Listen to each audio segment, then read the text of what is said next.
Hey family, welcome back to my video. Today we will see, what if Naruto had harem with Nami and Hina? Before we start, I would like to extend my sincere thanks to the original author of this story for granting us permission to use it in our YouTube video. Your generosity is greatly appreciated. The author's creation and the original stories link in the descriptions. Please do check that first. Now enjoy the video. In Konohagakure, it was a pretty normal day. The Sandaime Hokage, Sarutobi Hiruzen, was even busier than usual, however. Not only was he tackling a ninja's greatest enemy paperwork, he was also babysitting a 4-year-old Uzumaki Naruto. Currently, Naruto was playing with a little fox plushie. Although Sarutobi was glad that Naruto was enjoying the stuffed toy, he knew that the little ball of energy with the image of a fox brought some rather distasteful memories to the forefront of the wizened old shinobi's thoughts. Minato, wasn't there any other way? This village is not the same without you. His thoughts were interrupted by a knock on the door. Now who could that be? Enter. The door opened, and a familiar white-haired figure stepped into the room. Well, hello, Jiraiya, what brings you here? A rather mischievous smirk appeared on the Sanin's face. Well, first, he reached behind his back and took out a small, orange book. I came to give my biggest fan a free copy of my latest book. Jiraiya tossed it, and Sarutobi quickly caught it and placed it in his desk drawer, a blush on his face. And Jiraiya's smirk was replaced by a very grim look that was all business. He pulled out a very strange, orange and white fruit, covered in spikes and swirl markings, and placed it on the desk. Sarutobi looked at his old student quizzically, his expression alone asking Jiraiya to explain. From what I could gather, this is apparently a devil fruit. Supposedly, if one were to eat it, they would gain an ability akin to a Kekkei Genkei, but in exchange, that person would be cursed by the sea. Hiruzen raised an eyebrow. That is, a person who has eaten of the cursed fruit loses all ability to move when submerged in water, and they lose the capability to float. Elder of the two nodded. But why a curse like that? Well, these are supposed to be the fruits of the sea devil. Not only that, but the only place that they can be found is deep in the Grand Line, a chain of islands along the equator. All it would take to kill the owner of the devil fruit's powers would be to push them off a boat or something. And since the majority of these cursed warriors live life as a sailor of some kind, their lives are in almost constant danger. Hiruzen nodded again. I see. And since our nations are separate from the world government, they don't know anything about ninjutsu or genjutsu. I had a somewhat tough time with one of them, and he obviously wasn't a trained warrior. He solely relied on his abilities to get him by. Now, if I had a tough time with a non-ninja, imagine the possibilities of what a ninja could do. 'Cause that's exactly what Orochimaru's thinking. Hiruzen's eyes widened. Orochimaru, does he have one of these devil fruits? Jiraiya nodded. I don't think he has plans for using it on himself, though. My guess, he's gonna try and somehow replicate the fruit's powers while removing the curse. I see. What kinds of powers do these fruits give, anyways? Well, there are 3 general classes of devil fruits. The first class is called Paramesha. Paramesha fruits physically alter your body structure, allowing you to do things that even ninja can't do, such as separate your body parts like a nin puppet, or turn your very limbs into blades. Then, there are Logia class fruits, which give a person command over a certain element, as well as the ability to convert their body into that element, like fire or ice. The last class, the type that I believe this fruit belongs to, is the Zone class. Zone class fruits give the users the ability to transform into one of 3 different forms: their original form, a full-on animal form, and a hybrid of the two. The animal varies with the fruit eaten. Alright. What fruit is this?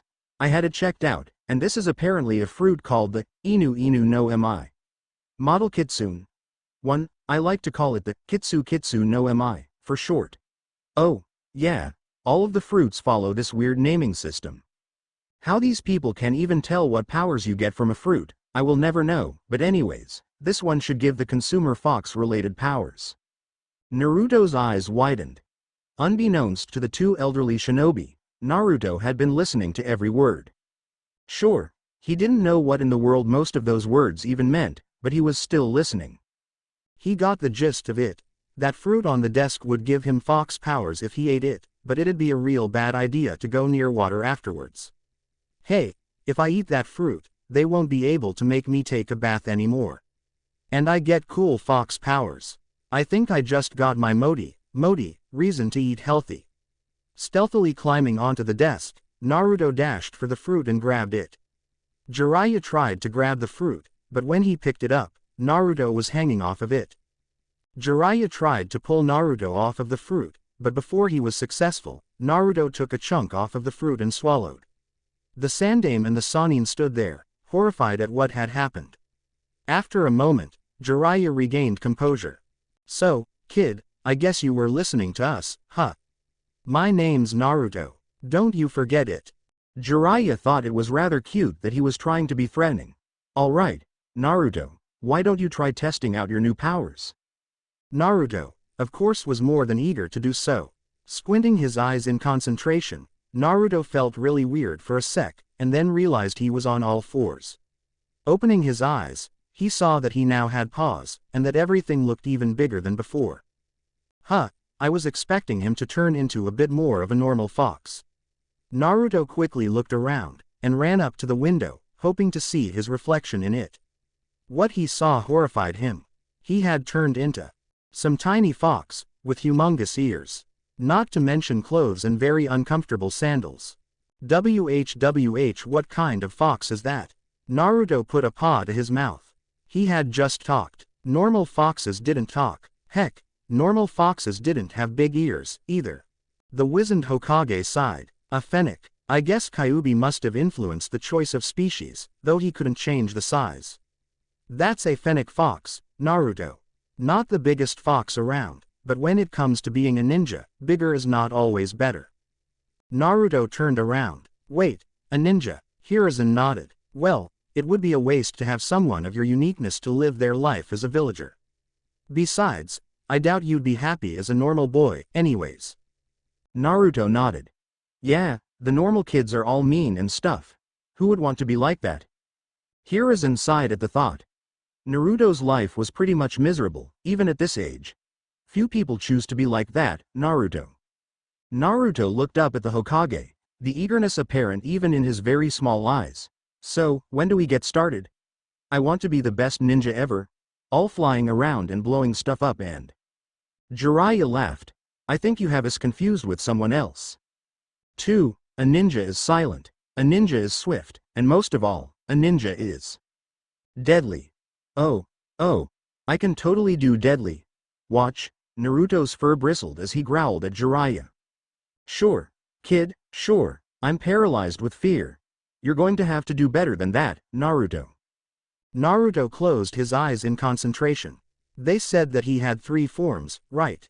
After a moment, Sarutobi and Jiraiya were shocked when Naruto started growing, and growing, until he was taller than Jiraiya, at around 7 feet tall.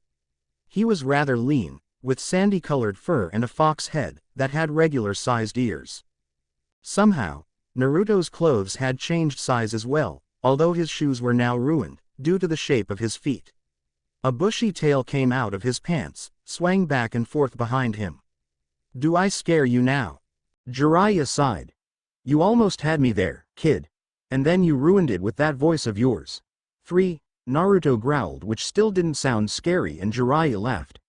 I don't care how powerful you are, that will never be scary. Hiruzen chuckled at the exchange. I guess he affected the size, after all. Well, then, we best get you started with training. Then, Naruto. Some kids already have a head start on you when it comes to being a ninja. Naruto's jaw dropped in shock. What? But, who's gonna train me? I don't have parents or anything. The Sandaime's eyes darkened for a moment, and then they returned back to their normal brilliance. Jiraiya, how long has it been since you've had an apprentice? Jiraiya put his hand up to his chin and pondered the question.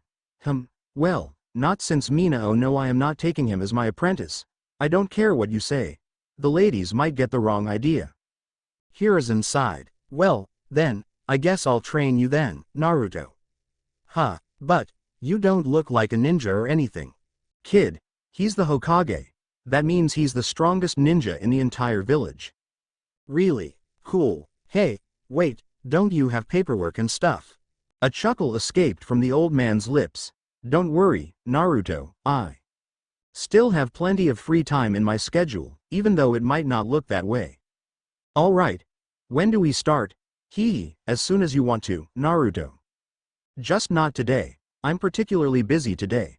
Naruto pouted and returned to his normal form. Why don't you go wait outside, Naruto?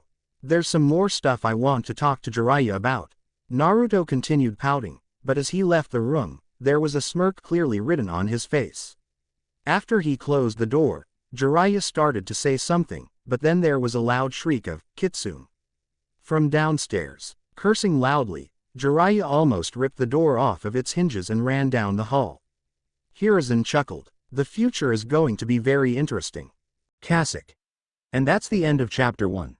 This actually turned out a lot different than my original version. I was going to have Jiraiya train Naruto, but decided that it might add more character to Naruto if he grew up in Konoha. Besides, without Naruto's horrible life experiences, he wouldn't be able to compare himself with Gaara. For those of you wondering, I'll have the next chapter of WNDHI, that looks like Windy, out either tomorrow or the day after, Monday or Tuesday. I finally came up with an idea good enough to cut it. Well, read and review. Next chapter. Naruto meets Hinata, as well as gets the chance to show off his powers to an undisclosed villain. 1. The giraffe-based fruit is listed as a cow-type fruit because cows and giraffes are in the same order. So I decided that since foxes, dogs, and wolves are in the same family, which is closer than an order, and that dogs and wolves are listed under Inu no Mi, that foxes would be 2. 2. Tell that to Deidara. 3. Azone's voice remains the same regardless of transformations. Chapter 2 Kasek. Hiya. If you can't already tell, and I certainly hope you can. This is Chapter 2 of Kitsu no Mi. Before I continue, I want to say that if you guys, gals want certain pairings, tell me about it. I may or may not follow the pairings you suggest, but hey, a lot of things are going to be different from the original, I hope. Disc. I don't own either Naruto or One Piece. Get it? Got it? Good. I don't want to get sued or anything. Kitsu no Mi Chapter 2, White Eyes and Training Days. Over the next few days, Naruto trained with Hiruzen, i.e., he started to read scrolls. But not just any scrolls, oh, no, these were the legendary, how to read, Abecedarian, 1, scrolls that had been sealed away a long time ago, due to driving people who tried to use them insane. But Naruto, little child that he was, rather enjoyed them. He just wished that they weren't scrolls. Maybe a TV show would be better. He scratched that thought. They'd probably choose a little girl or something as the voice. On that line of thought, he also wondered if Sarutobi had a TV somewhere in the tower, as they didn't even have one at the orphanage. Heck, even if they had one, they wouldn't let him watch it. Right now, Naruto wasn't inside reading scrolls. He was training on how to use his monster form best. He decided that using his full-on fox form was forbidden. He hated that form. Besides, he rather enjoyed this monster form. He felt more mature, not to mention that he was probably now the tallest person in the village. His eyes darkened at the thought of the village. Why do they hate me, anyways? What did I ever do to deserve it? They keep calling me demon and monster. Actually, I guess that's true now. Can they see into the future or something? Scary. He decided it was probably best to not show anybody his powers. After all, that woman had almost fainted at the sight of his puny little fox form. Who knows how they react to a giant, monster fox thing? They'd probably try to kill him. After all, they had tried to kill him before, hadn't they? Naruto turned around when he heard someone behind him, relieved that it was just the Hokage. What are you doing here? Don't you have paperwork or something? Hiruzen sighed. Naruto, I told you, I have a lot more time than you think I do. Besides, I wanted to oversee your training. He took out his pipe, and let out a puff of smoke. While it is all well and good that you want to train with your new form, do not forget that you have 3 forms. Why don't you train in your fox form for a little bit? Naruto pouted, which looked really weird. But, that puny little thing can't hurt anything like this form can. Hiruzen let a puff of smoke escape his pipe. Naruto, does it look like I could take you down? Naruto shook his head. In an instant, Naruto was on the ground, the wind knocked out of him, with the old man standing on top of him. And yet, I'm the strongest ninja in the village. Fine, Hiruzen got off of him, and Naruto quickly changed into his tiny little fox form. Now what do I do? Why don't you try running around? Naruto nodded, and did exactly that. He was surprised. He was going a lot faster than he thought he could go. Heck, he was going a lot faster than he'd ever gone before. Wow, I'm going really fast, sensei. Too, Hiruzen chuckled at Naruto's childishness. It's been a long time since anyone called me that. Naruto stopped running around, and transformed back to his human form. You mean you've taught other ninja, too? Hiruzen nodded. What were they like? Well, you've already met Jiraiya. Him? He's nothing but a big pervert. Where did you hear about that? Well, I found him near the hot springs yesterday. I snuck up on him and scared him half to death. Before he could yell at me, all of the women in the hot springs started yelling, "Pervert," and threw stuff at him. Sarutobi smirked at the thought of his old student running from a mob of angry women. Remember, Naruto, it is a very bad thing to be a pervert. Next time you see Jiraiya at the hot springs, do it again, alright? Naruto nodded, grinning ear to ear. Who else did you teach? Well, there was also Tsunade. She is renowned for her legendary beauty and strength. Naruto snorted in contempt. How strong could she have been? She's a girl. Hiruzen smiled at Naruto's naivety. Well, you see that boulder over there? Naruto nodded. Well, she could crush it with one finger. Naruto paled. He didn't know anyone could be that strong. Did you teach anyone else, sensei? Hiruzen's smile turned into a slight frown. There was one more. His name is Orochimaru. Naruto shivered. No offense, but that name even sounds evil. Hiruzen looked up at the clouds. None taken, Naruto. You see, at first, Orochimaru was the pinnacle of what it meant to be a ninja. I even considered him to be the Yondaime. Naruto was puzzled. Then why didn't you make him the Yondaime? The Sandaime sighed as he looked back towards Naruto. As he grew, so did his thirst for knowledge. At first, it was a good thing, but then he started delving into kinjutsu techniques that no ninja should know. Naruto nodded, listening eagerly. His desire overpowered him and corrupted him. He began experimenting on human beings, using them to test techniques that he couldn't risk actually using himself. After I declared that someone else would be Yondaime, he was exposed for the murderer that he was, and fled Konoha, swearing his revenge on this village, and me as well. Naruto looked down for a moment, and then looked back up. So, who was your sensei? Hiruzen smiled. Naruto was certainly interested in the past. Actually, I had two senseis, the Shodaime and the Nadaime Hokages. Naruto looked up at the old man with admiration in his eyes. Hey, sensei, do you think I could be Hokage someday? The old Hokage stroked his small beard in thought. I don't know, Naruto. Not only does it require you to be extremely strong and wise, you must also make a big commitment to protect everyone in this entire village, even the ones you don't like, and the ones who don't like you. Naruto nodded. I'll do anything. If I'm Hokage, the villagers will look up to me. If I protect them, they won't treat me like I'm the bad guy anymore. Naruto, huh? No matter what the villagers say, you are Uzumaki Naruto, a loyal member of this village, remember that. Okay. After Naruto was done training, which wasn't until deep into the night, he decided it was best to try and head back to the orphanage despite the fact that he was no doubt locked out for the night. Turning a corner, somebody ran into him. Looking up, it was some ninja wearing a veil over most of his face. Phew, just a kid. Of course, Naruto did not like being called just a kid. Hey, my name's Uzumaki Naruto. Remember it? Yeah. Brushing off the annoying brat, the ninja moved onwards. Watching him leave, Naruto saw something on his back, a bound and gagged, blue-haired girl. Her white eyes full of fear and pleading him for help. Hey, you. Stop right there, now. Of course, being a shinobi, the guy didn't stop. Naruto quickly switched into his fox form and ran after him, using his hybrid form to jump up to the rooftops. Switching back to his fox form, he chased after the man, and once he was close enough, jumped onto his back and started chewing at the girl's restraints. The little girl, being wise for her rather young age, did not make a sound. The man smirked under his veil when the girl became still. "'Bout time you stopped struggling." As soon as Naruto bit through the last one, He switched to his human form, grabbed her, jumped off of the guy, and switched to his monster form, allowing them a safe landing. Having almost fallen over from Naruto's kickoff, he turned around, and saw Naruto in his human form, untying the girl's gag. "Why, you little brat. I don't know how you did it, but you're going to pay for it." Naruto smirked, and transformed into his little fox form and ran straight at the nin. The man was surprised, but threw a kunai, hoping to hit his mark. Naruto, who was moving really fast, dodged it. As Naruto got right under him, the nin was surprised when he was uppercutted by a monstrous fist. As he was falling, he looked around, only to find nothing where the fox thing had been. Looking behind him, he saw a giant monster of a man ready to throw a punch.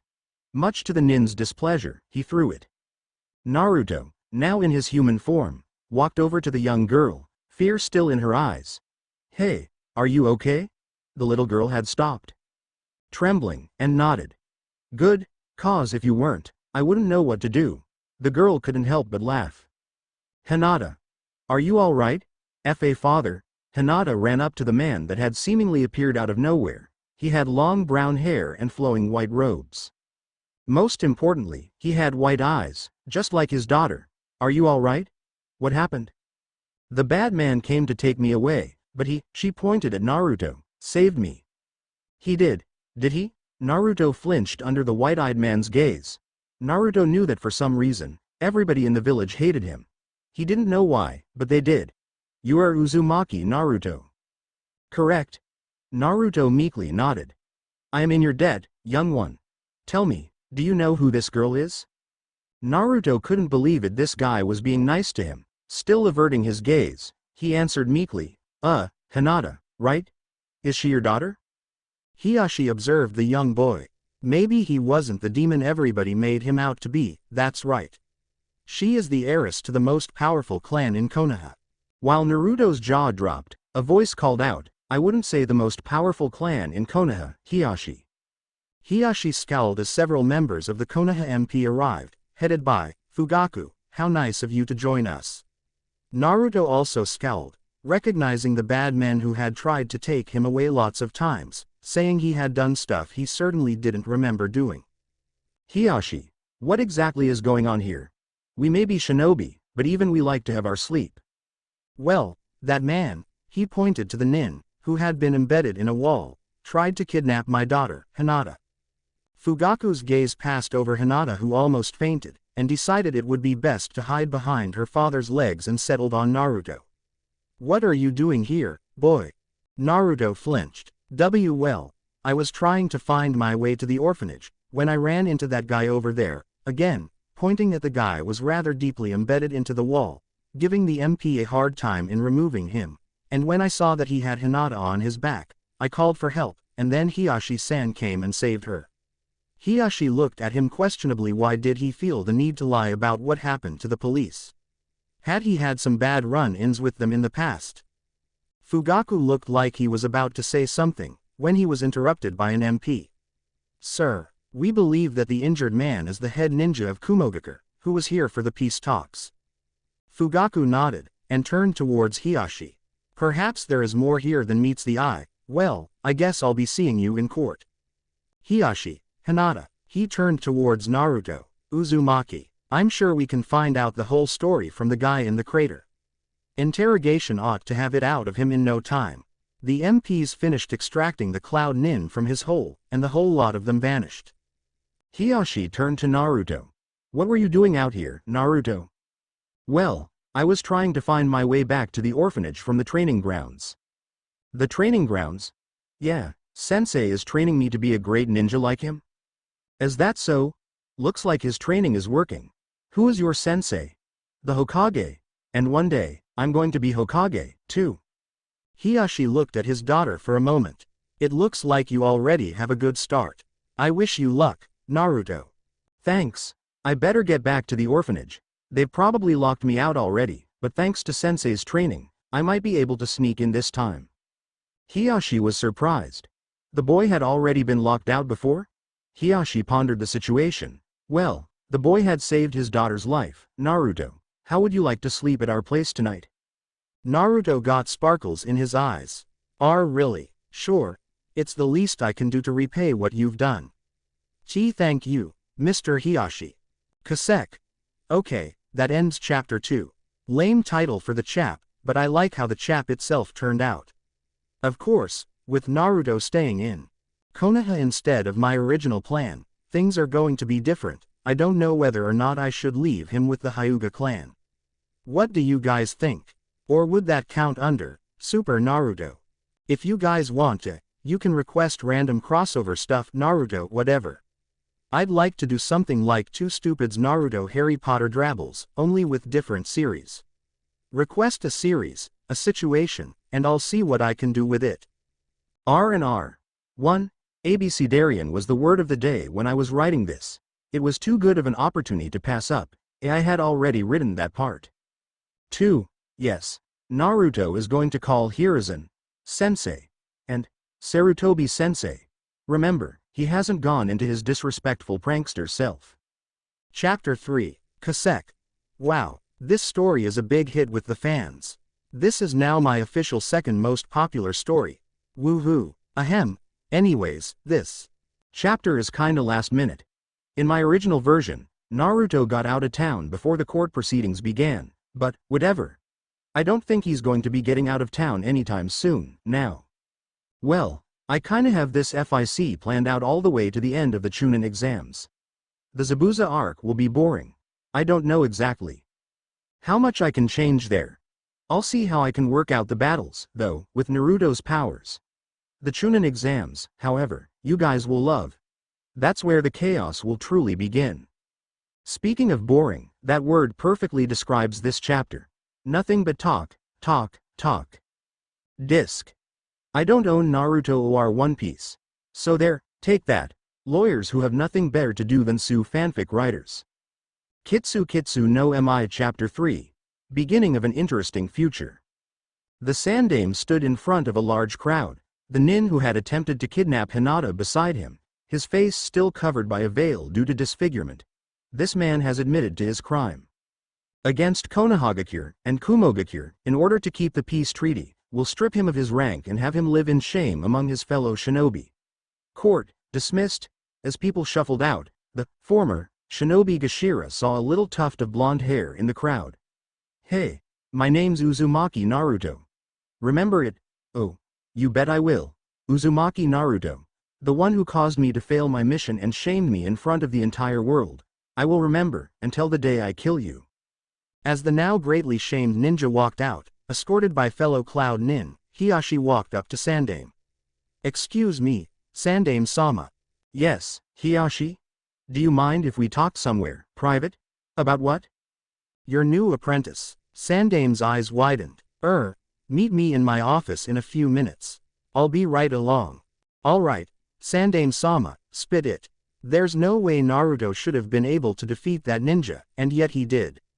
No training, no matter how intense, could have prepared him for that kind of battle in such a short time. Hiruzen sighed. Well, I guess you deserve to know. After all, it was your daughter that Naruto saved with his newfound abilities. Hiyashi raised an eyebrow. New abilities. Hiruzen nodded. I'm sure you probably heard the rumors. Few things go faster than gossip. All I've heard was that the man mentioned a fox demon while being interrogated. Does this have to do with the Kyuubi, then?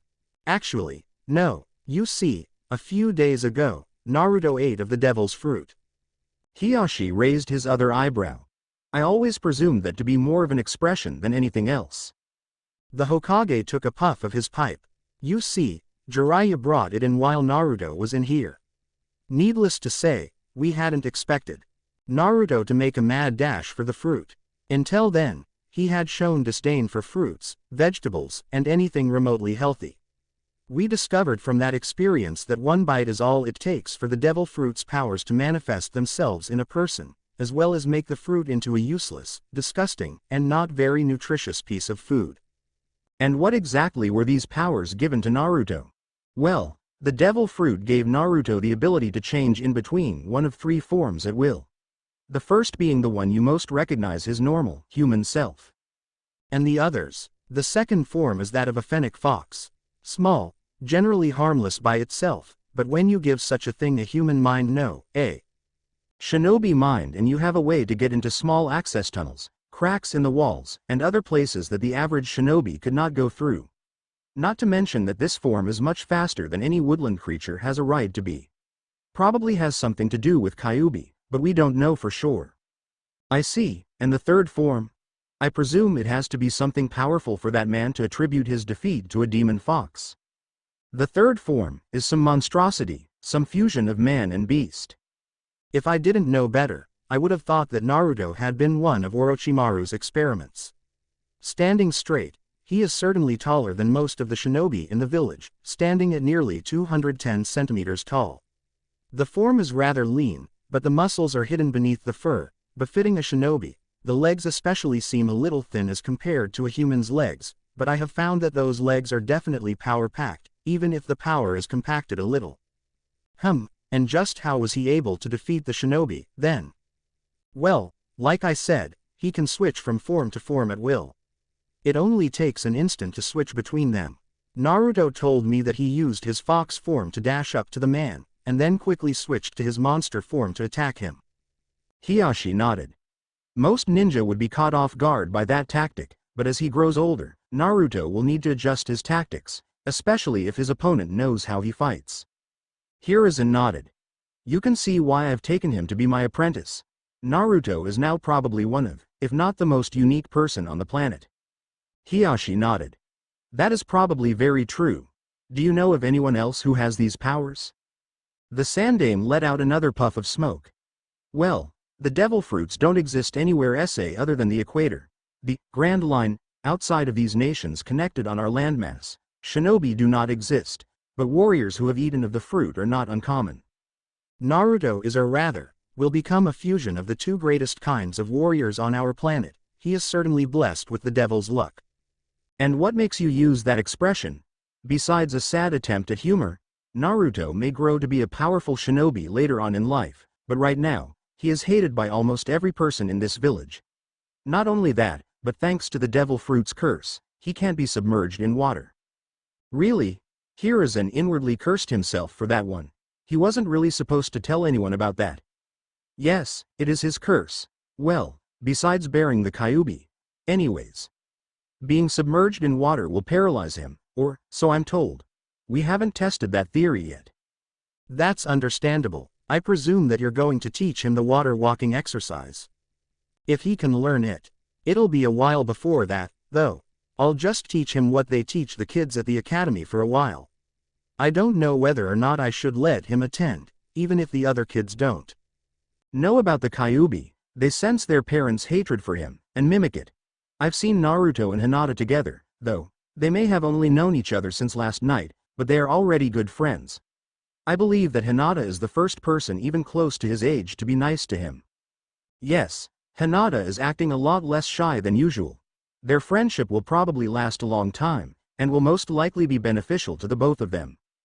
The Hokage let a small smile escape his lips. We'll just have to wait and see what the future holds, now won't we? Naruto and Hinata were in the main hall of the Hokage Tower, Naruto waiting for their meeting to be over so he could resume his training. Hinata simply waiting for her father, coloring with crayons and generally having a good time. Farther down the hall, two black eyes watched the two friends laughing and having fun. A shadow came over the eyes. Why don't you go and play with them, Sasuke? Sasuke looked up. It's all right, big brother, they look like they're having enough fun without me. Besides, I like playing with you. Well, little one, my team just got here, so I have to go report to the Hokage now. Much to Sasuke's dismay, the 9-year-old Itachi got up and grabbed his hand, and almost dragged him over to the other two children. Naruto and Hinata looked up to see Itachi standing over them. Excuse me, but would you mind letting my little brother play with you? He doesn't really have any friends, and I have to go talk to the Hokage now. Sasuke peeked out from behind Itachi's legs. Big brother, I do too have friends. They're just not here right now, that's all. While Itachi chuckled, Naruto gave a slight scowl when he saw the Uchiha crest on their clothes. Hinata, however, was more than willing to give the boy a chance. Naruto, seeing that Hinata was willing, also decided to give Sasuke a chance. Hey, Itachi, you coming? Itachi turned around to see his squadmates, another Uchiha among them, waiting for him. Hi, I'll be right there. Sasuke, you be a good boy. Now, okay? Sasuke merely scowled as Itachi and his team went on upstairs. As they went up, they passed Hiyashi, who had just finished speaking with the Sandame. Hiyashi saw Naruto and Sasuke playing with Hinata, and, unlike his old self would have done, smiled. The Sandame's words echoed in his mind. We'll just have to wait and see what the future holds, now won't we? Hiyashi's smile grew a bit more. And what an interesting future it will be. Kasek. Well, that was boring, a recap of what Naruto can do. Completely and utterly pointless. I don't know what convinced me to write this chapter, but whatever. I gave some small glimpses of the future here, as to not make this chapter the most worthless thing I've ever written. The only parts of any worth are the first paragraph and that last section with Naruto, Hinata, and Sasuke. Anyways, this is the last chapter of their childhood. After this, there will be a time skip to Genin graduation. I just realized that this was the second chapter I've ended with virtually the same phrase. I guess repetition makes for, something. I don't remember. I guess I just like that phrase. Well, review, please. P.S. I name my chapters after I'm done writing them, just to let you know. I'm horrible at that part of the job. Chapter 4 Kasek. Okay, so I took a while in actually finishing this. Please don't sue me. Or attack me. Or harm me in any manner. Disclaimer. I don't own either Naruto or One Piece. In fact, I don't own any copyrights. Woe is me. Kitsu no Mi Chapter 4. Team 7 is formed. Iruka looked at his clipboard. He only had 26 students. One of the teams didn't quite have 3 members. Iruka sighed. The Sandame said he would take care of it, but Iruka didn't see who he could place on a team with Uchiha Sasuke and Hyuga Hinata and consider the team balanced. Mizuki scowled in his seat. His plan didn't quite work out. Not a single student had failed in their attempts to pass. It looked like he would have to do the job himself. As he got to work on his plan, he was only lightly listening to Iruka give out the team listings. Team 7 will consist of Uchiha Sasuke and Hyuga Hinata. Since there are only 26 students in this class, you'll have someone transferred into your squad. All fangirls in the immediate vicinity were immediately jealous. It was a well-known fact that Hinata was as close to being a friend to Sasuke as anyone could really get. They had been pretty close before the massacre, but he grew distant from everyone afterwards, including his best friends. Team 8 will consist of Inuzuka Kiba, Aburame Shino, and Haruno Sakura. Sakura stood up and pointed to Kiba. Why'd I have to be on the same team as this mangy mutt instead of with Sasuke? Iruka coughed, while Kiba growled in indignancy. 1. You shouldn't talk about your teammates like that. 2. You may have book smarts, but that doesn't do you much good in the real world. Kiba and Shino can show you how to survive out there. Plus, Sandame himself suggested that we put Sasuke and Hinata together. You don't feel like disobeying his orders, do you? Ashamed, Sakura sat down, while Kiba sniggered. No, sensei. Ino chuckled. I feel bad for you, forehead girl. I'd feel terrible if I got stuck with someone like Kiba. Sakura growled. Watch it, piggy. Iruka coughed to regain everyone's attention. Team 9 is still in circulation. Team 10 will consist of Shikamaru Nara, Akamichi Choji, and Yamanaka Ino. Ino was crushed. Before she could complain, Iruka continued speaking. You are all to meet up with your senseis in here after lunch. Why don't you use the time until then to get to know your new teammates better? Everyone filed out of the classroom after that. Hinata walked with Sasuke. I wonder who will be put on our team. Sasuke snorted. I'll give you 3 guesses as to who the Sandame would force onto our team. Hinata gasped. But he wasn't trained at the academy, and we haven't seen him in quite a while. A voice came from behind them. Since when have I let anything stop me from getting what I wanted? They both turned and were not too surprised to see Naruto standing there.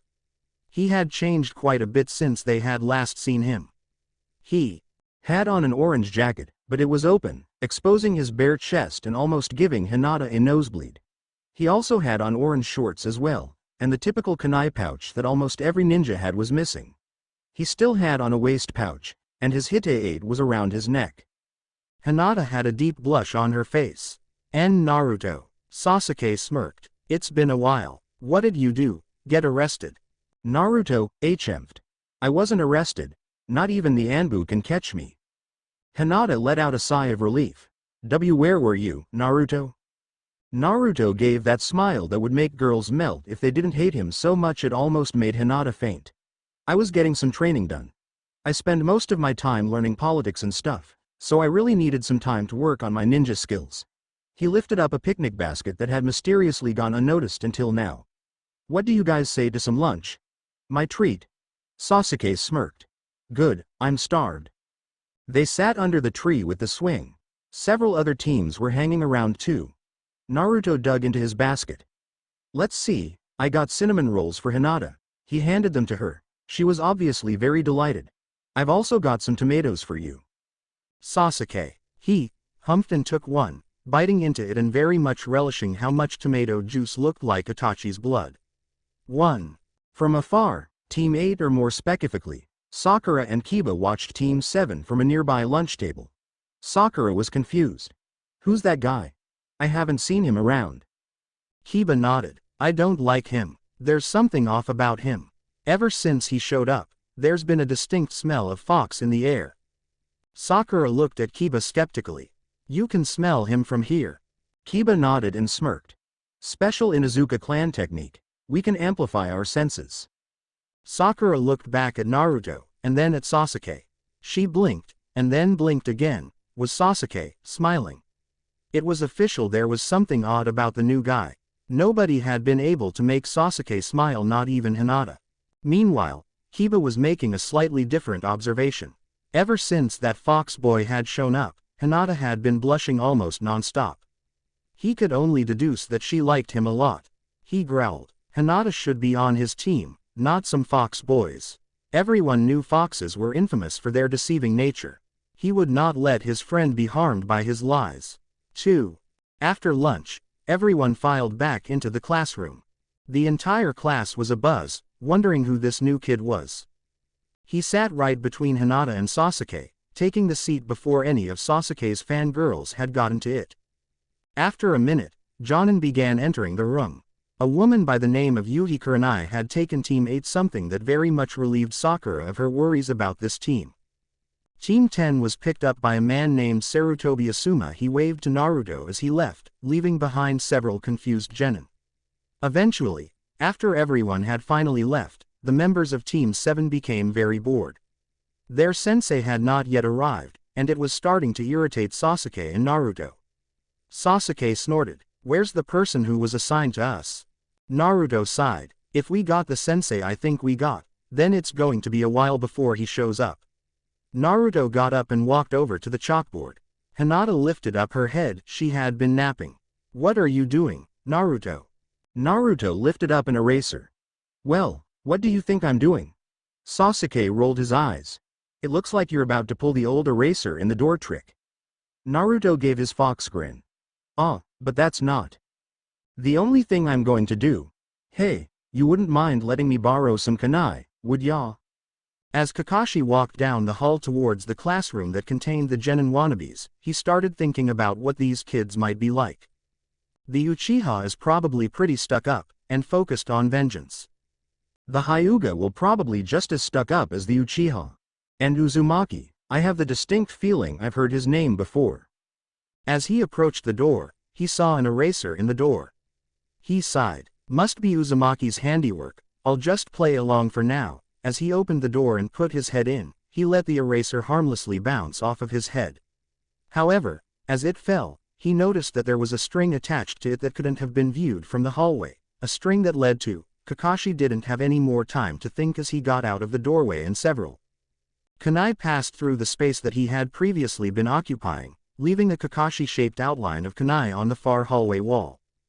Peeking back into the classroom, he saw that the dark-haired boy was smirking, the girl was sighing in relief presumably from Kakashi not getting impaled, and the blonde boy was rolling on the floor, laughing his head off. Now I remember, Uzumaki Naruto, Konohagakure's #1 prankster, as well as the vessel for the Kyuubi. Kakashi walked into the room and stood up straight, putting his hand on his chin. Let's see, my first impression of you guys, you've got style, but it takes more than just style to get you through as a shinobi. Meet me on the roof in 5 minutes. Ciao. Kakashi then burst into a cloud of smoke, leaving a chuckling Naruto, a smirking Sasuke, and a slightly red Hinata. Naruto managed to get up. Hey guys, did you see his face when he saw the kunai? Hilarious. Hinata spoke up. But Naruto, he could have been seriously hurt. Sasuke shook his head. But he wasn't. I'm assuming you know this guy, Naruto, as the kunai trap was a perfect outline of him. Naruto chuckled some more. Yeah, I know him. I'll talk about it later, though. We really should get to the roof. Once they got to the roof, Kakashi had them all sit in a row. Hinata on his left, Naruto right in front of him, and Sasuke on his right. Well, then, I assume you all know each other pretty well, but we'll have introductions just in case. Name, hobbies, likes, dislikes, dreams for the future, that kind of thing. Hinata pushed her fingers together. Why don't you go first, sensei? Kakashi put his hand on his chin. Let's see. My name is Hitaki Kakashi. My likes and dislikes are none of your business. As for my hobbies, dreams of the future, well, that's about it. They looked at him incredulously. Hinata spoke up. You only told us your name. Kakashi looked at her. The ever-famous Hyuga eye for detail. The sarcasm was practically dripping off of his words. All right then, why don't you give it a try? Hinata blushed. Well, my name is Hyuga Hinata. I like my friends, at this point she glanced toward Naruto. And I like flowers. I don't like people who judge others based on appearances or preconceptions. My hobbies include training and flower pressing. As for dreams of the future, she glanced towards Naruto again. I want to become a strong shinobi so that I can live up to my clan's expectations, and prove to them I'm not as weak as everyone thinks I am. Naruto looked at her quizzically. Who thinks you're weak, Hinata? Hinata blushed. Well, Kakashi quickly intervened. Okay, Blondie, you're next. Naruto grinned, and stood up. My name's Uzumaki Naruto. I like my friends, and I dislike people who hate others for no good reason. My hobbies include training, studying, and pulling pranks on people. As for dreams of the future, that's easy. I'm going to be Hokage one day. Kakashi's sweat dropped. He remembered that the Hokage himself had been training this kid, so it wouldn't be a surprise if he did end up becoming Hokage. He turned to Sasuke. Alright then, Broody, it's your turn. Sasuke, I'm Uchiha Sasuke. I don't particularly like anything, but I dislike it when people are rude to my friends, and I also despise fangirls. My hobby is training. As for my dreams, I'm going to revive my clan, and kill a certain man. Naruto glared at him. Sasuke sighed. Fine, we're going to kill a certain man. Kakashi's sweat dropped. He hadn't quite been expecting that last part. He clapped his hands together. Well, then, now that we all know each other better, I'll inform you of a little survival exercise we're to do tomorrow. Naruto stood up. Hey, wait a moment. I thought we were going to do some missions first. Kakashi's eye rolled over so it was staring at Naruto. But first I have to test you to see if you're really worthy of being ninja. Hinata's eyes widened a little. What do you mean by that, sensei? Kakashi chuckled. It sent chills down the genin's spines. Well, you didn't really think that those simple tests that the academy gave you make you ninja, do you? Naruto looked like he was about to say something. And just because you get the Hokage's say-so doesn't mean you get my say-so. I want you all to meet me by training grounds 7 at 0800. Oh, and don't eat breakfast. You'll end up tossing it later. With that, he poofed away. Naruto's stomach growled. I'm kinda hungry. You guys wanna go get something to eat? Hinata nodded, while Sasuke, Alright. Just you wait, Kakashi-sensei. We'll pass that test for sure. Kasek. I know it's pretty late.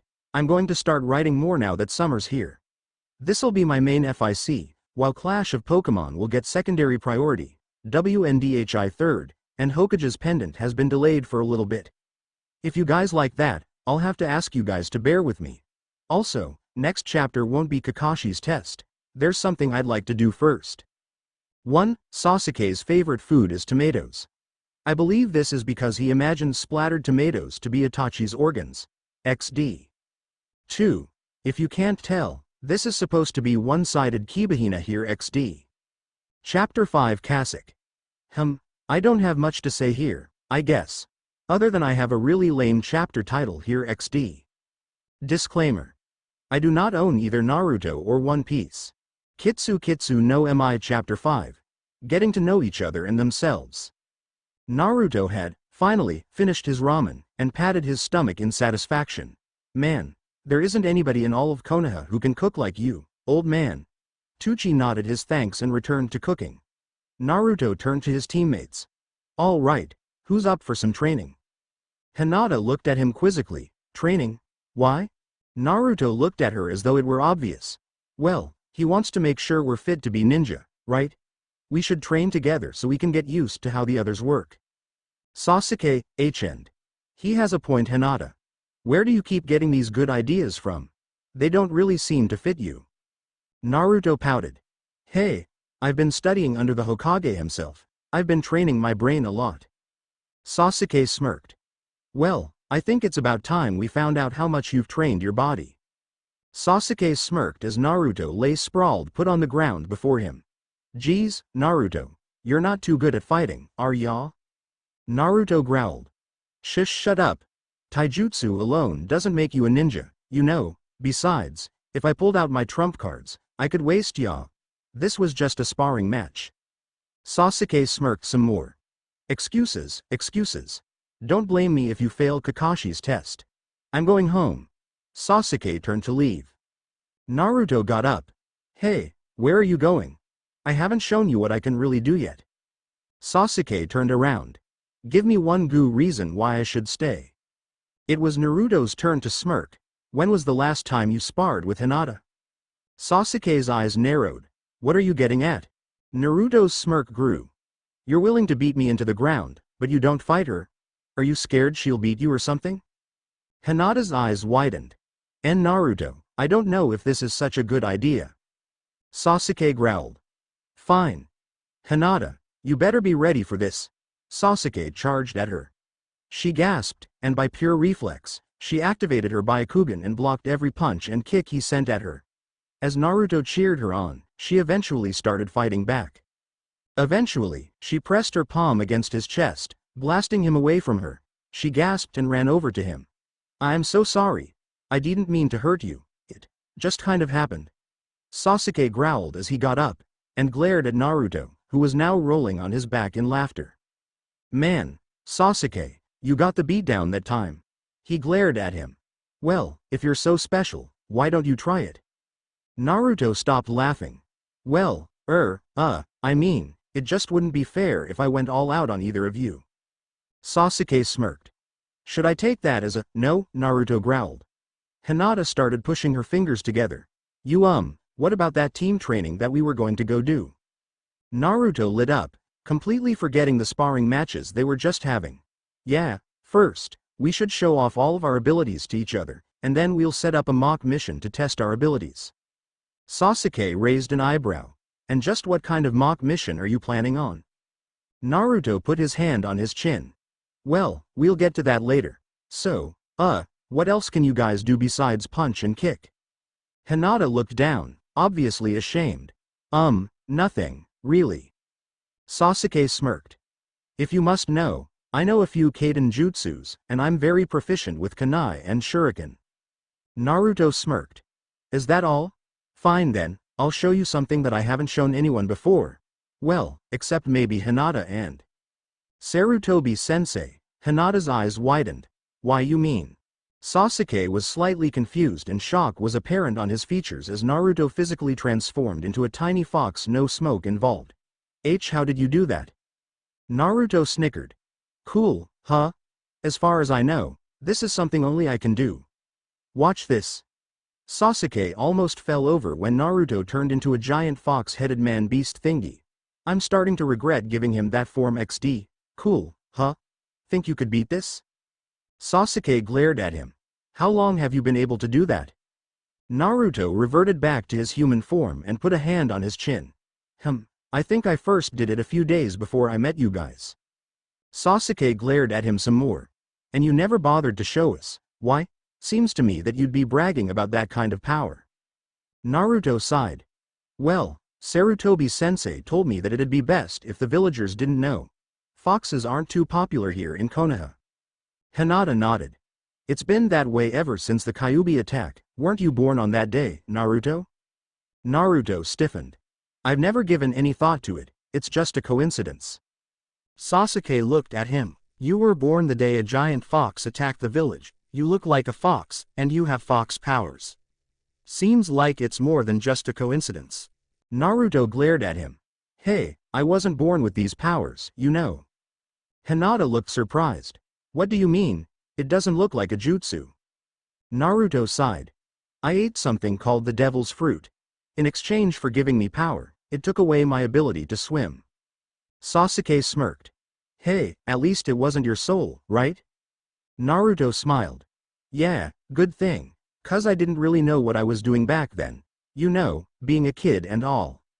Sasuke chuckled. You're still a kid now. Where was the fruit from? Naruto opened up his mouth to say something, but then closed it. He closed his eyes in though, and then opened up both his eyes and his mouth to say something, but nothing came out. Sasuke sighed. You don't know, do you? Naruto shook his head. Hinata spoke up again. How did you get one? Naruto lit up at the chance to talk again. Well, some guy brought it in for Sarutobi-sensei to look at. I think his name was Jiraiya? I think that was it. Hinata's eyes widened a little in realization. You don't mean Jiraiya of the Sannin, do you? Naruto nodded. Yep, that's the guy. Seriously, as far as I remember, he was a weirdo. Sasuke's eyes narrowed. Do you know where he is now? Naruto smirked. Trying to get this power yourself. Sorry, but Jiraiya hasn't been in this village for years. Hinata looked up at the sky as it began to turn red. I really should be getting home. My father won't like me being out too late. Naruto pouted. Can't you ask him to stay out later for training? I'm sure he wouldn't mind. I think he'd let you. Hinata blushed. Well, I'd like to stay, but I can't, I'm sorry. Naruto sighed. Well, if you've gotta go, get plenty of sleep. Don't want you to be tired tomorrow, right? Hinata nodded. See you guys tomorrow. She bowed, and left for home. Naruto sighed again. Man, there goes that mission I had planned. Sasuke smirked. What were you planning? A game of tag? Naruto looked disgusted. No, I would never dream up something so childish. I was going to henge into an enemy ninja, and you two would have to track me down and retrieve the secret scroll I had stolen. Then, we would take turns being the enemy ninja. Sasuke sighed. So, it's like a reverse game of tag, where there's multiple taggers and one target. Naruto's sweat dropped. Didn't I just say it wasn't tag? Sasuke sighed. Look, I'll see you tomorrow. If you can find any enemy ninja stealing secret scrolls, let me know. Naruto humphed as Sasuke walked away. Naruto sighed, and decided that he'd have to train by himself. A few hours later, Naruto was getting bored. Training by himself was part of his routine, and therefore he didn't have much interest in it. However, as he stood there, he realized that there was something amiss. He heard a familiar sound coming from behind him. Turning around, he saw it was a giant shuriken. He managed to duck, and it embedded itself in one of the 3 posts behind him. Naruto growled, "Who's there?" A figure jumped down from the trees. Well, Uzumaki, I must admit, I wasn't actually expecting you to dodge that." Naruto growled some more. You're that sensei from the academy, Mizuki. Right? Mizuki chuckled. I'm honored that a kitsune would bother to remember my name. Naruto stiffened. Why does everybody keep calling me that? Mizuki chuckled. You mean you really don't know? You don't know the reason why everybody hates you. Naruto stood up straight. Not everybody, Sarutobi-sensei. That old fool only takes care of you because it is his sworn duty as Hokage to protect all of the citizens of Konoha. Even if it means raising a demon. Naruto's eyes widened. A demon? What are you talking about? Does he know about the devil's fruit? Does everybody know? Mizuki chuckled some more. You really are stupid, aren't you? Haven't you ever noticed when your birthday was? Naruto glared at him. Are you trying to tell me that the whole village hates me just because I was born the day the Kyuubi attacked? Mizuki's smirk wouldn't go away. Oh, I assure you, it's a lot more than that. There's a reason why the Sandaime went so far as to make a law forbidding people from telling you. Naruto froze. A law. When? He made that law soon after you were born. Naruto gritted his teeth. That removes the whole devil's fruit theory. Then again, I remember people hating me even before I ate that thing. Alright then, spill. I can take anything you throw at me. I'm the Hokage's apprentice, after all.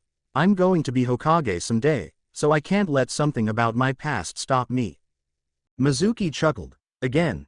Naruto wished he would stop. You see, the Yondaime did not kill Kyuubi that day. Such a being cannot be killed. So, he did something else, he seeded it. Now, if you're so smart, try to think where you would seal such a creature. Naruto took a second to put two and two together. If the Kyuubi wasn't dead, and everyone hated him, then, he sealed it into a newborn baby, didn't he? It wasn't a question, a statement. Naruto knew what was coming next. Mizuki looked like he was about to burst into evil laughter. That's right. And I guess you've figured out which baby he sealed it into. Naruto didn't react with words, but instead, his head leaned forward, leaving his eyes invisible to Mizuki. That's right. The Kyuubi was sealed into Uzumaki Naruto. As a last-ditch effort, it tried to take over the boy's mind, but in the end, it lost its memories in order to control him. Naruto looked up at him, confusion on his face. Wait, you're telling me that I'm the Kyuubi? Mizuki nodded, his smirk never leaving his face. That's right. You're the one who killed all of the villagers and shinobi that your precious Sarutobi-sensei was sworn to protect. Naruto sunk to his knees, staring at the ground, tears now coming from his eyes. I killed them? Me? Mizuki's smirk grew as wide as it possibly while still being able to be called a smirk. That's right. You killed them. That's why everybody hates you. Even the Sandaime hates you. And even though they don't show it, even your teammates despise you. I think it's time I did this whole village a favor by killing you. Maybe they'll even forget about that scroll I stole. Naruto's eyes widened, and as Mizuki charged at him, his giant shuriken spinning rapidly, Naruto felt something rise up within him. It was rage. Yes, rage at how Mizuki had just openly admitted to betraying his village as if it were nothing. Naruto took hold of that rage, and then Mizuki was surprised when the boy managed to grab his shuriken with his bare hands. He started to panic when the boy wouldn't let go. He could feel Kyuubi's power rising up within the boy. If I killed all of those people, Mizuki froze in horror as the boy became enveloped in red chakra. Then I guess, Naruto threw Mizuki into a tree, and Mizuki could have sworn that a bone had been broken. He looked up, and he saw the Kyuubi's eyes looking at him. That one more person won't hurt. Mizuki could only watch as the Kyuubi's power extended around the boy, etching a spiral in the ground, and creating a veritable tornado of chakra. Mizuki was horrified when the top of the tornado formed into the image of the Kyuubi's head and roared at him. Mizuki, of all people, had a flashback. The time? A few minutes beforehand, actually. Flashback no jutsu. Mizuki arrived at his destination, a cloaked figure waiting for him. If it weren't for the fact that there was no mask, Mizuki would have mistaken him for the head of the Anbu, due to their similar white cloaks. Mizuki took the scroll off of his back. I assume that this is the scroll you wanted? The figure nodded, and took a potion from his cloak. This is the potion that you wanted. It will give you powers that Orochimaru-sama has been researching for some time now. Don't worry, there shouldn't be any ill side effects. Actually, if you had used the recipe you had been given, it'd be the same as committing suicide. Orochimaru merely wanted to test you to see if power was the only thing you were after. Mizuki nodded, and he brought the scroll over to the person. He could assume the person was male, but he couldn't quite tell if he was a man or a teenager. When he received the potion, he immediately drank it and was surprised not to feel anything. Hey, where's the power? The figure chuckled. It'll activate shortly. Since this power is artificial, it takes a few minutes to start working. You'll know how to use your powers instinctually. Mizuki nodded. I'll catch up to you in a few minutes. There's something I want to do first. The figure looked up. Really, now? Mizuki smirked. I feel like killing the Kyuubi brat. I saw him training on my way here. The person nodded. I have no problem with that. That would actually help Orochimaru-sama. Meet me at the other designated place within half an hour, though. Flashback Kai. Mizuki stood up, apprehensive of trying to fight the Kyuubi itself. He had wanted to mess with Naruto's head a little, but now he started thinking he had gone too far. Well, I guess now's as good a time as ever for me to try out that new power. When he tried it, however, he realized that he was now a lot taller than he remembered himself. Looking down, he realized his body was far more muscular than he remembered, and he had claws. He looked towards Naruto, who didn't seem fazed at it. Mizuki smirked, his fangs showing. Let's dance. Kasek. Cutting it here XD. Could have done more, but people want this chapter to come out. If you don't know what happened to Mizuki, you'll either have to wait for next chapter, or you can peek around the anime fillers XD. I'd like to work on WNDHI now. I finally got inspiration, but not today. I'm surprised I managed to get this done today. If you see any errors, please tell me. Chapter 6. Kasek. Here's that Kitsu chapter I promised in Bleach 2. If you don't read that, hi for the first time in forever last June, I believe. I swear, there's not enough emotion coming from Naruto. I apologize for this. I also apologize for the fact that I have everything up until chapter 9 written down, and some stuff beyond that, but I'm just now posting this. However, that does mean I'll update regularly for a little while, so enjoy it while you can. Disclaimer. I own neither Naruto nor One Piece, really. Naruto dashed towards the large man-tiger hybrid, and attempted to punch him in the chest. Mizuki raised his arms in defense, and when the punch landed, he was pushed into the tree, which snapped in half. Mizuki smirked that had barely hurt. Faye. Is this all that there is to the great Kyuubi's power? I guess my new powers are far greater than yours. Naruto growled. You take one punch, and you think I'm done for? I guess these new powers of yours have gone to your brain. Naruto disappeared, and Mizuki barely had time to duck the kick that Naruto had made for his head. Mizuki clawed at Naruto, and smirked when he saw the blood spill from his chest. His slitted eyes widened slightly when Naruto disappeared again in midair. He turned around, and blocked the next kick, which again pushed him several feet, leaving 2 small trenches in the ground. Naruto's fanged smirk looked extremely evil. Hey, it looks like I'm the faster. I wonder what would happen if I went all out with this new power of mine. Mizuki's face scrunched up in anger.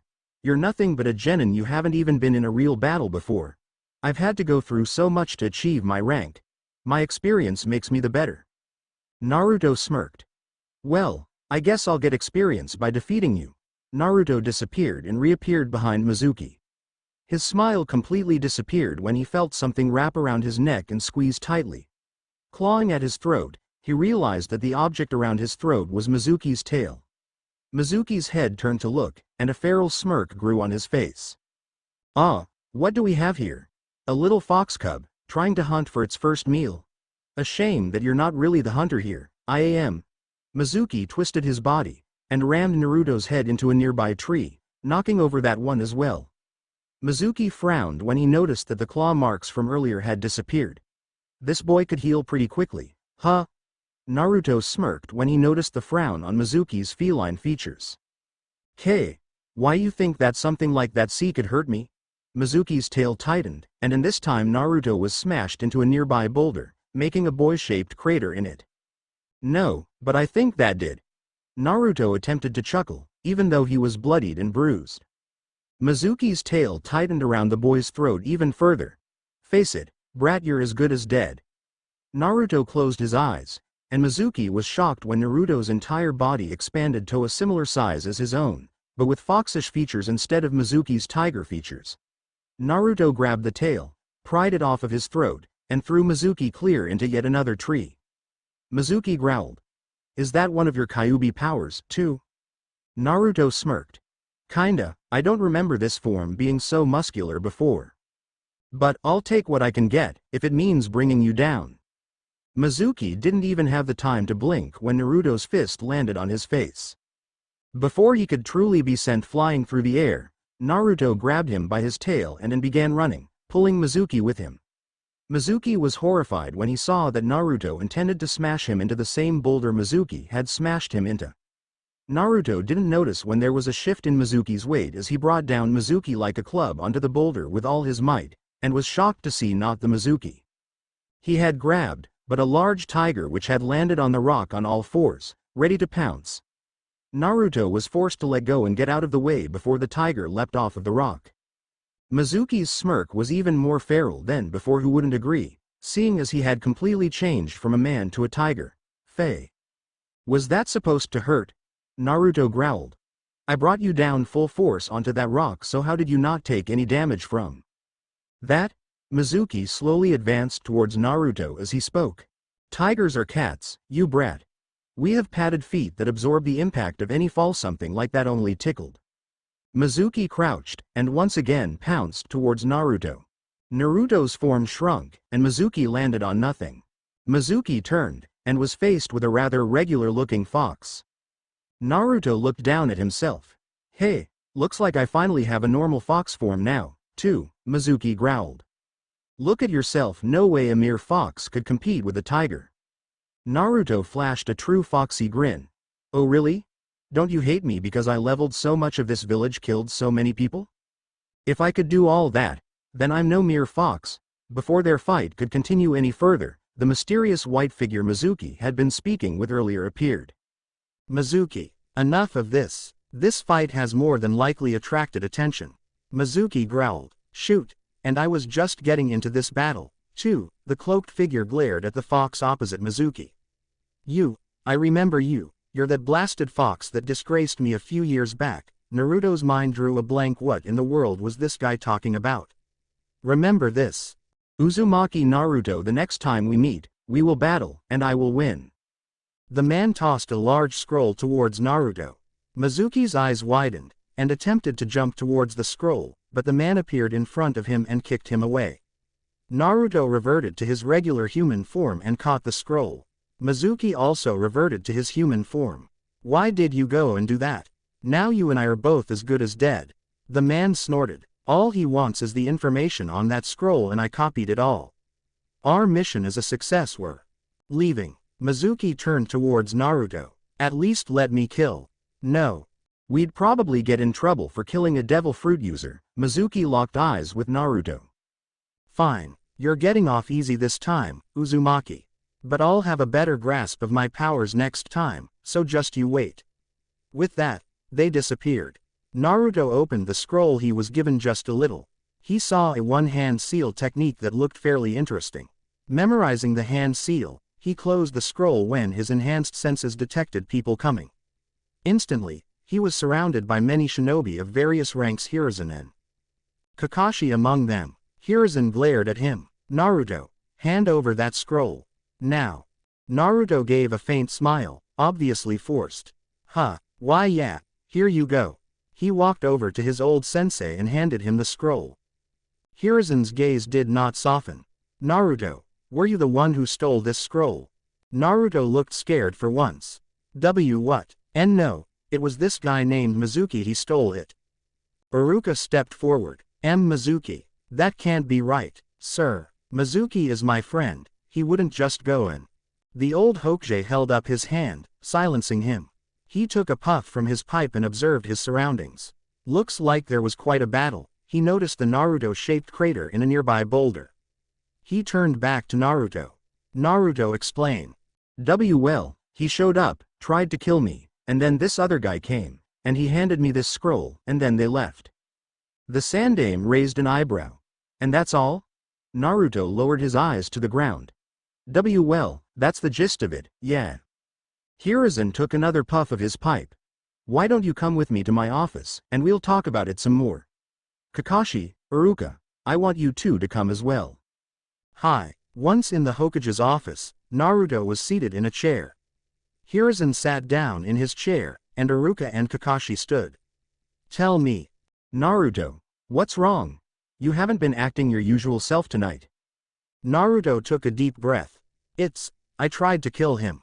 I mean, I know I'm supposed to, but, the pure rage, the pure hatred I felt towards him for betraying our village, I was able to keep it from outright controlling me, but the power that I felt coursed through me. If shinobi aren't supposed to feel emotions, then why is it that those same emotions gave me strength? Hiruzen sighed. It's not truly possible for us to not feel emotions. It's a shinobi's job to not let those emotions guide his actions. A man blinded by rage will not see all that is around him, but a man guided by his heart will know the path through any trouble. Naruto's face brightened a little, but all could tell that it was forced. Kakashi leaned towards the wizened leader. Hokage-sama, shouldn't we ask him about that? The elderly ninja closed his eyes in thought. Naruto, what happened in your battle? Several trees were leveled, and you left quite the impression on that boulder. Naruto looked down. He and I have similar fighting styles. Hiruzen and Kakashi looked at each other and nodded. Iruka looked confused. Wait, what? It isn't exactly Mizuki's style to cause that kind of destruction. Kakashi put his hand to his chin. You mean, he ate of the devil fruit too, huh? Naruto nodded. Iruka was more than confused. Devil fruit? What are you talking about? Hiruzen took a puff of his pipe. The devil fruit gives special abilities to those who eat them, in exchange for the user's ability to swim. Before you say anything, they are most often found on islands, not on the mainland. I wonder where he got it. Naruto spoke up. Well, his partner mentioned some higher up, maybe that guy gave it to him. Iruka put his hand to his forehead. But, are you sure it was Mizuki? What did this guy look like? Naruto put his hand to his chin. Well, he had silverish hair, and he was wearing a bandana. Iruka sighed. Yeah, that's him. Hiruzen's eyes narrowed. So, his abilities are similar to yours, Naruto? Why yeah. Iruka looked at Naruto. What are you guys talking about? What abilities? Naruto looked at his sensei, who nodded. Naruto took a deep breath, and attempted to transform back into his hybrid form. When he looked down at himself, he was disappointed to discover that all of his newfound musculature was gone. Iruka looked horrified. Why, you said that this is the power of some devil's fruit? Are you sure it doesn't come from? Hiruzen silenced him. Yes, we're very sure. Naruto, what forms does he take? A tiger and a man-tiger hybrid far more muscular than this form. Naruto reverted to his normal self. Sarutobi nodded to him. Thank you, Naruto. I know you don't like to show people you don't know your powers. He turned to Iruka. You tell no one about Naruto's abilities? Understood? Iruka gulped. Hi. He then turned to Kakashi. Any tips you want to give Naruto for his exam tomorrow? He seems to be quite the promising candidate. Kakashi cast his lazy gaze in Naruto's direction. Well, if he's come this far, what did you say you got so mad at again? Huh? I was mad because he betrayed the village. Kakashi nodded. Don't ever forget what that felt like, Naruto. And with that, Kakashi disappeared in a plume of smoke. Hiruzen sighed. Well, I guess this meeting is over. Naruto, I advise you get some sleep. Iruka, I'm sorry about your loss, but until his innocence is proven, Mizuki is now a nuke nin. Iruka looked saddened. Hi. When Naruto got home, his curiosity got the better of him and, instead of going to bed right off, he wanted to test that new jutsu. He was always obsessed with cool techniques for him. Learning this jutsu would be a very good way for him to take his mind off of the day's events. After a short while of practice, he finally got the jutsu right. It was called the Kage Bunshin no Jutsu, and it created a solid clone of himself, as opposed to an illusion. Not only that, but the clone had a copy of his brain, too. It was certainly no mindless drone. He even discovered that, when dismissed, he gained the clone's memories, too. Certainly a very useful technique, and since it did not require the chakra control that the regular Bunshin required, it was far easier for him to perform. The more chakra he pumped into it, the more clones he created, instead of him having to mold each individual clone as he used to have to do. He grinned. This jutsu would be far better for distraction purposes than a regular Bunshin. He wondered why his sensei had neglected to teach him such a jutsu, but decided that some sleep was prudent after all. It was only a few hours until the meeting time. Setting his clock, he went to bed and fell into a fitful sleep, filled with nightmares. When he woke up, Naruto immediately knew that his short sleep was not nearly enough that most people would have required to recover. Naruto, on the other hand, was not most people. Even though he had horrible nightmares, elements of said nightmares including Mizuki and the Kyuubi, as well as a burning Konoha, he felt completely refreshed physically speaking. After he cleaned up, he ate some breakfast. When he was done with that, he leapt out of his window, heading towards the specified testing ground. When he got there, he was not too surprised to see Hinata and Sasuke already there. He frowned when he realized how they might react to finding out he was a demon. He was sure all of the adults knew, which made him wonder why Sarutobi had taken him in. It was probably because that whatever the Yondaime Hokage had done, it had erased his memories, and therefore even if he had once been a demon, he wasn't anymore. Satisfied with this conclusion that he was not the Kyuubi, but himself, he smiled. Hinata saw him first, and smiled as well, and Naruto. Sasuke smirked. What took you so long? We've been here a couple of hours already. Naruto gave them a look that said, "What are you talking about? A couple of hours?" Panic spread across his face. "Shoot. I thought he said 9 o'clock. Hinata smiled. "Well, Sensei hasn't shown up yet, either. I wonder why he's so late." Sasuke brushed a hand through his hair. He had better have a very good reason to make us skip breakfast. Naruto panic deepened. Omen. I completely forgot about that, too." Sasuke sighed. "Can't you remember anything, Naruto?" Naruto looked affronted. "If I couldn't remember anything, then explain to me why I can remember the details of the time we met. You guys can barely remember it yourselves." Sasuke sighed. "If we don't remember it, how are we to know you're not lying about what you remember?" Before their argument could proceed any further, Kakashi appeared in his signature plume of smoke. "Hello, team. I trust your morning has gone well." Naruto and Sasuke shrugged their shoulders. Anyways, he took out a timer and 2 bells from his pocket. "I guess you guys will want to know about this test, right? The objective is to take these 2 bells from me within the time limit. Whoever gets a bell passes. Whoever does not fails." Hinata spoke up. But Sensei, I thought that Genin teams had 3 Genin on them, so why are you passing only 2 of us?" Kakashi gave the impression that he was smiling. "Well, looks like somebody did their research. Teams are assembled after you take this test, and nobody said anything about only passing 2 of you. You could all fail." The young shinobi to be gulped. "Any more questions?" "No." "Good. You're to come at me with all that you've got, and make sure you're really trying to kill me. Anything less won't be able to get these bells from me." The young warriors each steeled their gaze as Kakashi set the timer. "Oh, and one last thing. Whoever doesn't get a bell doesn't eat lunch." Before there were any objections, he put down the timer. "Begin." Kasek. Sue, people who only watch the English version of Naruto won't get why Mizuki's a tiger. You will very soon, though. I think the Mizuki scene is made of fail, but that's up to the reader to decide, really. Also, notice that Naruto believes himself to be the Kyuubi. This is important. In other news, I changed Naruto's hybrid form so it's more lean and lanky. It's not built for power. However, when under Kyuubi's influence, he gets a hybrid form with a more Chopper-esque build.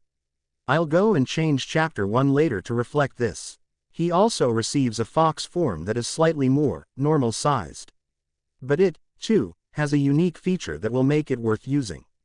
Basically, when under the Kyuubi's influence, it is similar to when Chopper uses a rumble ball.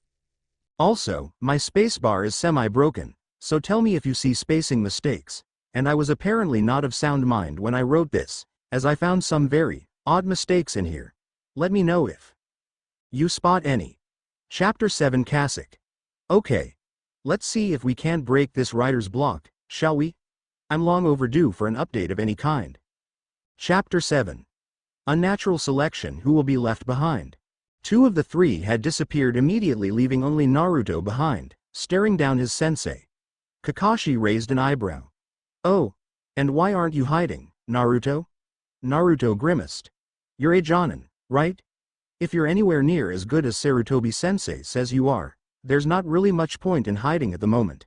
Besides, I think it's time we tried our fighting style on someone who's not going to go easy on me." Naruto charged straight at Kakashi, who dodged his seemingly wild punches. As Kakashi dodged each one, he noticed that something didn't quite seem right.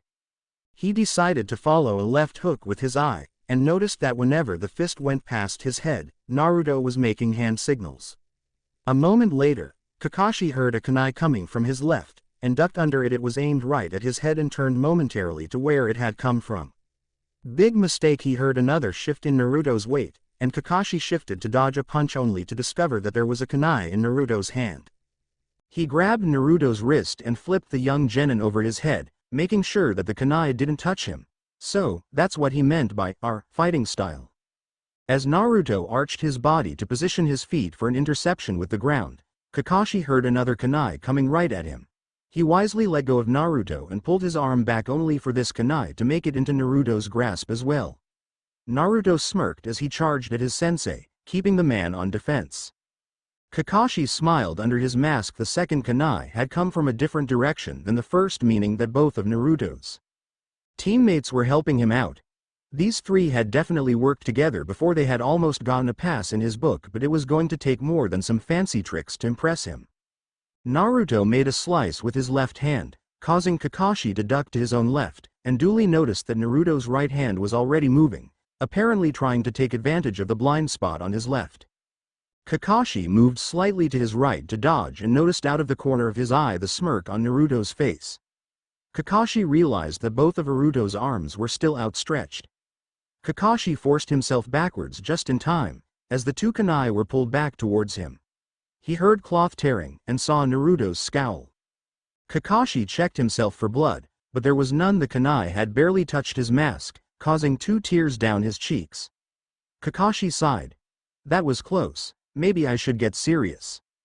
Naruto again tried to slice Kakashi across the face, but this time Kakashi got behind Naruto before he could even blink.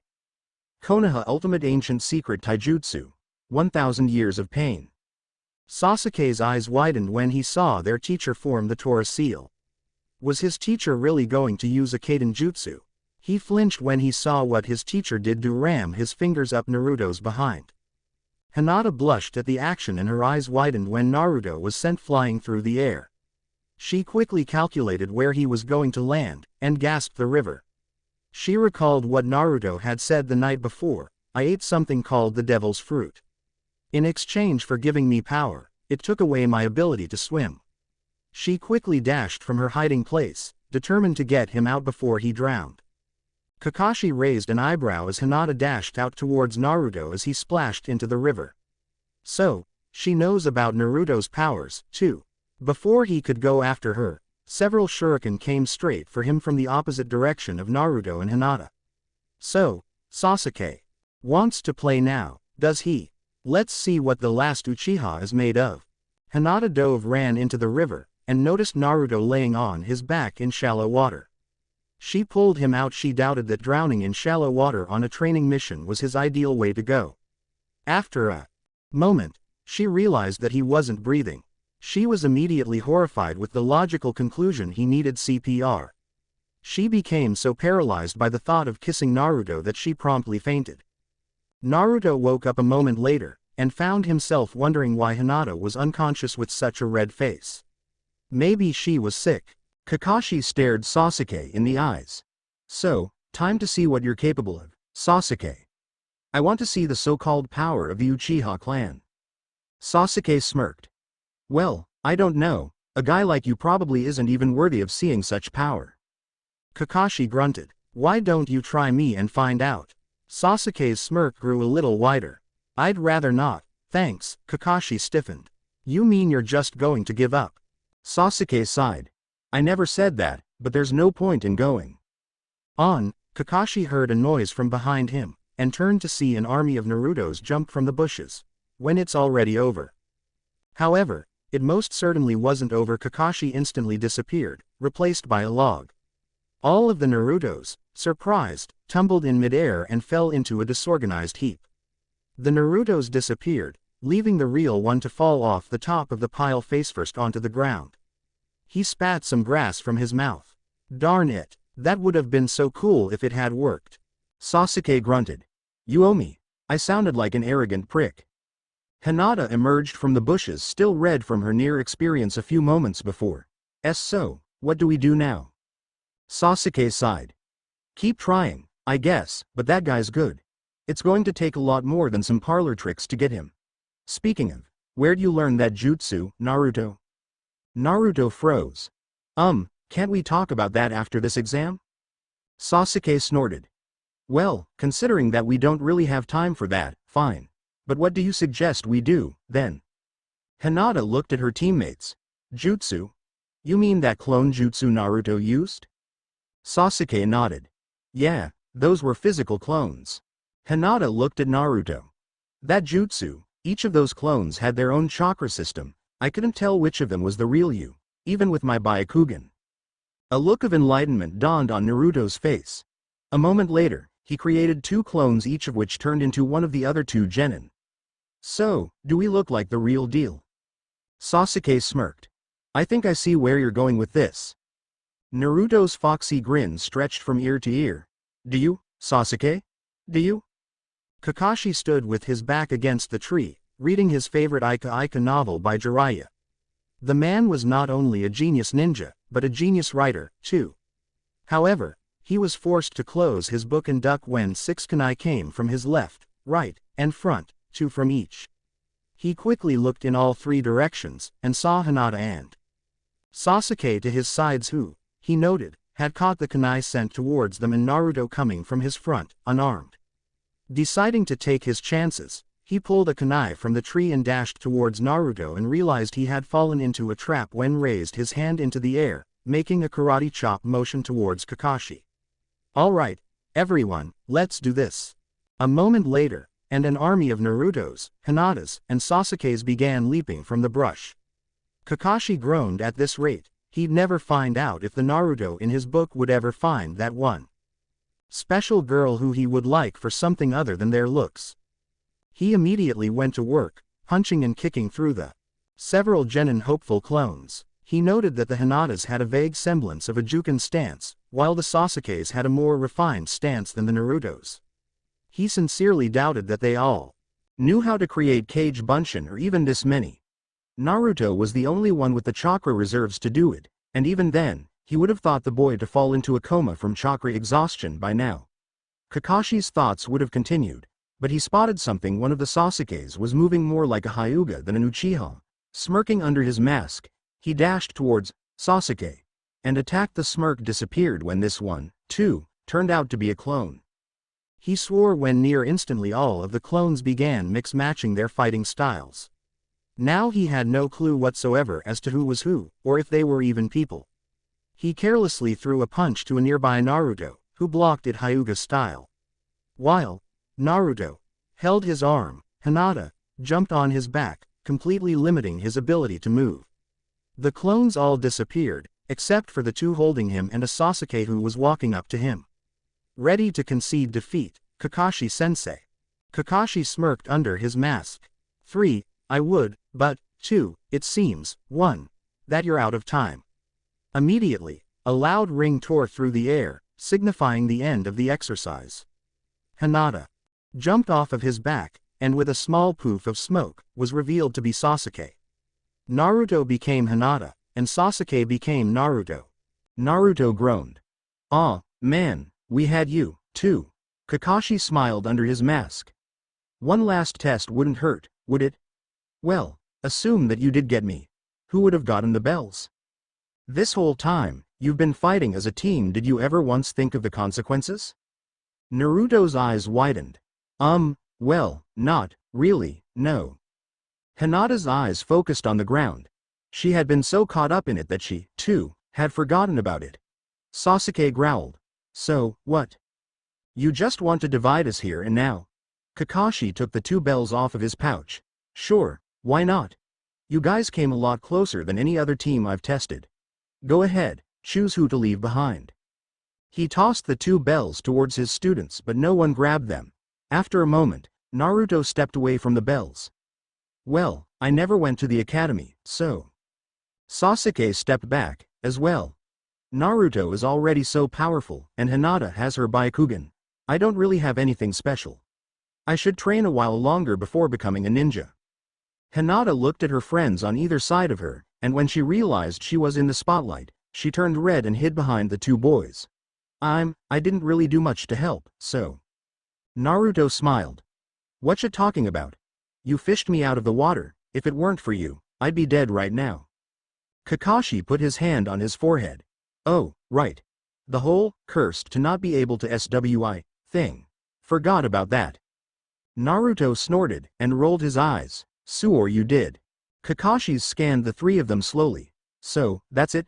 None of you are willing to let the others sacrifice themselves?" They looked amongst themselves, and nodded. Naruto sighed. "Yeah, I guess so." Kakashi sighed. "Well, that's going to make Enko happy, at least. She and the Hokage were the only ones willing to bet on you guys passing." Sasuke raised an eyebrow. "They have betting pools for these things?" Kakashi gave an eye smile. "No, just for me. You're the first group I've ever passed. Look, since you all seem to be so overcome with joy, why don't you go celebrate or something?" His team was stunned with disbelief, merely staring at their very sarcastic teacher. "Well, we'll meet again tomorrow, same place, same time. Ciao." Naruto coughed when he breathed in some of the smoke. Anyone for Ichiraku's?" Sasuke snorted. "That ramen place? Again?" Naruto crossed his arms, trying to look authoritative. "You have any better ideas?" Sasuke shrugged his shoulders in defeat. "Not really, just thought that I'd point out just how addicted to ramen you are." Naruto smirked, and turned to Hinata. "Any other objections?" Hinata shook her head slowly. She was still in shock about the test. "All right then, to Ichiraku's it is." Sasuke grabbed him by the shoulder before he could charge off. "By the way, Naruto, how come you didn't use your powers on Kakashi Sensei today?" Naruto broke into a sweat. You see, Sasuke sighed and let him go. "You forgot, didn't you?" Naruto nodded. "Despite the fact that these powers have been a part of you for nearly a decade now." Naruto nodded once again. "I believe the term here is loser. But, if it wasn't for those Kage Bunshin, we wouldn't be here, so, thanks." Naruto grinned.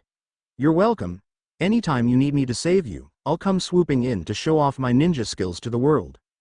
Sasuke smirked. "Wouldn't you rather go about saving Hinata?" Naruto faltered, and Hinata blushed. "Well, she won't need saving. But you, on the other hand." Sasuke smirked. "Well, how about we just all agree to save each other when necessary, all right?" He put his hand forward. Naruto took Hinata's HND, and placed both of them on Sasuke's. "You have a deal, Sasuke." Kasek. "So, reviews? Please." Semi fixed the error people pointed out. "In other news, I get a new laptop tonight, so, you can expect more updates from me from now on." Chapter 8, Kasek. "Yes, I got a new laptop. Haha, expect to see more updates out of me, especially since summer's coming up. Thanks for helping with the last chapter. I did forget to use Naruto's powers. Oops, to make up for it, expect to see something new in this chapter, okay?" Disclaimer. I own nothing. Chapter 8. Onward, to the Land of Waves. At first, everything seemed to be quiet in this one particular section of the Land of Fire's great forests, but if one were to listen intently, they could hear the rustling of leaves as Team 7 stealthily searched for their target. Naruto spotted something and hid behind a tree. He pushed his finger against the communicator in his ear. "Kakashi-sensei, we're 5 meters from the target. Permission to engage?" Kakashi sighed. "Depends. Is everyone ready?" Sasuke radioed in. Naruto said, What do you think?" Kakashi groaned. "It's called standard procedure, Sasuke. And you, Hinata? You're absolutely sure that this is the target?" Hinata's voice crackled over the radio. "Hi, sensei." Kakashi nodded to himself. "All right, then permission granted, Naruto. Remember, mission is to capture, not terminate." Naruto smirked. "Don't tempt me like that. You heard him, guys, get ready, go." Naruto transformed into his chibi fox form and dashed towards the target, a cat with a red ribbon on its right ear. The cat, being of the feline persuasion, instantly picked up the fact that there was a canine after it and dashed to the left. However, to the left was Hinata, bent over with her arms wide open. "Come here, Tora-chan, you'll be safe with me." The cat, grateful for the refuge, instantly leapt into her arms, and turned around to hiss at Naruto, who was already back in his human form. Naruto frowned. "Man, that was too easy. Why can't we ever do something more exciting? First weed pulling, then litter removal." Naruto leaned in towards the cat. "And now pet retrieval. I'm tired of it." He recoiled in pain when the cat scratched him full across the face. Apparently, it still sensed the fox in him. Hinata nearly dropped Tora in surprise. "And Naruto-kun, are you alright?" Naruto rubbed his face. "I'll be fine. Can't guarantee the cat's safety, though." Sasuke sighed as he approached them. "Just try it. It'll give me something to do on this mission," considering that the cat dashed towards Hinata right away. Kakashi dropped in. "Look, I can't change what kind of missions you get. It's the Hokage's job to assign missions, don't you remember?" Naruto gave another foxy grin, resulting in a hiss from Tora.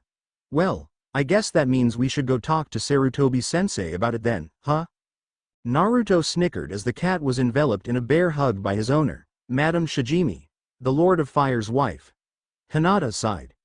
"That poor kitty." Sasuke frowned. "Something tells me that this won't be the last time this mission will be assigned." As Shijimi and Tora left, Hiruzen pulled out a sheet of paper. "Alright then, Team 7. Your next assignments are to babysit an elders grandson, go shopping in a neighboring village, and to help dig out someone's potato garden." Naruto took a step forward. Kakashi sighed quietly. "Here it comes." After a moment, Naruto kneeled, placing one hand on his jutted-out left knee and the other hand was placed on the ground, and he stared intently into the Hokage's eyes. "Hokage-sama, on behalf of both myself and my teammates, I humbly request that we receive a mission more befitting those known as shinobi." Everyone could not help but stare at the blonde genin. Hiruzen smirked. "Well, looks like those lessons didn't go to waste, after all, Naruto. I think I have just the mission right here." Baruka, who was the Hokage's assistant for the day, sputtered incredulously. Hokage-sama, you can't just send them on AC rank. They're not ready for it yet." Kakashi sighed. "Baruka, I don't know exactly what Hinata and Sasuke were like at the academy, but they were at the top of the class, and Naruto was the Hokage's apprentice. These three make an excellent team. I hate to admit it, but they even tricked me of all people during their genin exam. I think they've had more than enough training to handle some bandits." Baruka, unable to make a comeback, merely just sat down, mumbling to himself about other people being suck-ups. Hiruzen sighed. "Anyways, this is a protection mission. You were to escort a certain someone to the land of waves." It did not go unnoticed that Naruto paled. A smirk crept onto the Hokage's lips. "What's wrong, Naruto? You look kind of pale." Naruto shook his head. Nothing's wrong. Hokage-sama. Must be a draft or something." Hiruzen shook his head, a chuckle escaping his mouth. "Anyways, Tazuna, you may come in now." A nearby wall panel slid open, and in walked a man that appeared to be in his late 50s. He was about Kakashi's height, but this man was a tad overweight. He was actually quite muscular, but the sake bottle in his hand made it quite obvious that it was more a case of beer belly than anything. He was currently drinking from said bottle, and some of the sake trickled down his beard. After wiping it off and closing the door behind him, he took a good look at the ninja he had just hired. "What's this? They're all a bunch of super brats. I mean, look at the girl, she looks like she couldn't harm a fly." He quickly sobered up when two kunai dug into the wall on either side of his head. Naruto was immediately in his face. "I don't care what anyone says about me, but do not let people insult Hinata-chan. By the way, I missed. Hinata-chan? She never misses. She could hit a fly with one of these things as long as it's within throwing distance of the kunai. Sasuke there knows more ways to slice a man up with shuriken than I care to count. And you don't even want to know what I can do to a man with my bare hands. Am I clear?" Tazuna gulped. "See crystal." Naruto removed the kunai from Tazuna's sides and walked back to his friends, giving one of the kunai to Sasuke. "This is yours, I believe." Sasuke nodded, taking it back. "Don't you think that was a bit overdoing it? He is the client." Hiruzen sighed. "Naruto, I'll let it slide just this once, but I don't want to hear from any of your clients that you assaulted them. Am I clear on that?" A shiver went down Naruto's spine. "See clearer than the air we breathe." The old Hokage smiled. "Good." Tazuna, suddenly emboldened, puffed up his chest. "Anyways, my name's Tazuna. I'm a super master bridge builder. Your job is to escort my super self back to the land of waves and guard me until the bridge is done in a couple of weeks." The group of 5 travelers stood at the gates of Konoha, all of their gear ready for the journey. However, Naruto seemed somewhat nervous. Hey, Tazuna-san, by Land of Waves, you mean the island nation, right? Tazuna nodded. Right. We don't have any connection with the mainland, so that's what the bridge is for. Naruto gulped. Meaning we're gonna have to take a boat to get into the country, huh?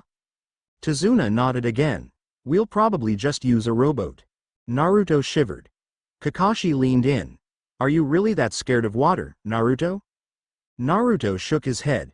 It's not just that, there's something in the air, something's not right here. I can smell it. Kakashi nodded in agreement. Well, let's see if Hinata can see it. He gave the signal to Hinata to use her Byakugan, and after a moment, she signaled back. 2 people not allies were watching them. Kakashi sighed to himself. Great, I think I would have been better off not knowing. Hinata spoke up. Do they have ninja in the Land of Waves, too? Kakashi sighed. The Land of Waves? Nope. Like Tazuna said, they don't have a connection to the mainland, so they don't really have to worry about invasions or anything. But, most countries in our section of the world do have ninja. Actually, Konohagakure no Sato is the very first village of its kind in the world. All of the other hidden villages are based off of us. Isn't that nice to know? Naruto nodded. Yeah, I heard about all that stuff from Sarutobi-sensei, about how the Senju and Uchiha clans founded Konoha. Sasuke smirked. So, guess that makes me Konoha nobility, then. The comment obviously struck a nerve with Naruto, so Kakashi intervened. Well, in a way, all 3 of you are nobility in Konoha. The Hyuga and Uchiha have both been extremely instrumental in Konoha's past, and Naruto. Well, Naruto. Naruto gave a faint smile as he stepped in a puddle in the road. It's alright, Kakashi-sensei. I know I'm just some orphan taken off the street. Kakashi sighed. Look, when the time comes, you'll find out everything about your past. I think right now, though, you shouldn't worry about it. You are who you are. Uzumaki Naruto, Hokage's apprentice. Doesn't that just have a nice ring to it? Naruto smiled, and started walking a bit faster. Sasuke moved over to Kakashi. Guess that means you know who his parents are, don't you, Kakashi-sensei? Kakashi paled. He was saved from having to explain himself when he suddenly found himself wrapped in spiked chains. 2 ninja had somehow snuck up on them, holding the chains on either side of Kakashi. The one on the right had smooth black hair, a cape, and camouflage pants, as well as a giant clawed gauntlet on his right hand, which the chain seemed to be attached to. The one on the left had longer, spikier hair, had no cape, and had a similar gauntlet on his left hand. Their Hitai-8 marked them as from Kurikagure no Sato Mist Ninja. Their Hitai-8 were modified so that the one on the right had 1 horn in the center of his, while the other had 1 horn extending from either side. 1 down. They pulled, and in an instant, Kakashi's form was torn into several pieces. In another instant, they were behind Naruto. 2 down. Naruto was consumed with rage. They had just killed his sensei. The 2 ninja ducked when Naruto jumped backwards with both of his arms extended, hoping to clothesline them. They turned around to try to kill him in the same way that they had done to Kakashi, but were stunned by the boy's appearance. He had grown orange and white fur all over his body, and his eyes had turned red. The whisker marks on his cheek had become real whiskers, and his ears had changed shape into furred triangles. He had grown not only fangs and claws, but a tail as well. What was most astonishing were his legs. The ankle was raised to the point that it looked like a second, backwards knee, like an animal's. An instant after they made these observations, the one with 2 horns was crippled over, Naruto's fist in his gut. Naruto growled, 1 down. The other one, in a panic, dashed towards the others. Sasuke and Hinata tried to block his way, but he dashed to the side, attacking them with the chain. Right before it reached them, it maxed out on its length, and the man was forced to detach the chain as he dashed towards Tazuna. It was enough the 2 genin were too enveloped in dodging the chain to be able to stop him. However, before his claw could sink into the man's chest, Naruto appeared in front of him and grabbed him by the wrist, the tip of the claws digging into Naruto's fur. Naruto growled again, and the man feared for his life, unable to pull his gauntlet from the boy's grip. 2 down. Naruto made a short hop, raising his right leg high and bringing it down on the man's head, knocking him out. As he fell, the claws made a long scratch down Naruto's chest. Naruto, satisfied, resumed his human form. Sasuke stared at him. What was that? I thought you said you only had 3 forms? That one makes form number 4? Naruto was saved from that particular explanation when none other than Kakashi appeared from the bushes, looking towards where Kakashi died. There were several pieces of wood Kawarimi no Jutsu. Good job, Naruto. Seems that your abilities are evolving. However, that's not how you should have handled it. Things like that need to be kept hidden. Kakashi pointed to Tazuna, who had a horrified look on his face. Why you, that power? Naruto immediately went on the defensive. I can explain, honest. You see, it's a power I got from eating the devil fruit. I know that. Naruto looked relieved. Oh, thank goodness, but how do you know about devil fruit, Tazuna? Kakashi held up his hand. You might want to save it for later, Naruto, look at yourself. Naruto did so. He had scratch marks that went all the way down his chest. You do realize that these two have poison on their claws, right?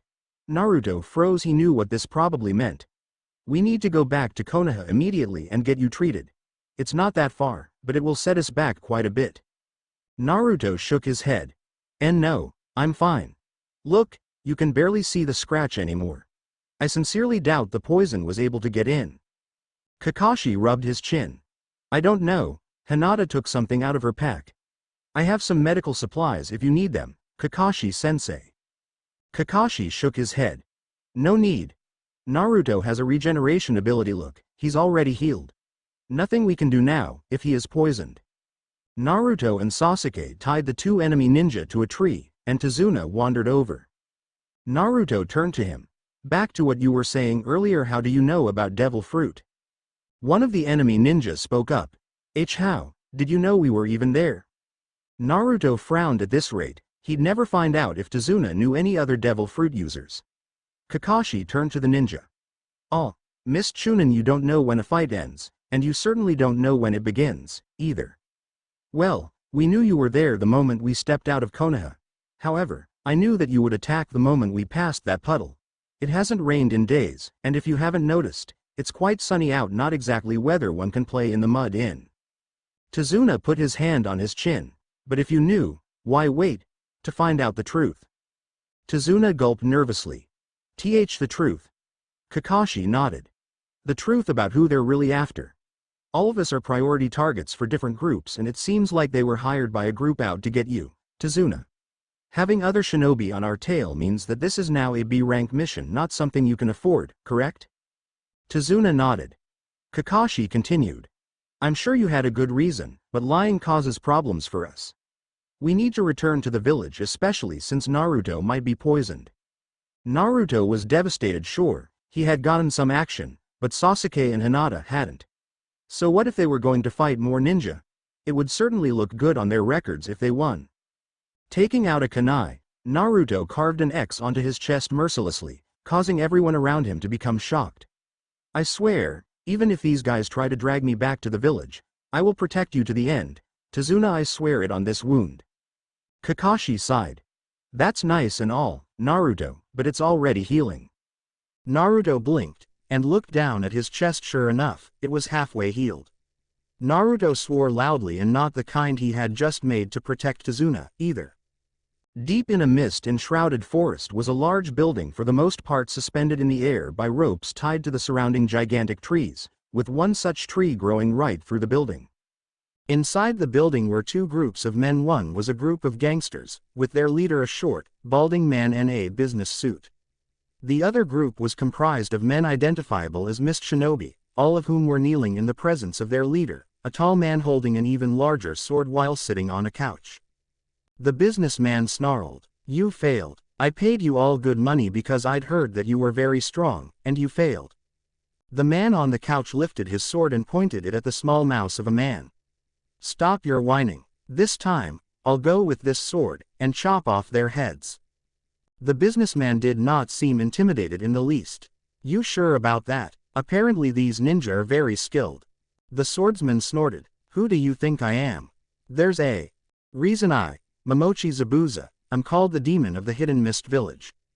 The businessman snorted. Just make sure the bridge builder dies. I'd prefer not to do the job personally, but I will if you keep failing.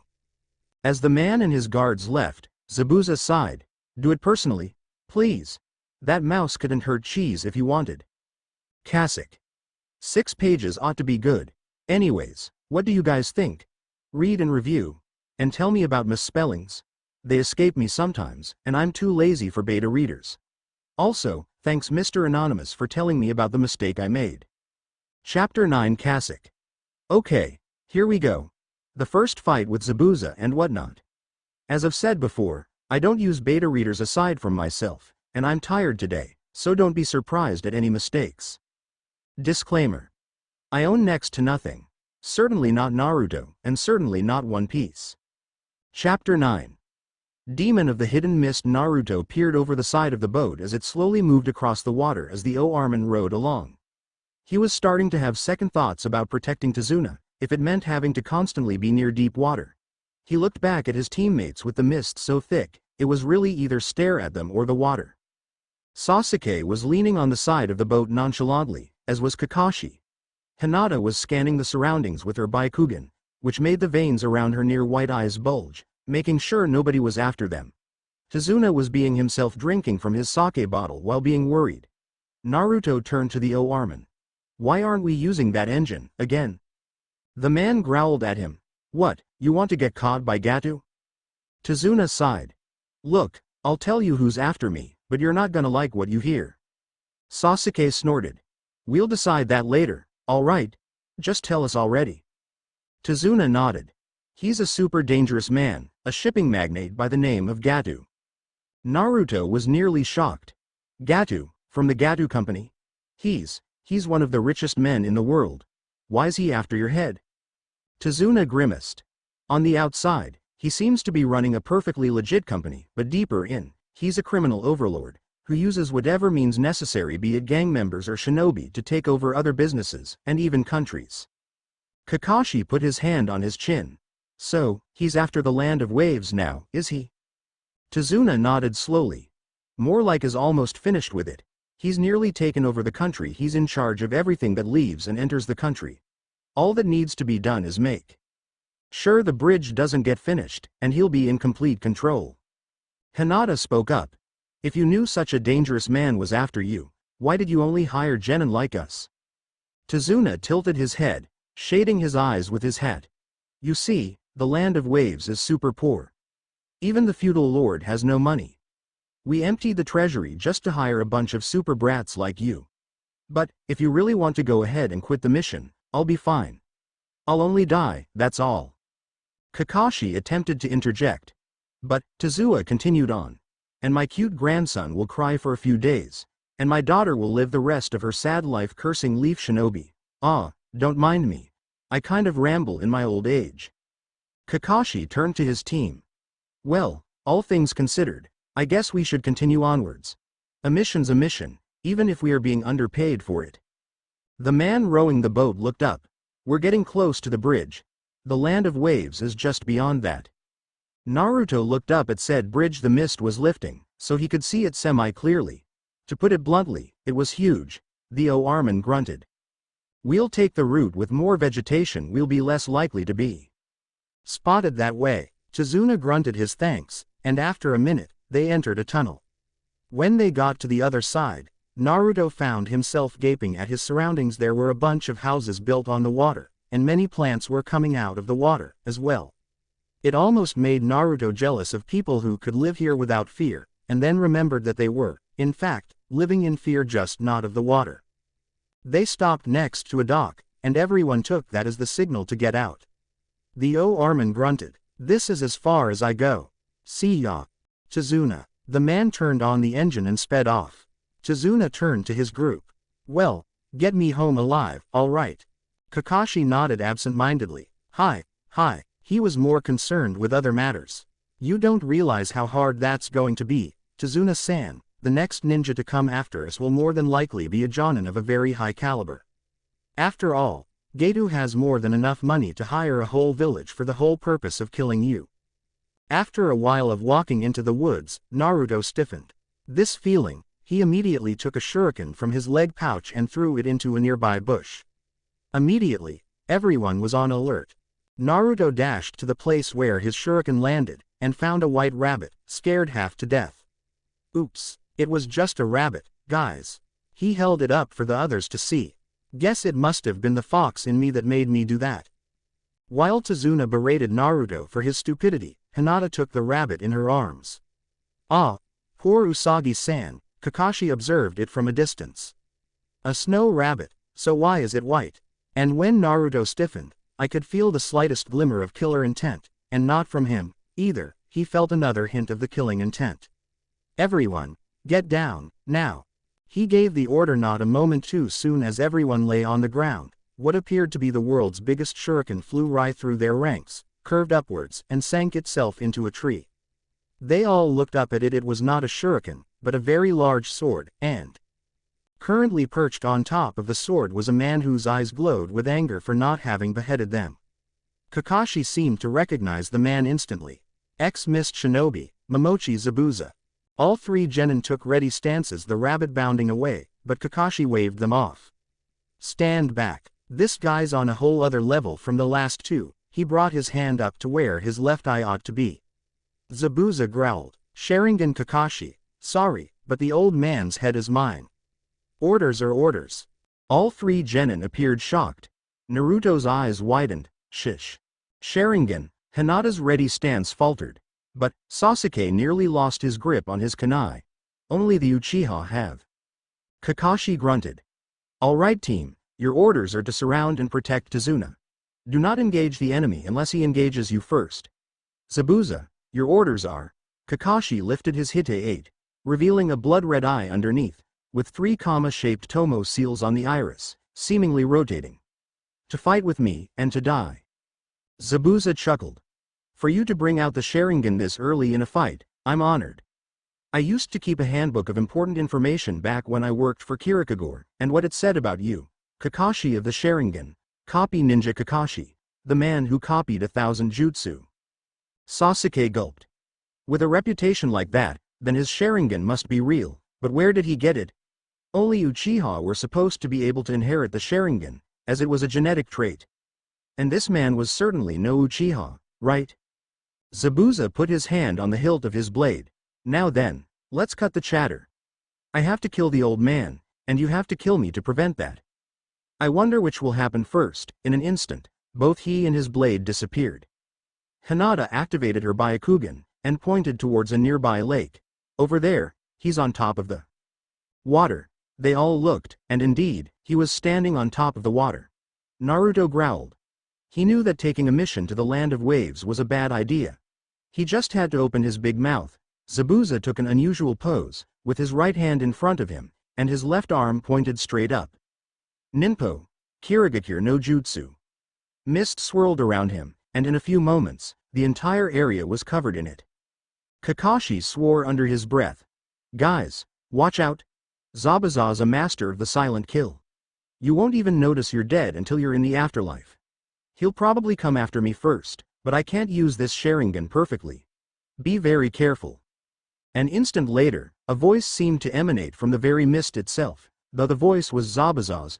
8 points, liver, lungs, spine, clavicle vein, neck vein, brain, kidneys, heart. Which should I go for?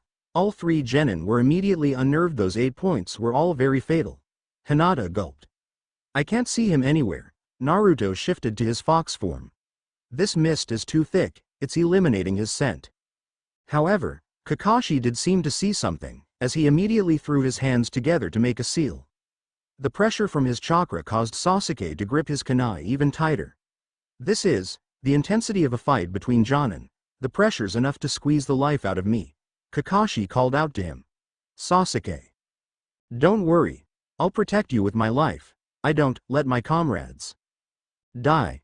He turned to face them, his eyes closed in such a manner as to suggest he was smiling.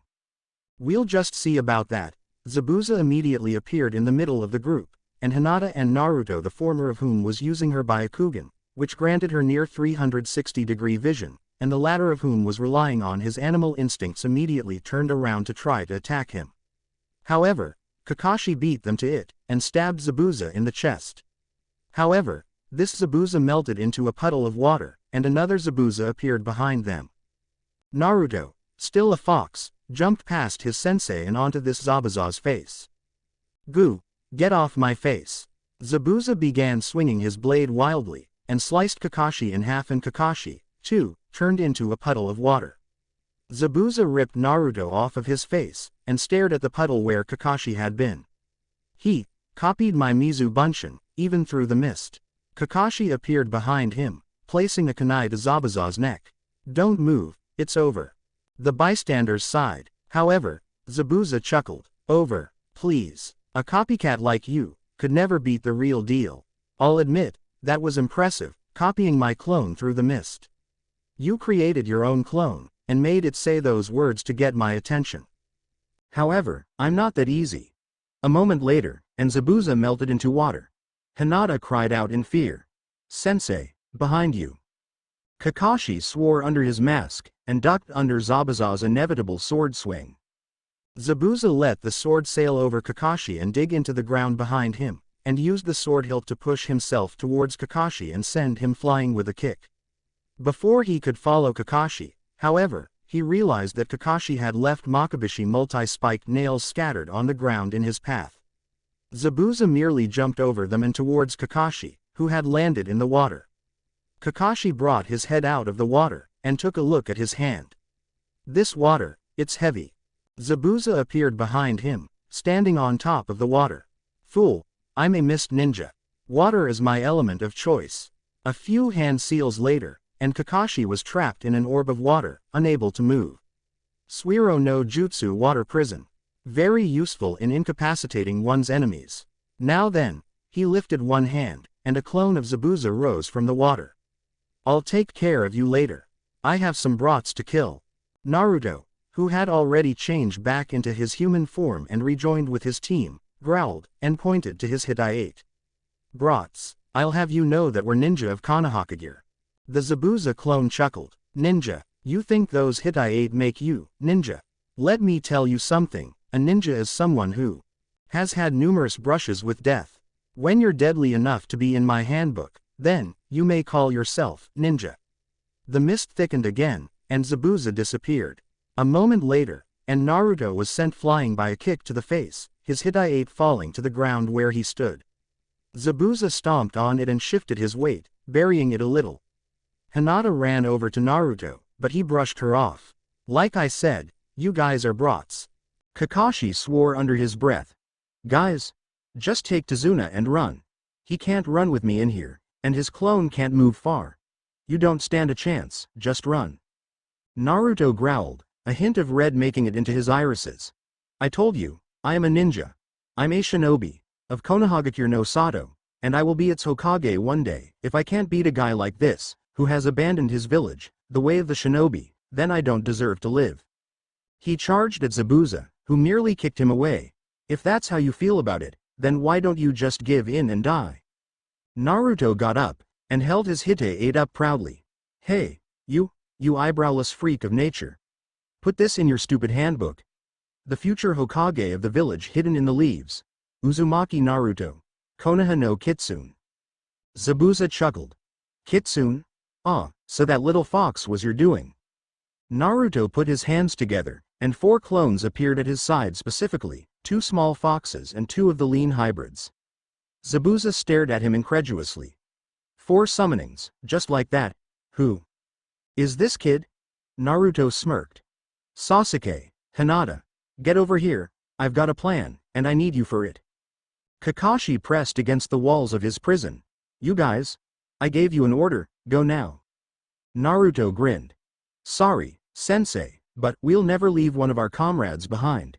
Even if we're looked down upon as trash by the rest of the world." Kakashi's eyes widened, and Naruto's hair seemed to tinge black in his vision. That speech, it seems H story loves to repeat itself. Zabuza chuckled. "So, you intend to keep playing ninja? When I was your age, these hands were already stained red with the blood of others." Kakashi glared at him. Zabuza, the devil. Zabuza smiled under his mask. Ah, so you've heard of that. Kakashi grimaced. The reject who killed over 100 academy students, just to prove that he was worthy to join. Zabuza growled. It appears you've heard too much. Sasuke snorted. Killed over 100 kids? Please. I could do that, if I wanted. But you know something. That kind of thing isn't what shinobi do. What we do. One of Naruto's foxes dashed and got on Zabuza's clone's face, temporarily blinding it. In a flash, Sasuke cut it with his kunai down. Is cut down our foes, one at a time, skillfully. Massacre is the thing that those without a brain do. He grimaced, as if remembering something. Zabuza snorted. Please, I can make as many of those as I need. 2. His eyes widened when the second fox appeared in front of his face. Quickly, he swatted it away with his hand, causing it to disappear. However, one of the hybrids was behind it, ready to punch him in the face. Zabuza took the sword from his back and sliced it in half, causing it to disappear, too. Naruto hissed in pain, and Hinata grabbed his shoulder. Are you all right? Naruto nodded. Yeah, just that sword of his. Something's weird about it, but I can't put my finger on it. Zabuza pointed his sword at the genin. 2 targets down, 6 to go. Not much of a challenge, if you ask me. Naruto grinned. Well, if it's a challenge you want. He reached deep inside himself, and pulled on some of the strength that once belonged to the fearsome Kyuubi no Kitsune. Placing his hands together in the now familiar seal, an entire army of clones appeared out of thin air. Why not try 1,000 targets?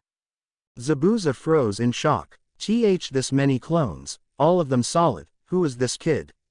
He shook it off. Bah, whether it be 1 or 1,000, I'll cut all of you down. He held his left hand in front of him, and several clones of himself appeared from the water, swords at the ready. A moment later, and what could pass as the greatest battle the land of waves had ever seen began, wave after wave of blonde genin attacking the swordsman, who cut them down effortlessly. However, the real Zabuza, being distracted, failed to notice the presence behind him until it was almost too late. He pulled his right arm away from his water prison just as the kunai came down, and he was surprised to see Sasuke behind him. Peek-a-boo. Zabuza pulled his fist back, and tried to punch Sasuke in the face. However, his punch was intercepted by Kakashi, who was now free of the water prison. Seems you just got beaten by a bunch of kids playing ninja, Zabuza. Zabuza was visibly angry, and turned to his clones. Immediately, they began performing hand seals, and their arms melted away from in front of them. A moment later, and the entire army of Naruto's, along with Hinata and Tazuna, were trapped within Zabuza's giant water prison. The clones all immediately disappeared, and one Naruto remained, who quickly sank to the bottom of the giant orb. Zabuza frowned. That's odd, he shouldn't sink like that, not in the Suiro. He grabbed his sword, and tried to slice Kakashi in half, but the Jonin jumped back further onto the lake. Sasuke dashed past Zabuza, hoping to save his comrades and client. However, when he reached the Zabuzas, they proved quite adept at defending themselves with just their feet. Hinata dived down towards Naruto, fear and concern in her eyes. After using her Hitai-8 to bind his mouth and nose, she approached the edge of the prison and glared one of the clones in the face. The Zabuza clone smirked back, obviously amused. It was not amused, however, when Hinata slammed her hand against the barrier, creating a burst of chakra that melted the clone, and caused the dome to grow significantly smaller. She swam over, and began eliminating them one by one, until they were all gone. After gaining her breath back, she ran with Sasuke over to Naruto and Tazuna. Tazuna had already removed Hinata's Hitai-8, and was checking Naruto for a pulse. This is bad, he's gonna need CPR. Either of you guys know how? I forgot ages ago. Hinata froze. Was this some kind of running joke by the gods? She blushed. Well, I do, but, Sasuke growled. Fine, I'll do it. But if Naruto ever finds out, you will find there are things far worse than death. A few moments later, and Naruto spurted out the water that had been in his lungs. What happened? Tazuna frowned. That jutsu of his activated your curse, and you got knocked out. Naruto nodded. I see, then, how come I'm not? Tazuna smiled. Your friends here managed to cancel it rather quickly, so no harm done. Naruto nodded again. I didn't need CPR, did I?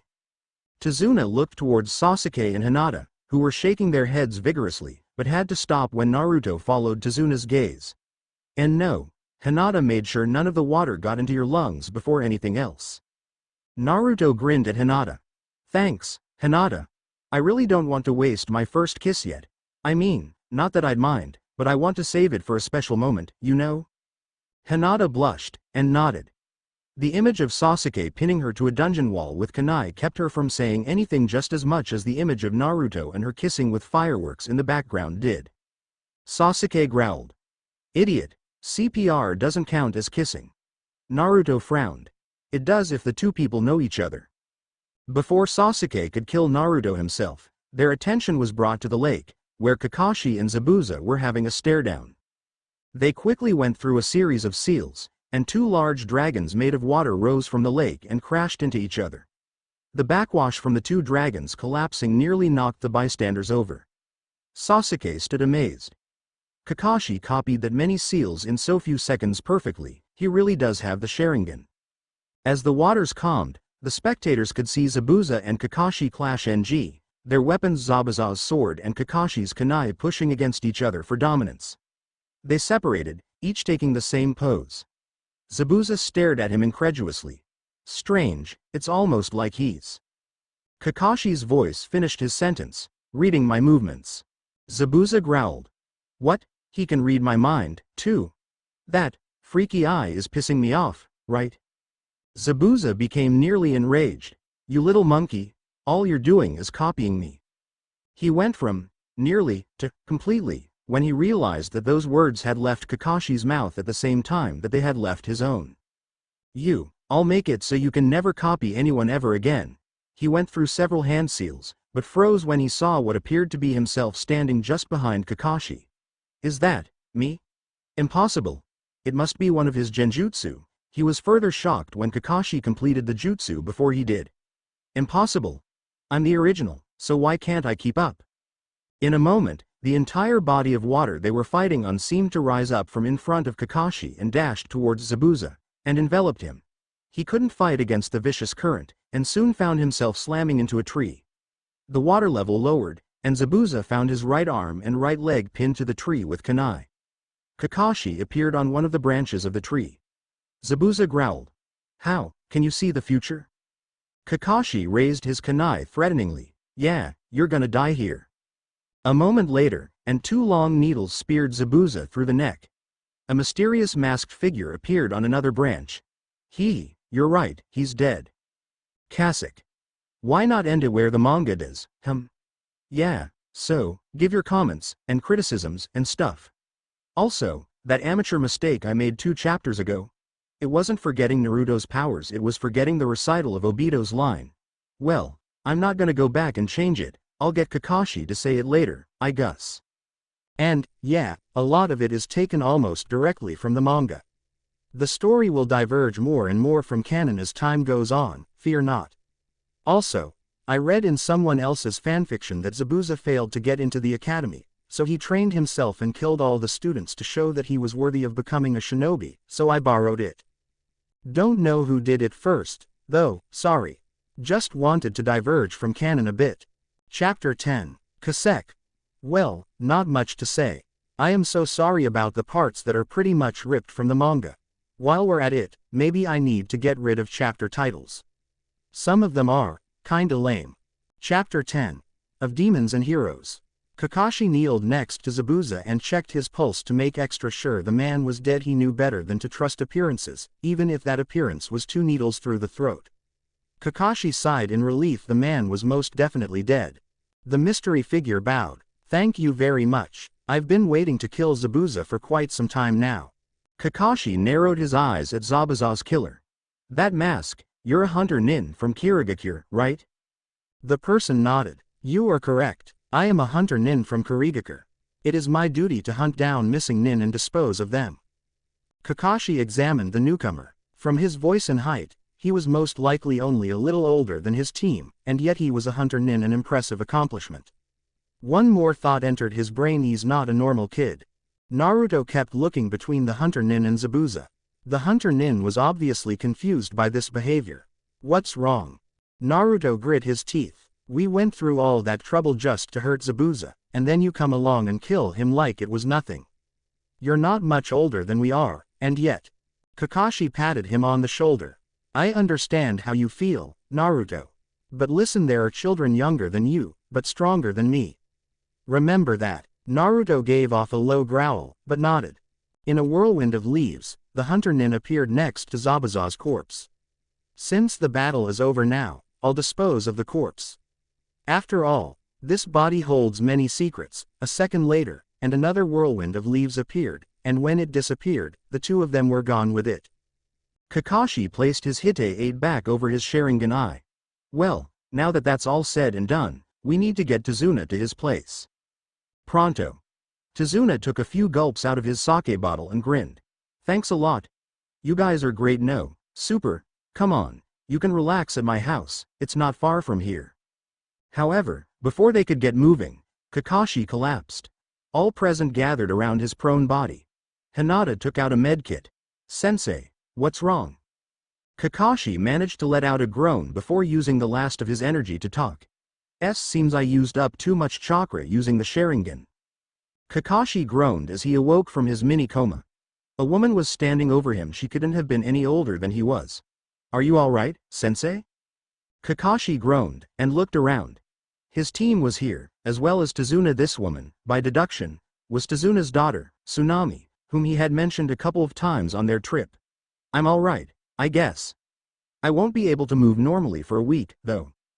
Hinata gasped. I didn't know that the Sharingan carried such a high risk to the user. Kakashi continued staring at the ceiling. Normally, it doesn't. I'm sure Sasuke's seen the Sharingan plenty of times in his past. An image of blood splattering on the walls entered Sasuke's mind, and he shivered momentarily. You're going to have to explain it to us some other time. I want to hear more about that hunter nin. Kakashi sighed. Right, hunter nin, or body erasers. Their job is to kill missing nin and eliminate their corpses, rather thoroughly. A ninja's body holds many secrets. Say, the secrets of the medicine they take, the jutsu they use, the bloodlines they carry. This time it was Hinata who shivered, remembering a Hite-8 with cloud symbols on it. So, by killing those ninja who have abandoned their village and disposing of their corpses, they prevent the secrets of the village from being leaked. Not a trace left, that is a ninja's end. Finally it was Naruto's turn to shiver. He couldn't keep the image of Zabuza's various body parts, in a jumbled pile, being tossed into a fire one by one from entering his mind. The hunter nin sat by Zabuza's corpse, a roll of tools laid out behind him. He took one tool that was similar to a pair of scissors, but with one handle, and faced Zabuza. First, I'll cut the mouth cloth, drain some blood and... He was shocked when the supposedly dead Zabuza grabbed his wrist and at the same time pulled down on his facial bandages, creating a part in them that revealed his mouth, which was lined with sharp teeth, like a shark's. That's quite alright, I'd prefer to do it myself. The boy sighed. Back to life already, are you? Zabuza grabbed one of the needles in his neck. Che, as always, you were rough with me. He pulled the needle out, causing blood to spurt out of both ends of the hole. The boy tilted his head. That doesn't mean you can be. You'll really die if you're careless. Zabuza pulled out another needle. Why are you wearing that stupid mask, Haku? I hate that thing, gives me the creeps. Haku pulled off the mask, revealing a most effeminate face complete with makeup. Sorry, needed it for the act. Plus, it reminds me of the old days. Zabuza tightened the wrappings around his neck. Well, did you have to use my neck? There are better acupuncture points. Haku nodded. Maybe, but I didn't want to scar your body. Using a spot you always cover up anyways seemed better. Plus, the muscles in the neck are weaker than in the rest of the body. It was easier to do. Zabuza glared at Haku. Haku merely smiled. You probably won't be able to move normally for a week. Zabuza sighed. Both pure and clever. That's what I like about you. Haku nodded. Well, I am a kid. He looked up. The mist is clearing. His smile turned into a frown. Will you be alright by yourself next time? Zabuza glared at nothing in particular. I will defeat the Sharingan. Kakashi woke up in a flash, and sat straight up. He brought his hand up to his left eye. This feeling, Zabuza's dead, yet. Hinata was worried. What's wrong, sensei? Kakashi glared at the ground. How did that boy dispose of the body? Sasuke frowned. He didn't. Not in front of us. Naruto crossed his arms. Wait a sec, we weren't going to attack him, why'd he take the corpse away? Kakashi nodded in agreement. If he needed proof that Zabuza was dead, he could have just taken his head. Another thing, the weapons he used. Hinata gasped. Senbon. Kakashi nodded. Right on. The conversation was going on too fast for Tazuna to follow. Wait, what's going on here? Kakashi frowned under his mask. In all likelihood, Zabuza is still alive. Sasuke growled, obviously discontent with the possibility of facing such a monstrous person again. I thought you said he was dead. You checked. Kakashi nodded. Well, as a hunter nin, that boy could easily have faked it, considering all of the factors. If Zabuza really is still alive, he'll be out even longer than I will. Needles through the neck aside, a momentary death like that takes a lot out of a person. We have 10 days, tops, to get ready for him. Tazuna frowned. Aren't you thinking this through a bit too much? Naruto shook his head. It's our way of life, always be prepared.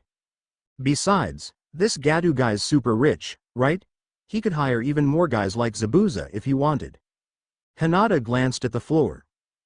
Sensei, by get ready for him, what do you mean? You can barely move. Kakashi smiled under his mask. By training you guys, of course. Sasuke frowned. You had a tough time with it with your Sharingan, and you expect us to get that much better in a week? Kakashi's smile didn't fade. You guys did extraordinarily well for Genin. I think we can get some good training in. Besides, this is just while I get better. I mean, to defeat him without my help, while I'd be extremely proud if you pulled it off, I'd prefer to be part of the action. Naruto smiled, his enthusiasm showed. Training, huh? I can't wait. Sarutobi-sensei never did much more than chakra control exercises with me. This is gonna be great. Great? That's not great. All present were surprised at the appearance of a small, dark-haired child, wearing a hat. He did not look pleased. Tazuna, however, was. Inari. Where have you been? Come. Give your old grandfather a hug. Inari did as told, though with a noticeable lack of enthusiasm. Welcome back, Grandpa. Tsunami kneeled next to the two of them. Inari, say hello to these people. They're the ninja who protected your grandfather from Gatu's men. Inari glanced at them. What's the point? They're just going to die anyways. Naruto growled. What was that? Inari glared at him. There's no way you can defeat a demon like Gatu. Naruto's eyes narrowed. Demon? You have no idea who you're talking to. Naruto made to get up, but Hinata grabbed his hand. Naruto, he's just a little boy. Naruto shook off her hand, an act that more than got Sasuke's attention. Was he that mad? I don't care what kind of man Gatu is. I, who am called Demon, in my village. I vowed to become a hero, the greatest our village the world has ever seen, even if it means toppling another so-called demon, like him. Inari's glare intensified. What are you, stupid? There are no such things as heroes. Sasuke thought he saw a hint of red in Naruto's eyes, but it disappeared just as quickly when Hinata grabbed his arm a bit more forcefully than the last time. Inari moved towards one of the doors. Tazuna reached out to him. Inari, where are you going? Inari glanced back into the room as he opened the door. I'm going to my room to look at the ocean. Tazuna glanced at Naruto. Sorry. Naruto shook off Hinata once more, and marched out the same way Inari had left. Kakashi sighed. This can't end well. Naruto marched up the stairs that were on the other side of the doorway. He found a door at the top of the stairs that he assumed was probably Inari's room. However, just before he grabbed the door handle, he heard a sob. Naruto stood there transfixed as Inari cried inside of his room, crying for his father. Naruto, now entirely discouraged, decided to leave the boy alone, and walked back downstairs. Kakashi, now on crutches, had brought his team to the forest. Alright, I guess we'll start the training. I wanted to work on chakra control, but I guess you guys know more than enough about that, don't you? Naruto raised an eyebrow. How do you know? Kakashi sighed. Well, Hinata's a Hyuga, it's pretty much a given that she have very precise chakra control. And I saw Sasuke walk on the water earlier, and you, Naruto, were just complaining earlier about how much the Sandame focused on your chakra control. I would assume you can walk on water, but then again. Naruto frowned. Then again, what? Kakashi sighed. Just remembering back to the bell test, that's all. Naruto immediately knew what he implied with that. Gee, that was, you caught me by surprise, that's all. Same thing happened to you with Zabuza, right? Kakashi nodded. Yes, I suppose it did. So, Sasuke, where'd you learn it, then? Sasuke glanced to the side. I picked it up from them, all right. What are friends for?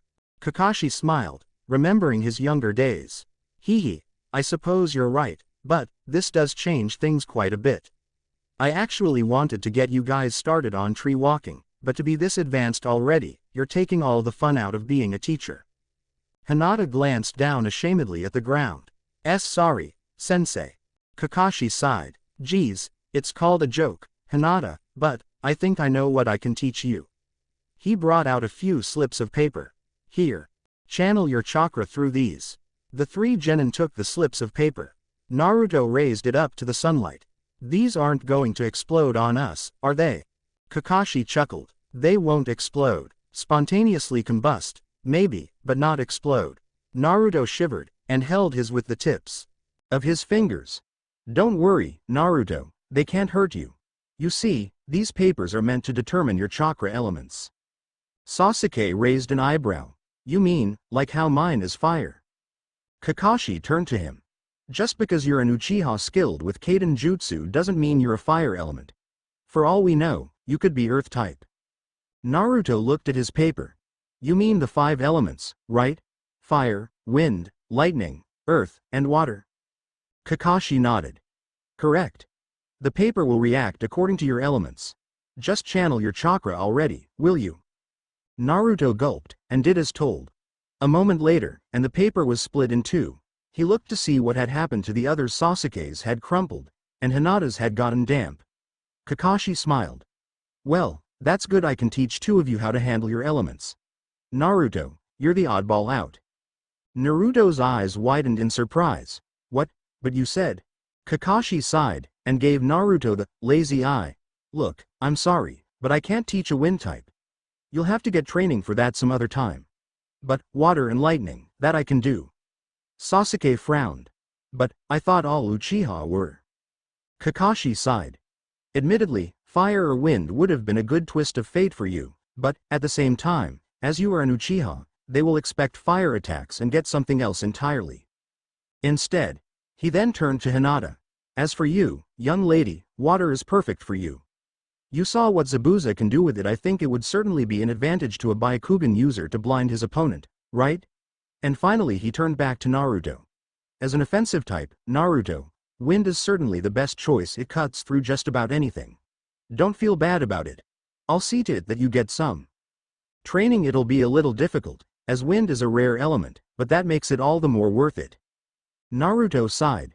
So, what do I do while you guys train? Kakashi pulled Naruto to the side, and whispered in his ear.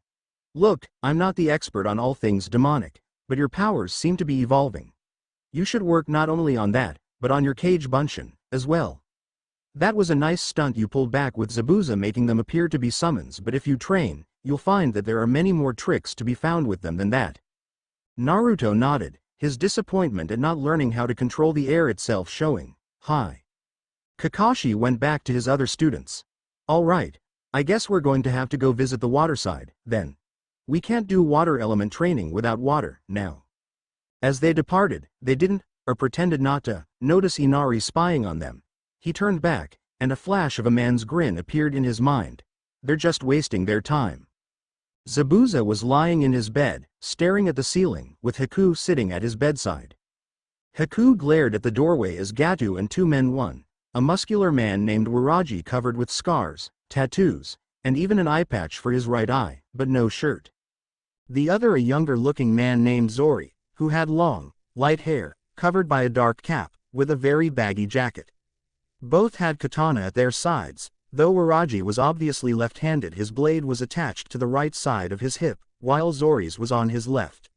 Amusingly, they were both wearing the kinds of sandals that they shared names with.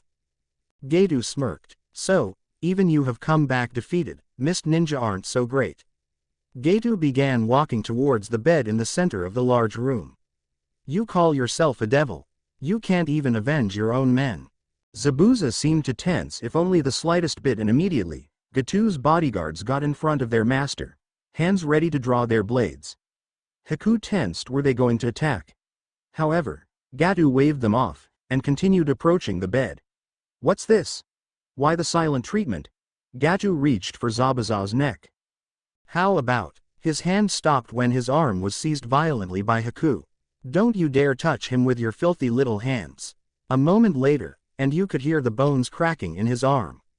The two bodyguards immediately began to draw their swords, only to realize that their swords were not in their own hands, but Haku's, and that the blades were pointed at their throats. For a moment they were startled, and then they began to grin. Gedo realized what was going on and stopped it before it was too late. One more chance, you hear me? Failure will not be tolerated. Zori, Waraji, we're leaving. As the three of them left, Zabuza sighed. He didn't get the chance to use the kunai he had hidden under the sheets. You didn't have to, you know. Haku smiled. I know, but it's still too early to kill him. We need his protection, at least for now. Please, be patient. Zabuza sighed. I guess you're right. Sasuke marveled as electricity flowed around his hands. It certainly wasn't powerful, but he could still startle someone with it. He had never imagined such a thing as controlling electricity, and he breathed fire on occasion. Kakashi smiled. Ah, you seem to be getting the hang of it. I'm a better teacher than I thought. And you, Hinata? Hinata, at the moment, had been concentrating on manipulating some water around in the air above her by just using her chakra. Her concentration having been disrupted, she was given an impromptu shower. I'm getting better, but I need to learn how to keep my concentration. Kakashi called out onto the lake. How's it going, Naruto? Naruto ducked a punch from, well, himself. I'm kind of busy right now. Busy might not have been the right word. Out on the lake, an army of Narutos, composed of his three basic forms, were having an all-out brawl. It was certainly good chakra control practice, as well as good taijutsu training, as well as a good way to increase his chakra capacity. Not that he needed it, from Kakashi's point of view. The boy had more chakra than anyone else in all of Konoha. Kakashi thought back to the time Naruto had shown that new form in front of the demon brothers. It was only a little, but he had definitely felt it, the Kyuubi no Kitsune's chakra. It was certainly not hard to miss. Was that creature responsible for the evolution of Naruto's powers? It would certainly explain why Naruto couldn't access them now. The Kyuubi was a being of intense malice. Its power was more than likely brought to the surface before because Naruto had been angry. Now that he thought about it, he felt a tiny bit of it back when Inari had insulted Naruto, as well. If this kept up, Naruto might learn how to control it, hopefully, before it learns how to control him. Kasuke. Yeah, they know how to water walk. And they, Sasuke and Hinata, are learning how to manipulate elements. Why are you looking at me like that? What? Yeah, it's not very original, but I figured water walking would be something Naruto and Hinata would already know, and it'd be unfair to leave Sasuke in the dust. At the same time, I want them to have something Naruto doesn't. I mean, come on, he's the Hokage's apprentice, a Jinchuriki, and a holder of the power of the Akuma no Mi, and it's not like he's not going to gain abilities as time goes on, so, yeah. Leave reviews, please. Some of them are actually quite helpful. Chapter 11 Kasuke. Not much to say. This is pretty much going by the manga. Expect something original next chapter, though. Disclaimer. I do not own Naruto, nor One Piece. Chapter 11. Calm before the storm. Naruto yawned as he sat on the side of the bridge as Tezuna's workers moved about, putting pieces of the bridge where they belonged. Tezuna grunted when he saw Naruto, and not because he was carrying a large wooden beam. You look super bored. Where are those other two? Naruto crossed his arms, obviously displeased. Kakashi sensei's training them. Tezuna raised an eyebrow. Why aren't you with them? Naruto sighed. Well, it's complicated, but, long story short, they're able to be trained. Kakashi-sensei doesn't have anything he can teach me. Tazuna sighed. So, that's all that's on your mind, then? Naruto frowned. Now that you mention it, there's something I've been meaning to ask. Hey, Tazuna. Tazuna put down his beam and turned to face the man who called him. The man was obviously Tazuna's age, though he didn't have a beard, nor did he have a beer belly. He had taken off his hard hat, carrying it with his left arm. Huh? What is it, Gichi? Gichi frowned. I've been doing a lot of thinking lately, and, can I stop working on the bridge? Tazuna was surprised. Why? This is so sudden. Not you too. Gichi was obviously displeased with having to break the news. Tazuna, we've been close for a long time. I want to help you, I really do. But if this keeps up, Getu's going to notice us. If you get killed, what would be the point? Why don't we just quit building this bridge? Naruto gulped. The atmosphere was intense. Tazuna sighed, and looked around the bridge. I can't do that. This bridge is our bridge. This is the bridge that we started building, because we knew it would bring resources into our super poor country. Gichi looked shocked. His helmet fell to the ground as he tried to gesture to Tazuna. But, if we lose our lives. Tazuna turned around and tilted his helmet forward. It's already noon. Let's stop for today. Gichi, you don't have to come tomorrow. Naruto growled to himself. Shinobi considered it an honor to die for your country. To give up so easily after coming so far. Tazuna turned to Naruto. Oh, right, you said you had something to ask me. Naruto shook his head. Nah, I'll ask you later. It isn't too important. Tazuna nodded, and began walking back towards home, with Naruto following behind. Naruto frowned. Unfortunately, it might just be important. Naruto hated to prolong getting an answer, but right now seemed to be a bad time for him to ask just how Tazuna knew the nature of his powers. It could just be coincidence. It was an island nation, after all. But he had a nagging feeling in the back of his head that it was certainly not a simple coincidence. Tazuna had gone into town before heading home, Naruto by his side. Tazuna sighed as he swiped some sweat off of his face. Even with his large hat to shade him, it was often ridiculously hot in the land of waves. I'm supposed to get lunch for everyone, so I might as well do it while we're here. Naruto nodded. It made perfect sense. But, he could certainly see why Tazuna wanted to instill hope into his country. Everyone walked with their heads down, and there were some that had signs that said things like, "We'll take any job," or, "We'll work for food." He sighed as he heard a cry of, "Thief." These were certainly sights that he had never seen back home. Everyone had a job, and there was plenty of food. When they found a grocery store, Naruto gulped at the sight of a gaunt youth sitting by the door, a beggar's bowl by his feet. Walking inside, he wasn't too surprised to find that there was little on the shelves, though as a result of lack of food or of high demand. He didn't know, as the country seemed so poor, it could possibly be both. A man walked past him, and Naruto noted the man's eyes on his waist pouch. Naruto growled at the would-be pickpocket. Don't even think about it. Intimidated, the man quickly left the store. As they walked down the street, Naruto took in more sights, none of them pretty, not even the ladies. Tazuna sighed. It's been like this, ever since Gato came. Everyone has lost hope. That's why we need this bridge. A symbol of courage, to impart courage to the fearful, to give them the ability to stand up for themselves. If that bridge is completed, this land, these people will become who they once were. Kakashi smiled as he watched his two students attempt to manipulate their elements through their feet. The ground around Sasuke was scorched due to the electricity intermittently sparking from his feet. The Uchiha smirked to himself. He wondered what it would be like to get kicked in the face and receive a nasty shock at the same time. Most likely not pleasant. Hinata was on the water, and drawing it from the lake with her feet, lifting the liquid orbs into the air and moving them around using her astounding flexibility. Kakashi called out to her. You doing all right, Hinata? This time, she did not lose her concentration. She even smiled. Hi. Kakashi smiled under his mask. Their progress was amazing. They were geniuses, by any standard. It was certainly a boon now, but he realized that it meant that it would kind of take the fun out of teaching them things at a later date. He looked at the sun. It was about noon. Hey, guys, we should head back now for lunch. You can continue training later. Sasuke nodded, and began walking back home, making sure to cause sparks everywhere he stepped. Kakashi sighed. I said later, Sasuke. Tazuna laughed as he sat at the full table. It's been a long time since we've had so many people over for lunch. Please, dig in. Sasuke did just that, and even Hinata was eating faster than normal. However, Naruto's appetite was much smaller than normal. He knew how scarce food was, and wanted to keep the feasting down until later on in the week, when he would be needing the energy. After the meal, Hinata got up and looked at a picture on the wall.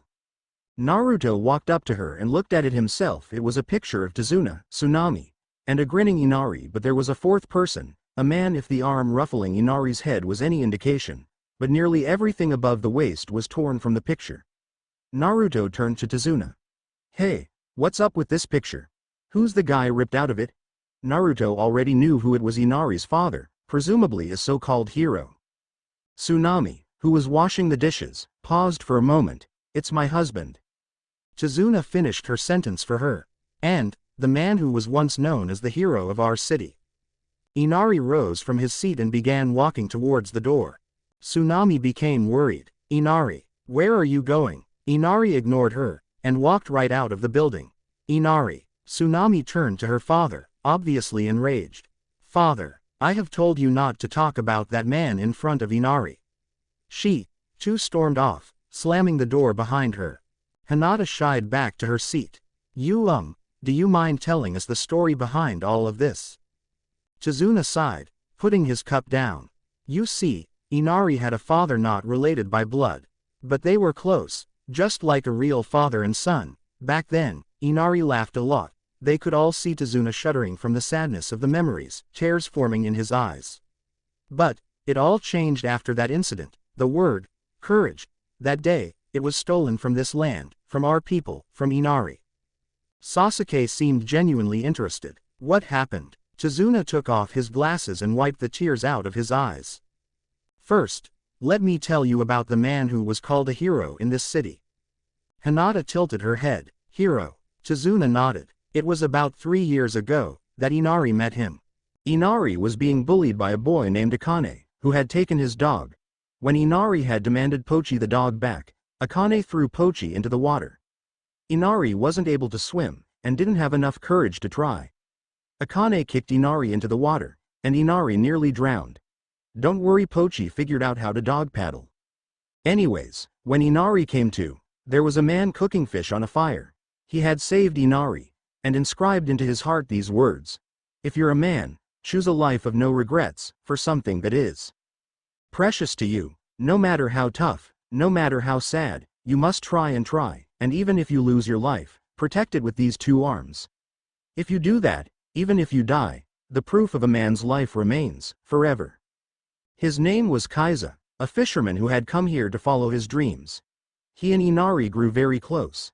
It may have been because Inari's real father died before Inari could get to know him. But they were inseparable, as a real father and son would be. It was only a matter of time before Kaiza became a member of the family. Naruto smiled. The story reminded him a bit of himself. His parents had died when he was born, or so he was told. He still didn't know if the story of him being the Kyuubi was true or not, but he was hoping it was the latter. Sarutobi had pretty much raised him, and it was nice to be human, or as human as he could get, considering his demonic powers. Kaiza was also a man that this city needed. I remember this one time when it was raining so hard that the dams were overflowing. The river gates were forced open, and Kaiza dove right into those rapids with a rope and tied them shut. Kaiza was a hero here. Inari couldn't have been prouder of him. But then, Gato came. Kakashi frowned underneath his mask. So, Gato rears his ugly head once more. What happened? Tazuna seemed to struggle for words. Kaiza was put to death by Gato, in front of everyone. The 3 genin were too shocked for words. Hinata stopped breathing for a moment. Kaiza objected to Gato's presence. Gato labeled him as a terrorist and executed him.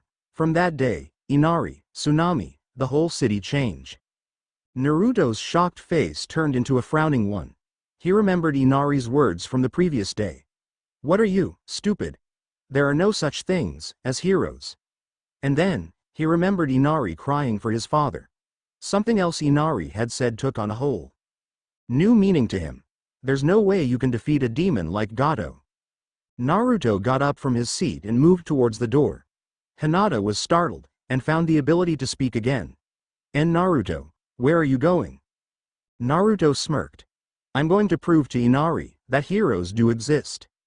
When Hinata came out of the room shared by the shinobi, Tazuna noticed that Naruto, who had been nowhere else in the house, was not in there, either. Naruto didn't come home last night, either? Kakashi, who was sitting just inside that room, nodded. "He's been training non-stop ever since he heard your story." Sasuke snorted. "He's very simple like that. Intelligent, but lacks common sense. He might have used up too much chakra and died by now." While Hinata started shivering in fear at the possibility, Tsunami put her breakfast on the table. "I hope he's alright. A child out in the woods all night by himself." Kakashi's eye closed in that distinctive manner that indicated he was smiling. "I wouldn't worry. Naruto may not seem like it sometimes, but he's a shinobi just like we are. Plus, he has more chakra than anyone else in the whole village." Sasuke took a sip from his drink. "I don't know, it still wouldn't surprise me." Hinata seemed interested by what Kakashi had just said. "More chakra than everyone in the whole village? How come? Is it because of?" Kakashi shook his head. "No, all of that chakra is perfectly natural. It's not surprising, considering his pedigree." Sasuke's interest was perked. "As well, his pedigree. And what do you mean by that?" Kakashi coughed into his hand. Sorry, must have been a slip of the tongue." Sasuke sighed, disappointed that he wasn't going to find out anything today.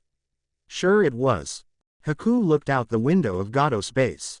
"What a beautiful morning, great for picking herbs." He undid the cloth on the back of his head, letting his long, feminine hair fall into position. A few minutes later, and he was no longer in his shinobi garb, but a most feminine summer kimono, with a swirl design, with the black band around his neck that he had since he was a child now revealed. Certainly, the only thing that indicated that he was a boy was hidden under his robe. A little while later, as he picked herbs in the forest and placed them in his basket, a bird landed on his shoulder and then flew off a moment later. Haku watched the bird fly, and was surprised to see where it landed, on the chest of Kakashi's genin, the one who claimed he will become Hokage someday. Haku walked over, got on his nest, and stretched his arm out towards Naruto. The birds flew from the scene as he grabbed Naruto's shoulder and shook him awake. "Wake up, you'll catch a cold sleeping out here." Naruto got up rather quickly. "Huh? What? Who are you?" Haku smiled, deciding to be honest. "My name's Haku, and you?" Naruto smiled, glad to be able to spend some time with a girl this pretty. "My name's Uzumaki Naruto. What are you doing out here?" Haku giggled. "I could ask you the same thing. I'm out here collecting some plants for a friend." Naruto eyed the basket Haku was holding. "Hey, those are medicinal herbs. Is your friend sick?" Haku nodded, surprised that Naruto would know such a thing. "Yes, he got pretty injured in a fight the other day, and he needs these to help recover faster." Naruto smiled wearily. "You mind if I help you? I've had to collect these before, and I need to move around a bit to wake up." Haku genuinely smiled, noting the irony in the situation. "Thanks a lot." As Naruto began picking the herbs, he kept talking to Haku. "You're out here pretty early, though." Haku smiled, and decided to turn the question around. "So are you. What were you doing out here?" Naruto grinned. "I was training." Haku noted the various chips in the wood of the trees, the occasional broken branch, and general disorder the scene was in. "Oh, that. Hite 8, you're a ninja, then?" Naruto nodded with enthusiasm. "Yep." Haku picked another herb. "So, why are you training?" Naruto placed the herbs he had picked so far into the basket. "Well, to get stronger, I guess." Haku giggled again. "Well, yes, I suppose there's that, but why do you want to get stronger?" Naruto gave a gentle smile to himself as he picked more herbs. "I want to be the strongest ninja my village, the world, has ever seen." Haku tilted his head. "Is that for you, self? Or for someone else?" Naruto paused for a moment before answering. "It's kind of both. I want to become Hokage, to prove my strength, and as an extension of that, I want to protect everyone, even the people who don't like me, to show them that I'm not what they think I am." Haku smiled again. "Don't you have someone precious to you, That you'd protect even if you didn't want to be Hokage? He then frowned to himself, remembering his own childhood. He had been nothing but a beggar child, who had even stolen a dog's collar to help keep himself warm, which he was wearing right now. And then, Zabuza had came. He looked directly at Naruto, who seemed startled by the statement. When a person has something important to protect, that's when they can become truly strong.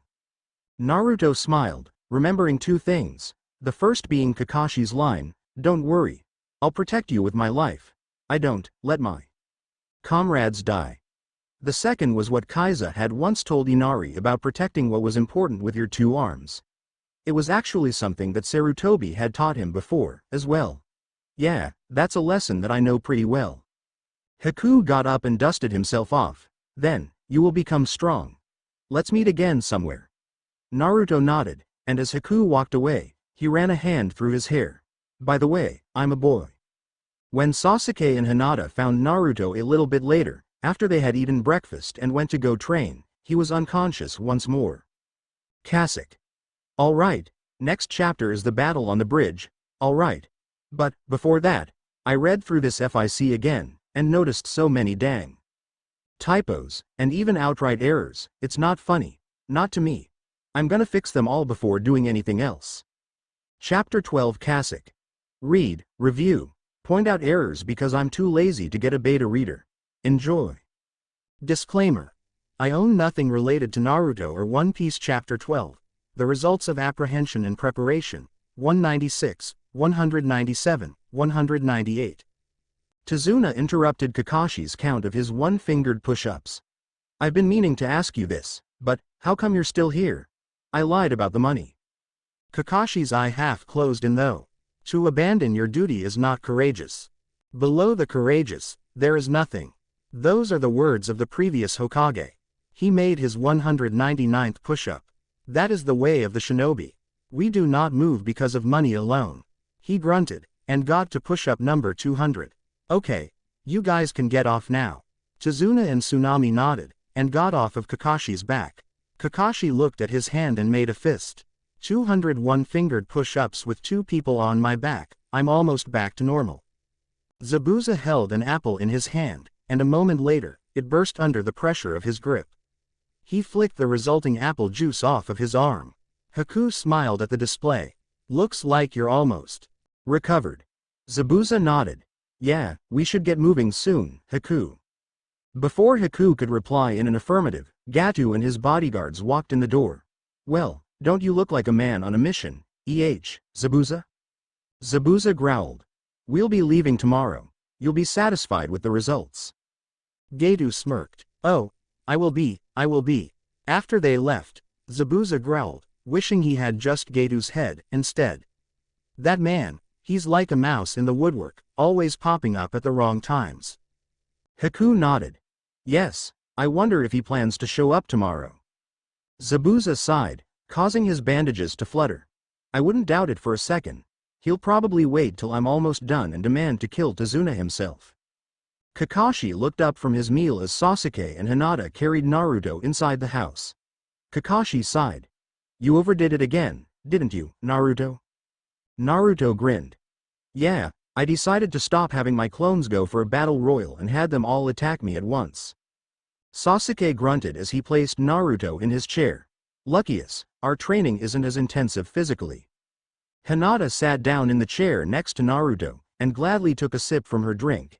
It's probably not enough to make a difference in battle, but... Kakashi sighed.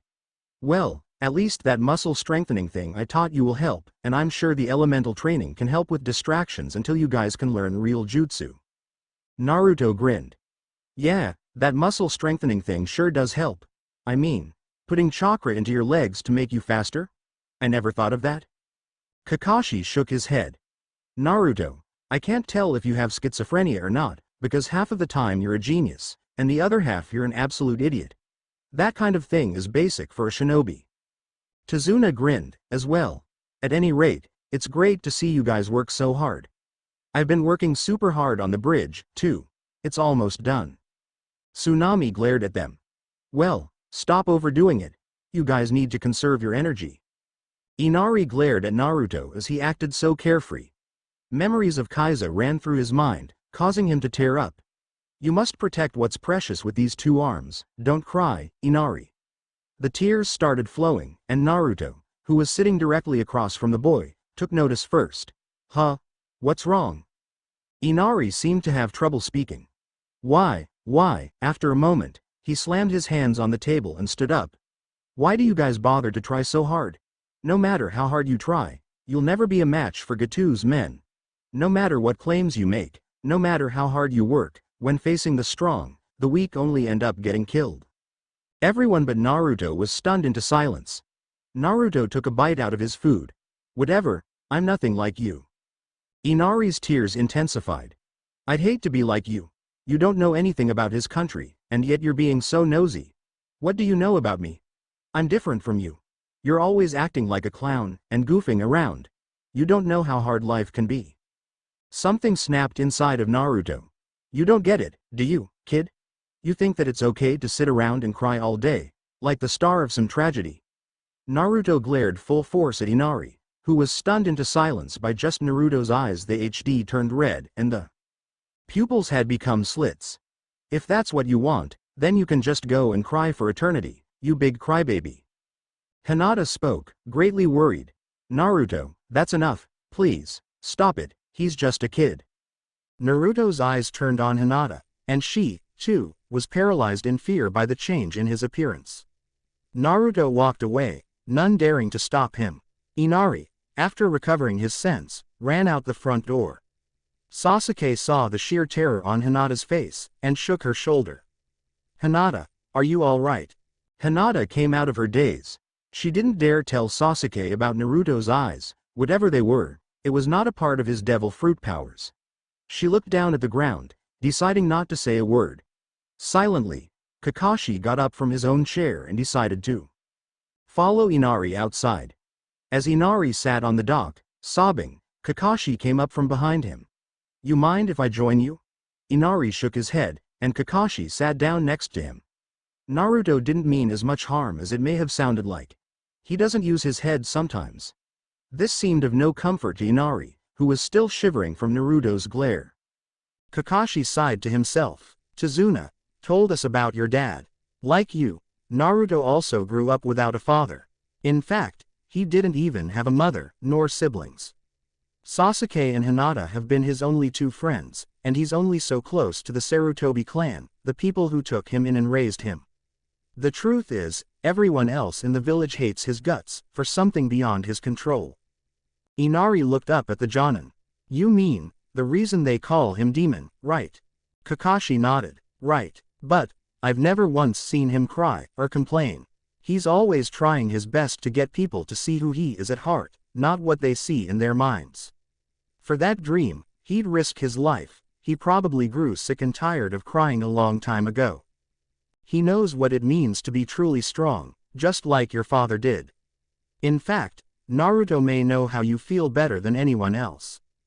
Inari seemed surprised. What? Kakashi nodded. He always asks us how you're doing when he's not around. He doesn't seem to be able to not be concerned about you. Inari looked down at the water, the moon's reflection intersecting with his own, and smiled. Kakashi, Hinata, Sasuke, and Tazuna were all packed for the day.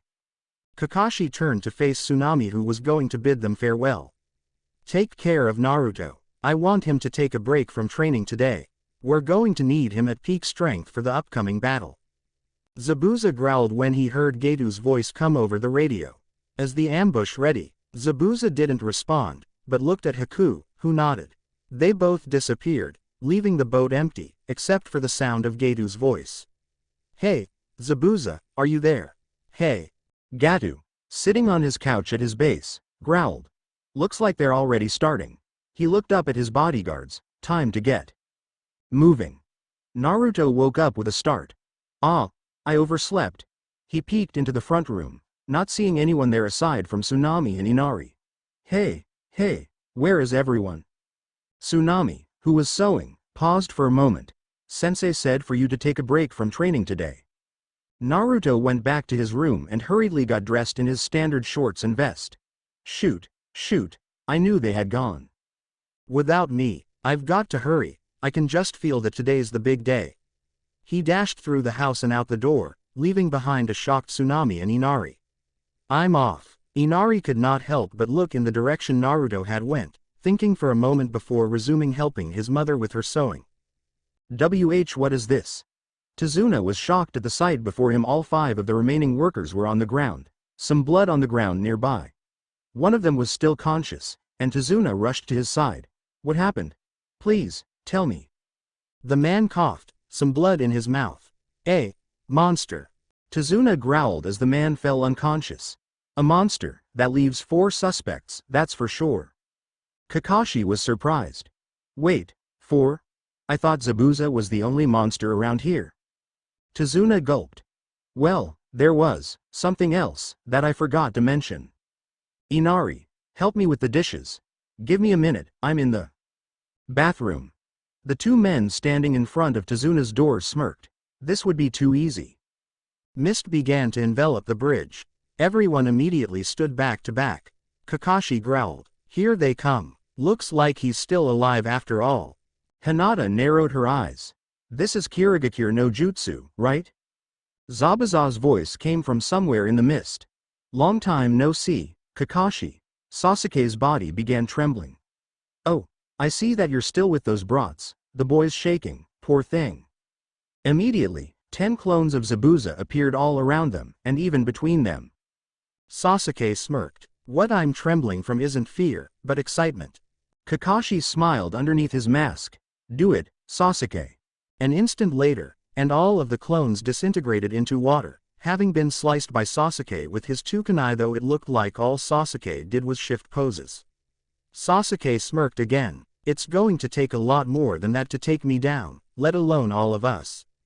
Zabuza's voice came once again, though this time from one direction than from all around them.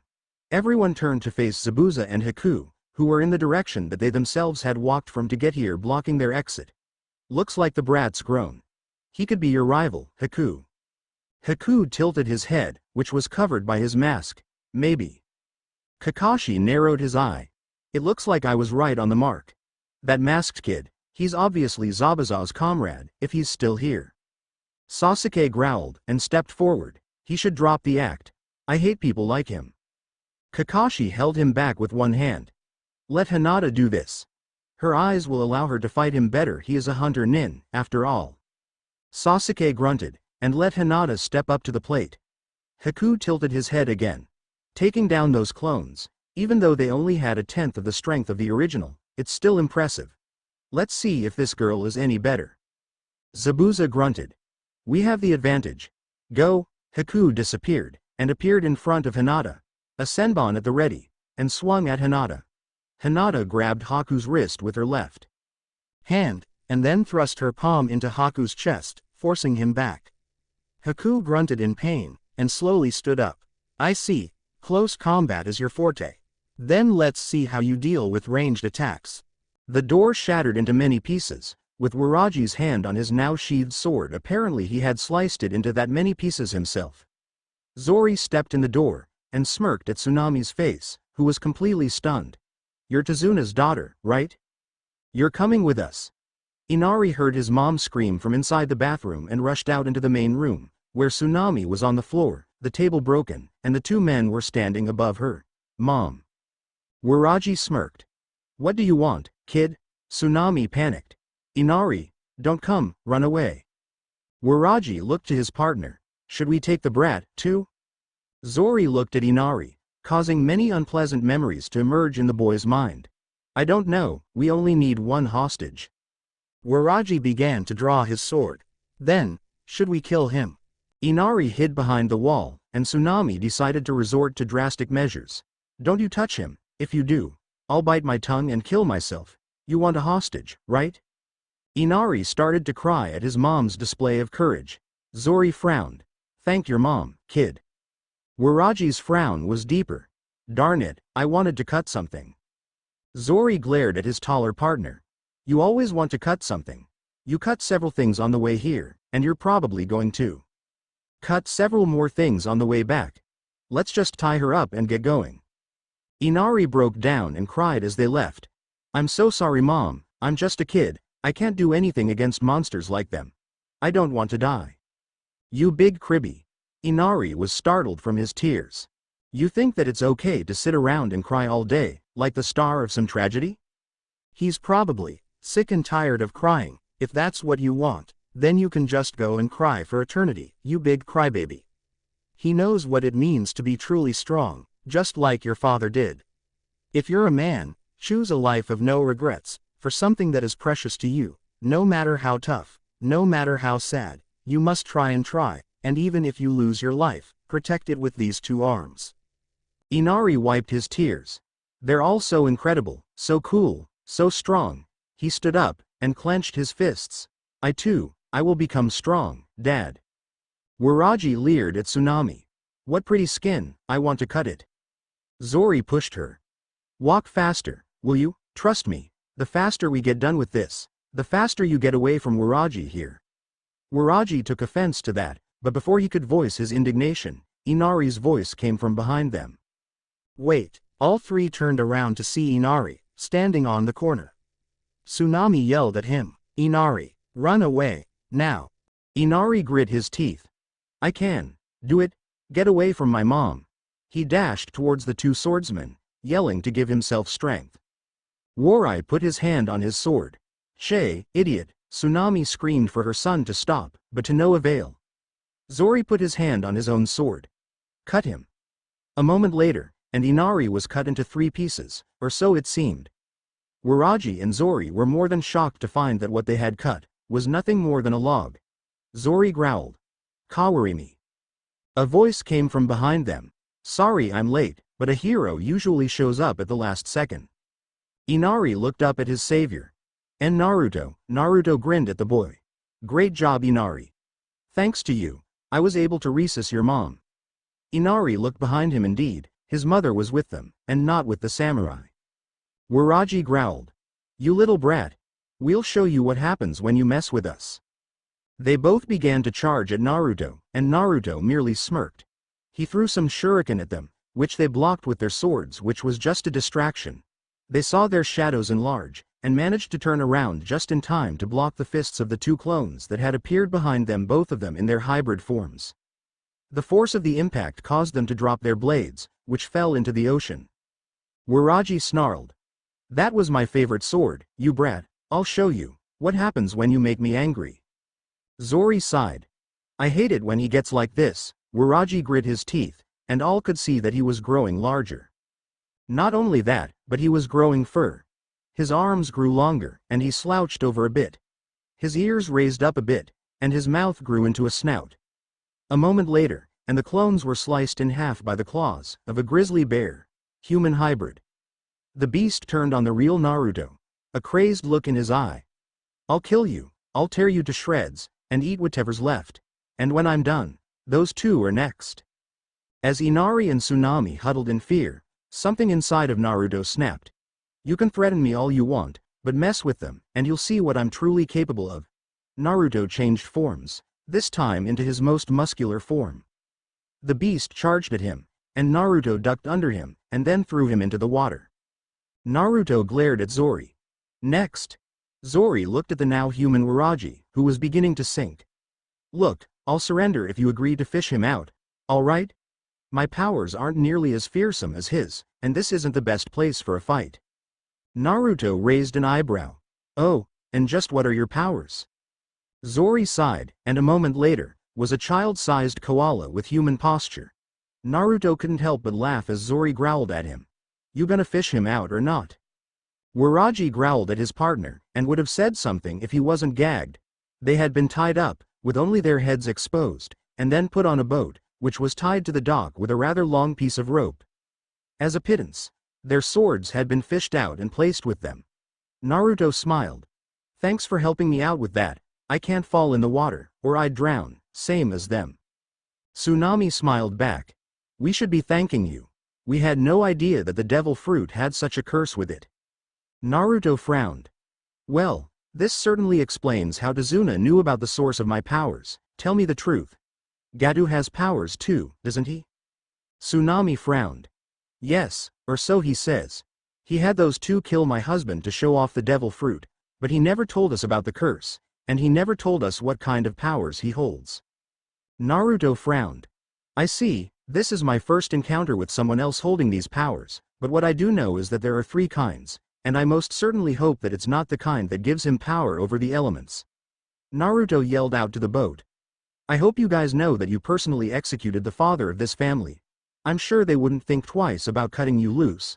All movement on the boat ceased. Apparently they had been trying to wriggle out of the ropes. Inari spoke up. How did you know that they'd be here? Naruto grinned. There was this boar that was all cut up in the forest, and all the trees around it were cut, too. I noticed that all the cuts made a path that led straight back here, so I followed as fast as I could. But, what I really want to talk about is an apology. I'm sorry about yesterday. I shouldn't have said those things. Naruto patted Inari on the head. You're strong. You're certainly no crybaby. Inari stared in surprise at Naruto, and was surprised when he felt tears running down his cheeks. Shoot, I told myself that I was never going to cry again. Now I'm a crybaby again. Naruto chuckled. What are you talking about? It's okay to cry when you're happy. Inari was shocked for a moment, and then began crying again. Naruto smiled, and turned back to face the 2 samurai. Well, if they attacked here, then that means that they're probably attacking at the bridge right now, too. I can count on you to keep these guys on their leash, right? Inari nodded. Naruto grinned. Man, it sure is tough to be a hero. Inari's faint smile widened into a grin of his own. It sure is. Kakashi glanced at Sasuke. Step in front of Tazuna and don't leave my side. Let Hinata handle this. Sasuke grunted. At least he had gotten to kill the clones. Haku went through a series of one-handed seals, getting Kakashi's attention for sure. One-handed? I've never heard of such a thing. Haku stomped down on the ground when he finished. Hajutsu. Sensatsu Suisho. The water all around Hinata rose up and formed into several needles. As the needles began flying towards her, she took a combat stance. They all flew towards her, and in an instant, there was a giant explosion of water. Haku was surprised, however, not to find a body in the water. Where did she? I see, long-range combat is your forte. Then let's see how you deal with close combat. Haku turned around, and saw Hinata pulling her right hand back for another palm thrust. Haku sidestepped it, only to see that it was a feint for a kick with her left leg. Haku ducked under the kick, and Hinata spun all the way around, using the force from the kick to do a left-handed palm thrust, sending Haku flying all the way back to Zabuza. Zabuza was surprised. Haku, lost in speed? Hinata smiled, though breathing a little heavily. Looks like I'm the faster. Haku managed to land on his feet, and analyzed what had just happened. How did she escape? She hadn't jumped over the needles. That's when he noticed her eyes. You're a Hyuga. Hinata nodded. So, then, you were able to see a path through the needles, clear as day. That's how you escaped. Hinata nodded again. I could have escaped through the air, but it would take too much time to get back to the ground and attack you again, so I dodged the needles as I ran through them. Haku nodded. To have both the Sharingan and the Byakugan on one team was not expected. Kakashi smirked under his mask. I won't let you underestimate my team just because they're what you call brats, Zabuza.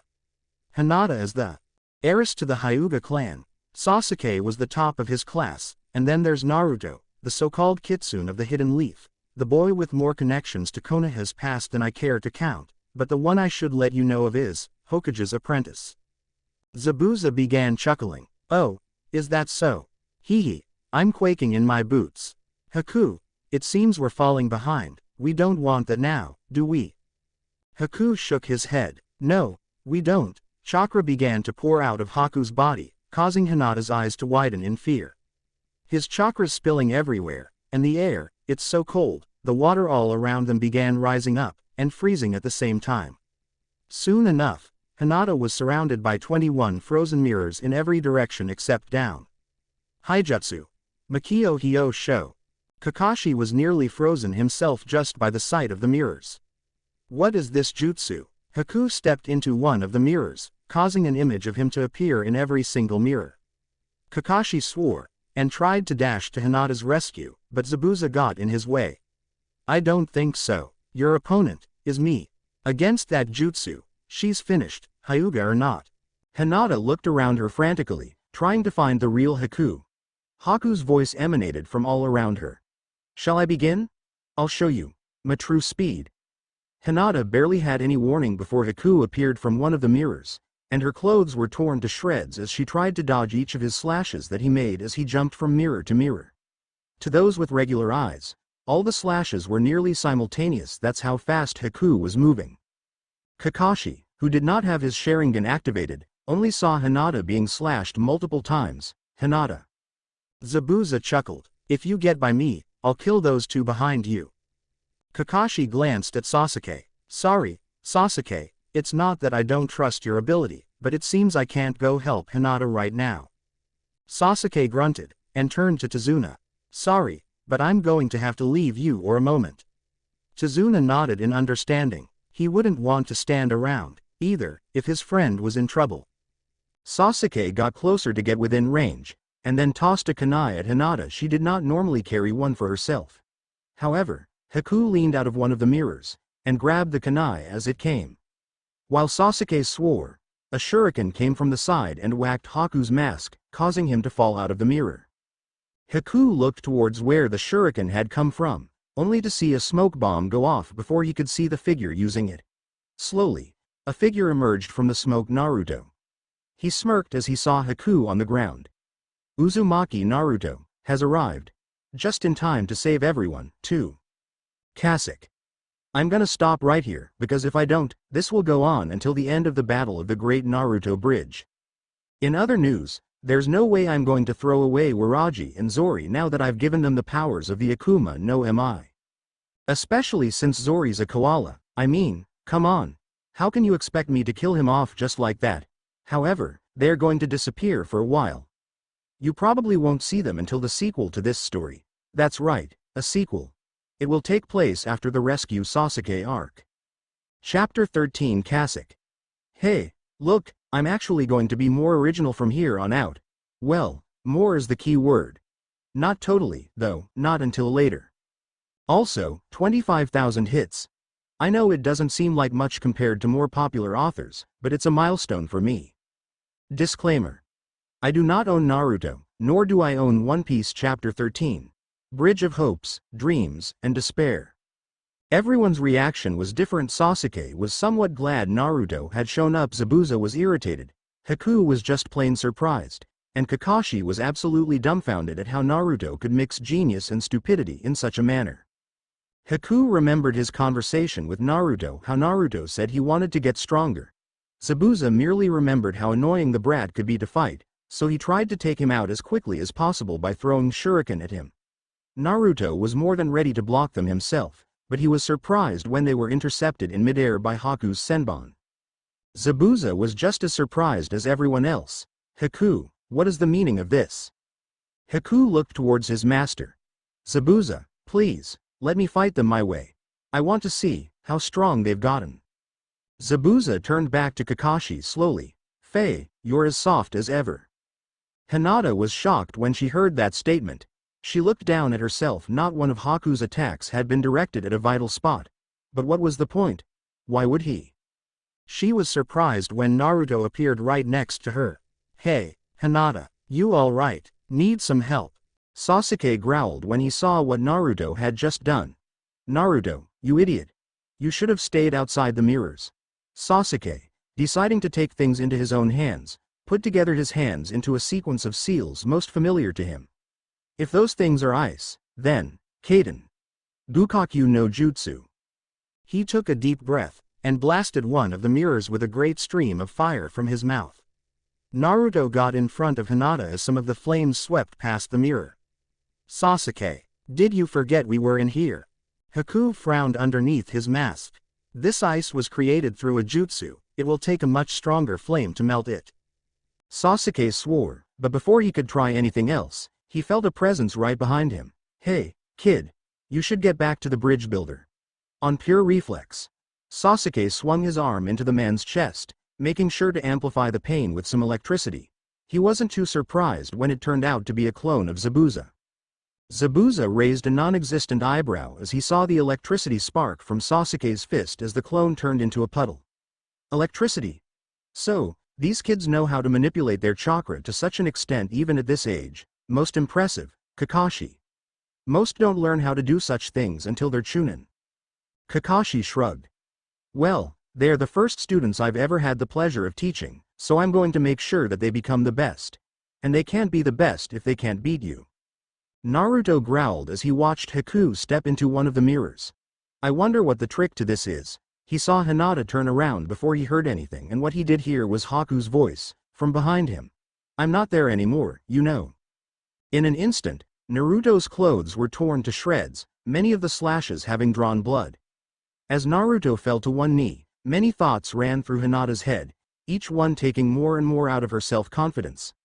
I wasn't able to warn him, I was useless. Just like I was in the last two fights, I wasn't able to do anything at all then, and I'm not able to do anything but dodge now. All of that training, useless. Naruto growled. So many attacks. Clones. If that's the case, Hinata realized that there might be something that she could do, but before she could warn him, Naruto had already made enough clones to attack all of the mirrors, all of them in his hybrid form. As they approached the mirrors, though, each and every one of them began dispersing, Hinata flinching as each one was slashed. Naruto growled in frustration as Haku reappeared in the mirrors, calm looking as ever. You cannot follow me with your eyes. Hinata tugged on Naruto's arm.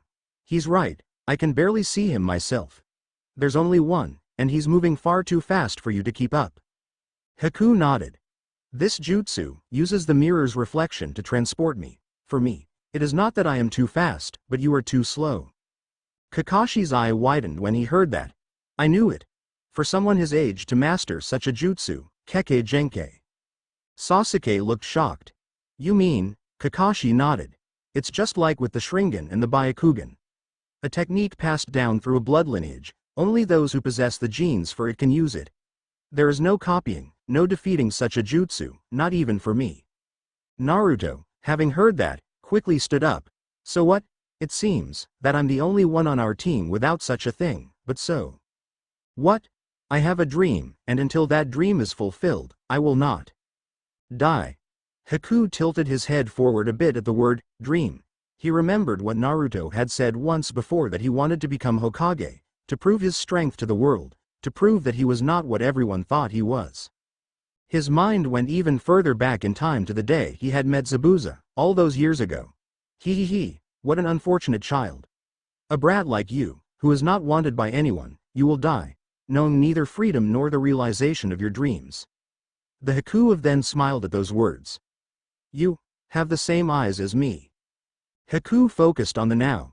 Dreams, becoming a true shinobi is difficult. If possible, I don't want to kill you, but neither do I wish to die if you continue to fight.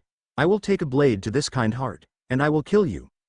This bridge is the place we fight, to connect to our dreams. Me, for my dream, and you, for your dreams. My dream is to protect someone who is precious to me. To work for him, to fight for him, to make his dreams come true. That is my dream. For that, I will become a shinobi. For that, I will kill you. Sasuke growled when he heard that speech. He can spout whatever nonsense he wants to, there's no way he will. Kakashi interrupted. You forget something, Sasuke. Even if they were to miraculously defeat that jutsu, they cannot beat that boy. Zabuza chuckled. That was not nonsense. Those two brats, they can't destroy their hearts. They've never killed before. That boy has. He knows what it's like to be a shinobi, to kill. That's not something they teach at your village, is it, Kakashi? Kakashi rose his left hand to his hite-8. If that's the case, then I'll have to end this quickly, so that they can learn those things. Zabuza chuckled once more. Sharingan? Is that all you can do?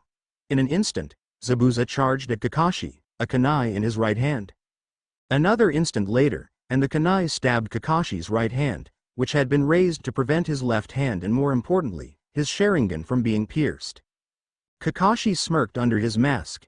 You ask if it's all I can do, even though you're afraid of this one thing. Zabuza glared at him, a sneer underneath his own mask.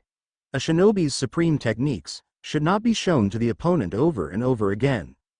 Kakashi's smirk didn't fade. You ought to feel honored, then. You're the first enemy I've shown it to twice, and there won't be a third. Zabuza's lips remained in a sneer. Even if you beat me, you won't beat Haku. Sasuke was surprised at those words. That Haku is stronger than Kakashi-sensei. I've taught that boy everything he knows ever since he was a child.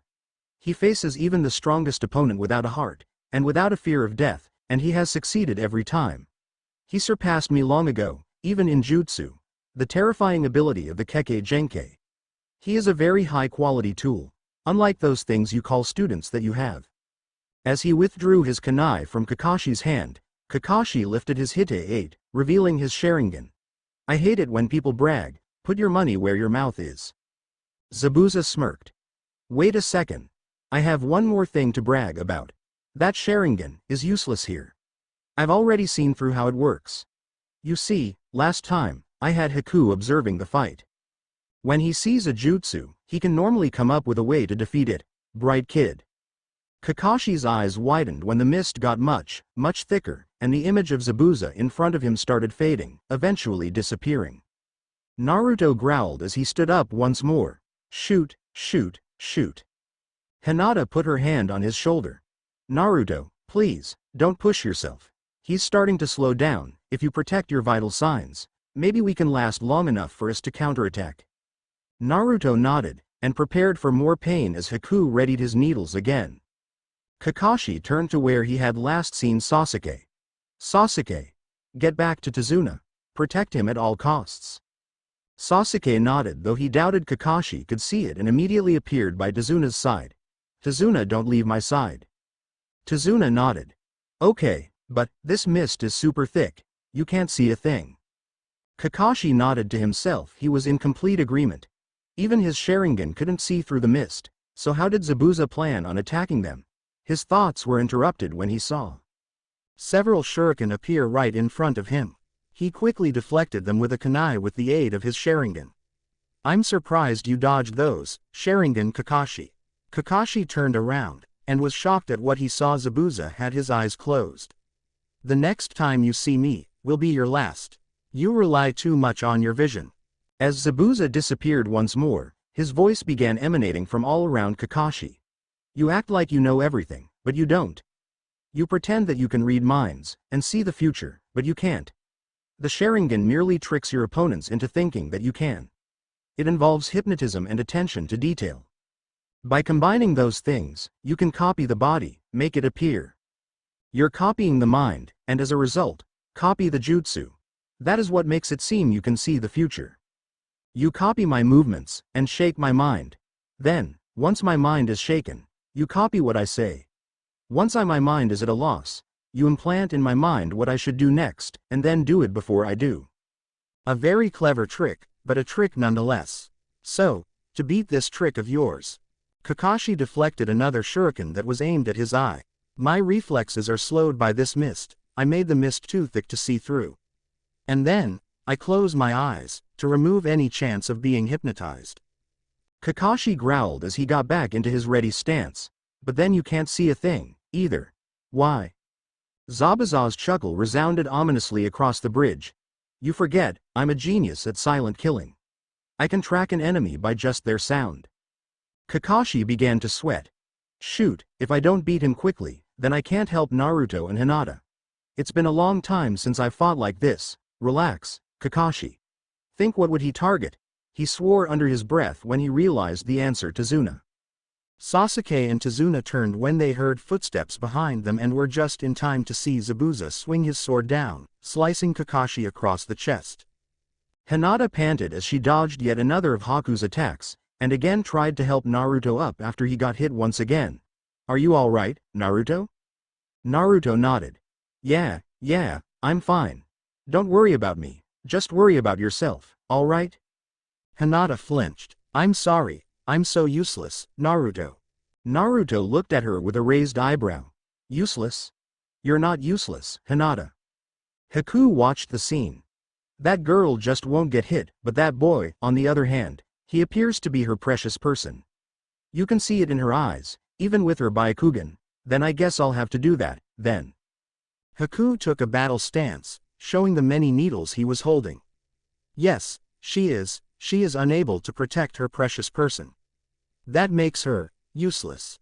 He charged straight at them, and Hinata realized exactly what was going on. He was going straight for the kill, straight for Naruto.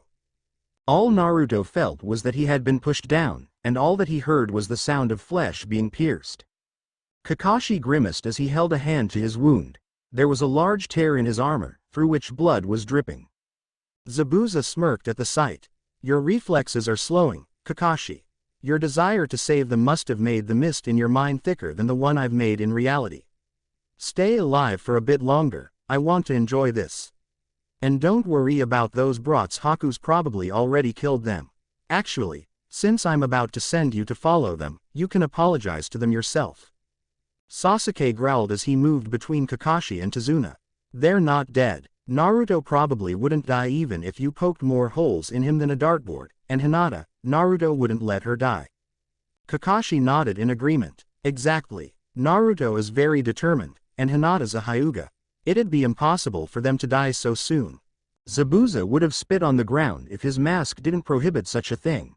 Same goes for Haku. No one's ever defeated that jutsu before. As Zabuza disappeared, Kakashi jumped into the mist, and removed a scroll from one of his chest pouches.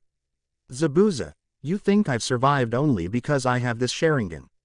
I am a former member of the Anbu, not only that, but I was a Jonin before I got this Sharingan. I'll show you, my own original jutsu. As Naruto got back up, he saw two things: Haku lying on the ground not too far away, and Hinata standing in front of him. Hinata smiled to herself. Naruto, was I useful? Naruto grinned. Of course you were, you just. His eyes widened as he took in the reality of the situation. Hinata had several needles going all the way through her neck, as well as sticking out of various points on her limbs. She coughed, and the bridge was stained with the falling blood. She smiled when she heard him say that. Thank you for saying that, Naruto. She fell backwards, and Naruto caught her, making sure she didn't hit her head on the ground. She reached a hand up, and placed it on Naruto's cheek. I'm glad that my last moments are with you, Naruto. Her hand slowly slid down his cheek, until it fell to the ground limply, bringing a tear along with it. Hi Hinata. Hey, Hinata, wake up. Haku shook his head as he stood up. Without flinching, she took the attack that was meant for you, and landed a blow on me. To protect her precious person, knowing that it was a trap, she deserves respect, as a shinobi, and as a woman. Naruto's tears began slowly trickling down his cheeks as he jostled Hinata. Hinata, come on, don't play around like this, come on, wake up, please. Haku slowly merged with a mirror. Is this the first time that you've seen a friend die? Naruto shook his head, his tears falling on Hinata's face. She's not dead, you're not dead, Hinata. Haku sighed, bringing out a needle. Accept it. This is the reality of being a shinobi. This is how we live our lives. No, I won't accept it. She can't be dead, she can't be. Haku threw a needle that went between Naruto and Hinata, making him realize the reality of the situation. When Naruto turned to face Haku, he was actually surprised to see a look of dead seriousness in Naruto's eyes. If you insist that she's dead, then I'll kill you with all of the rage of one who lost someone precious to them. Haku nodded. If you can, then try it. After all, she is dead. Naruto tensed for a moment, and looked down at the ground. I see. There was a moment of silence on the bridge, and then, in an instant, the whole of the inside of the mirrors was turned red by the sheer amount of chakra being poured forth from Naruto's body. Haku felt the need to shield himself with his arms, even inside the mirror. This chakra, so evil. What's going on? The needles in Naruto's back sprung out of the wounds they had caused, and Haku watched in horror as the scratches on Naruto's hands disappeared, leaving the skin unmarred. How can they be healing? Who is this boy? Naruto glared at Haku full force, and Haku had the breath knocked out of him at the sheer amount of killing intent coming from Naruto when he made eye contact with the now red eyes and their slitted pupils. With his lengthened teeth and fingernails, he now looked completely intent. Such killer intent. I did not know such a feat was capable by one being. Both Kakashi and Zabuza were stunned by the force of the chakra that Naruto was emanating. Kakashi looked about frantically. As that, Zabuza, no, This terrible chakra, Naruto. It's a lot stronger than last time, too. The seal hasn't been broken, but it's weakening with time, if I hurry. Kakashi unfurled the scroll, and swiped his blood all the way down the scroll with his thumb. Zabuza. Obviously, neither of us has time to waste here. Kakashi twirled the scroll around himself as a cheerleader would, causing it to roll back up. I know it's not your style, but I'm ending the fun here. Zabuza snapped out of his thoughts. He, too, had been wondering about the intense chakra. Well, then, Kakashi, sounds interesting. Show me what you've got. Naruto's transformation was not yet complete. After another moment, he began growing dark orange fur, and when he put his hands on the ground so that he had all fours on the ground, he sprouted not one, but two tails, which began swaying behind him ominously. Finally, his head changed shape into that of a most demonic-looking fox. Naruto didn't know it, but he had transformed into a miniature of the Kyuubi no Kitsune, -7 tails. Haku threw several senbon at the monstrosity Naruto had become as he moved from mirror to mirror, but with just a bark which may have been a mighty roar. The senbon were deflected. Were they deflected with the sound waves, or with chakra? Haku, now in the topmost mirror, decided to go for the kill as soon as possible, and charged straight at Naruto, who seemingly was unaware of his presence. However, Naruto sidestepped the attack, and grabbed Haku's arm with his left arm, with the fingers that this form still retained. Haku flinched when the claws dug into his arm, but what was more painful was Naruto's mere presence. His very chakra seemed to be attacking Haku, as Haku could hear his mask beginning to crack under the pressure.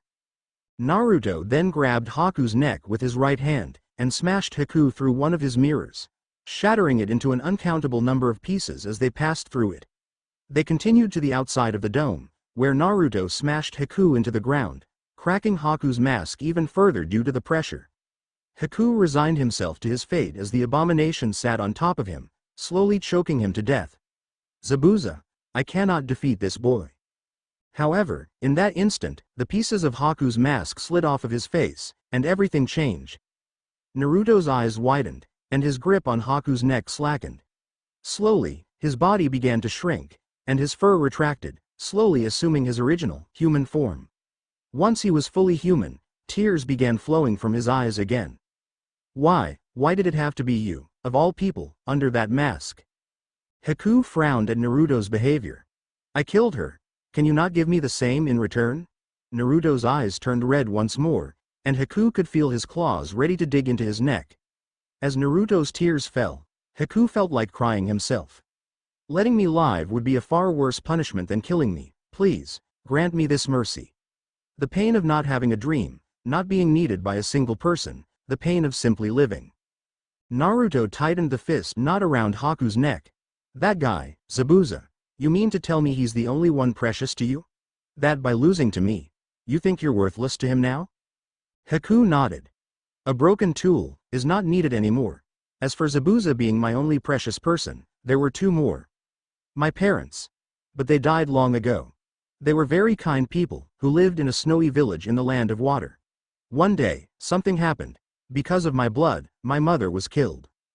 Naruto's eyes widened. Your blood? Haku attempted a nod. Yes, those with blood such as mine are often used in times of war. Over time, we came to be feared, hated. I'm sure that girl experienced much hardship because of her blood. Naruto's mind raced all the way back to when he had first met Hinata. She had been kidnapped because she was a Hyuga. My own father had done it, and before I knew what had happened, my father was dead, as well. And I came to realize a most painful truth: I was unwanted in the world. Naruto remembered his own past just recently. He realized that Sasuke and Hinata were probably the only people who truly acknowledged Naruto's existence. He had been feared and hated by all for the majority of his life, the only exceptions aside from his friends being the Sandaime, some Jonin, a few Hyuga, and Jiraiya. Even then, he did not know how much of it was an act. A most painful truth indeed. If someone were to come to you in that time, and were to acknowledge you, wouldn't you treat them as precious? Naruto conceded that Haku was right. He would do the same, just as he did with Hinata. Zabuza took me in, knowing that I had such blood, the blood that everyone hated, the blood that he desired. Haku's tears began mixing with Naruto's own. I was so happy. But now, I am but a broken tool. Naruto, please, kill me. I am useless to Zabuza now. Kakashi placed the scroll between his fingers, performed 4 seals: tiger, snake, dragon, and dog, and placed his hands on the ground. Kachiyose. Doden. Suiga no Jutsu. Immediately, all the letters that were within the scroll seemed to pour out from the scroll and into the ground, leaving holes where they had been. Zabuza scoffed as he heard Kakashi's movements. Whatever you do is useless. You don't know where I am, and I know exactly where you are. Zabuza's confidence was shaken, however, when he heard the ground rumble. Daring to open his eyes, he was surprised when the ground erupted. He quickly tried to jump away, but it was too late. His legs were held in place by the jaws of 2 dogs. Zabuza looked around in surprise as he was assaulted by 6 more of the beasts, each varying in size. One was a pug, and another was a bulldog. In mere seconds, the dogs had immobilized him. 2 were biting each of his legs, another was biting his right arm, yet another was holding his sword, and the bulldog had bitten his left shoulder, and had its paws on both of his arms. To top it all off, the pug had latched on to his hite-8, placing stress on his neck as he tried to stay standing up. Kakashi smirked under his mask when the mist began to clear. If your eyes and ears fail you, use your nose. You might have seen this coming if you didn't have your eyes shut. You know, I let my blood spill twice, just so that the smell of my blood would stay on your weapons. These are my cute lil ninkin. Their sense of smell surpasses all other dogs, and comes close to mine. Zabuza's eyes widened. Comes close to yours. You knew where I was all along? Kakashi smirked under his mask. Oops. Did I let that slip? Anyways, the mist is beginning to clear. Kakashi put his hand near his Sharingan. It seems, your future is death. Zabuza growled. My future is death? Stop fooling around, Hitaki, I'm sick of it. Kakashi sighed as he observed his quarry. You're the one fooling around. There's nothing you can do, and you know it. Your death is certain.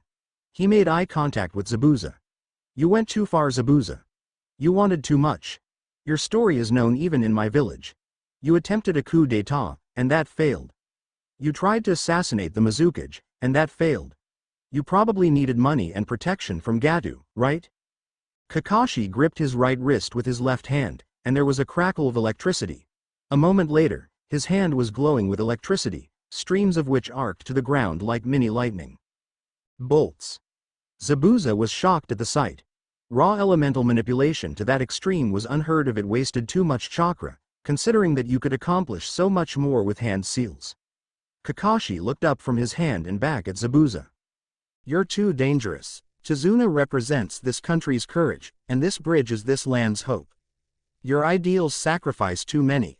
Zabuza growled, wishing Kakashi would hurry up. They're my ideals for a reason, Kakashi. I will never give them up, just because you say so. I will fight for them until I die. Kakashi glanced down at the destructive force that was his hand. I ask you once more, surrender. Haku's pleas were earnest. Why are you hesitating? Kill me, I'm worthless now. Naruto removed his hand from Haku's neck, and slapped him full across the face. You idiot. A broken tool? Tools can be repaired, ready for use once again. Haku looked shocked, looking straight into Naruto's eyes as they turned blue once more. You would forgive me, her killer, just like that? Naruto sighed, and looked away from Haku's face towards Hinata. I would have done just what you had, in order to protect her. I understand exactly where you're coming from. But, it is too late to protect, when that precious person is dead. But, you can find other precious people, can't you? Can't you find a new reason to live? Remember, back in the forest. You're obviously a skilled healer. My sensei taught me that those herbs require a lot of training in order to use properly. Why can't you become a healer instead of a fighter? Haku could not understand the logic that Naruto was using. He would rather let his enemy live, instead of avenging his precious person. Why would you help me? I'm your enemy. Naruto sighed as he got off of Haku and began to walk towards Hinata, and lifted her head with his arms. Because, if we had met under different terms, we might have become great friends, and Hinata never did like unnecessary violence. Haku sighed. I have lost. I shall have to report this to Zabuza. Then, Haku's eyes widened in shock when he felt something with the limited sixth sense many shinobi had, and then, he smiled. Thank you, Naruto, you have given me one last chance to be useful to Zabuza. Haku disappeared in a poof of smoke, and Naruto knew all too well from the feeling in his stomach that he had probably just made a gigantic mistake. Sasuke squinted to watch the two figures facing each other through the thick mist.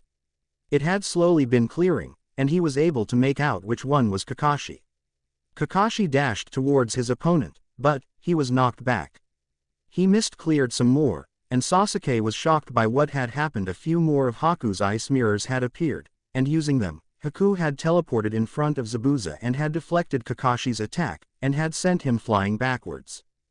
Zabuza sighed in relief when the Ninken that had been holding him down had all disappeared. Haku had speared the scroll used to keep them here with his Senbon, sending them back from whence they came. However, his wounds were cause for concern, and he fell forward, as the dogs had bitten into his leg muscles. Haku caught him, and carefully laid him down. Thanks, Haku, you are a very useful tool. A look of shock was apparent in Haku's eyes, and a tear trickled down his cheek. Zabuza was just as surprised as his apprentice. Tear? What happened to you?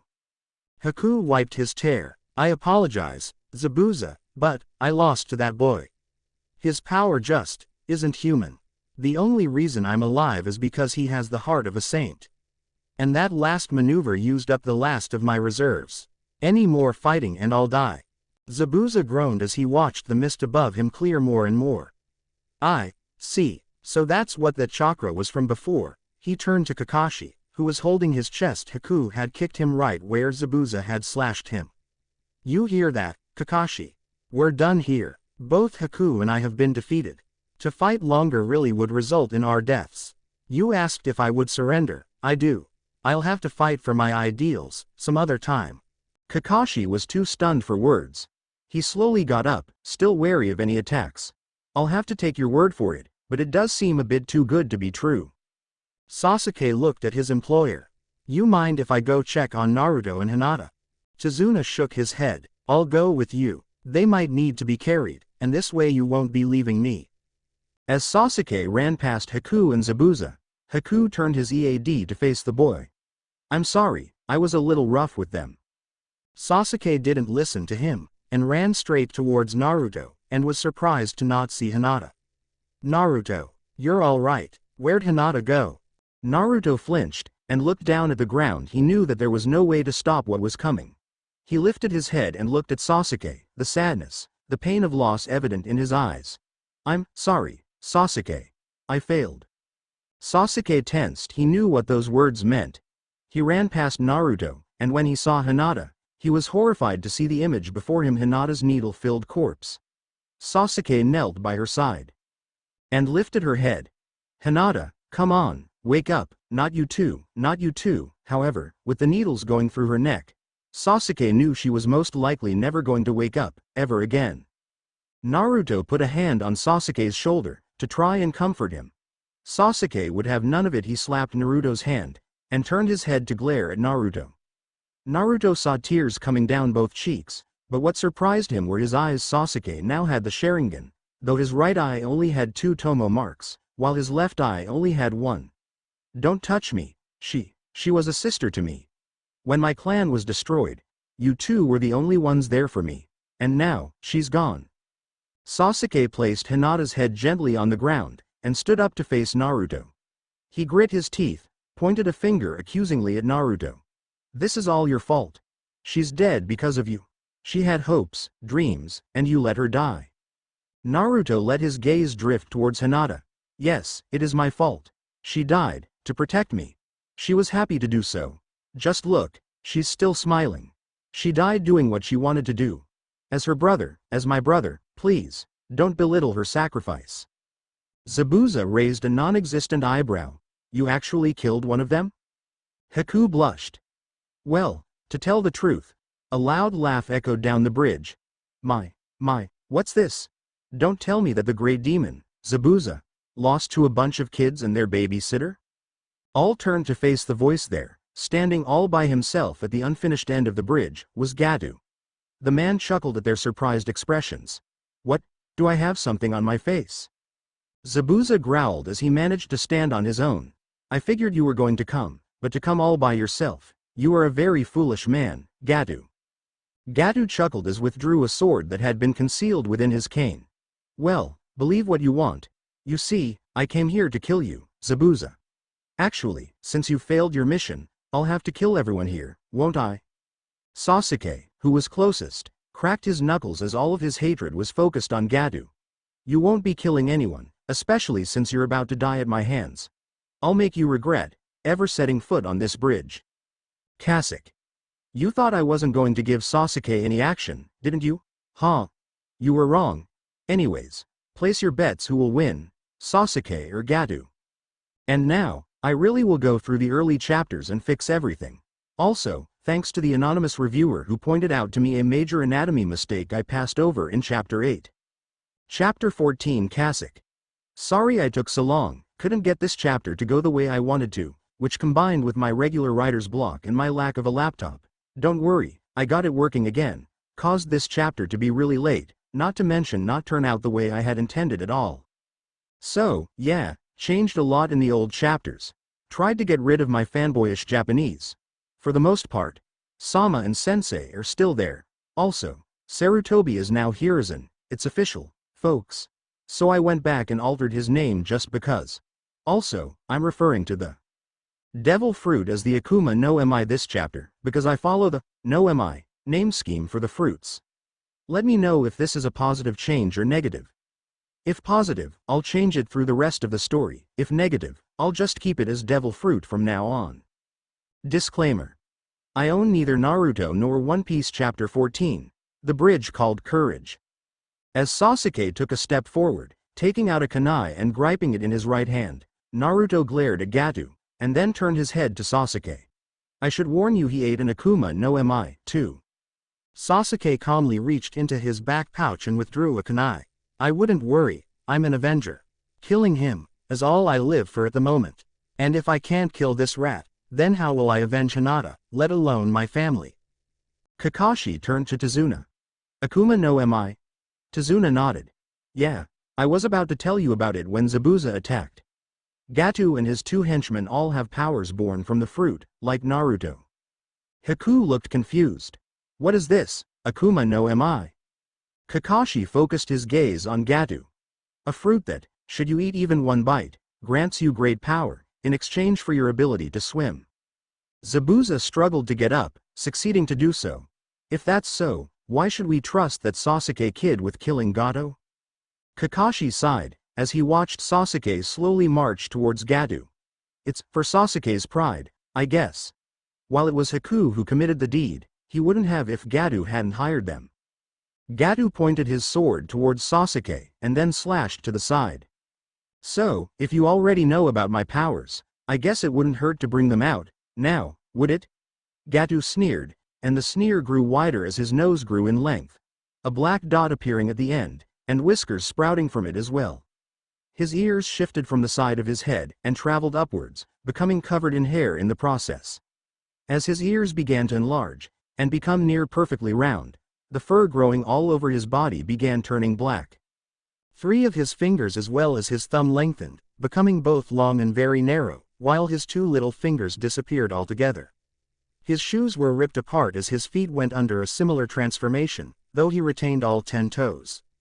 Finally a long, thin tail appeared behind him, and Sasuke couldn't help but notice that Gatu now seemed more rotund. The overall effect was that Gatu had turned into some sort of large rodent creature. He almost seemed cartoonish. Zabuza laughed at the new Gatu. I always figured he was a rat, I didn't know he literally was one. Gatu snorted. If you want to make fun of me, go ahead, I'll still kill you all. And by the way, I'm a mouse, not a rat. Sasuke snorted. That's even less fear-inspiring than a rat. A rodent's a rodent.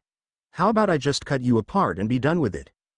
Gatu turned up his head, allowing a view of his sneer. I don't think so, kid, I think I'll cut you in half before you even touch one whisker on my nose. In an instant, Gatu seemed to teleport from his spot to directly in front of Sasuke. His sword clashed with Sasuke's kunai. And Sasuke did not seem fazed at all by the speed of the attack. Gato growled, and then noticed Sasuke's red eyes. Nice eyes, kid. Hope you don't mind if I gouge them out. Sasuke snorted, and reached out and touched one of Gato's whiskers. Touch. Gato's face contorted in rage. He disappeared, and in an instant, he was behind Sasuke. Sasuke, due to his Sharingan, had seen Gato move behind him from his right, but he wasn't fast enough to avoid what was coming instead. He stepped to the left while turning around, suffering a slash to his left side while his right leg swung out at his opponent. Gato jumped over it, and managed to spin in midair and kick at Sasuke, who managed to block the kick, but was pushed back a few feet from the force of it. Sasuke growled. So, this is the strength lent to people with the power of the Akuma no Mi. Not impressed. Gato sneered. Brat. I'll have you know that strength and speed aren't the only things granted to me by this fruit. For instance, enhanced hearing and smelling. Mice are particularly good at sensing the smells given off by different chemicals in the body. For instance, you reek of fear and hatred right now, though you're doing a good job of hiding the fear.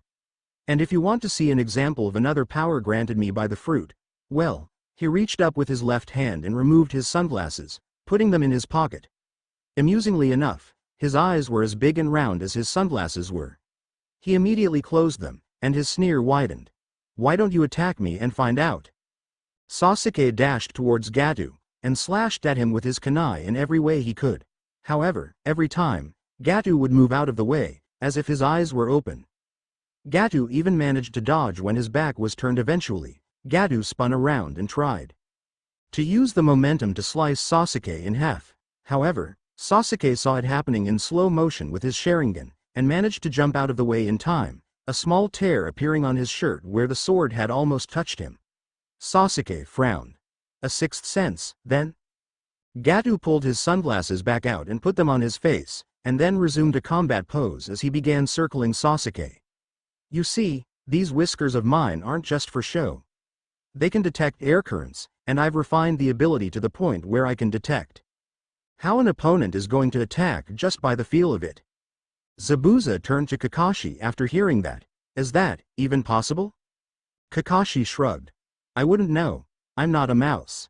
Sasuke placed his kunai back in his pouch. Air currents, huh? Then I guess you better prepare for an updraft. Then, he quickly placed his hands together into the familiar seals snake, ram, monkey, boar, horse, and tiger, taking a deep breath and tilting his head back as he did so. As he brought his head back forward, he opened his mouth, and flames spewed forth from his mouth, heading straight for Gato. Sasuke could not see what was happening, but he became very suspicious when he didn't hear any screams of pain. As the fire died down, Sasuke realized that not even a trace of Gato was where it should have been. Naruto saw some movement from behind Sasuke, and yelled to his teammate, Sasuke, behind you. Sasuke turned around just in time to witness himself being impaled on Gato's sword. Gato sneered as blood began to stain Sasuke's shirt. Looks like I win, brat. Sasuke grit his teeth. Not yet, I can still fight. Gato raised an eyebrow as Sasuke gripped the back of the blade, and then the both of them yelled out in pain as sparks of electricity flew out in every direction from the sword, causing Gato to let go of his sword as he tried to get away. Sasuke pulled the sword out of his front, and smiled as he fell to the ground. At least, I tried. Your turn, Naruto. Avenge us both. Gato turned back to his normal form, and rubbed his nose. Darn it, the smell of burnt fur was overpowering. He paled when he felt a presence towering over him. Looking up, he saw that it was Naruto in his hybrid form, cracking his knuckles.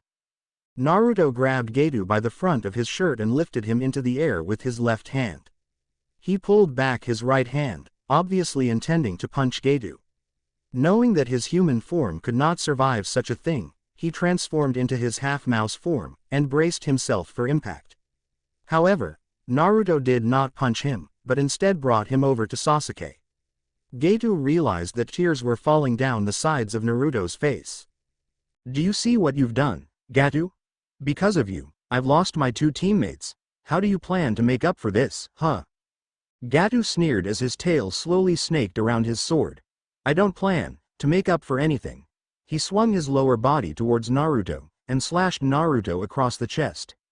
As Naruto let go, Gato fell to the ground, and immediately began dashing towards the three ninja observing the fight, placing his sword back in his hand.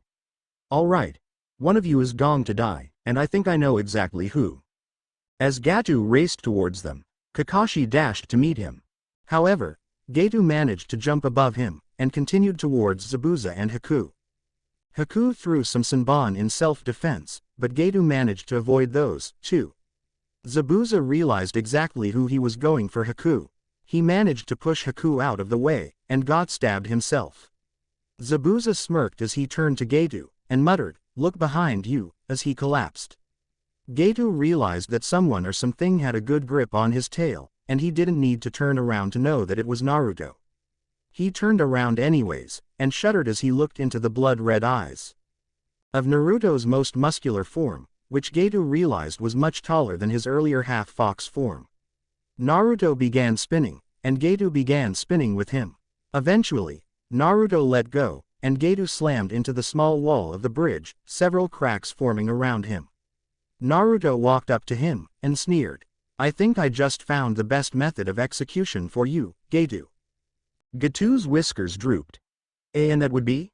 To drown in the very waters this bridge is meant to cross. After all, you can't swim.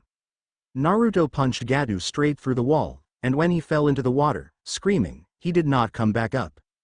Naruto, now in his human form, walked back towards Zabuza, and leaned over him. Is he? Zabuza rolled over onto his back, and coughed up some blood, staining his bandages. I'm probably not going to make it, but I think it best you hear what Haku has to tell you. Don't mind me. Naruto looked at Haku, who smiled. That girl, I didn't kill her. Well, I tried my best not to, anyways. Go to your friends, I can take care of things here. Naruto gave a grateful smile, and rushed back to Hinata and Sasuke. Tazuna came over, and locked eyes with Zabuza. Zabuza smirked. Sorry about the whole, trying to kill you, business, it was nothing personal. You, too, Kakashi. Good fight. Kakashi smiled under his mask. You know, I think I might actually miss you when you're gone. Zabuza coughed again, and smirked. Hey, we shinobi die, it's part of our job descriptions. I wouldn't mind a nice grave, though. He turned his head to look at Haku. Hey, Haku, if you want, why don't you go with these people? I'm sure Konoha would be more appreciative of a shinobi with a Kekkei Genkai than Kiri ever was, well, if Kakashi agrees to it. Kakashi looked on as Naruto managed to get Sasuke up, and hefted him onto his shoulders. Well, if Naruto forgives you. Sasuke smiled as the two of them walked towards Hinata. I saw what you did to Gato, you sure he didn't survive that? Naruto nodded. Yeah, people like me and him can't swim. It's part of the curse given to us by the Akuma no Mi. Sasuke shook his head. Still, I would have preferred a more definite death, like cutting off his head. They kneeled next to Hinata. Naruto lifted her head, and both he and Sasuke smiled when he saw her eyelids flutter open. Nah, Naruto. Sasuke. Are we still alive? Naruto nodded. Yeah, I beat Haku, Kakashi beat Zabuza, and me and Sasuke beat Gato when he showed up. Hinata smiled. That's good. I'm just glad that everyone is safe. Sasuke nodded his head. And everyone else is glad that you're safe, Hinata. Zabuza called out to them, his head now in Haku's lap. Oi, Foxboy. Can you come over here for a bit? I need to talk to you. Hinata looked at Naruto and Sasuke inquisitively. Huh? I thought you said? Naruto smiled. They're not after Tazuna anymore. They gave up. I'll see you later, okay. Hinata nodded, and Naruto rushed back to the group of adults. What do you want? Zabuza looked at Haku, who merely nodded. So, you beat Haku, huh? Naruto stiffened. Well, I guess, I did. Zabuza closed his eyes in thought. That devil fruit must really be something, then, to give a kid like you the power that it does. I could feel the demonic energy all the way from here. Kakashi noticed Naruto stiffen. Looks like Naruto knows that it wasn't the Akuma no Mi that gave off that energy. Either way, I'll have to report it to the Hokage. Naruto nodded. Why yeah, Zabuza sighed as he opened his eyes. However, you're no going to be able to defeat your opponents with your bare hands every time. So, I have a proposition for you. Naruto looked surprised. A proposition? Zabuza coughed again, more blood spilling from his mouth. As you can see, my time here is pretty much up, so, why don't you take my sword, Kabikari Hocho? Those other forms of yours look like they could swing it around, and I don't want it to just gain rust on my grave. Naruto gulped. Why your sword? You said this was a proposition, right? What do I have to do in return? Zabuza smirked underneath his mask. Well, I want you to take Haku to Konoha. Be his friend. He's always had a kind heart, he'd do well in a village like yours. Naruto smiled. I think I'd want to do that even without the offering of a cool sword like yours. Zabuza's smirk remained. Well, then, do we have a deal? He lifted up his sword for Naruto to grab by the hilt. Naruto transformed into his standard hybrid form, grabbed the hilt, and lifted it over his shoulders. Deal. Gee, Grandpa. Everyone turned to where the noise had come from. Standing there was Inari, and just about every man from the town, all geared up for battle. Inari himself was wearing a pot on his head, a crossbow in his hands. Chizuna looked about to cry. Inari. You, everybody. Inari looked around. Where is everybody? Don't tell me it's already over. Zabuza looked at him as Inari walked over, the rest of the men following him. Afraid so, kid. All that's left is for me to die here, then, the curtain on this play can finally close. Inari's eyes widened as he took in Zabuza's features. Are you, the demon Zabuza? Zabuza chuckled. The demon Zabuza, huh? Hey, maybe I could go get a job torturing Gatu in hell, if they'll let me. A man spoke up. Gatu's dead. Naruto grinned. He fell off the bridge without being able to so much as float. I think he's dead. The men began crowding around Naruto. Whoa, does he have the power of the Akuma no Mi, too? Are you supposed to be some kind of foxman or something? That's real fur all right, creepy. I wish I had powers like that. Naruto, blushing, reverted back to his normal form, laying Zabuza's sword carefully on the ground. Zabuza coughed. That boy, using his powers, he not only defeated Haku, but he killed Gatu. He is the savior of your country, I suppose. All of the men seemed really pleased with this, and began excitedly chattering, each attempting to shake Naruto's hand or pat him on the back. Kakashi smiled. Well, his first C-rank mission and already he's famous. Zabuza coughed up even more blood. Oh, I guess it's time for me to leave. He felt what felt like a raindrop land on his face. Looking up, he saw Haku crying. Don't waste your tears on me, I'm the past, now. You have your whole life to look forward to if you have to cry for something. Cry in happiness that you were able to live. Haku nodded, and then Zabuza slowly reached up to his bandages and pulled them off, revealing his smiling face. Snow began falling all around them, causing the men to stare up into the air in wonder. It was summer. Haku wiped his tears. I suppose you're right. Technically, as a shinobi, as a tool, I'm not supposed to be crying at all. Zabuza closed his eyes for a second, and looked into Haku's eyes. You never were able to kill your heart, maybe it's for the best that you never become a true shinobi. Keep your heart, show people who you truly are. After all, shinobi are human, too. Haku nodded once again. I'll take that, as your last orders, then. Zabuza smiled as he reached up and stroked Haku's face. There, that's a good attitude to take, we had a good run, didn't we? Goodbye. Haku, my son. Zabuza's hand fell down to the ground, and while Haku's tears had stopped flowing, the snow increased until one could only see a few feet in front of oneself. 2 weeks later, the shinobi all stood in front of Zabuza's grave, Haku at the forefront, now dressed in the same clothes he had met Naruto in. I guess this is goodbye, father. A lot had happened in the 2 weeks since the battle on the bridge. For one, the bridge had been completed. Even though it hadn't been long enough for anybody to really use it, the entire country seemed in a much better mood. Zori and Waraji, after being released, went on their way to find a new job. They were sure they could find one, though Naruto's suggestion was that they join the circus as circus bears. While Zori seemed to resent being called a bear, koalas or marsupials, they still seemed to be considering it when they left. After all, making children laugh for a living would be a good way to make up for making Inari cry for so long, not to mention that Zori kind of looked like a clown as it was.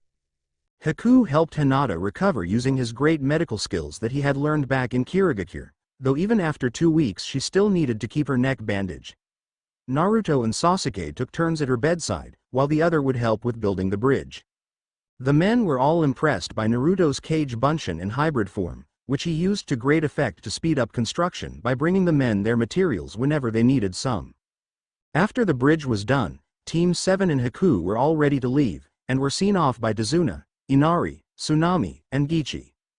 It was hard to say goodbye, especially for Inari and Naruto, though they eventually managed to do so, albeit tearfully. As the ninja walked down the bridge, Tazuna smiled. That boy managed to change Inari's heart, and Inari changed the people's hearts. That boy gave us a bridge to hope, named Courage. Speaking of bridges, we need to name this bridge. And I think I have the perfect name for it. 2. Gichi looked surprised. Oh, what is it? Tazuna smiled. How about the Great Naruto Bridge? Yeah, that's a good name. Gichi smirked. You sure about that name? Tazuna's smile didn't falter. Hey, this name is in hope that the bridge never crumbles, and will one day become a super famous bridge, whose name is known throughout the world. Hiruzen Sarutobi sighed as he read Kakashi's report. Well, all seems well and good, but Naruto seems to be more and more aware of the fox inside of him, huh? Kakashi nodded. Yes, the fox's powers react to the hatred within his heart, and alter the nature of his Akuma no Mi powers. I personally saw a shorter hybrid form, while from what I gathered from Haku, Naruto turned into a miniature version of the Kyuubi itself. Hiruzen nodded. Yes, it looks like I'll have to have a talk with him about that soon. Also, does Naruto seem interested in that sword he received? Kakashi smirked. He spent quite a lot of time practicing with it. He seems to like it. I even taught him how to seal it into a scroll so he can carry it with him. Hiruzen smirked. I see, maybe I'll give him some tips on that while I'm at it. Well, if that's everything, you're dismissed. Kakashi shook his head. One last thing, while it didn't seem to affect him at the time, Sasuke has recently been very upset over his loss to Gato. I heard him complain to himself that, if he doesn't have the power to save his friends, how can he avenge his clan? You might want to see him about it. He turned around and walked out the door, closing it behind him. Hiruzen sighed as he looked out the window. The Kyuubi, the Akuma no Mi, this is all too complicated. I hope the strain doesn't provide too much for Naruto. Chapter 15 Kasek. This is taken almost straight from the manga, except for the end, so don't really expect any surprises. Posting this and the next chapter at the same time to make up for it. Also, congrats to Emma Evely for being the first to point out that Gato's powers are, indeed, inspired by Naruto abridged. As for the names of the fruits, I couldn't think of a name for the koala fruit, probably something along the lines of Marsu Marsu no Mi. Model koala. But Waraji's is Kuma Kuma no Mi. Model grizzly. Other models include Marsu Marsu no Mi. Model kangaroo and Kuma Kamon no Mi. Model panda. As for Gato's, again, I couldn't come up with a good name, probably Geshi Geshi no Mi. Model mouse, after Gashirui, apparently Japanese for rodent. Or the Nezu Nezu no Mi, after Nezumi, the Japanese word for mouse. Others along the rodent line include rabbit and squirrel. Another thing, I'm gonna try to cut back on the zones from here on out, but I have at least 2 left planned for this first story. I'll zip my lips before I reveal who they are. Disclaimer. I own nothing. At least, not Naruto and One Piece. Chapter 15. New foes. Am I strong enough? Naruto yawned as he got up from bed, his fox head sleeping cap slipping off of his head. He quickly ate his breakfast, got dressed, and headed out the door, making sure to lock it from the outside. He smiled as he walked down the stairs. Feels like today's going to be another great day for missions. I can't wait. As he approached the meeting place, he spotted Hinata and Sasuke. Hey, guys. Hinata smiled at Naruto's approach, while Sasuke let out a small, a hint of a smile on his lips. So, how long have you guys been here? Hinata sighed. We've been here an hour so far. Naruto looked up at the clouds passing overhead. Guess that means we still have 2 hours. Sasuke shook his head. You know, if Kakashi knew you came late, he might actually show up on time for once just to teach you a Lesson. Naruto snorted. Kakashi-sensei? On time? Please. It had been a while since the mission to the Land of Waves. Haku had gone on and started working in the medical corps, while Team 7 had resumed their more ordinary duties. Sasuke, Naruto, and Hinata had all trained hard since then, with Sasuke and Hinata gaining more and more mastery over their elements. Naruto had begun training in his wind element, but he knew it would be a long while before he would get anywhere with it. He had also continued his training with Kabikari Hocho, and now his hybrid form, which had shown signs of getting more muscular, could wield it with ease. Sure enough, Kakashi didn't arrive until 2 hours later. The genin didn't complain, though. They were used to it. Alright, I guess it's time for missions. First up. It wasn't long before they completed their missions for the day. Kakashi smiled under his mask. I guess that's it for today. He looked up into the sky, noticing a bird flying overhead. I need to go turn this in. See ya. After he disappeared, Sasuke snorted. I'm going to go home and train by myself. See you guys tomorrow, alright? Naruto sighed as he watched him walk away. Geez, he doesn't really train with us anymore, does he? Hinata shook her head. He's been acting differently lately. Naruto sighed. Yeah, hey, do you want to train, too? I need to work on my taijutsu, myself. Hinata was about to agree, when she noticed a square rock with 2 holes in the front moving behind Naruto. Naruto, behind you. Naruto looked, and the rock stopped moving. He turned around, and the rock moved again. Naruto turned around in time to see it moving, and he frowned. Konohamaru, I know it's you. Rocks aren't square like that. The rock tilted on its side, letting 3 small children out, 2 boys and a girl. The brown-haired one spoke first. Just what I'd expect from you, big bro. Naruto smiled. Konohamaru was Hiruzen's grandson, and had grown up with Naruto always around, and so the two acted as brothers. Later on in life, Konohamaru formed the Konohamaru Corps with his friends Udon and Moegi, and they treated Naruto as the boss. So, what do you guys want from me? The girl, Moegi, nervously got in front of the group. Leader, are you free? Naruto sighed. I don't think so, I really need to train. Konohamaru pouted. But you promised us that you'd play ninja with us today. Oh yeah, Hinata giggled at the thought of a ninja playing ninja. Konohamaru looked at her. Blue hair, lavender eyes, are you Hinata?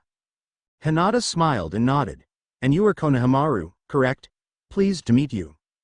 Konohamaru turned to Naruto. Hey, Naruto, is she your? He lifted up his little finger, to signify, girlfriend, yet? Naruto blushed in extreme embarrassment. Hinata herself was completely red. Naruto scowled at his little brother. Konohamaru, you don't just say those kinds of things. Konohamaru grinned. So is that a yes? As Kakashi turned in his reports, Iruka smiled. So, how's your squad doing? Hinata and Sasuke doing well? Kakashi nodded. Sasuke's been growing a little distant since that C rank in the Land of Waves, but I think he'll be fine. As for Hinata, she's been training quite a bit.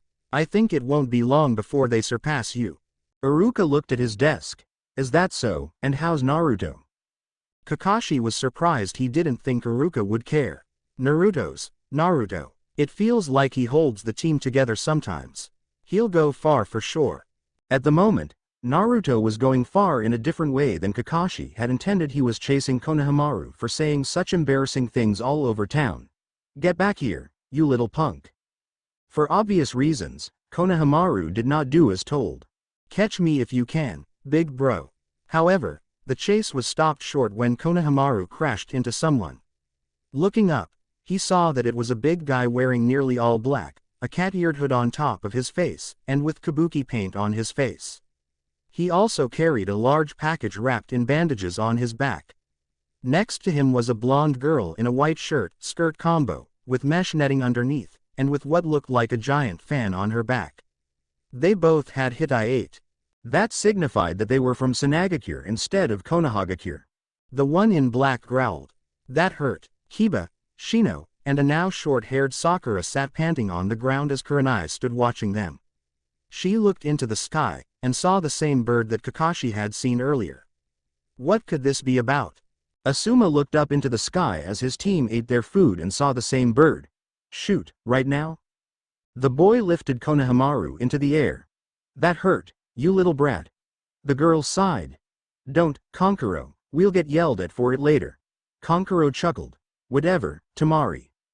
Naruto growled as Hinata caught up with them. Let him go. Conquero stuck his tongue out. Make me, you little punk. Conquero noticed Naruto's headband. Must be a Konoha genin. Naruto dashed towards Conquero, but jumped back when Conquero's fingers twitched.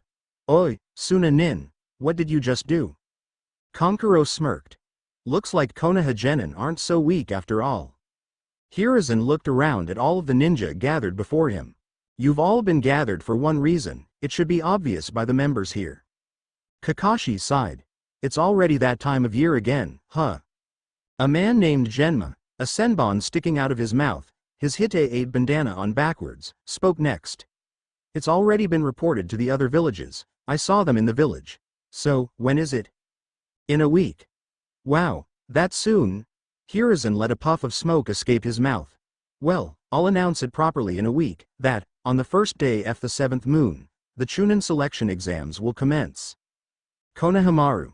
Naruto growled as Conquero still refused to let Konohamaru go. Don't make me make you put him down. Hinata looked worried. Nah, Naruto, maybe we shouldn't anger him. Conquero glared at Naruto. You're annoying. You see, I hate midgets, especially younger, ruder ones, makes me want to kill them. Naruto's eyes widened. You, even if that weren't the Hokage's grandson you were holding, you think I'd ever forgive you for such a thing? Conquero smirked. You're bluffing. Either way, when I'm done with him, you're next. As Conquero was about to punch him, a rock came from a nearby tree and hit his hand, causing him to drop Konohamaru in recoil. What? The? Sasuke snorted from his perch in the tree. What are you guys doing in our village? Hinata smiled. Sasuke, Tamari smirked to herself. He's pretty handsome. Hiruzen closed his eyes.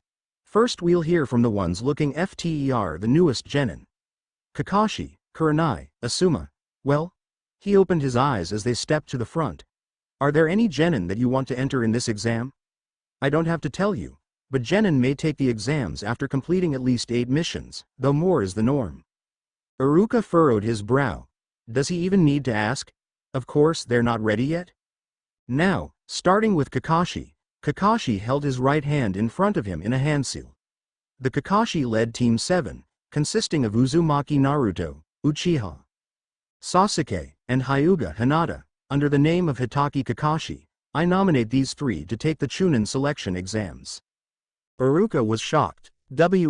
What? Kurenai took the same pose as Kakashi had. The Kurenai led Team 8, consisting of Haruno Sakura, Inuzuka Kiba, and Aburame Shino, under the name of Yuhi Kurenai, the same as to my left. Asuma repeated what his 2 comrades had. The Asuma led Team 10, consisting of Yamanaka Ino, Nara Shikamaru, and Akamichi Choji, under the name of Sarutobi Asuma, the same as to my left. Hiruzen looked surprised. All of them, How rare, Iruka spoke up. Hold on a second. Hiruzen raised an eyebrow. What is it, Iruka? Hokage-sama, please let me have a word. I may be speaking out of place, but most of these 9 were students of mine at the academy. Of course they're all talented, but it is still too early for them to take the exam. They need more experience. I can't understand the Jonin's reasoning. Kakashi looked blankly at Iruka. Well, I became a Chunin when I was 6 years younger than they are now. Iruka frowned. They're different from you. Are you trying to crush these kids? The Chunin exams are? Kakashi chuckled. They've seemed rather bored with every mission since the Land of Waves. Perhaps crushing them could be fun. Iruka looked shocked. What? Kakashi smiled. Calm down, Iruka-sensei, it was a joke. I can understand your feelings, I know you're upset, but... Kurenai frowned. Stop it, Kakashi. Kakashi's face turned dead serious. They are no longer your students. They are now my soldiers. Conquero growled. Another little midget. I hate you guys, Sasuke growled back. Get lost. Naruto smirked. I wondered when you were going to interfere, Sasuke. Sasuke shrugged. You seemed a little far away, and it'd be a shame for the Hokage's grandson to get punched by a foreign ninja. It could cause a war, you know. Conquero frowned. I hate show-offs like you the most. He took the package off of his back and placed it standing up on the ground. Why don't you come down here? Tamari looked surprised. Don't tell me you're going to use Karasu. A voice came from behind Sasuke, completely startling everyone there. Stop it, Conquero. You're an embarrassment to our village. Everyone turned, and saw that it was a redhead boy Naruto and Sasuke's age, with a large gourd on his back. He had a solid black ring around each eye, and a red kanji for love tattooed on his forehead. He was standing upside down from the tree branch. Conquero smiled nervously. Gaara. Sasuke frowned. Where did he come from? He's as sneaky as Kakashi. Gaara continued to speak. Losing yourself in a fight, how pathetic. Why do you think we came to Konoha? Conquero seemed especially nervous. Listen, they started it, and, Gaara glared at him. Shut up. I'll kill you. Conquero seemed to realize that the threat was all too real. I'm really, really sorry. Tamari seemed scared, as well. I'm really sorry, too. Sasuke analyzed the redhead. So, this one's the leader, he has strange eyes. Gaara looked towards Sasuke. Sorry to you guys, he disappeared in a whirlwind and reappeared between Tamari and Conquero. He hit Conquero with a rock. He's good, it looks like we got here too early, but we didn't come here to play around. Conquero frowned. I know that. Gaara turned around. Let's go. Wait.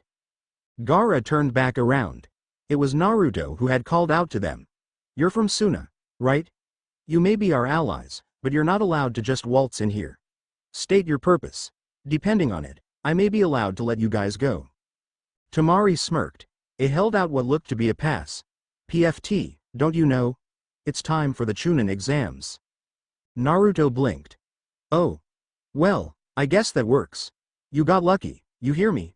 I don't like it when my friends are threatened. Sasuke came down from the tree. Hey, what's your name? Tamari blushed. You mean me? Sasuke scratched his cheek. Well, yeah, I guess you too. But I meant the guy with gourd. Gaara eyed Sasuke warily. Sabaku no Gaara. I'm also interested in your name. It's Uchiha Sasuke. Naruto smiled. And I'm Uzumaki Naruto. Gaara frowned. I don't care. Sasuke smirked. You should. Last I checked, he's even stronger than I am. Naruto blushed. Well, yeah, but you're pretty strong yourself, Sasuke. Gaara narrowed his eyes. Is that so? Uzumaki Naruto and Uchiha Sasuke. I'll remember those names, then. Let's go. As the three of them left, another three ninja were watching. They were wearing Hite 8 with a music note on it, and wearing gray camouflage. One of them, whose face was wrapped like a mummy's, narrowed his left and only visible eye. The black-haired Konoha nin and the Suna nin with the gourd, we'll have to keep an eye on them. The girl of the three spoke up. What about the blonde? He's supposed to be stronger than the Uchiha. The mummy seemed to smirk. Well, I suppose it wouldn't hurt. Somewhere else, on a training field filled with training dummies poked full of many, many holes, many of them still filled with kunai. A boy's voice spoke first. The boy in question had a black bowl cut, and was wearing a green jumpsuit. Hey, did you hear? For the first time in 5 years, there are going to be rookies in the Chunin exams. A girl spoke next. She was wearing a Chinese-style shirt, and her brown hair was done up in 2 buns. She was twirling a kunai expertly. No way. It's probably some stubborn jonin in competition or something. The boy spoke up again. No, the story is that 3 of them are the students of that Kakashi. Another boy spoke up. He had long brown hair, and his eyes were the same as Hinata's, and Hiashi's, a member of the Hyuga clan. That sounds interesting, but in the end, the girl threw her kunai, and it hit the target right above the Hyuga's head dead center. You have to feel sorry for them. The next day Naruto yawned as he and his teammates waited for their sensei. He had asked them to meet him earlier than they normally did, so they looked a little disheveled. Naruto looked at Hinata's messy hair. It was sticking up in several places. Hinata. I've been meaning to ask, what happened to your hair? Hinata paled. Well, I overslept, and I was in such a rush, and, well, I forgot to take care of it. Naruto sighed. Geez, we should have figured Kakashi-sensei would be late for this, too. Sasuke nodded. He's late for everything, isn't he? Their talking was interrupted by said sensei, who was standing on one of the large arches on the ends of the bridge. Yo. Sorry I'm late, I got lost on the road of life. As Naruto huffed and Hinata shyly ran a hand through her messy hair, he continued. Well, anyways, I know this is sudden, but I've nominated you 3 for the Chunin selection exams. Here are your applications. Naruto took his and smiled. Hey, I can't wait, I need to make that Conquero guy pay for what he tried to do to Konohamaru. Sasuke smirked as he took his own paper, and I want to see if my training's been paying off, that Gaara guy looks like a strong enough opponent. Hinata slowly took her own paper. I hope I can do this right, it feels like I'm not much use to the team sometimes. Naruto frowned at the thought of Hinata losing to Haku. Don't worry, Hinata. Haku was a Jonin-level shinobi. There's no way you could lose to some genin. Hinata blushed at Naruto's encouragement. Thank you, Naruto. Naruto's smile came BCK to his face. No problem. Kakashi sighed loudly to get their attention. Anyways, these are just nominations. Whether or not to take the exam is up to each of you. Those who want to take it should sign these papers and hand them in at room 301 at the academy by 4 p.m. tomorrow. That is all. He immediately disappeared. Naruto looked at his paper again. The Chunin selection exams. As Hinata walked home, staring at the paper in her hand, she sighed. Is what Naruto said really true? She was so distracted that she didn't even notice that someone was right in front of her until they had collided. She fell on the ground, having been thrown off balance so unexpectedly. OWW. She looked up, and noticed that the other person was Haku. Haku looked happy to see Hinata. Oh, Hinata. Long time no see. Hinata got up and bushed herself off. I'm sorry, I wasn't paying attention to where I was going. Haku's smile faded a little. That's quite all right, as long as you're not hurt. Hinata shook her head. Oh, that's good. So, I assume it's that paper in your hands that's got your attention. Hinata nodded. Yes, it's an application for the Chunin exams. I was wondering on whether or not I should enter. Haku seemed surprised. The Chunin exams? Well, I guess I shouldn't be surprised. You guys are all strong. Hinata looked down at the paper. Even me. Haku looked at her quizzically. Why do you doubt your own strength? You were able to hold your own against me, and I'm Jonin level. Hinata smiled a bit, and looked back at Haku. Thank you. Naruto said the same thing, but for some reason, it sounds better coming from you. Haku smiled again. That's all right. Isn't that what friends are for? And what about your teammates? How do you think the team would do without you by their side? They were both extremely upset when you died. Naruto almost killed me. Remember, your teammates are always there for you, to cover up any weaknesses you might have, but in return, you have to cover up their weaknesses, alright? Hinata remembered back to their survival exam with Kakashi. If it weren't for you, I'd be dead right now. She nodded. Yes, thank you. I'll do my best. Kasek. Again, not that much different than the manga. I was tempted to have hybrid Naruto pick up Conquero by the front of his shirt, but I decided that would be against Naruto's policy of not being transformed in public. Chapter 16 Kasek. Again, this chapter doesn't deviate too much from the manga. Once we hit the Forest of Death, you'll start noticing some bigger differences. Disclaimer. I own neither Naruto nor One Piece Chapter 16, Meeting Team Guy. Hinata, Sasuke. Hinata seemed to almost glow as she smiled back at Naruto. Naruto, good morning. Sasuke raised an eyebrow. You're in an unusually good mood this morning, Hinata. Hinata blushed. Well, that's, Naruto grabbed them both by the arms and practically dragged them along.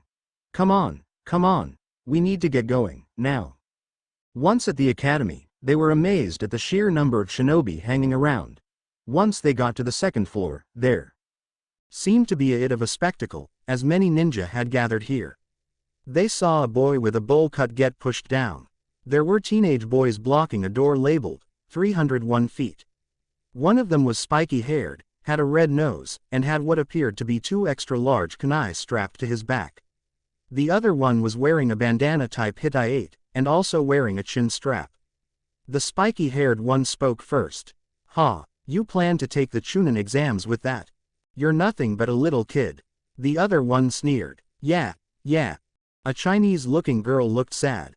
"Please, let us through." She stepped forward, but was quickly punched in the face. One of the ninjas surrounding them flinched. How horrible. The spiky-haired one twitched. "What did you say? Listen, this is our kindness. The Chunin exams aren't easy. We've failed them 3 times straight. Those that take these exams and end up quitting as shinobi, those that die in these exams, we've seen it all. And Chunin often become captains of military teams. The failure of a mission, the death of a comrade, that is all the captain's responsibility. And kids like you think you can handle it? We're just thinning out those that would fail. Anyways, what's wrong with that?" Naruto nodded. "Well, not much, I guess, but can you guys split up a bit so we can get through this hallway? We need to get to the 3rd floor. The surrounding ninja grew uncomfortable. Get through this hallway. But this is where we're supposed to be going. What's he talking about? This is the 3rd floor. The sign says so. The ninja with the chin strap smirked. Oh, so you noticed. Naruto frowned. Please, you think such a simple genjutsu can trick a master trickster like me? The sign seemed to warp a little, and the 301 turned into a 201. The ninja with the red nose smirked. HMPH. Not bad, but all you did was see through it. He appeared right in front of Naruto, and kicked at him. However, his kick was caught by Sasuke. Sasuke sighed. Really, is that all you've got? Naruto frowned. Hey, Sasuke, you shouldn't show off like that. You might draw attention. Sasuke shook his head. Whatever, I just wanted to see what I could do with my training. I'm better than I was back at the bridge. I won't ever lose to anyone ever again, not even devils. He let go of his opponent, who walked away. The lavender-eyed boy walked up to them. Hinata-sama, I see you decided to join the exam after all. Naruto, Sasuke. It's been a while. Hinata looked surprised. Oh, Neji. The boy with the bowl cut walked over. So this is your cousin's team, Neji? Tenten frowned. Ah, how come she gets cute guys on her team? The bowl cut boy looked about to cry, while Neji seemed indifferent. Naruto smiled. Neji, you've changed. Neji frowned. And you haven't changed one bit, honestly. What kind of shinobi wears only an open vest and shorts? Naruto grinned. Me, of course. And who are your teammates? Neji turned to the girl on his left. This is Tenten. Tenten smiled, and shook Naruto's hand. Hello, hey, I hear you got your hands on Momochi Zabuza's Kabikari Hocho. Is that true? Naruto was a little creeped out. Well, yeah, I guess so. Tenten seemed to almost glow with happiness. So cool, you'll have to show me sometime. Naruto merely smiled and nodded. What is up with this girl? Neji then turned to the guy on his right. And this is Rock Lee. Lee shook Sasuke's hand. So, you are Uchiha Sasuke? I look forward to testing my skills against the mighty Uchiha clan. Sasuke smirked. Bring it. I'll take on all challengers. Just be warned, I'm not gonna lose. Rock Lee replied with a smirk of his own. So confident, I definitely can't wait. Sasuke noticed something. Lee's injuries from before was gone. Now that he looked, Tenten's face looked just fine for someone who had been punched so hard. Just what is going on with these 3? They're stronger than they let on, and one of them's a Hyuga like Hinata. Can't let my guard down around him for sure. As Team 7 walked away, Lee stared after them thoughtfully. Tenten shook his shoulder. Come on, we have to go. Lee shook his head. Go on without me, I'll be right back. He then proceeded to follow Team 7. When they reached a more wide-open area, he called out to them, or specifically, Sasuke. Uchiha Sasuke. I can't wait, I must challenge you to a duel right now. Sasuke eyed his opponent as he jumped down. This guy, no doubt about it, he's packed with power. I'll let you fight me, if you can beat Naruto first. Naruto looked surprised. Wasn't it just yesterday that you said I was stronger than you? Sasuke smirked. I did. If he can beat you, then that means he'll be a challenge for me. Naruto cracked his knuckles as he stepped up to the plate. Sorry, Lee, was it? I can't exactly go all out here, so even I won't be surprised if I lose. He dashed towards Lee, and made to kick at his head with his right leg. Lee ducked under that, and Naruto jumped with his left leg and attempted to bring his right leg down on Lee's head. Lee caught it with his left hand, but was surprised when Naruto brought his left leg forward for another kick. He caught that with his right hand. Naruto landed on his hands, and immediately tried to turn over, twisting his body with all of his might to make Lee let go. Lee did let go of Naruto's right leg, but then he used his now free left hand to grab Naruto's left leg and lift him off of the ground, and then spun him around before throwing him at a nearby wall. Naruto smirked as he landed on the wall like he would a floor, and then quickly built up chakra in his feet. He jumped off of the wall and towards Lee with greater speed than he had been thrown. However, Lee ducked under him and kicked him in the stomach, causing some vomit to escape Naruto's mouth. As Naruto seemed to freeze in mid-air, Lee slid out from under him and kicked him in the side, knocking him into a nearby wall, where he collapsed. Lee took a fighting pose, one hand behind his back, another held in front of him, as he faced Sasuke. Next. Sasuke frowned. So, you really did beat him, you're pretty fast. Looks like I'll have to use that. He closed his eyes, and when he opened them, his dark eyes were replaced with the red of the Sharingan. Lee smirked. So, let us see who is stronger, the number 1 Konoha Genin, or the number 1 rookie. He charged at Lee, who braced himself. He's coming, I'm sorry.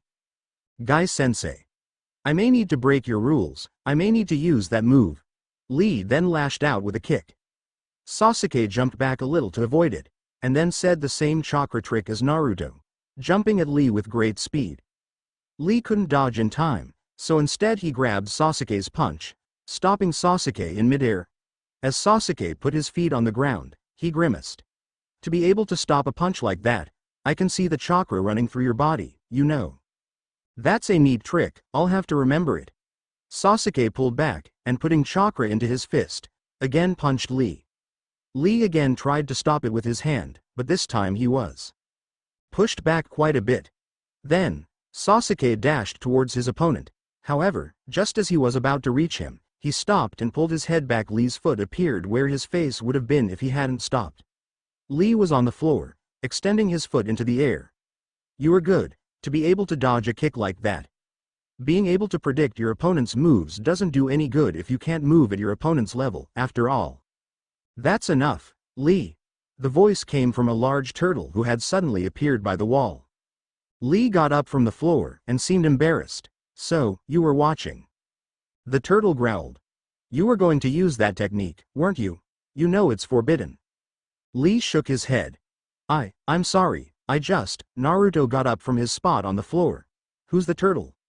Said turtle glared at Lee, who almost fell over in terror. But I wasn't going to use the other one. Naruto walked over to Hinata, as did Sasuke. Hey, that's a turtle, right? Sasuke nodded. Yeah, Naruto closed his eyes in thought. I wonder if turtles can become ninja-sensei, too. You fool. Lee closed his eyes as he winced from the force of the turtle's yell. You think you can get away with an excuse like that? You already know what it means for a shinobi to reveal his special techniques. Lee nodded, his eyes still closed. Hi, are you prepared to pay? Hi. Then here comes Guy-sensei. A cloud of smoke seemed to explode from the turtle's shell, and when it cleared, a man who looked similar to Lee only with a standard Konoha combat vest over his jumpsuit appeared, standing on top of the turtle. His right arm was straight up in the air, while he was using the thumb and on his left hand to form a circle around his left eye. Noticeably, his teeth seemed to shine unnaturally brightly, and his eyebrows seemed to be even thicker than Lee's, whose eyebrows Naruto had considered to be the thickest he had ever seen. Geez, you guys are the epitome of youth. Team 7 merely stared at him. Guy spoke up and broke the silence. Lee? Lee turned to his sensei. Yes? You fool. Guy seemed to punch Lee as hard as he could in the face, sending him flying, earning shocked looks from Team 7. As Lee got up, Guy kneeled next to him, crying. You are. Lee began crying as well. Sensei, I. Guy hugged Lee. That's enough, Lee, you don't need to say it. Sensei. Sasuke twitched. I almost lost to him. Guy sobbed. Yes, this is what youth is all about, Sensei. It's all right, Lee, youth and mistakes, they go together. You are too kind, Sensei, however, you did start a fight, and you almost broke my rules, so, your punishment, which will have to wait for after the exam, will be 500 laps around the practice range. Hi. Team 7 could only stare. Guy seemed to notice them for the first time. Oh. You're Kakashi's students, aren't you? How's he been? Hinata spoke up for the first time in a while. Kakashi-sensei? You know him? Guy smirked. Know him? Sasuke blinked, and froze. Guy had disappeared in the time it had taken him to blink. They heard him behind them. People refer to us as eternal rivals. All 3 members of Team 7 turned Arun, shocked by his speed. 50 wind, 49 losses, I'm stronger than Kakashi. Naruto gulped. Well, you're definitely the faster, Sasuke growled. Is this guy even human? Lee pumped his fist. See, Guy-sensei is incredible. Guy gave them a thumbs up. Sorry about Lee, I swear to this face that it will never happen again, I swear to this beautiful face. Sasuke swore in his mind. Above Kakashi, it's true. Guy chuckled. Anyways, you guys should head for the exam room. Good luck, Lee. In an instant, both he and the turtle disappeared. Lee shook his head. Sasuke, to tell you the truth, I lied before, I am not the strongest genin. The strongest is Neji. I entered this exam to defeat him, but now you're one of my targets, too. As Lee jumped up back to the balcony, Sasuke began shaking. Hinata turned to Naruto.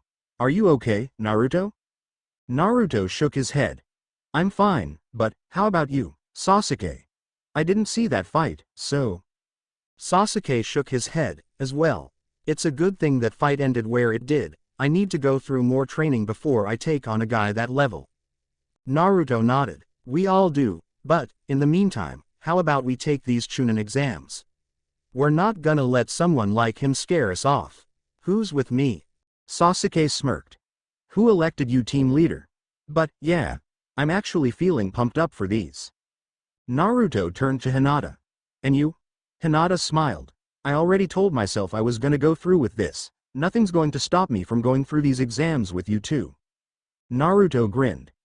Alright then, let's go. As they approached the real room 301, they were surprised to find their sensei standing in front of the door. Oh, so Hinata came along after all. Good, so now you guys can properly take the exam. Hinata didn't like his tone of voice. Properly? What do you mean? Kakashi sighed. I mean, that this exam can only be taken by teams of 3. If any one of you hadn't shown up, the others couldn't take the exam. Naruto growled. So you told us a lie to see if one of us would back out. Well, guess what? We didn't. Kakashi smiled under his mask. Nope, you didn't. I'm proud of you guys. Now, go.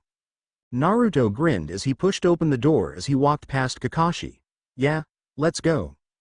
Kasek. Cutting it short here, just to taunt you with the reunion of the Rookie 9. Also, yeah, I decided that if Sasuke vowed he wasn't going to lose, he wasn't going to lose to Lee, either. Chapter 17 Kasek. I honestly don't have much to say right now. Disclaimer. I own neither Naruto nor One Piece Chapter 17. The pressure is on. The start of the Chunin exams. As they stepped into the room, they were surprised by the sheer number of shinobi that were in the room. Naruto whistled. They say that, to hide a tree, use a forest, you wouldn't have much trouble hiding a ninja in here. Hinata gulped and nodded. She wasn't having second thoughts, but she was still intimidated by the sheer number of shinobi. Sasuke sighed as he felt someone sneak behind him. Suddenly, 2 arms wrapped around his neck as a long-haired blonde girl dressed in skimpy purple clothes, and bandages underneath that to preserve some level of modesty, pressed against his back. Why, Sasuke, you're late. I was afraid you weren't going to come, but I knew you would. Sasuke growled. Hello, Ino. Another voice interrupted their reunion. Get off of him, Ino pig. Ino looked surprised at her pink-haired rival's appearance as she let go of Sasuke. She was wearing a small red shirt with white outlines that didn't entirely cover her belly, and green shorts to go with it. Most surprisingly of all, her hair was cut to right below her ears. Sakura, is that you? I never thought that you of all people would cut your hair. Sakura smirked as she ran a hand through it. I objected at first, but Kiba insisted it would help me with being a shinobi, and you know what, it has. I spend a lot less time worrying about my hair now, and more time training. Hey, Sasuke, this new look suits me, right? Sasuke looked her up and down. I guess so. I'm not an expert on looks or anything, but you look better now. Sakura nearly squealed in delight. Ha! Take that, Ino pig. Naruto snorted. Ino, what kind of guy names his daughter Ino? Ino seemed to grow to monstrous proportions, standing over Naruto. What was that about my name? Naruto shrunk. And nothing. Ino resumed to normal size, though to everyone else she had never changed shape, an illusion created by her rage, perhaps. Good. So, you're that mystery teammate of Sasuke's, What's your name? Naruto gave a nervous smile. My name's Uzumaki Naruto. Ino put her hand to her chin in thought. Uzumaki, where have I heard that name before? Sakura's eyes widened as a light seemed to go on in her head. Hey, I remember seeing you before now. You're the Hokage's apprentice, right? I remember you hanging out with him a few years back. Ino looked at Naruto closely. Now that you mention it, you're right. Naruto grew nervous as the entire crowd seemed to shift their focus to him. Well, Kiba walked over, Akamaru on top of his head, Shino behind him. The Hokage's apprentice. That's the identity of this stupid fox boy? Faye. He looks like a weakling. Naruto growled. Watch what you say, dog boy. I'm a lot stronger than I look. Sasuke narrowed his eyes at Kiba. What the heck? Does Kiba know about Naruto's powers, fox boy? How'd he earn that name? Kiba raised an eyebrow. Well, he looks like one, kind of. And he certainly smells like one, too, pu. Naruto pinched his nose. You're no winner yourself, dog breath. A new voice called out to them. Hey, you guys. You should be more quiet. They all turned, and saw that it was a teenager with his silver hair in a ponytail. His Hite-8 stated that he was from Konohagakure, as well. You guys are the rookies who are here practically straight from the academy, right? Geez. You're acting like schoolgirls. This isn't a picnic. Ino frowned. And who do you think you are, anyhow? The boy smiled. I'm Yakushi Kabuto, but more importantly than that, you guys should notice what's going on with the rest of the room. They turned, and sure enough, a few ninja were glaring at them. Their Hite-8 said that they were from a megacure. Those guys behind you are from a megacure, they have short tempers. Everyone is nervous about these exams, so quiet down before you make a scene. He sighed. Well, you guys are clueless rookies. I can't help but be reminded of my old self. Sakura frowned. Kabuto, right? He nodded. Is this your second time, then? Kabuto shook his head. Seventh, actually. These exams are held twice a year, so this is my fourth year. Sakura smiled. So, then, you must know a lot about these exams. He nodded. That's right. He reached into his waist pouch and pulled out a deck of cards. Why don't I show some of it with you? Rookies, then, with my ninja info cards. Hinata spoke what appeared in everybody's minds. Ninja info cards. Kabuto nodded. Yes, they are cards that have info burned onto them with chakra. He removed a card from the deck and placed it on the ground face up for all to see. It was blank. I just have to apply my chakra like so, and, his finger glowed yellow for a moment as it touched the card, and suddenly it wasn't so blank anymore. It was both a map and a chart. Ino raised an eyebrow. And just what does this tell us? Kabuto smiled, his glasses shining. It shows how many people are taking these exams and where they're from. Naruto took a closer look at it. There were 30 shinobi from Sanagakure, 21 from Omegakure, 6 from both Kusagakure and Tagakure, 3 from Otogakure, and a whopping 87 from Konohagakure. Sasuke looked at the deck of cards thoughtfully. Do you have info on individuals? Kabuto smirked. Who do you want to know? Sasuke sighed. I want Rock Lee of Konoha. Naruto snorted. Don't forget Gaara of Suna, too. Kabuto took 2 cards from his deck. You even know their names, you're making it too easy for me. He first showed them Lee's card. This guy's a year older than you guys. He's completed 20 D rank missions and 12 C rank. His sensei is Guy. His taijutsu has improved a lot in the last year, but his other skills are poor. His teammates are Tenten and Hyuga Neji. Like you guys, this is his first time taking the exams. He then showed them Gaara's card. Sabaku no Gaara. 8 C ranks and 1 B rank, that's impressive. I don't have much info. Him being a first-time foreigner, but it seems that he returned from all of his missions without a scratch. Naruto grinned. Without a scratch, huh? We'll see how invincible he is. Kiba smirked. Hey, I want Uzumaki Naruto of Konoha. Kabuto raised an eyebrow. Well, if you say so. He took out another card, and Naruto's info appeared on it. Uzumaki Naruto. 7 D ranks and 1 C rank. His basic skills are all top-notch, and I hear he's delving into swordsmanship. Also, it seems he has some strange powers. He's taken out 2 Chunin-level ninja and a Jonin-level ninja all by himself. Naruto's eyes widened. Where did you? Kabuto's eyes narrowed as he smirked. It's surprising what you can find out when you look around. Kiba whistled. A Jonin, Now there's a challenge? Shino lowered his head. Be careful, Kiba. There's a lot more to him than appears. My bugs won't even go near him. Kiba froze, and began trembling. Hey, is that so? I can't wait. Ino scooted a little closer to Naruto. Wow, you're pretty strong. Huh? Sasuke smirked. Last I checked, even stronger than me. Sakura and Ino stood shocked. Sakura growled. That can't be right. Sasuke smiled. Well, don't believe me if you don't want to. We haven't sparred in a while. Kabuto sighed. Well, it just goes to show you. Konoha, Suna, Aim, Taki, Otto, many outstanding genin have come from these villages to take the exams. Well, Otto was created last year, so I don't know about them, but the rest of the villages are filled with talented youngsters. Sakura snorted. So, basically, we should just assume that everyone here is super strong, right? Kabuto smirked at her. You pick things up rather quickly. That's right, everyone here is among the elite from the various countries, like Lee and Gaara. This isn't going to be easy. Kakashi still stood outside the door, deep in thought. He remembered what had happened after he had told Iruka off. Guy had frowned at him, and started taking Iruka's side. This isn't so easy, you're rushing into things. Iruka's right. My team waited a year to gain greater abilities. Kakashi closed his one eye. PFT. They may not be perfect, but they'll leave your team in the dust.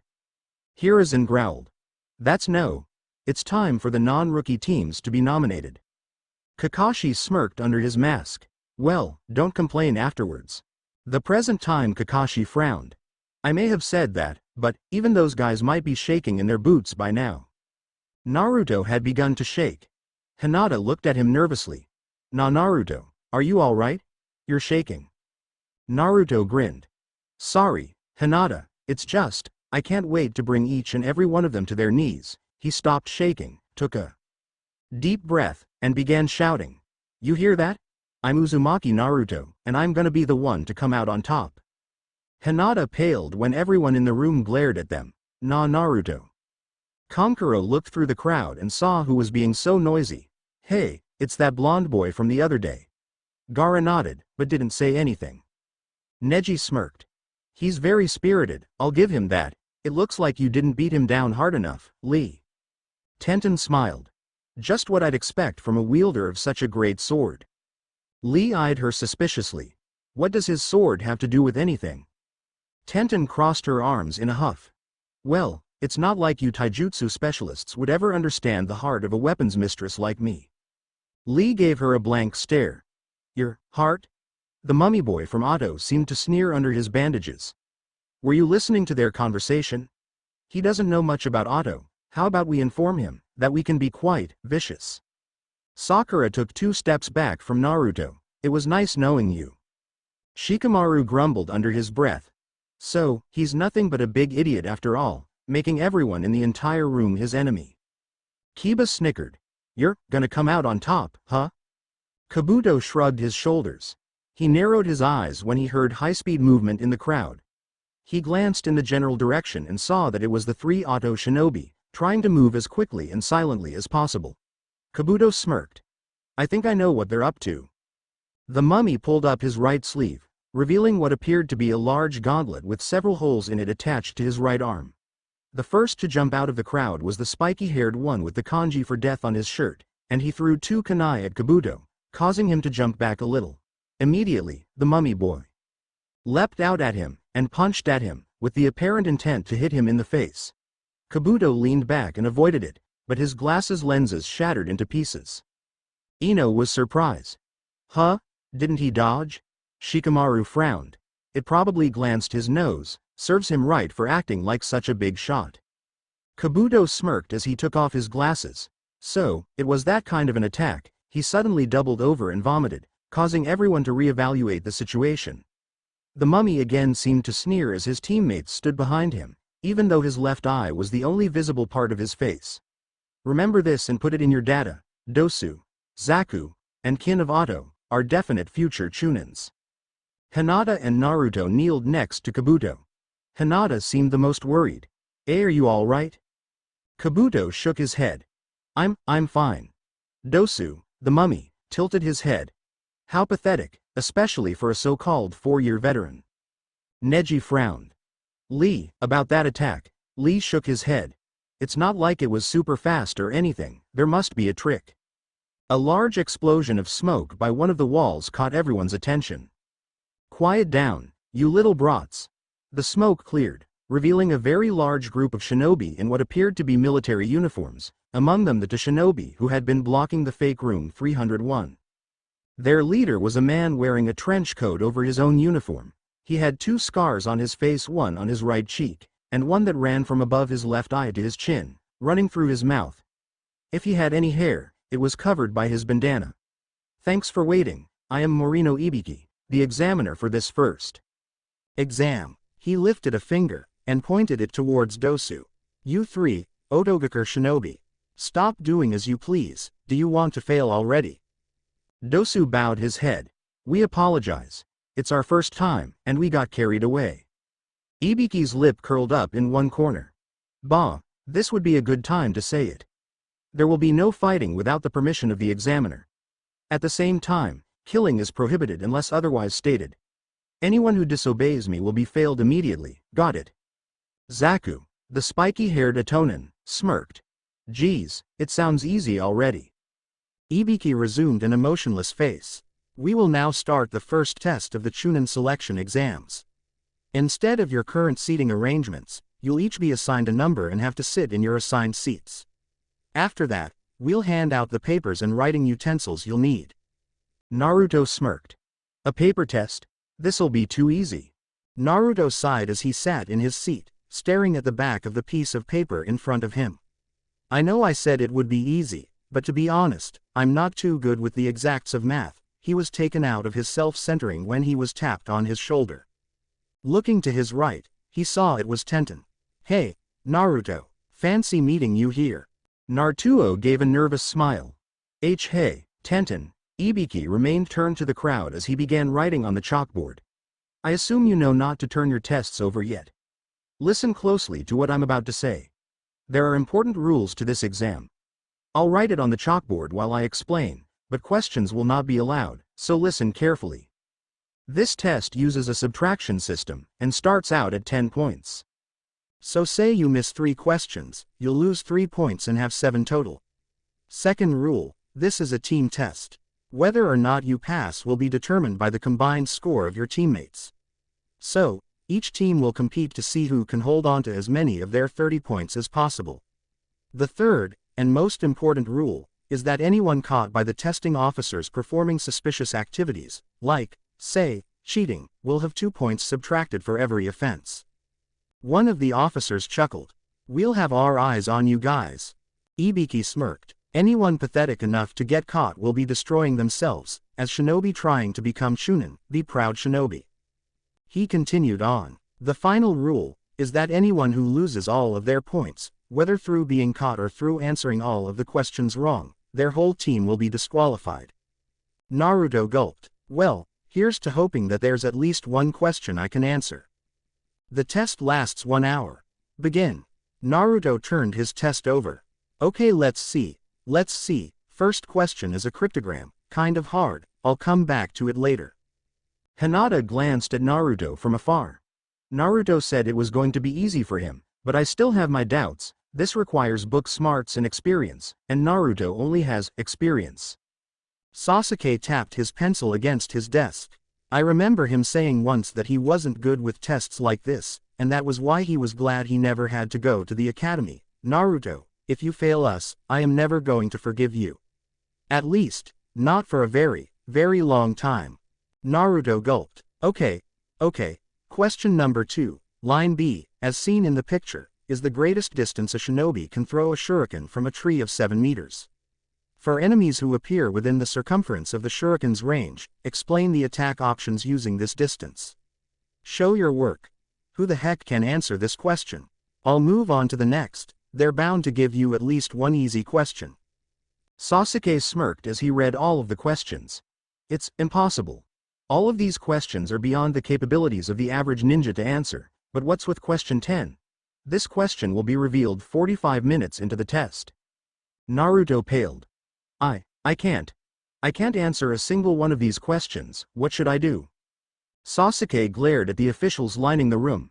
Those guys, they're assuming that we're going to cheat. Hinata gulped. If we're going to be ranked, just how many teams are going to make it through? The genin next to her stood up. I'd like to know one thing. How many teams are passing this test? Ibiki frowned. It's not like knowing will help you, or do you want to be disqualified? The boy quickly sat back down. Sorry. Hinata nervously looked at her paper. At this rate, I'll have to cheat to get points. Well, if I only lose 2 points, if I get more than that. Oh, I hope Naruto doesn't find out I cheated. Sasuke looked back at the officials. They must be making checks on those sheets. Looks like someone just got caught.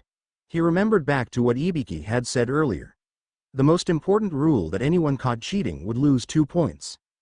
If that's the case, then cheating without getting caught is perfectly fine. Well, getting caught is okay, too. If you get 3 or more points from it, I sure hope the others notice that this is a test to see how well we can gather information. Naruto slowly smirked to himself. Okay then, I guess I'll just slowly cheat without getting caught. Yeah, that's what I'll do. After all, a shinobi is supposed to be a master of gathering information. Cheating is just another way of doing that. Yeah, oh, I hope Hinata never finds out I did this. Hinata nervously looked at her paper. At this rate, I'll have to cheat to get points. Well, if I only lose 2 points, if I get more than that. Oh, I hope Naruto doesn't find out I cheated. Gaara glared at Conquero. Conquero was tempted to growl. I know, geez. I'm not stupid. Gaara held out his hand, and what looked like sand began gathering in it. Looks like Gaara's getting started. I'm counting on you, Karasu. Akamaru quietly barked to his master. Kiba smirked and whispered back. Good boy, Akamaru. Tell me the next one. Shino watched as a small bug flew in a figure 8 pattern over his paper. So, the answer is 8.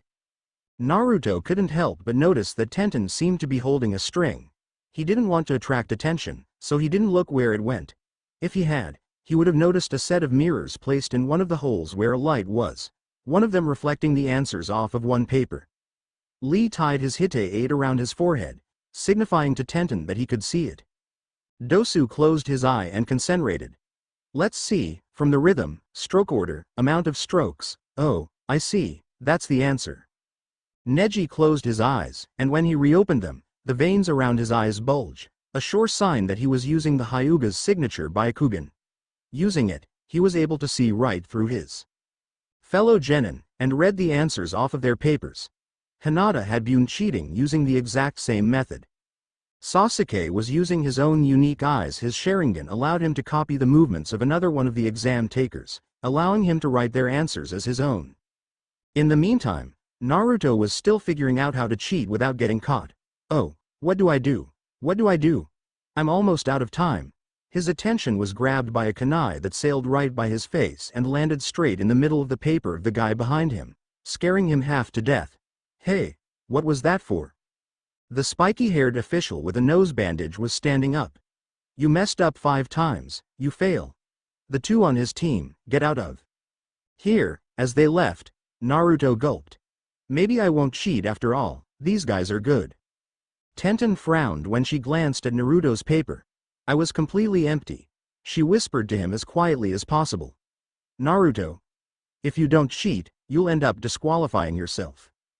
Naruto was surprised. I don't see why you care, but, I guess, I just feel like going through this on guts. That, and I don't think I have the skills to do that right now. Tenten nodded to herself, and when Naruto looked away from her, she smiled. Plowing on through with guts, huh? That's, actually kind of admirable. Naruto circled question number 10. Alright, I'll put all of my hopes on this, Hinata.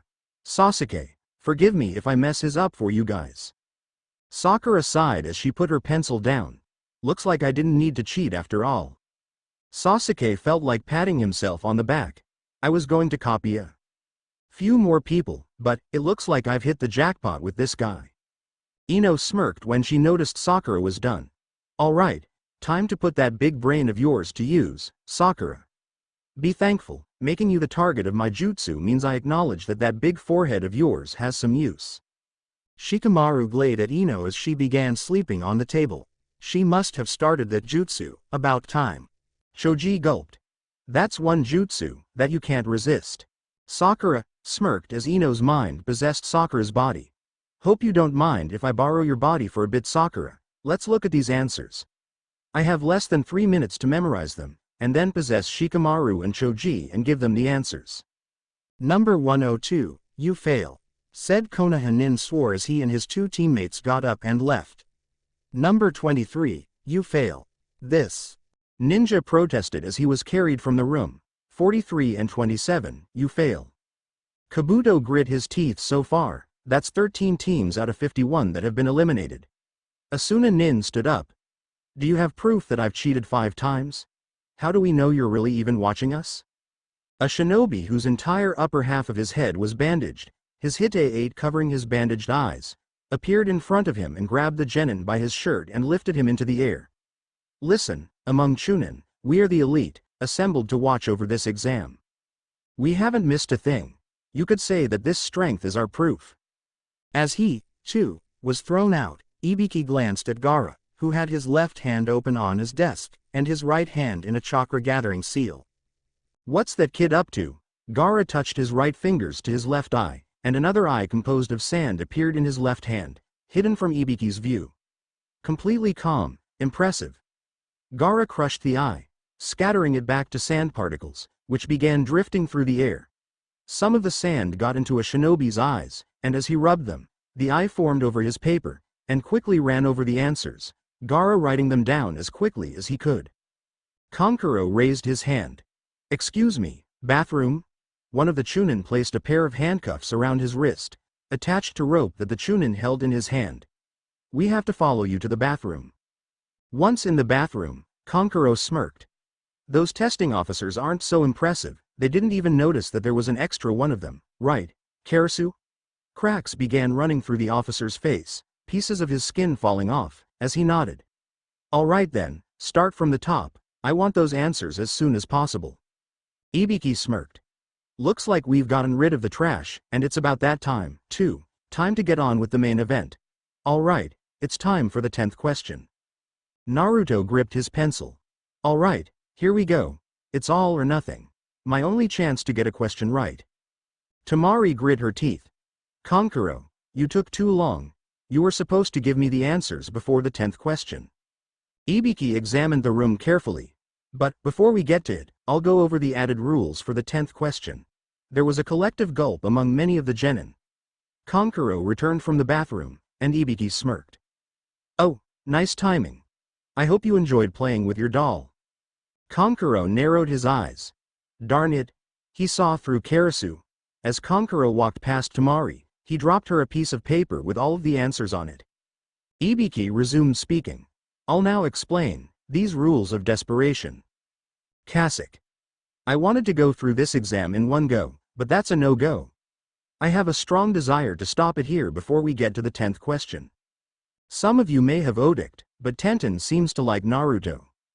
Now, I honestly don't know how it happened, it just kind of did. I think I'll exploit it for laughs, though, I kind of already have, depending on your sense of humor. Chapter 18 Kasich. Sorry to say, but this chapter doesn't really throw any curveballs. I gotta work on giving more of those. Also, some people kind of got upset that Naruto didn't cheat. I kind of wanted it to happen myself, so here's an omake that shows what would have happened if he had tried. You can take this as canon to the story if you want. Omake. If Naruto had tried to cheat, Naruto raised his hands into the seal for Kage Bunshin. A small poof of smoke appeared under the desk, and one fennec fox stood at his feet. The fox quickly went to work, dashing in and out between the feet of the many genin, trying to hide from the Chunin officials. Eventually, he found what he was looking for, a certain pair of legs. Hinata almost squeaked when she saw what had jumped into her lap, Naruto in his fox form. She quickly leaned forward and covered both sides of him with her arms as he looked onto the paper and quickly memorized all of the answers she had copied from another genin. As soon as he was done, he disappeared, allowing Hinata to go back to a more normal position. As soon as the clone disappeared, Naruto blushed. Sure, he had all the information he wanted, but a little extra had been transferred. The feeling of Hinata's chest pressed against him, he shook his head. No, don't think about that. Concentrate on the test, Alright. Question 1, darn it, I forgot. Stupid perverted clone. Disclaimer. I own neither Naruto nor One Piece. Chapter 18, The Importance of Information. Kakashi sighed as he sat in the Jonin break room with Kurenai and Asuma. Well, it sure is boring without my team. Missions are going to have to wait for a while. Asuma leaned back in his chair as he smoked his cigarette. Don't worry, you'll be seeing them again soon. Kakashi raised an eyebrow. And why do you say that? Asuma frowned. I heard that the examiner for the first exam is Morino Ibiki. Kakashi lowered his head. Not that sadist, passing just got more difficult. Kurenai was curious. Sadist. Asuma nodded. Well, you're a new Jonin, so you wouldn't know, but, he paused, and exhaled some smoke. Kurenai narrowed her eyes. Who is he? A pro. At what? Torture and interrogation. He's the captain of the Anbu torture and interrogation unit. While they may not be experiencing physical torture, those kids are bound to be going through mental torture. Naruto gulped. Rules of desperation. Ibiki's eyes narrowed. First of, you must decide whether or not to take the 10th question. Tamari seemed very anxious. Choose. What happens if we don't take it? Ibiki glared at her. If you choose not to, your points will be reduced to 0 and you will fail, you and your team. 2 more ninjas started yelling. What does that mean? Then of course we'll take the 10th question. Ibiki ignored them. And now, the other rule, if you choose to take it, and answer incorrectly, you will never be allowed to take the Chunin selection exams ever again. Kiba slammed his hand on his desk, and used his other hand to point at Ibiki. What kind of stupid rule is that? There are people here who have taken this exam before. Ibiki chuckled, causing many to begin sweating. You guys were unlucky, this year we play by my rules. But, I am giving you a way out here. Those not confident enough to take it, can choose not to, and try again next time. Sakura grit her teeth. You can either give up and fail your whole team, or take the 10th question, which, if you fail, you'll be a genin forever. How awful.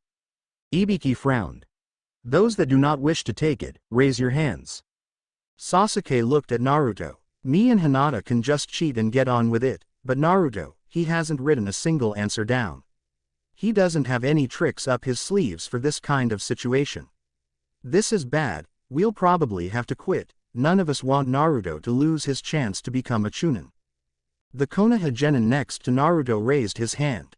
I won't take it, I'm sorry, Genai, Inaho. One of the officials nodded. Number 50, fail. 130, 111, you also fail. More ninja raised their hands. Me too, and me, I quit, me too. Sasuke gripped his pencil tightly. Isn't he going to quit? Or, is he really going to go through with this? Asum took another puff of his cigarette. That Ibiki completely knows the human mind. That's what makes him so scary. By attacking their mind, he can gain control over their spirit. That person's weaknesses flowed to the surface, you can't escape it. Sasuke, Hinata, and Tenten were all shocked to see Naruto raise his hand. However, he slammed it back onto his desk. I don't know about the rest of you guys, but I will not run. This exam is my chance to further my career, to become stronger. And I am not going to let some stupid question on a paper exam stop me from achieving my dreams, because I want to become Hokage someday. If I let this kind of thing intimidate me, I could never call myself a shinobi ever again. Sasuke smirked. What guts, he knows that he's in big trouble, but he doesn't back down. Hinata smiled. That's Naruto for you. Tenten stared at him. Wow, even though he refused to cheat, he still wants to take this last question. Ibiki didn't so much as bat an eyelid. I'll ask you again. This is a life-changing decision. This is your last chance to back out. Naruto grinned. What kind of person would I be, if I gave a great speech like that, and didn't follow through with it? I'm going to do what I say, that's my ninja way. Nearly everyone in the room seemed to have a boost in their moods. Ibiki looked around the room. Nearly everyone smiling, he blasted away their worries, just like that. After all the trouble I went through, maybe he's worthy of his dream. Looks like there are 26 teams left, much more than I expected. Stretching this any longer won't do any good. He looked at his officials, who all nodded as his eyes passed over them. Ibiki smirked. I like you, kid. To the 78 genin still remaining, I have just one thing to say. Congratulations on passing my exam. Naruto was dumbfounded.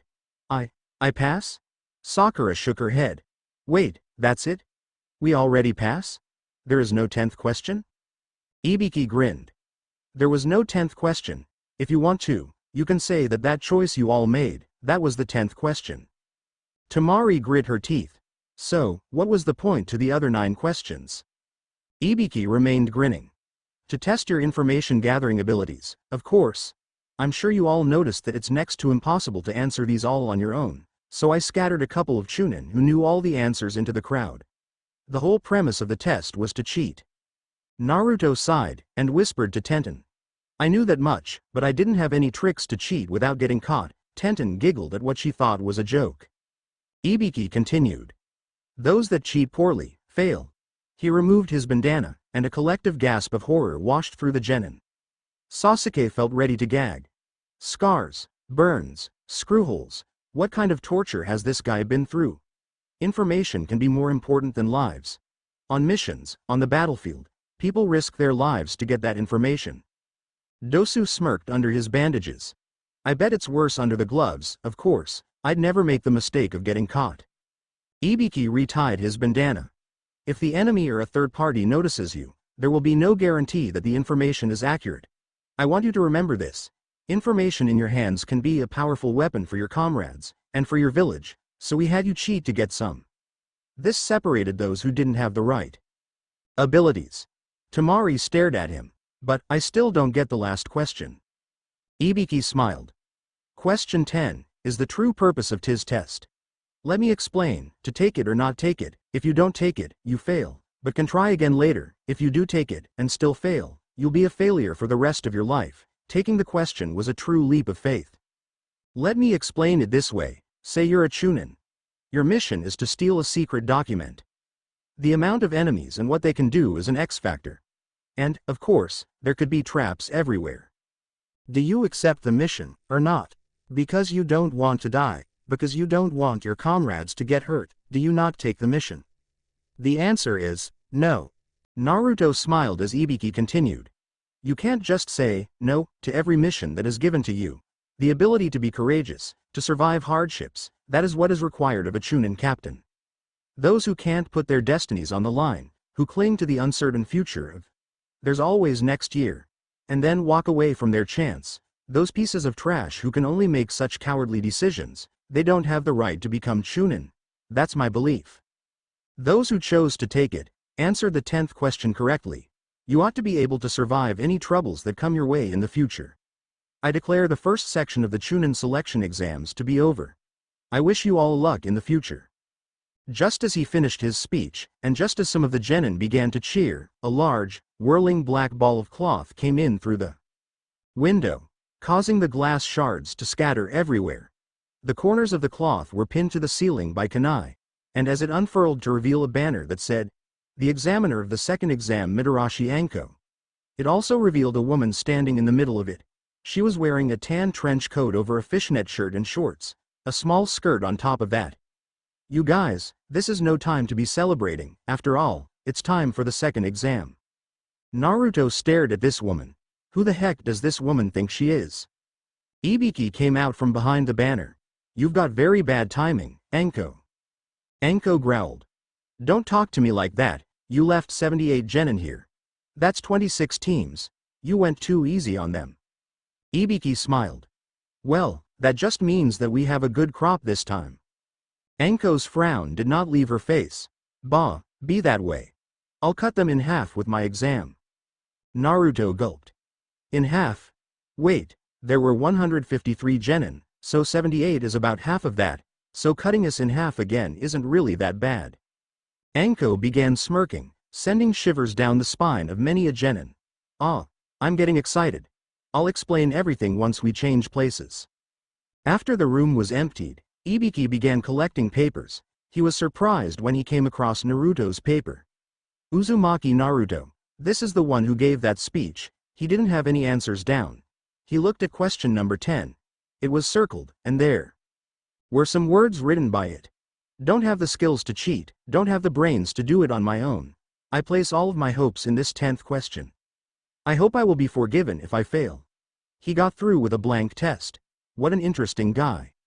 The large group of genin now stood outside a very large forest, with the largest tress many of them had ever seen. It was surrounded by a fence as tall as 8 people, which didn't even begin to reach the top of the trees. The sign on the gate warned, "Danger, stay out," and was locked many times over. Anko gave an evil-looking smile as she greeted them. "Welcome to the arena for the second exam, Practice Arena 44. Or, as we like to call it, the Forest of Death." Naruto looked up and tried to see the tops of the trees. As he did so, Anko continued. "Of course, you'll soon find out why it's called that." Naruto huffed. "Geez, you act like that's supposed to scare us or something." "Well, guess what? I'm not scared." Anko smiled. In an instant, a kunai flew from Anko's hand that had appeared from her trench coat, sliced Naruto's cheek, and landed well behind him, cutting a single long hair off of a Kusa genin's head. Anko instantly appeared behind Naruto. "You seem pretty spirited. Kids like you get killed straight off, spraying that red blood I love so much." To add emphasis to her statement, she licked Naruto's cheek, licking some blood along with it, completely and totally freaking him out. She loaded another kunai into her hand when she sensed another presence. Turning, she saw that it was the same Kusa nin. His extremely long tongue was wrapped around her kunai, and presented it to her. "Here's your kunai." Anko smiled stiffly. "Why thank you, but here's a suggestion: unless you want to die, never sneak up on me, ever." The Kusa nin tilted his head forward, his face becoming shaded by his large hat. "I'm sorry, I get excited by the sight of blood, and you cut some of my precious hair, I couldn't help it." Hinata gulped. Naruto, Sasuke raised an eyebrow. What the heck is wrong with these people? Anko grinned as the Kusa nin walked away. "This should be fun, it looks like we've got some bloodthirsty types in the game this time." Naruto grumbled as he rubbed his now healing cheek. "You're the bloodthirsty one here." Anko began speaking to the group as a whole. "Now, before we start the second exam, there's something I have to hand out." She pulled out a lot of papers. "I need you guys to sign these. If you don't, and you die, well, it'll all be my fault, and nobody wants that." "Now, do they?" Naruto almost growled. "I can come up with at least one person who wouldn't mind. I'm going to explain the second exam, and then you guys can sign these papers and turn them in at the booth over there." She handed all of the papers to Naruto, who took one and passed it on. "Simply put, it's the ultimate survival test. First, the area." She took out a map and showed it to the genin. "Around Practice Arena 44, are 44 locked gates. Inside are a tower in the middle of the forest, and a river that goes right through the middle as it runs all the way through the forest. From the gates to the tower is about 10 kilometers. During this exam, you need to complete a certain task. Using your many weapons and jutsu, you will participate in a no-holds-barred scroll battle." At least one of the genin was confused. "Scroll? What do you mean?" Anko took out 2 scrolls from her coat and held them up for all to see. You will fight over these 2 scrolls. Heaven and Earth. There are 26 teams left, so 13 half will get the Heaven scrolls, and the other half will get the Earth scrolls. Your objective is to make it to the tower with both of the scrolls. Naruto grit his teeth. I see she's making good on her promise to cut us in half. Anko continued. But there's a time limit, 120 hours, 5 days exactly. Ino and Choji were shocked. 5 days? What about dinner? Anko snorted. You're on your own. The forest is full of food. Of course, it's also full of man-eating beasts and poisonous bugs and plants. Choji sulked as she continued, and 13 teams. Passing is unlikely. As the days go on, the harder it becomes. The area will be crawling with enemies, so you probably won't be getting much sleep. So, some will not only fail by losing their scroll, but also from the sheer harshness of the arena. Now I'll talk about what will disqualify you. For one, those who don't make it to the tower with both scrolls within the time limit. There's also those that lose a teammate, whether to death or otherwise. Also, there will be no quitting in the middle of the exam. You either make it to the tower, or stick it out the whole 5 days. One last rule: no peeking in the scrolls until you get to the tower. That'll get you disqualified on the spot. Naruto was suspicious. How would that work? What happens if you open them? Anko smirked. That's a surprise, just know that you don't want to. A Chunin will be tasked with classified information. This is to test your trustworthiness. Well, that's it for explanations. Turn in your team's 3 forms and get a scroll. Then, choose a gate and get ready to start. One last word of advice, don't die. Sasuke watched as Gaara's team entered the booth.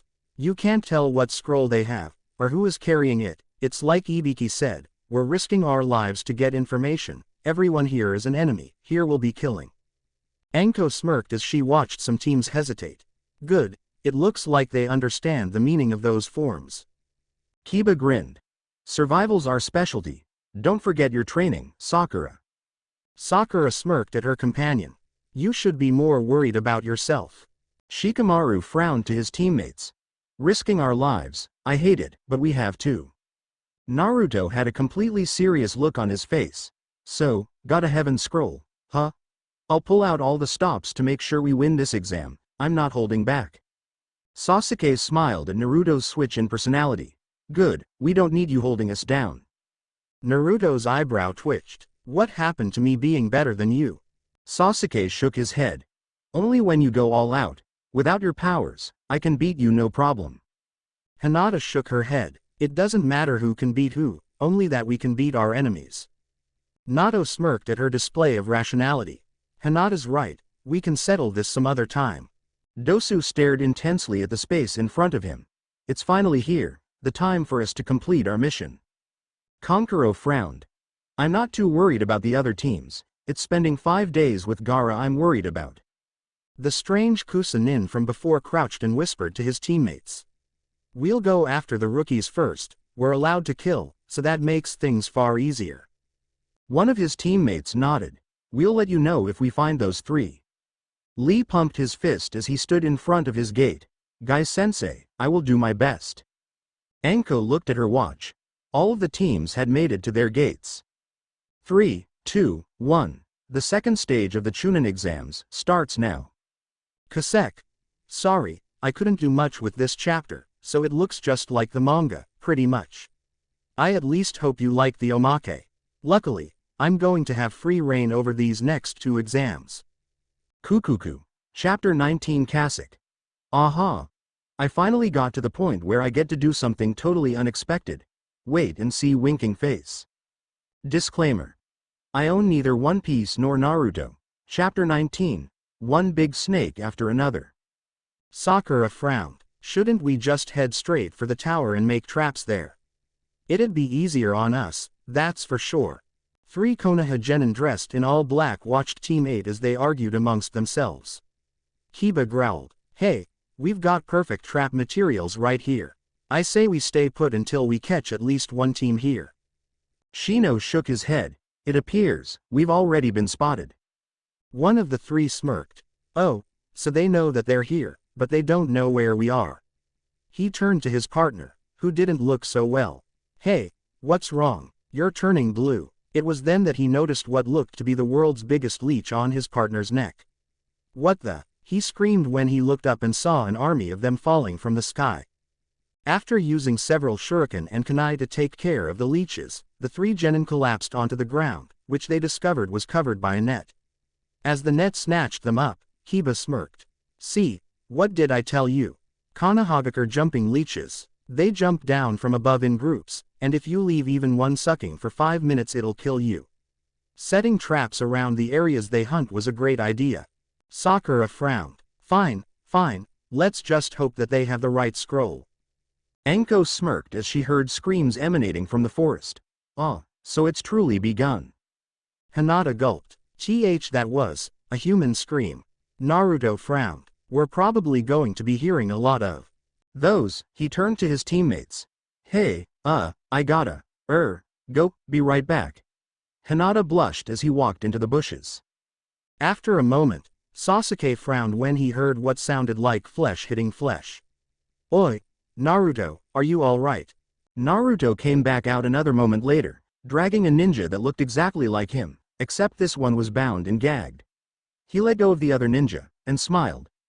Sorry, this guy snuck up on me and tried to tie me up. What should we do with him? Sasuke looked back and forth between the two Narutos. I'm not going to do anything with him. It's you who should be worried about what he's going to do to you. Naruto turned around just in time to see Naruto transform from his fox form into his hybrid form. Funny thing about ropes, they don't work on me. With another punch, the fake Naruto was sent flying, revealing him to be an AIM nin wearing an oxygen mask. Naruto walked over to him, checked him. No scroll, and he's completely unconscious, too. What should we do with him? Sasuke sighed. Just leave him here. If we kill him, his team might get disqualified before anybody gets their scroll. If we leave him alive, he might decide to come after us with his team, and we can grab their scroll then. They must be rather pathetic. This guy didn't even take into account that you don't wear a shuriken holster on your leg. After they had left him far behind, they crouched down low and began talking. Sasuke spoke up first. I have an idea, in case we get separated like that again, we need to come up with a password. It must be something that can't be just guessed, and if somebody doesn't know it, or gets it wrong in the slightest, we treat them as an enemy ninja, no matter their appearance. Naruto raised an eyebrow. A little harsh, but alright. You agree with this, Hinata? Hinata nodded. I'm ready. Give us the password. Sasuke nodded. Listen closely, I only want to say this once. The question will be, when does a ninja strike? And the response is, a ninja waits until the time is right. When the enemy sleeps, and drops his guard. When his weapons lie forgotten in the stillness of the night, that is the moment for a ninja to strike. Got it? Hinata nodded. That's a good password, Naruto smirked. Geez, you could have made it a little shorter, but yeah, I've got it. The strange Kusa-nin smirked from his hiding place underground. Good plan. As Team 7 got up to go, Naruto felt something cut his right cheek. Ow! What the? Suddenly, they were enveloped by what felt like hurricane force winds. As the around them seemed to explode, the Kusa-nin smirked from where he stood, his two partners beside him. You guys can go and play around, I'll do this by myself. Sasuke got out from his cover from under the bushes. He looked to his right, and saw Hinata coming out, as well. He immediately took out a kunai. Hinata, when does a ninja strike? Hinata stopped in her tracks. A ninja waits until the time is right, when the enemy sleeps, and drops his guard, when his weapons lie forgotten in the stillness of the night, that is the moment for a ninja to strike. Sasuke nodded. Naruto, too, stepped out of the bushes. Sasuke held up his kunai in a defensive gesture. Naruto grinned.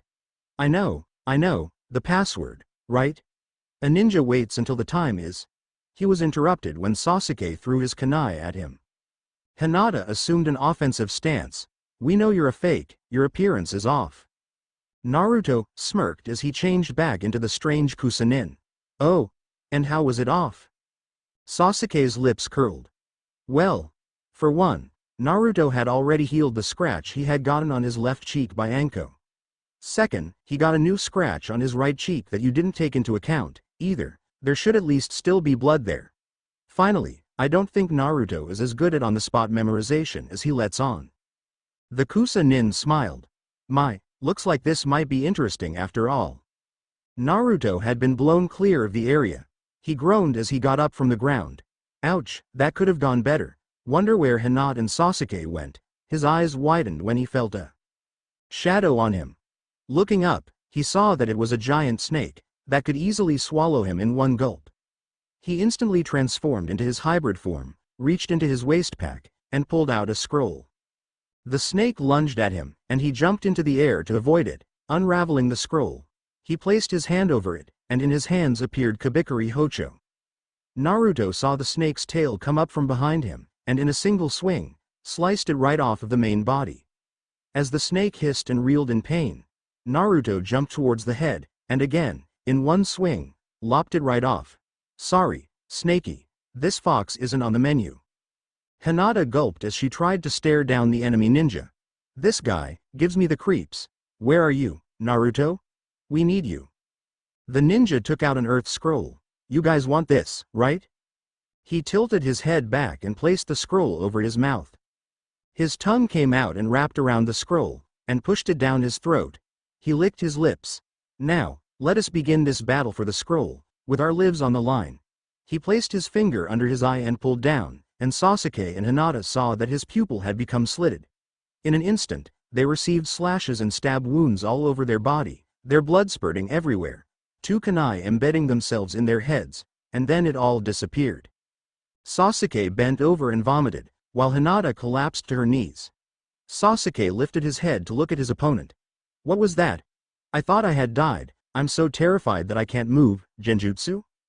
No, it was pure killing intent. That was what caused us to see that. Who is this guy? He turned to Hinata. Hinata, are you all right? Hinata nodded. Why yeah, I've experienced death before, but I still can't move. Sasuke grit his teeth. This is bad. If we don't get out of here, we'll die for sure. The Kusa Nin chuckled darkly. This is the end for you. He threw 2 kunai. Sasuke heard something behind him, and his nerves calmed a bit. A moment later, the kunai were deflected by Naruto and his sword. Naruto growled. You guys, why are you just sitting there? Sasuke slowly got up, as did Hinata. Sasuke smirked. Bah, why'd I need to answer that kind of question? The Kusa Nin looked mildly surprised. Oh, a zone. To think I'd find one all the way out here. This is a surprise. Naruto's eyes widened. You know about the Akuma no Mi? The Kusa Nin chuckled. Know about them, there is little about them that I do not know. Boy, for instance, that is the power of the Inu no Mi. Model Kitsune, right? That fruit was stolen from me, long ago. Naruto took a step back. Stolen from you? Then that makes you, Orochimaru. How did you get in this exam? Orochimaru narrowed his eyes. Oh, dear, I've been found out. I should choose my words more carefully. Well. If you must know, I stole this face to get in here. This is horrible. 3 dead bodies. What do you think, Katetsu? Katetsu, the spiky-haired Chunin who had once guarded door 201, shook his head. Definitely a jutsu, Azumo. A third Chunin, wearing glasses, nodded. I'll go alert Anko. Anko grinned as she sipped her juice. Nothing better than juice and dango. Once I'm done eating, I'll head over to the tower. The fast ones should only need 24 hours. She bit the last piece of dango off of the stick and threw it at a nearby tree, where a bunch of them were sticking out of the wood in the shape of Konohas. Symbol that was on every Konoha Nin's Hite 8. Mark of Konoha complete, hehe. The Chunin with glasses appeared in front of her. Anko-sama, there's an emergency. Anko frowned. Emergency? What is it? The man seemed panicked. Bodies, 3 of them. Anko shook her head. Hello? This is the forest of death here. Why is this abnormal? The man cleared his throat. Well, these 3 are outside of the forest. Also, there's something about them that you'll want to see. Anko shuddered as she looked at the 3 corpses. The glasses man explained the situation. These 3 are from Kusagakure. As you can see, their faces are blank. Almost as if they were melted off. Anko shook her head. There's no mistaking it, this is his jutsu. Why is he here? Show me their pictures, now. The glasses guy panicked, and quickly drew them out. Here you go. Anko looked at the face of the long-tongued Kusa-nin from earlier. At that time, he had already stolen this face. This is bad. Report this to Hokage-sama immediately. Get some Anbu captains together and send them into the forest of death. I'm going after them right now. Orochimaru gave a wicked smile. Do you want to know why I'm targeting you three? Naruto gripped Kabikari Hocho tightly. There are 4, no, 5 possible reasons why you could be targeting us, but you separated me from them, so that narrows it down to 2. Orochimaru smirked. You count as 3 reasons? Oh, this I've got to hear. Naruto tightened his stance. Not a chance, I won't talk to you, you betrayed Sarutobi-sensei. Orochimaru's eyes widened again. Oh, that brings back memories, so, you must be the Hokage's apprentice, Uzumaki Naruto, hey. Then, it is most appropriate that you have the powers of that Kitsune model fruit. I see now the 3 reasons you thought so highly of yourself for. 1, you're the Hokage's apprentice. Naruto started shaking.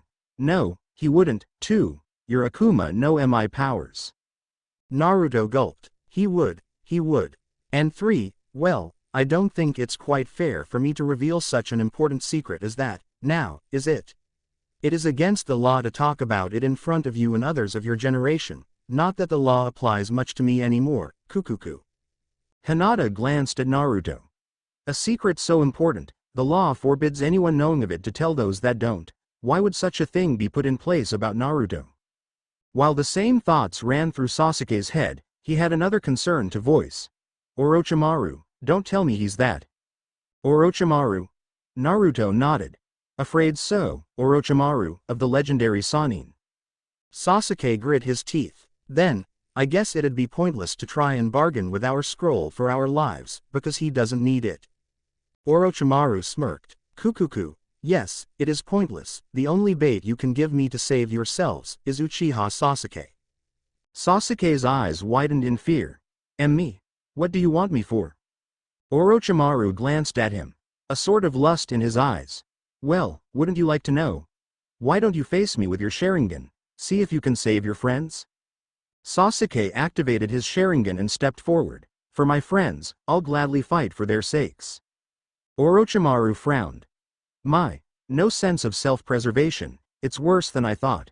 Hanging around these two has made you weak, Sasuke. Though, you have potential. More than Itachi had. Naruto held Kabikari Hocho in front of Sasuke, blocking his path. You monster, I'll cut you in 2. Orochimaru tilted his head. Monster, me, you're one to talk. In an instant, Naruto was on the other side of Orochimaru, his sword in a position that said that he had sliced through him. Orochimaru's eyes widened as he fell to the ground, the 2 halves of his body now separated at the waist, falling in different directions. The scroll fell from his top half, slightly covered in bodily fluids. Hinata sighed in relief, but her eyes widened in horror as snakes started sprouting from both the bottom of the top half and the top of the bottom half, connecting the 2 halves together and pulling them back into one piece. Orochimaru slowly got up, and ran a hand along the tear in his robes.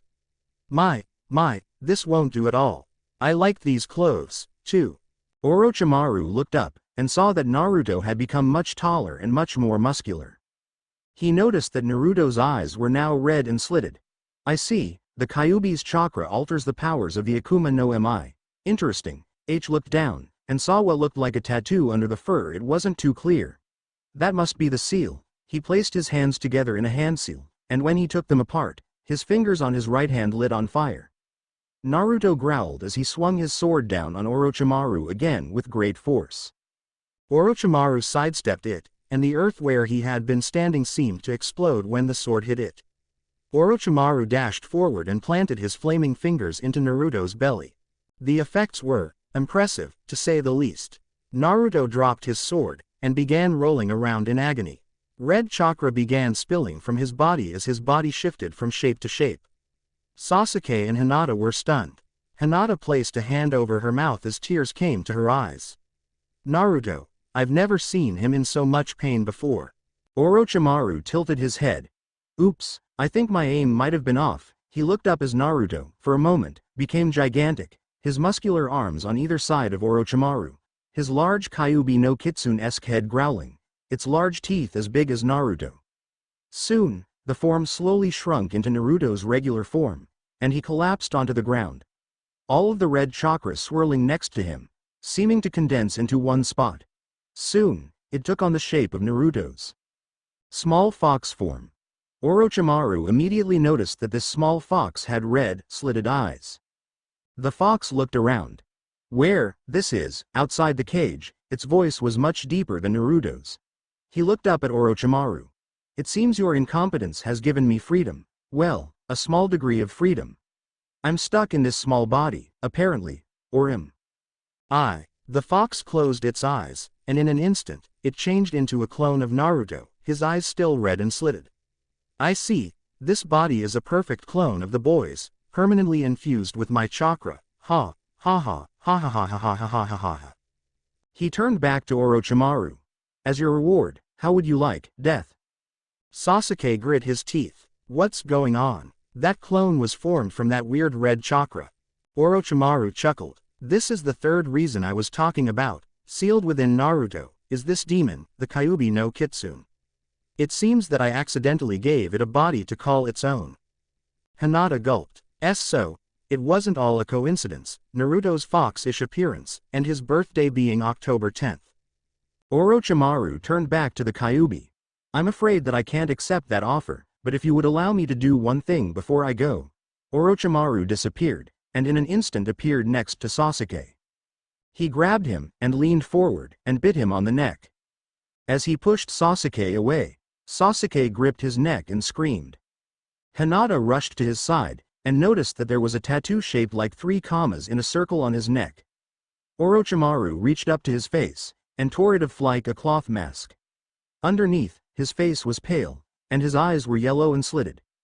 Kukuku, if you survive this, and the battle with the Auto Nin trio that are coming after you, Sasuke, seek me out for even more power. A whirlwind appeared around him, and in an instant, he was gone. Hinata cried as Sasuke screamed. Naruto, Sasuke, she stopped when she felt a shadow appear above her. She looked up, and saw that it was the Kyuubi, carrying Naruto on his shoulders, Kubikiri Hako strapped to his back. He kneeled down and picked Sasuke up, and slung him over his other shoulder. He glared at Hinata, causing her to shake. Well, what are you waiting for? Isn't this one of those times you humans ought to be seeking shelter? Hinata gulped. Why are you helping us? The Kyuubi raised an eyebrow. Why? The best explanation would be, I want to see what it's like to live life in such a small body, that, and all the same, I believe I'm still just a clone of the original Kyuubi no Kitsune. If this boy dies, I die. Hinata nodded. I guess, that makes sense. Enko grit her teeth as she jumped from tree branch to tree branch. I've got to find him quickly, it's almost nightfall. Once it gets totally dark, I'll be at an even further disadvantage. But, why is he here? What is his purpose? It makes no difference. You're here, and it's time to settle things. In the bingo book, you are a level S criminal. I must stop you even if it costs me my life, or, at the least, slow you down until the Anbu arrive. I learned everything from you. I was one of your men, and thus, she jumped down, and landed right in front of Orochimaru, who was standing there, smirking. It's my job to stop you, isn't that right, Orochimaru? Several daggers found themselves between her fingers, and she threw them at Orochimaru. He quickly dodged them, and she jumped to get away from him. He quickly extended his long tongue, which wrapped itself around her hand in midair. She landed on a branch, and she quickly grabbed the tongue with both of her hands. Hidden shadow snake hands. Snakes grew from her wrists that ripped around the tongue. Using all of her might, she pulled, and lifted Orochimaru by his tongue over her head and onto the other side of her, slamming him into a tree, at the base of a branch. She dashed up to him, grabbed his right hand with her left, and then drove a kunai through both of them, pining them to the tree. Enko smirked. Hey, got you. She then grabbed his left hand with her right. Excuse me, I'm going to have to borrow this hand. Orochimaru's eyes widened when he saw what seal she formed with both of their hands. Enko's smirk deepened. That's right, you and I will die here. Hey, planning to commit suicide, are we? Anko turned her head around, and saw Orochimaru standing on a nearby tree branch. He chuckled. It's called Kage Bunshin, my dear. You should learn it someday. She growled as the Orochimaru she had pinned disappeared in a cloud of smoke. She turned around to look at him, and was at least glad that she had stabbed the real Orochimaru with her kunai. His hand was bleeding. He rubbed his hand as he talked. You are a Tokubetsu Jonin of this village. It won't do to be using the Kenjutsu I taught you. He formed a one-handed seal, and Anko all of a sudden felt a great pain in her neck, and fell to her knees. She grit her teeth as she looked up at her former master, panting. Why, are you here, to assassinate Hokage-sama? Orochimaru Mercadot the prospect. No, though, I could do that anytime I wanted. No, I'm here to recruit a certain someone. I gave one of those kids a curse seal, just like yours. Anko tried to smile, but failed. How selfish of you, he's going to die, you know. Orochimaru succeeded in his smile. Well, there is a 1 in 10 chance that he'll live. If he's anything like you were, he'll live. Anko smirked. You must really like this kid. Orochimaru stood up. Jealous, are we? You still upset that I threw you away? Well, this kid's got potential. He's an Uchiha, after all. And he's got good looks, too. A perfect vessel for me. Things would be interesting if he survives. The Kyuubi boy, too. Something very interesting happened today. You know the Kyuubi possessed one of the boys' Kage Bunshin. I wonder what will happen from here. Anko panted as she collapsed on the tree branch. Orochimaru frowned. About 3 from my village are participating. I'm going to enjoy this. If you end THS exam prematurely, and end my enjoyment, Konohagakure no Sato will end. And with that, he disappeared, leaving Anko to suffer on her tree branch. Neji frowned as he spoke to his teammates. The sun will be up in less than an hour. We've spent a day collecting food and water. Most teams are resting. We'll attack during this time, as planned. Let's split up and spend 30 minutes scouting the area. Whether or not you find another team, meet back here in half an hour. Got that? Tenten smiled to herself. I hope I meet that Naruto and his team again. I want to see that sword of his in action. Hinata sighed as she dipped a washcloth in some water and applied it to Sasuke's forehead. His fever is still going strong, but his breathing's fine again. She moved over to Naruto. Same here.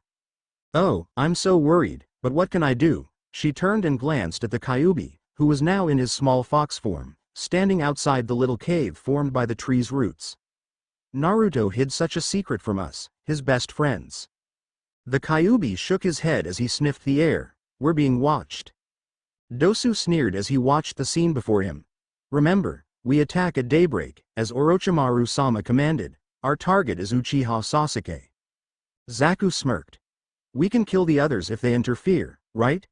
Dosu nodded. Of course. Kasek. Come on, who can say that they saw the Kyuubi getting his own body coming? I admit, it's been done, but still, I like it. I plan on doing many a cool thing with him. First off, though, he needs a name. Also, I realize that Sasuke never gets to fight Orochimaru, and fear for his life, and all that. I really didn't feel like going through with all of that. Chapter 20 Kasek. So, here we are. Chapter 20. It's been almost a year and a half since I published Chapter 1, with very sporadic updating. Hopefully it won't be another year and a half till Chapter 40. Disclaimer. I own neither Naruto nor One Piece Chapter 20. Fight in the Forest. Hinata swayed slightly from exhaustion. She shook her head vigorously. No, I must stay awake. She looked up through the tree roots and saw that the sun was coming up. So, it's getting past the 12-hour mark.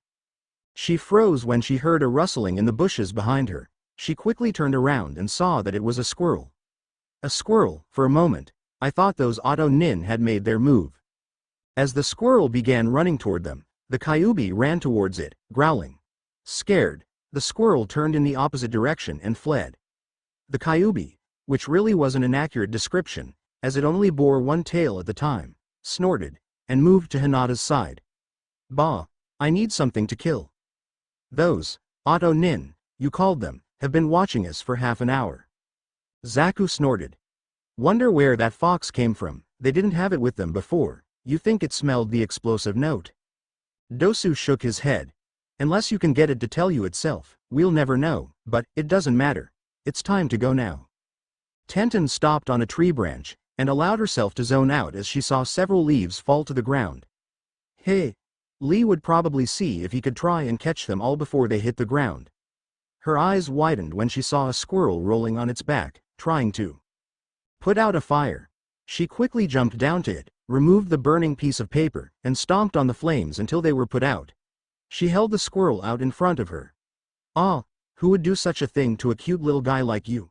In any case, that means that the enemy can't be too far away. Hee. Up all night? Hinata glanced at the invaders. Oh, it's you. I've been, she yawned loudly. Waiting for you to come out for half an hour. Why did Orochimaru do this to us? Dosu's one eye widened. Come again. Hinata shook her head vigorously to wake herself up. Why did Orochimaru give Sasuke this tattoo? He said he was sending you to fight him, so I'm sure you know. The three looked amongst themselves. Dosu shook his head. What is that man thinking, giving him a curse seal and then asking us to kill him? Zaku spoke up. Seeing as you know about Orochimaru, looks like we'll need to kill you, too. They all dashed towards Hinata, but were all blown away by something. As they got back up from the ground, they saw that it was the Kyuubi, using Naruto's form. He smirked. About time I get to see some action, I let that. Orochimaru, live, and I've been regretting it ever since. Come on, see if you can take me down. Dosu looked between the two Narutos frantically. What's going on? Why are there two of you? Is the one lying down a clone? The Kyuubi shook his head. No, you could say that I'm the clone, but, I assure you, I'm far deadlier than the original. Kin gulped. This one acts a lot differently from the one from the last exam. Tenten looked down at the scene from above. What's going on here? Two Narutos. And the one standing up sounds different than earlier, too. Dosu snorted. Zaku, you take care of Sasuke. Kin, you're with me. Dosu dashed towards the Kyuubi, pulling up his right sleeve. However, he stopped in his tracks when he found Kyuubi's fist had punched his gut. As the Kyuubi removed his hand, he smirked. I have all of this boy's memories, you know, you think he'll just let you attack? Ino yelled in frustration. We can't find any weak-looking guys whatsoever, ah. Shikamaru snorted. That's because we're the weakest team there is. Ino shook her head. No, there has to be a team weaker than us. What about Sakura's team, what are they like again? Shikamaru sighed. This girl did not give up. Kiba's an expert fighter, and I don't want to go anywhere near Shino. Ino put her hand on her forehead. Oh, at this rate, we might end up failing. Let's just hope we don't run into Sasuke or those Auto Nin. Choji munched another one of his chips. Hey, isn't that Sasuke's team over there? He's knocked out cold, and that Naruto guy's fighting the Auto Nin. Ino's forehead twitched. If you're lying to me, you are dead, Choji. She looked where Choji was pointing, and sure enough, there was Naruto fighting the Auto Nin, with Hinata sitting behind him, next to a knocked-out Sasuke, and a knocked-out Naruto? What was going on? Lee frowned.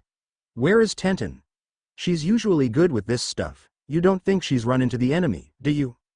Neji shook his head. No, she has more than enough common sense to stay hidden.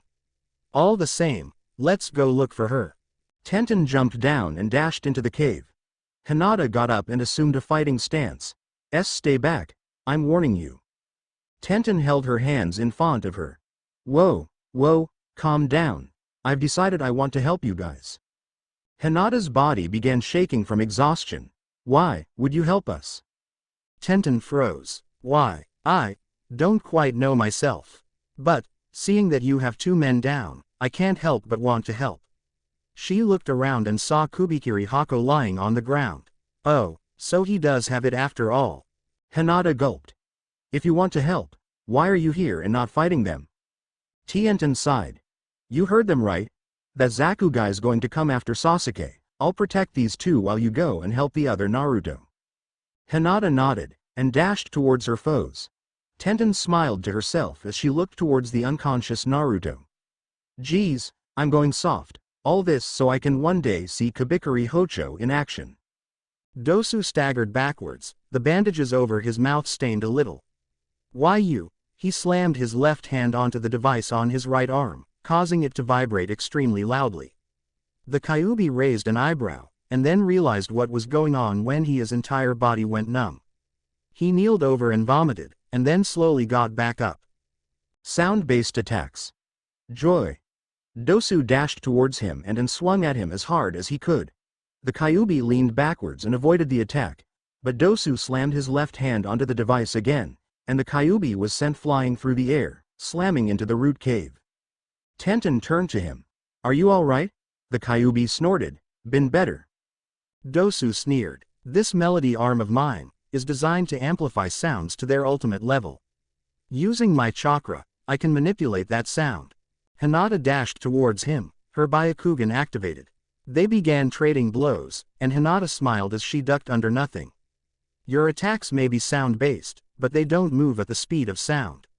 I can dodge them." She placed her hand on his chest, and with a burst of chakra, sent him tumbling backwards.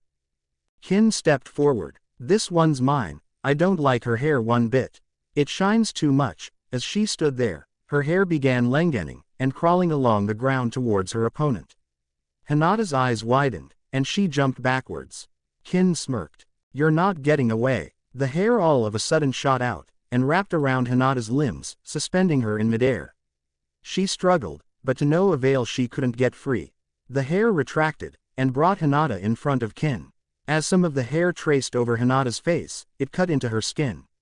"Hey, I'll have some fun with you. I wonder why you're wearing a silly jacket like that in weather like this, A piece of hair wrapped around the zipper, and pulled it down, revealing the black shirt that Hinata wore under it. Kin grit her teeth as the jacket came all the way off. Why does a weakling you get a bigger chest than me? And your hair, no matter what I do to my hair, I can never get it to shine like that. How dare you be sexier than me?" She turned to Zaku. "Hey, Zaku, kill those boys in front of this girl to teach her a lesson." Zaku snickered. "She gets fired up over things like this." Tenten threw some kunai as Zaku approached, but then Zaku lifted his hands, and the kunai seemed to be blown back by a wall of nothing. Tenten reached into her waist pack and pulled out a scroll, unfurled it, and extracted an iron pole from it. She charged at Zaku, who confidently kept running straight at her. She swung at him, and it hit him straight in the face with a resounding clang. Tenten's eyes widened. "Flesh, doesn't." Zaku punched her in the face, knocking her into the tree and grinned. Well, it seems you found out my secret the hard way. I'm a cyborg. My entire body is composed of metal. Even if you had a sword, I doubt you could slice through me." Let's test that theory. In an instant, the Kyuubi had picked up Kabikari Hocho and sliced vertically towards Zaku. Zaku jumped backwards, but was shocked when he looked down at himself and saw blood in a long line down his chest. Tenten was impressed. He sliced through metal like it was flesh. This guy is strong. Zaku placed his hands in front of himself, open towards his opponents. "Let me show you something." Tenten noticed what appeared to be two holes in his hands. In an instant, Zaku was obscured by what looked like a humongous blast of wind. The Kyuubi grunted and slashed the sword in front of him, apparently slicing the wind blast into pieces. Zaku stumbled backwards in fear before running off. The Kyuubi grunted. Weakling, relying on technology instead of his own body. Tenten gulped.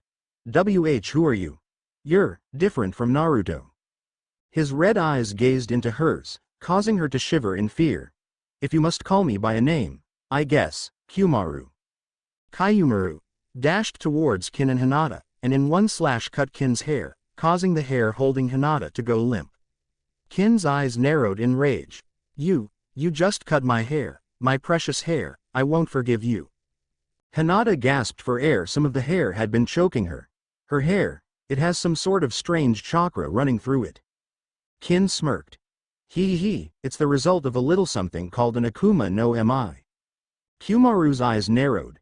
Is that so, then? So is this? He transformed into the less muscular of the hybrid forms, his red eyes seemingly penetrating into Kin's soul, causing her to shake as she stood. Dang it! Why am I so scared? I've seen zones before. Sasuke looked around himself. This whiteness, am I dreaming?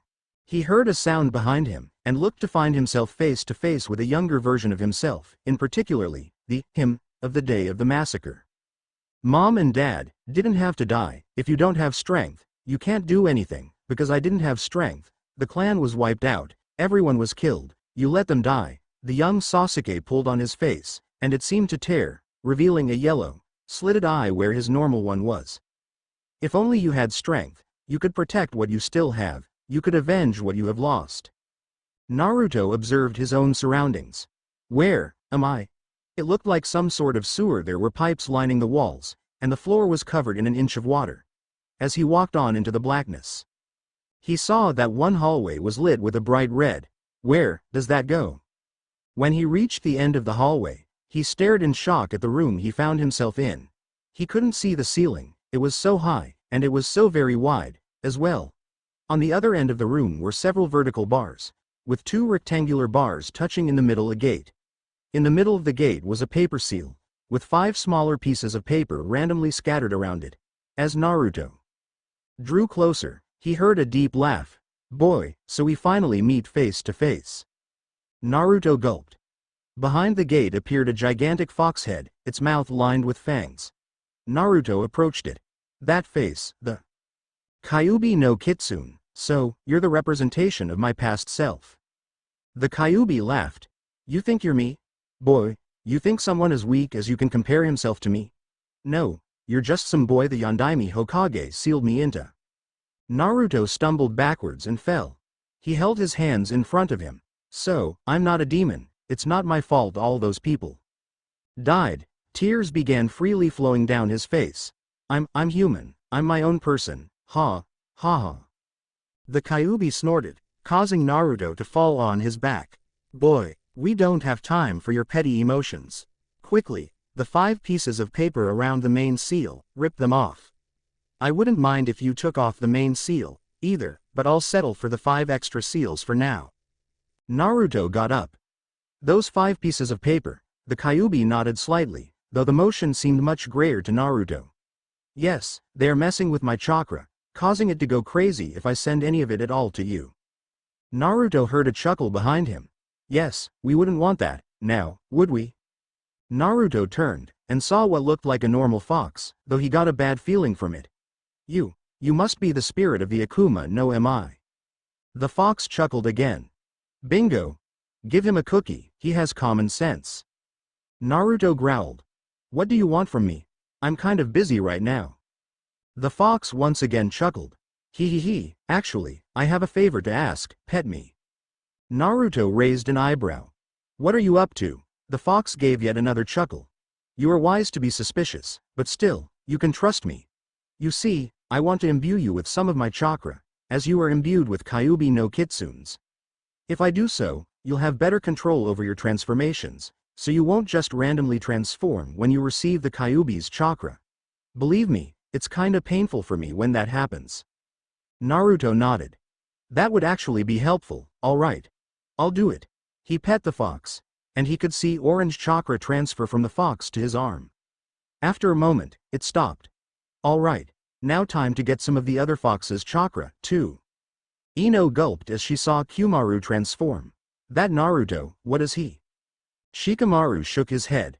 I dunno, but he can't be human. Choji gulped down more chips. I think we should leave. Ino shook her head. No, we have to help Sasuke. Shikamaru grabbed her own. Be reasonable. Haven't you been paying attention? Cyborgs, Akuma no Mi, monster foxes, this is too much for us. We need to retreat. Ino bit her lip for a moment. I won't retreat, but I won't get us involved in this, either. You guys are right, it's too high level, so why don't we wait until they're done, and strike when they're all weakened? Shikamaru stared at her. Well, if they're sufficiently weakened when this is over, sure. Tenten charged at Zaku, this time with a mace in her hands. If I can't cut you, then I'll smash your skull in. Zaku smirked. This one, I can take care of. As she swung, he grabbed the mace from right below the spiked ball, and then punched her in the gut, sending her flying. He heard a voice from above after he did so. You're going to regret doing that. Neji appeared in front of him, and thrust an open palm onto Zaku's chest. Blood came out of Zaku's mouth as he was sent flying backwards. What did that guy do? To hurt me at much with an open palm thrust, he's not human. Lee appeared next to Tenten. Tenten, are you alright? Tenten nodded. Sorry, I guess I'm not the best opponent for someone whose skin is made of metal. Lee's eyes widened. Metal? Neji nodded. Yes, I felt it when I hit him. His skin is extremely hard. Kumaru smirked as he relaxed his stance. It seems, this fight's over. Kin growled. What makes you think it's over? Just because those two showed up? Kumaru shook his head. No, can't you feel the sheer chakra coming from that Sasuke boy? Neji and Hinata whipped around and looked at Sasuke. Sasuke was caught in a spiraling vortex of purple chakra. As he stood, everyone noticed that he had black, flame-like tattoos all along his left arm, and on the left side of his face. He slowly walked over to Hinata, and observed the cuts along his face. Hinata, who did this to you? Hinata gulped, and pointed to Kin. Instinctively, Kin fired off needles of hair from her head, aimed straight for Sasuke. Sasuke disappeared, and Kin could feel all of her hair become significantly lighter. She grit her teeth as she turned and saw that Sasuke had a kunai in his hand, and had cut her hair severely short. She growled, and her hair began to slowly regrow. I'll kill you. Sasuke disappeared again, and Kin froze as she felt his breath on her neck. That's highly unlikely. He hit her in the back of the neck with the side of his hand, knocking her out. Dosu swore. The curse seal is taking over his body. If I don't surrender now, death will be certain. I'm surprised he's able to stand so soon after receiving it. Dosu took out his earth scroll and placed it on the ground. Here, please, just let us live. Sasuke frowned. That's a poor bargaining chip, considering that we got an earth scroll off of Orochimaru, too. Dosu froze. They managed to get Orochimaru's scroll? Hinata felt like crying. This killing intent, this isn't what Sasuke is like. She grabbed his arm, her eyes pleading with him. Please, Sasuke. Stop, let them go. This isn't like you. Kumaru frowned. I don't know, I kind of want them dead, too. Hinata glared at him. Kumaru remained unfazed. This world of shinobi that you live in, death is routine in it, is it not? Hinata bit her lip. Sasuke took a step forward. That Orochimaru, he gave me this power. He's made me understand, while part of me may still strive to be a protector, I am still an avenger at my core. Even if I must take power from a devil, I must gain power. He froze when he saw Naruto standing in front of him. Sasuke, just what do you think you're doing? You have them beat, you don't need to kill them. Sasuke turned and glanced at Kumaru. Strange, your clone here is on my side. Kumaru reverted to his human form, and Naruto noticed his red eyes. Naruto turned his attention back to Sasuke. We already have 2 scrolls, don't we? Kumaru nodded. Yeah, this girl grabbed the other one that Orochimaru guy dropped. Naruto snorted. So, why do we need to fight any longer? We could head straight to the tower right now, if we wanted. Sasuke grit his teeth. Don't get in my way, Naruto. Sasuke disappeared, and reappeared by Dosu. He picked him up by the front of his shirt, and held him high over his head. When a shinobi engages in battle, he must be prepared for death. Sasuke's eyes widened when he felt something hit the back of his neck. What are you trying to do, Naruto? Naruto gulped. Well, I was trying to knock you out. Sasuke put down Dosu, who quickly ran over towards Zaku. Why don't you just fight me, instead? You can knock me out that way. Naruto growled. I don't want to fight you, Sasuke. We're friends, aren't we? Dosu kneeled next to Zaku. Can you stand? Zaku nodded as he did so. Sorry, just took me a minute to get a hold of myself. Dosu shook his head. We need to get out of here, now, if we want to live. Zaku aimed his hands towards Naruto and Sasuke. Why? I have a clear shot at him right now. His eyes widened when he realized that Sasuke had disappeared in the blink of an eye. Where? He looked down as he noticed some movement below. Sasuke had appeared below him, and kicked him in the chin. As Zaku was about to go sailing through the air, Sasuke grabbed his foot, and slammed Zaku into the ground behind him. Sasuke then placed his foot on Zaku's body, and began pulling on his arm. These arms of yours, you like them? I kind of like them too, I think I'll take one for myself. He pulled as hard as he could, and Zaku's arm came right off, the electrical wiring connecting it to his body snapping, sparks flying everywhere. Zaku managed to get back up, and jumped back several paces. Fear was evident in his eyes. "Why you? You're a monster, stay back." Ino gulped as she watched. His chakra is completely different than what it was like back at the academy. Is this really Sasuke? Tears began streaming down Hinata's eyes as she slowly walked towards Sasuke. "Sasuke, please, stop, this isn't." Sasuke grinned as he turned towards Dosu, tossing Zaku's arm back to him. "I hope you can put up more of a fight." Hinata dashed towards Sasuke. "Stop it." Sasuke stiffened as Hinata wrapped her arms around him from behind. "Please, Sasuke, stop it." Naruto walked over as the tattoos on Sasuke's body began disappearing. "Do you see what you've done? The one who's hurt Hinata the most here is you." Dosu dashed towards Kin and picked her up. "Zaku, come on, we're leaving, now." Zaku nodded, and the three of them disappeared. Kyumaru shook his head, "And I wanted to kill them, too." Neji, Tenten, and Lee came over. Neji spoke first. "Is Hinata-sama going to be alright?" Hinata let go of Sasuke. I'll be fine. It's only some scratches on my face." Neji frowned. "There is your emotional health to be concerned about, as well." Sasuke fell to his knees. "What was I doing? I ripped the guy's arm off. I was going to kill them." Naruto sighed. "Sasuke." Neji turned around. "This group is abnormal. I don't want to hang." "Well, if that's everything, we're leaving. It's a shame they had an Earth scroll, we need a Heaven scroll." "Come on, Lee, Tenten." As Neji and Lee disappeared, Tenten smiled. "See you in the next exam, Naruto." Naruto nodded as she disappeared. Naruto smiled. "Come on, you guys, let's get to the tower." As Team 7 left, as well, Team 8 slowly emerged from the bushes.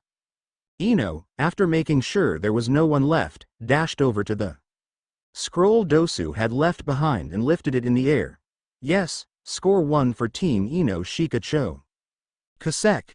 Geez, I can't get Kyumaru's character to be like I want it to be. I guess I can let it slide under. He's got both Hikayubi's and Naruto's personalities stuck in one brain, so they're starting to merge, or something." To be noted, the Kyuubi and Kyumaru are separate characters. Kyumaru does not know what goes on inside Naruto's head and vice versa. Kyumaru may grow to be somewhat nicer later on. So, yeah, decided that it'd make sense for Zaku to be a cyborg. Wonder how Orochimaru got his hands on that technology. Also, I can't come up with a good name for Kinzakuma no Mi. Obviously, the English name would be hair fruit, so that's why it's not mentioned in story. Chapter 21, Kasek. Thanks for sending in ideas for Kin's fruit, guys. I guess I'll stick with Kami no Mi because of the silliness of the name. Also, thanks to CyberToy00 for reminding me that there was so much more I could do with Kin's abilities. To answer your question, Zaku is closer to Frankie than the pacifistas, but his only weapons besides his actual body are the tubes in his arms. He's more of a prototype cyborg than anything. Disclaimer. I own neither Naruto nor One Piece. Chapter 21. A replacement for war. Naruto gulped as the four of them Kyumaru in his fennec fox form jumped through the trees. "So, this guy is some kind of permanent clone that possesses both the Kyuubi's personality and my memories, and you guys know my secret." Hinata nodded. "Yes, I can't say I was too surprised. There's always been something different about you than normal people." Naruto grit his teeth.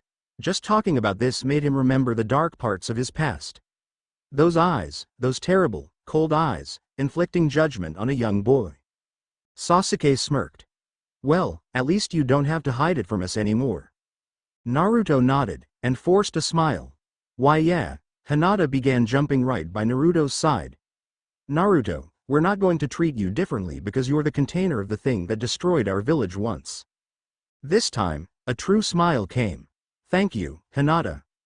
Kyumaru snorted. "Geez, you humans, even with this boy's memories, I don't quite understand you."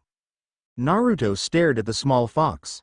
"That makes me wonder what the heck I'm going to do with you." Kyumaru smirked. "Well, that Kiba guy has his dog, right? I can be your fox. As far as we know, I could be bound to you. I could get so far away, and then just disappear into nothingness.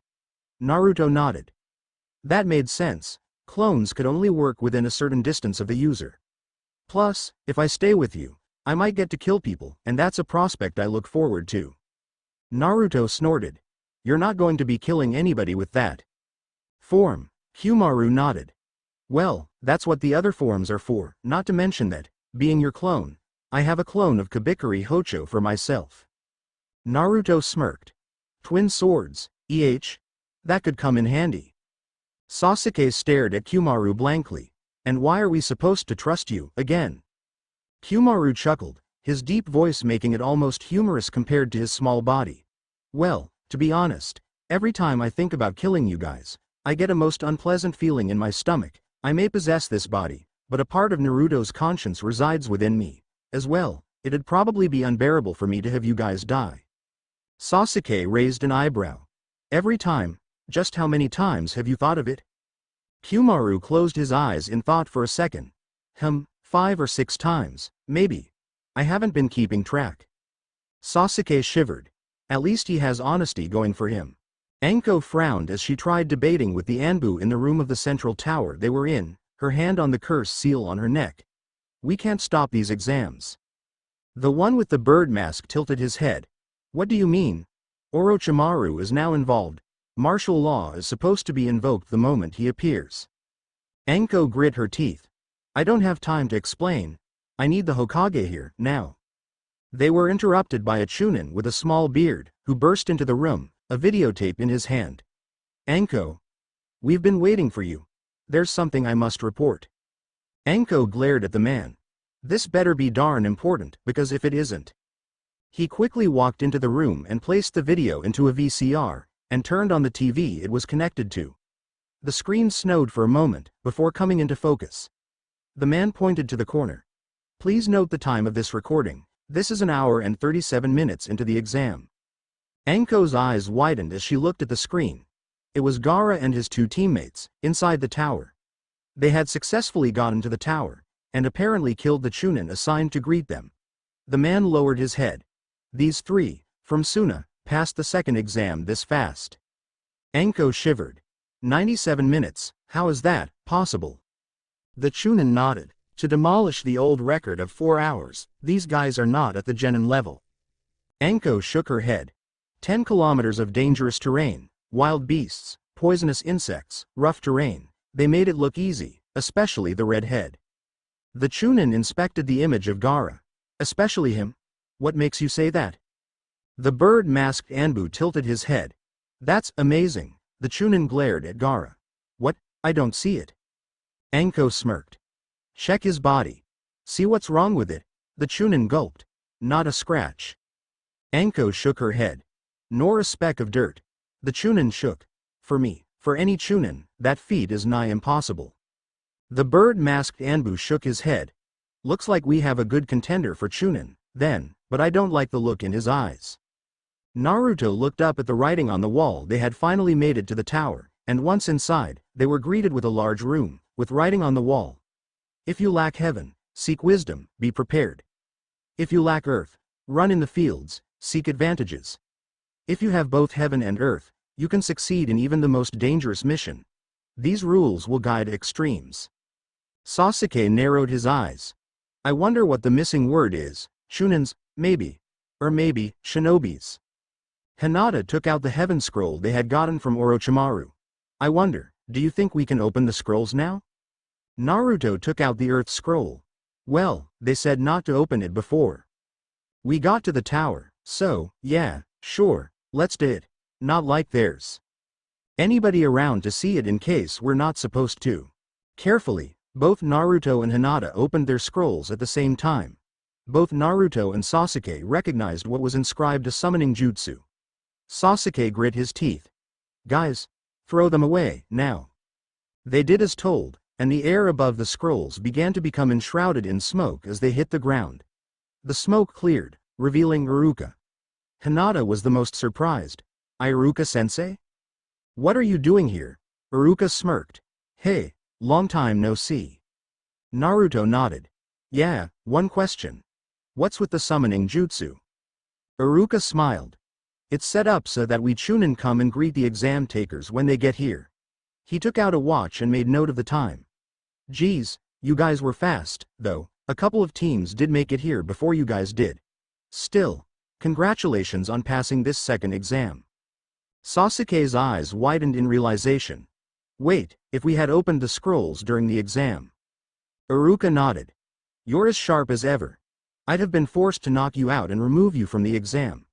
This exam is set up to test our trustworthiness and ability to do as told. Naruto's eyes wandered back to the writing on the wall. Okay, question number 2. What's the writing on the wall for? Iruka chuckled. Well, I'm here to explain that, too. This is the motto of the Chunin, as written by Hokage-sama himself. If you lack heaven, seek wisdom, be prepared. Basically, if you're not doing so well in the smarts department, do some studying. If you lack earth, run in the fields, seek advantages. So, if you're not doing so well in the stamina department, get some exercise, train hard. If you have both heaven and earth, you can succeed in even the most dangerous mission. That part is self-explanatory. Missions are easy if you train both your mind and your body well. And the last part, these rules will guide a person's extremes. This exam was supposed to test the basic abilities you would need as a Chunin, and you guys obviously passed that. Chunin are the same as military captains. You have the responsibility to lead a team, and you need knowledge, strength, and wisdom for your duties. I want you guys to challenge the next step with this motto in mind. Naruto saluted him in all seriousness. Yes, sir. Iruka smiled. These kids, Sasuke and Hinata, I knew they were always strong, but they have come far. Is it because of your influence, Naruto? And of course, Kakashi's as well. I was wrong not to take his word that you guys were ready. Naruto's eyes widened in realization. Oh, yeah, I need to talk to the Hokage right away. It's urgent. Iruka was surprised. Urgent? What could be so urgent as to warrant the Hokage's attention? Naruto growled, though not at Iruka. A man named Orochimaru attacked us during the exams. I'm sure you know who he is. Iruka gulped. Orochimaru? Are you sure it was him? Naruto grit his teeth. No doubt about it, that man wasn't human. Iruka sighed. I'm glad you guys are alive. I'll see to it that the Hokage gets here as soon as possible. He is supposed to arrive here anyways on the last day, but seeing that this is an emergency, Naruto nodded. Thank you, Iruka. Iruka mentally made a note that it was creepy for a kid not to call him Iruka-sensei. Well, I'm off. You guys are pretty much free to explore the tower, claim a bedroom for yourself, and just take it easy for the next few days. Naruto grinned. Sure thing. As they went up to the balcony and left, Iruka sighed. Since when did Naruto have a pet fox? It was wearing the same clothes as he is wearing, too. Weird. I'll have to ask Hokage-sama about it. A few days later, Kabuto and his two teammates, both identically dressed as Kabuto, except that their heads were covered by hats and veils, and in one case further covered by sunglasses, kneeled in front of Orochimaru inside the tower. Kabuto glanced up. I'm sorry, I didn't run into Sasuke at all during the second exam. Orochimaru chuckled. Well, then, why don't you take part in the third exam as well? Kabuto's eyes widened behind his glasses. Orochimaru-sama, I've never taken part of the third exam out of all the times I've taken the Chunin exams. I might lose the chance to ever take them again. Orochimaru chuckled once more. Did you forget? By the end of these exams, Konohagakure no Sato will be no more. Besides, I can always get other spies. Though, they won't be as skilled as you are, Kabuto. Kabuto smirked. I'm flattered. Hiruzen took a puff of his pipe as he stood in front of Anko. There, does the curse still hurt? Anko smiled as she rubbed the mark on her neck. No, thank you, I feel much better. Katetsu voiced his concerns. Orochimaru, one of the legendary Sannin, an S-class criminal even the Anbu can't touch. I had heard he had already died. Azumo frowned. Why would he come here, now? Anko remembered what Orochimaru had told her. He wants, Hiruzen interrupted her. Sasuke, right? I've already been informed. He remembered back to his meeting with Naruto shortly before. The boy had explained Orochimaru, not to mention the whole ordeal with the Kyuubi possessing a clone of the boy. It had been Interesting to meet with the creature that had stolen so many of the lives he held dear. Hiruzen glared at the small fox. How can I trust you with the lives of Naruto and his friends, considering how many lives you've taken from this village already? Kumaru sighed. Having to explain something more than once was an irritant, he had discovered. I was but a mindless beast when I attacked Konoha. Residing within the boy has given me intelligence, not to say that I wouldn't do it again given the chance, but, at any rate, as I am now, this body still retains some of Naruto's conscience inside of it. It makes me sick to think about killing those close to him. Betraying this village is something that I will not do, so long as I remain bound to Naruto. And, like I said, I owe him for making me who I am. Hiruzen took a puff from his pipe. Very well, it is true that you did not display the capacity to speak, all those years ago. All right, I'll trust you. But if you betray us, you will find a much worse fate than being sealed inside Naruto awaits you. Kumaru nodded. He could tell Hiruzen was serious in the matter. I'll keep that in mind. A television screen flickered on, and a Chunin appeared on the screen. Enko-sama. A total of 24 genin have passed the second exam. In accordance with the rules, for the first time in 5 years, we will hold a preliminary exam before the third exam. Hiruzen removed his pipe from his mouth. Well, it'd be best to continue the exams. We'll keep an eye on Orochimaru. Enko smirked as she looked at the crowd of genin before her. For 24 to make it, I know I said I'd cut them in half, but I was expecting single digits. She fidgeted with her ear-mounted microphone before speaking. All right, first off, congratulations on passing the second test. Facing the crowd of genin were many elder shinobi. Some Chunin, like Iruka, Anko, Ibiki, and the Sandaime Hokage were in the fifth row, and behind them were the Jonin senseis of the genin who had made it. Guy smirked as he talked to Kakashi, who was right beside him. Your team wasn't so bad, they must have gotten really lucky. But as long as my team is around, they won't be passing, since from here on out, this exam is about real ability. Well, youth has its ups and downs, I suppose. Kakashi glanced towards Guy. Did you say something? Guy pumped his fist as he looked away from Kakashi, causing Kakashi to raise an eyebrow. Not bad, my rival Kakashi, you're kind of cool in that way, and that really gets on my nerves. Tenten smiled as she watched the exchange. That's Kakashi-sensei, huh? He certainly beats Guy-sensei in the looks department. Lee pumped his own fist. He had an opposite view. As I thought, Guy-sensei shines brighter than all of the other senseis. Watch me, as I will shine bright too. Neji frowned as he looked at Team 7. So, Hinata-sama's team made it to the tower after all. Uchiha Sasuke, and Uzumaki Naruto, what are those two? Zaku grit his teeth as his eyes focused on Sasuke.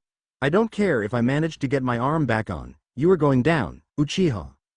Asuna Jonin named Baki frowned as he observed his team. Gaara's unscathed, what a surprise. Kurenai's eyes widened a little when she noticed that Akamaru was shivering inside of Kiba's coat. That's weird. Kiba shook his head. Akamaru's scared real bad, there must be a couple of real monsters in this room. Sakura looked around slowly. That's weird, all of the Konoha rookies are here. The AIM genin who had tried disguising himself as Naruto smirked under his breath mask. He, that blonde kid made it. Good, I want my revenge. At the same time, the AIM Jonin was smirking as he looked towards Ibiki. Oh, Morino Ibiki. Long time no see. I wonder if those scars still ache. Sasuke rubbed his neck, where Kakashi had placed a seal on top of his cursed seal. Apparently, it worked on willpower. If he ever wanted the cursed seal for some reason, it would take him over. So long as he willed it to stay inside the seal, it would. I can't say I'm getting a good feeling from this whole ordeal. Hiruzen smirked. For so many to make it, and all 9 of the rookies made it, as well. I can see why they were nominated. Anko continued speaking. And now, Hokage-sama will explain the third exam. Hiruzen took a puff of his pipe, letting the smoke slowly leave his mouth. Before I explain that, you all need to know the true reason for this exam. This caused many of the genin to become confused. Why do we have all of the allied countries taking these exams together? To promote friendship among the countries, to raise the level of shinobi? I don't want you to get confused about the true meaning of this exam. In reality, this is a replacement for war. It wasn't so long ago that we were all enemies. In order to prevent wasteful fighting, they chose the Chunin exams as the stage for battle. It is true that these exams decide which shinobi may become Chunin, but, on the other hand, shinobi risk their lives here to protect their country's pride. Watching this third exam will be many leaders and influential people who make up our clients. And, of course, the leaders of each country will be there to watch their soldiers fight. If a country is seen as strong, they will receive more clients. If they are seen as weak, they will lose business. And finally, it shows to potential enemies just how strong we are, possibly preventing attacks. Kiba growled. But, why risk our lives in battle? Hiruzen removed his pipe from his mouth. The strength of a country lies in the strength of its village. Strength of a village lies in its shinobi. And a shinobi's true strength can only be seen in a battle where their life is on the line. This exam is meant to show off not just a country's strength, but your own. It only has meaning because lives are at risk. Tenten voiced a concern of hers. But then, why say stuff like it's for friendship? Hiruzen sighed. I already told you, don't get confused. By losing life, and establishing balance, that is the form of friendship in the world of shinobi. I will tell you one last thing. This third exam is not a test, but an all-out battle, with your dreams and your country's pride on the line. Gaara glared at the Hokage. Just hurry up and tell us what this all-out battle entails. Hiruzen frowned. The manners of young people these days, he needs to take lessons, like Naruto did. I was about to start doing that. Now, then. Someone appeared directly in front of him, and bowed. The man coughed. Actually, Hogake-sama, as the referee for the third exam, allow me, Gekko Hayate, to tell them. Hiruzen nodded, and the man turned around to face the crowd. Hello, everyone. I'm Hayate. Zaku snickered. What the? This guy looks totally sick. Those bags under his eyes cannot be a good sign. Naruto raised an eyebrow. Is he all right? Hayate coughed again, signifying that he may, indeed, be sick. First off, in accordance with the rules, there needs to be a preliminary exam, to decide who gets to move on to the main event. Shikamaru's eyes widened. You mean we have to go through 4 exams? Sakura voiced what was on most everyone's minds. How come we aren't all allowed to go to the third exam? We all certainly passed the second exam. Kayate coughed once more. Yes, you did, and that's the problem. Too many people passed. In accordance with the rules, we're holding a preliminary to reduce the numbers. As Hokage-sama said. There will be many important guests, and we can't be held responsible for wasting their time if the fights take too long. So, since these preliminaries are going to be starting almost immediately, is there anyone who would like to forfeit? There were no takers. Are you sure? From now on, it will be one-on-one battles. Your quitting will not affect your teammates. Still no takers. Alright, then, let's start his preliminary. It will consist of one-on-one fights. Fight like you're in a life or death situation. So, there will be 12 battles. The winners will go on to the third exam. There are basically no rules. The fights will go on until someone dies, is knocked out, or admits defeat. I suggest quickly admitting your defeat while you're still alive. Also, if I decide that the winner has been made clear, I will step in, to avoid an increase in the body count of these exams. Now, then, as for how we will decide the matchups, Enko whispered into her microphone. Open it. A wooden panel on the far wall, to the upper left of a large statue of 2 hands clasped together in a Chara gathering seal, opened up, revealing a large screen. Hayate again coughed. This electric scoreboard will show the matchups for each battle. I know this is sudden, but let's see who is fighting first. The scoreboard lit up, and names began flashing on and off the screen at a very high speed. Eventually, it settled on 2 names: Sasuke Uchiha vs Oboro. Sasuke frowned. Oboro. The AIM nin who had been disguised as Naruto sneered under his breath mask. Lucky, I get to face one of the members of that team already. Hayate coughed, though this time it was on purpose. Would these 2 come up here? They did as told, and stood facing each other in front of Hayate. Hayate looked at them both. Are you 2 ready? Sasuke smirked. As ready as I'll ever be. Oboro shifted from one foot to the other. Just let me at him. Hayate nodded. Would everyone else please move to the balcony? Naruto grinned as he dragged Hinata over to Kakashi. Kakashi-sensei. I bet you can't wait to see all of our matches, right? Kakashi smiled under his mask. Yes, I want to see just how strong you all have gotten. Ibiki frowned as the AIM Jonin stood next to him. Hey, Ibiki, long time no see. Ibiki growled. Don't push it. I'm doing my best holding myself back from killing you, Rokusho Aoi. The jumpsuit-wearing Jonin laughed. Oh, so you do remember me. Ibiki grit his teeth. Who could forget, because of you, I lost my little brother. Hayate raised his hand into the air. Now, begin. Kasek. I don't know how Aoi managed to sneak in here. Okay. Yes I do. 1 minute, I'm thinking. Team Oboro never got defeated by Team 7. I'll bring them in so I can mix up the matches even more. Next thing you know, I'm like, hey, their Jonin-sensei is Aoi. That might make for an interesting twist. So, yeah. If you don't know who he is, he's from the first filler arc of the anime, before the Rescue Sasuke arc. Do your own research if you don't know him, cause I don't feel like explaining everything about him. So, yeah, send in your ideas for who should fight who. However, I think I'll keep the most important fight the same, and I may keep others the same, too. So, matches yet undecided. Naruto, Hinata Tenten, Neji.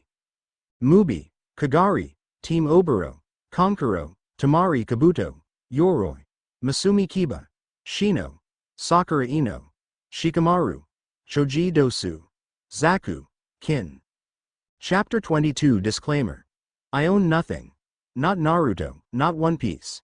Chapter 22. The Preliminaries, Part 1. Sasuke activated his Sharingan as soon as the match began.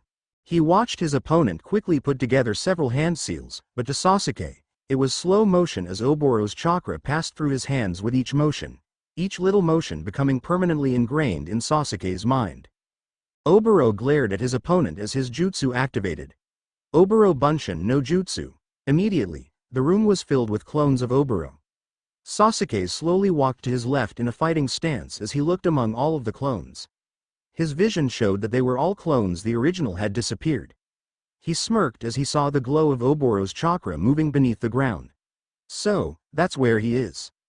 He ignored the clones as they took out kunai and began slicing into him, keeping the real deal in the corner of his vision.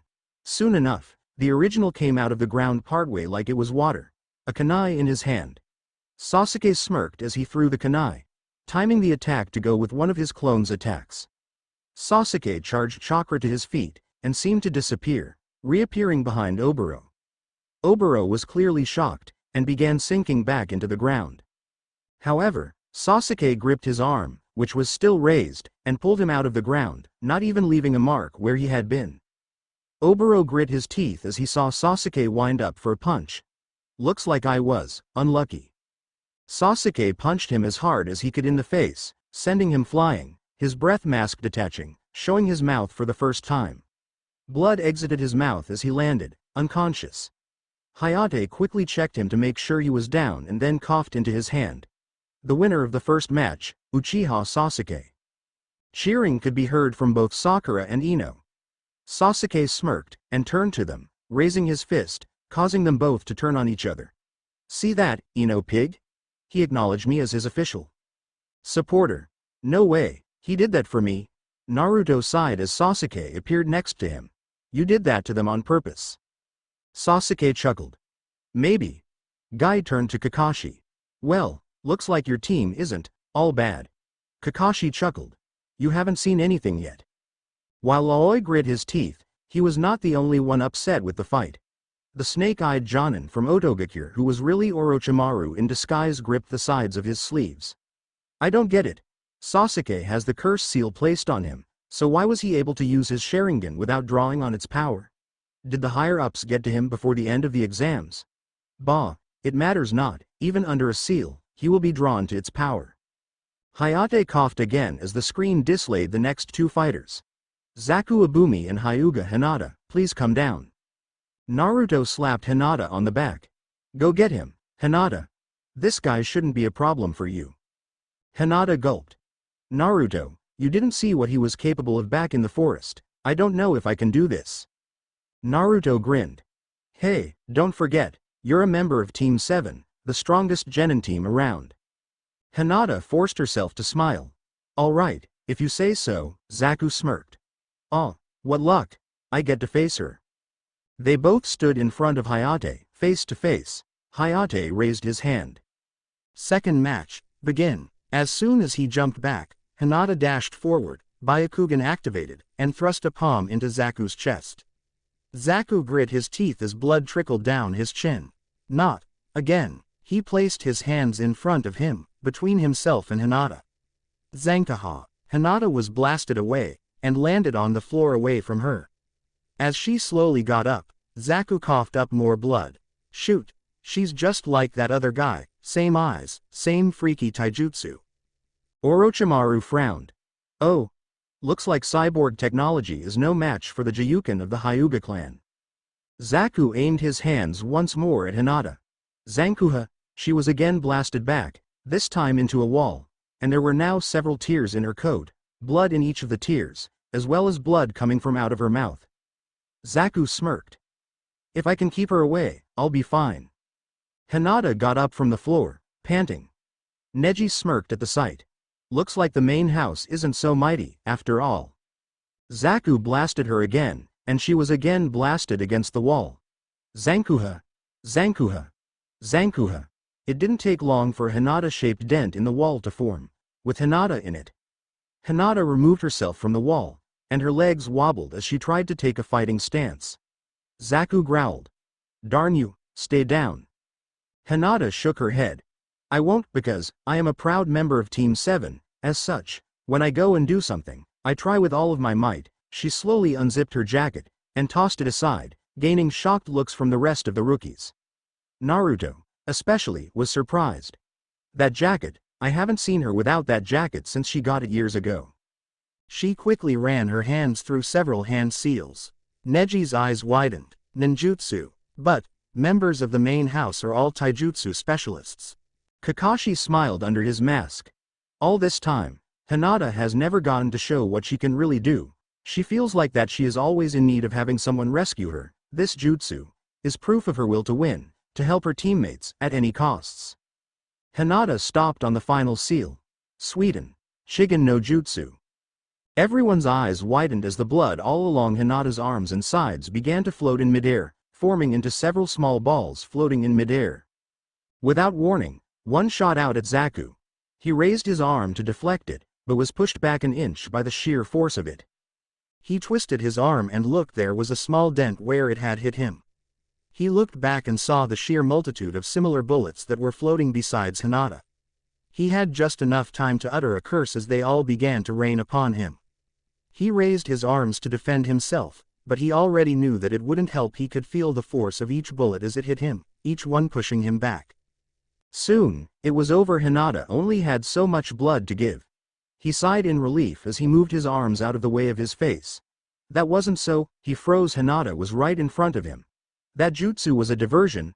She pulled her open palm as far back as she could, and then rammed it into his chest, sending him flying as the chakra went from her palm into his body, causing him to cough up yet more blood.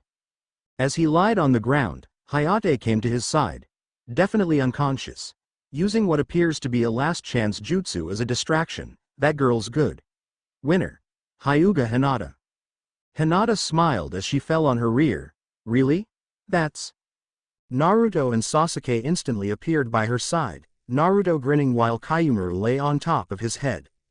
Hinata, that was great. What did I tell you? I had faith in you the whole time. Dosu frowned under his bandages. To defeat a cyborg is no easy feat. My congratulations to you, Konoha Nin. Hinata nodded as medics came by with a stretcher. You'll have to excuse us, but she needs to be taken to the infirmary. Naruto's smile faded. Oh, right, carry on. Sorry you can't see my match, Hinata. Just you watch, I'll win too. Hinata nodded again. I know you can do it, Naruto. Naruto and Sasuke climbed back up to their spots as Hinata was carried away. Naruto pumped his fist. All right, now I'm all excited for my match. Sasuke shook his head. You'll have to wait, look who's next. Naruto looked up at the screen. It said, Aburame Shino vs Akato Yoroi, Sakura smirked as she patted Shino on the back. Go get him. He's no match for your abilities. Shino nodded, and slowly walked down to the arena. His opponent, who was wearing a veil and sunglasses, gave off the impression he was smirking as he too walked down to the arena. Orochimaru frowned. And Aburame? Even with his special ability, Yoroi doesn't stand a chance. Yoroi spoke first. Are you sure you don't want to give up? I can end this fairly quickly, you know. Shino nodded. Same goes for you. Hayate looked between the two of them, coughed, raised his hand, and then swung it down as he jumped backwards. Third match. Begin. Immediately, Yoroi dashed towards Shino and grabbed him by the front of his shirt, lifting him into the air. Yoroi's voice indicated pride. Ha, I've got you now. Shino narrowed his eyes behind his sunglasses. A chakra absorption technique. How appropriate that I am the one chosen to fight you. Yoroi's eyes widened as several bugs came from Shino's coat and swarmed all over his hand. He quickly let go of Shino, but to his horror, he discovered that there were more climbing up his legs. Shino calmly stood and watched as Yoroi tried desperately to brush them all off, to no avail. These are my Kakaichu. They absorb the chakra of their victims, draining them until they are a dry husk. I suggest you forfeit now. Yoroi nodded his head vigorously. He could already feel his chakra draining. I forfeit, I forfeit. The bugs retreated back into Shino's coat as Hayate raised his hand. The winner, by forfeit, is Aburame Shino. Naruto gulped as he watched Shino walk back to his team. Scary. Sasuke nodded. Yeah, with that guy, you could still die even after you kill him, as his bugs aren't exactly tied to his life force. Lee turned to Neji. What, is he? Neji quickly put his hands together in a chakra-gathering seal, and activated his Byakugan. His eyes widened at what he saw. That boy, it'd be different if he was summoning those insects, but he's a human colony of bugs.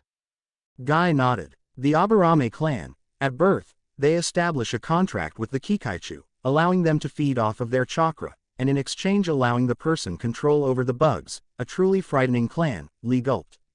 That was not the kind of person he wanted to fight. Sakura gave a wide smile as Shino approached. Congrats, Shino. Kiba smirked. Great job, man. Shino nodded. I'm counting on you guys to make it through as well. Kiba grit his teeth. Geez, he wins one match and now he thinks he's team leader. The panel flashed the names of the next two fighters. Hayate coughed as he announced them. Kin Tsuchi vs Tsurugi Masumi. Kin quickly made her way to the arena, and stood as she waited for her opponent who looked like Yoroi, except the lenses on his glasses were clear to come down. Hayate coughed again. And now, let the fourth match begin. Masumi growled. I'm warning you now, if I use my techniques, you will lose. Forfeit now, before I kill you. Kin smirked as she brushed a hand through her long hair. You don't know who you're dealing with, do you?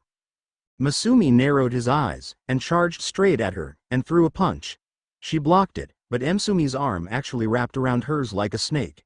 Quickly, Masumi was behind her. Each of his limbs wrapped around one of hers. His right arm also wrapped around her neck. My body has been altered so I can fit into any space to gather information. Give up now, or do you want me to keep squeezing until I snap your neck? Kin smirked.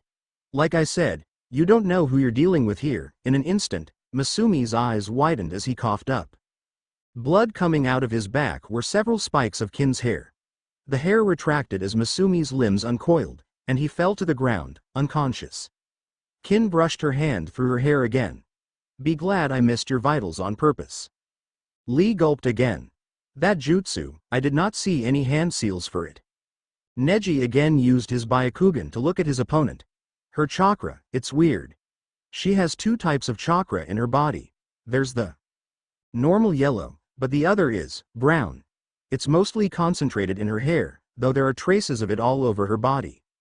As the medics removed Masumi from the battlefield, Hayate coughed to gain everyone's attention, though by this point people were starting to ignore it. Haruno Sakura, Kagari, get down here. As they stood in front of Hayate, Sakura glared at Kagari, a look that promised that she would win. Kagari, even though his bandages completely covered his eyes, gulped anyways. Fifth match, begin. Kagari immediately leapt into a jutsu. As he placed his hands together, he seemed to disappear, and was quickly replaced by several clones, who were wearing black versions of his current outfit. Sakura looked a bit worried, but steeled herself anyways. However, this was not what the others saw. They saw Kagari merely put his hands together, Sakura brace herself, and then Kagari slowly started walking towards her. He was probably smirking as he raised a kunai in his hands, twirling it expertly as he walked towards her. He paused in front of her, Sakura seemingly ignoring his existence. Hey, this was too easy. He slashed at her, but surprisingly, she gripped his arm and made him drop his kunai. She smirked at him. Please, you call that a genjutsu? I'll show you what a real genjutsu is like. She quickly pushed him away, and then ran her hands through the requisite seals, Kagari's eyes widening under his bandages as something caught hold of his leg. It was a decayed human hand. Soon, another, and the hands were soon attached to decayed arms, which were soon followed by decayed bodies rising from the ground. They quickly grabbed hold of his arms, preventing him from canceling it prematurely. Kagari screamed in horror as he realized that the three undead holding on to him were his teammates and sensei. Seeing his sensei's decaying face causing him to nearly vomit in his breath mask. Sakura smirked.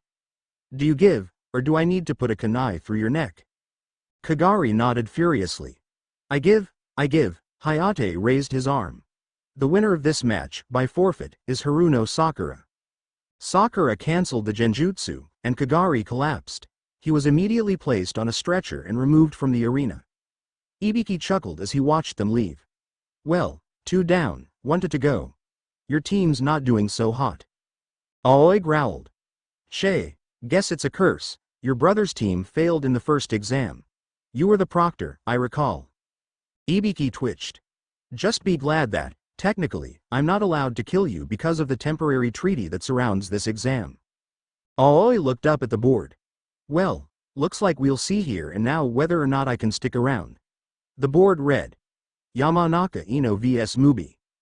The two ninja both got into position in front of Hayate. Ino gulped. Don't worry, Sakura and Sasuke took out this guy's teammates, no problem. I shouldn't have much of a problem, either, right? Hayate chopped his hand through the air and moved away. 6th match, begin. Immediately, Mubi moved his hands into the same seals Kagari had before, and the clones came once more, Mubi disappearing in the masses. Ino gulped again. Clones. And so many of them. Where'd the original go? Is he hiding behind one of the clones? Is he using a genjutsu? She took a step backwards, panicking. This is too much. I don't know what to do. One of the clones raised a kunai, and drew its arm back, as if to throw it. Ino's eyes widened. All right, calm down. It's just a clone, possibly even just a genjutsu. There's no way it's going to hurt you. The clone snapped its arm forward, and the kunai flew through the air. Ino did her best not to flinch as it passed by her cheek. She paled. She had felt it slice her cheek. She slowly raised a hand to her cheek, and then brought it in front of her face. There was blood. She looked back at the clones, who all looked ready to attack. She gulped. I forfeit. Hayate nodded. This battle is over. The winner, by forfeit, is Mubi. Mubi came up from under the ground right behind Ino. Sei yelled as she jumped away from him. He chuckled. As Oboro would say. Lucky, Ino felt completely empty inside. She had lost. She had let her team down. She had let Sasuke down. Not that he cared too much. Sakura appeared next to her. Oh, that's just too bad, Ino. I guess there's always next time, right? Ino spun around and lashed out at Sakura, stopping her fist right before it hit Sakura in the face. Tears began streaming down the sides of her face. She slowly put down her hand and brought it back to her side. You know, Sakura, you've changed. And I can't say that it's for the better, either. You can look better on the outside all you want, but it's the inside that counts. She quickly turned around and stormed out the door, one of the medics following her with a bandage in hand for her cheek. As Sakura returned to her team, Kiba frowned. That was mean-spirited of you. Sakura frowned back at him. Ino and I have been rivals for a long time. We show no mercy to the other. That's always been our way. But, she shook her head. Never mind. Let's just get this over with. Kiba, make sure to win your match. A grin replaced Kiba's frown. Hey, you act like I can lose. Akamaru gave a small bark, apparently agreeing with Kiba. Sakura gave a playful smirk. Maybe you can. You never know. Conquero growled. What's with all of these boring fights? They all go by too fast. We need a fight that lasts a while. Tamari smirked. Here's your chance. Indeed, it was on the board flashed the words, Conquero vs Dosu Kinuda. Conquero gave a small smirk of his own as he jumped down onto the floor, taking the large package off of his back. Dosu appeared across from him. Dosu tilted his head. I suggest you forfeit now. Conquero shook his head. Sorry, no can do. I've just got to make it to the next exam, and I'm not letting some punk from an unknown village stop me. Hayate looked at both of them before nodding. 7th match, begin. Dosu immediately dashed towards Conquero, his melody arm revealed. He punched Conquero with his right hand, and it actually went through Conquero, his stomach splitting into pieces like a wall of wood, revealing that he was quite hollow inside. Dosu slapped his melody arm, and it began vibrating intensely. After a moment, all of Conquero's limbs, in addition to his head, actually detached from his body, flying to the distant corners of the room before his body shattered into a million pieces. The package he was carrying unwound, revealing another Conquero inside, who grit his teeth. Do you have any idea how long that takes to replace? Dosu sneered under his bandages. Well, better the puppet than your life, right? Conquero's eyes narrowed. His fingers twitched, and the various wooden parts of the puppet 4 arms, and 2 legs all levitated behind Dosu, blades extending from where they were attached to the main body. The blades all began pointing at Dosu. Conquero smirked. You sure you don't want to be the one to forfeit? Dosu narrowed his eyes, and in an instant, he was holding Conquero from behind, a kunai to his neck. I know what you're planning. That puppet of yours makes an infernal clacking sound, so unless you feel like stabbing yourself along with me, I suggest you surrender. Conquero's smirk remained. Another twitch of the fingers, and the head of the puppet, which had 3 eyes and long shaggy hair, appeared right behind them, its jagged mouth wide open. Dosu heard the clacking sound that it made as it opened its mouth, and immediately turned around, holding Conquero in front of him. He pushed Conquero forward as a barrage of needles came from the puppet's maw, which proceeded to impale Conquero all over his body, those that missed tearing his clothes and cutting his skin. Conquero fell backwards, the various body parts of the puppet falling to the ground along with him. Hayate checked Conquero. Good, he's not dead, winner. Dosu. Tamari grit her teeth, and then yelled at the medics, who were walking with the stretcher relatively slowly compared to other times. Hurry up. He's been poisoned. The medics' eyes widened, and they began walking much faster. As they extracted him from the room, the board began flashing through the available names once more. Lee pumped his arm. I want to be the one to go next. Naruto shook his head. No way, it's going to be me who goes. Their eyes waited impatiently as the names kept flashing. Eventually, it stopped, and settled on 2 names. Naruto sighed. Man, it's neither of us. Kasek. You know, I really ought to just stop here. Sorry if they seemed a little short, but I just want to get past this part as quickly as possible. I'm not as good at battles as I'd like to think I am. I was taking a walk in the rain the other day, and I came up with a good way to utilize the Akuma no Mi combined with Orochimaru's innate personality to make him even more of a creepy villain. I feel happy every time I think about it. Is it okay to feel happy when imagining acts of evil?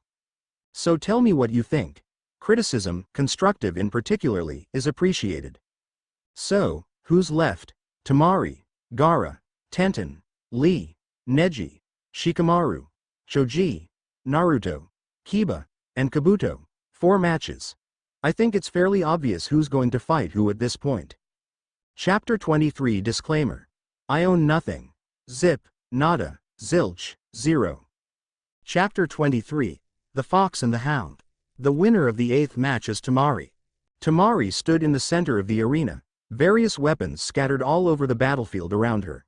In her left hand she kept her giant fan, folded, perpendicular to the ground, its top pressing against Tenten's back as she lay on top of it, unconscious. Tamari smirked to herself as her hand twitched.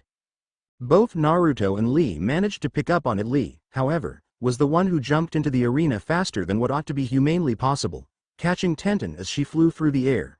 He grit his teeth as he placed her gently on the floor, trying not to let her touch any of the weapons. He glared at Tamari. Is that any way to treat someone who has given her all in battle? Tamari's smirk didn't fade from her features. Shut up and get that loser out of here. Lee's glare intensified. He immediately jumped at her, intending to kick her. However, his forward momentum was stopped in midair when he felt something holding his arm, and he quickly adjusted his weight and landed on his feet. He turned and glared at the offender Naruto. Naruto, why did you stop me? Naruto grit his teeth as he glared at Tamari. She's trying to provoke you. Don't let her get to you. People like her can't understand others' feelings. Truthfully, I pity people like her. Tamari tightened the grip she had on her fan. What was that, brat? Gaara's voice reached her from above. What are you waiting for? You've won your match. Stop wasting your time with those pathetic Konoha. Both Lee and Naruto glared at Gaara for this. Naruto raised a fist at Gaara. You better hope neither of us is your opponent. Sabaku no Gaara. We'll pound you into the ground if we are. Gaara glared back at him intensely. Tamari laughed. You beat Gaara? I'd like to see you try. Naruto grit his teeth, remembering what Kabuto had said about Gaara. I've heard about his perfect record. Personally, I hope I'm the one who gets to draw his blood first, though I wouldn't mind if another Konoha beat me to it. Guy turned to Kakashi. That's quite a student you have there, Kakashi. Kakashi scratched the back of his head. Wish I could say I taught him everything he knows. The three genin headed back to the balcony as janitors removed the weapons for the arena and medics removed Tenten. The sign began spinning through the available names. Naruto crossed his fingers. Come on, let it be me. Lee gripped the railing. I have a strong feeling that it's going to be me. Kiba began counting on his fingers. Let's see, besides me, there's Shikamaru, Choji, Kabuto, Neji, Lee, that's Suna and Foxboy. That's who I want to fight. He smirked as it showed just the names he was hoping for. Uzumaki Naruto vs Inuzuka Kiba. Naruto smiled. About time. Wish me luck, guys. Hinata smiled and nodded, as did Sasuke. Naruto jumped back into the arena, Kyumaru jumping off and to the side. Kiba did the same, and raised an eyebrow at Kyumaru. Hey, I was right, you do have an affiliation with foxes. Naruto grinned. Tell you what, I'll leave Kyumaru here out of this if you leave your puppy out of it. Kiba smirked. No can do, he's my partner, after all. Sakura frowned as she watched from above. What's with that fox? He didn't have it on him earlier. I wonder if he uses the same techniques Kiba uses. Kurenai nodded as she looked closely at the fox. It's wearing the same clothes as Naruto, down to a miniature waist pouch, and its eyes, they're red. That is no ordinary fox. Kiba's smirk remained on his face. I'll try to end it in one punch, make it quick and painless. Naruto frowned. Don't get so overconfident. How about I show you one of my punches, instead? Kiba growled. You'll have to show me this punch of yours, then. I doubt it will be able to take me down. Hayate looked between them before coughing. Begin. Kiba quickly knelt to the ground and put his hands together, his index and middle fingers sticking straight up. Ju Ninpo. Shikyaku no Jutsu. He put his hands on the ground, and Naruto immediately noticed a difference in him. His hands and feet had developed claws instead of regular nails. In an instant, he disappeared, and reappeared in front of Naruto, his right elbow and knee striking at Naruto. Kiba's eyes widened when he realized that Naruto barely budged, his hands catching the two strikes. Kiba backed off, and his eyes widened at what he saw. Naruto had grown fangs and claws as well, and his eyes had become red, the pupils slitted. Kurenai, who could see Naruto's face, was shocked. This chakra, it's faint, but is he using the Kyuubi's power? Gaara's own eyes widened. That power, the Shukaku is all riled up. Who is this kid? Naruto smirked. What? Surprised to see me in a state similar to your own? But, it appears I'm far more powerful than you are. His smirk was more to himself than anyone. He remembered having to go through that training from Kyumaru on how to draw on the Kyuubi's chakra at will. It took a little while, but the efforts were worth it in this form. It was like he was a more compact version of his standard hybrid form, in both strength and speed. Kiba growled as he withdrew 2 pellets from his pouch. Let's go, Akamaru. The two of them dashed at Naruto and Kumaru, with Kiba raising his arm. He threw the 2 pellets on the ground in front of Naruto, causing smoke to envelop the immediate area. Naruto immediately began taking punches from multiple directions. He decided that he'd need to do more than stand around to win, and ran out of the smoke so he could see, but was startled by Akamaru in midair, poised to bite him. However, Kumaru came from his right and tackled Akamaru, both of them crashing into the ground. Kiba growled at what he saw when the smoke cleared 2 Narutos, one of them holding Akamaru in the air by his 2 front paw. Kiba growled as his eyes widened. He can use my clan's techniques.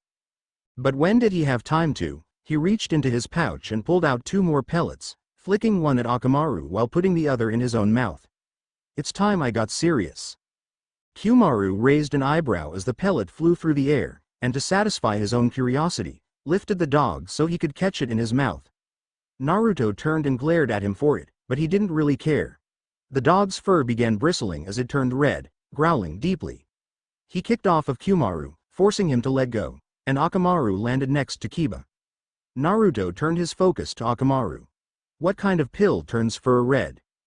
Kiba smirked. This is why he's called Akamaru. Kurenai's eyes narrowed. He intends to end it here, but can he stand against the Kyuubi's power? Akamaru jumped on Kiba's back as Kiba crouched once more, his hands in the same seal as before. Here we go, Akamaru. Akamaru barked in reply. Unknown to the others, he was calling out a jutsu. Jin Ninpo, Ju Ninpo, Jujin Bunshin no Jutsu.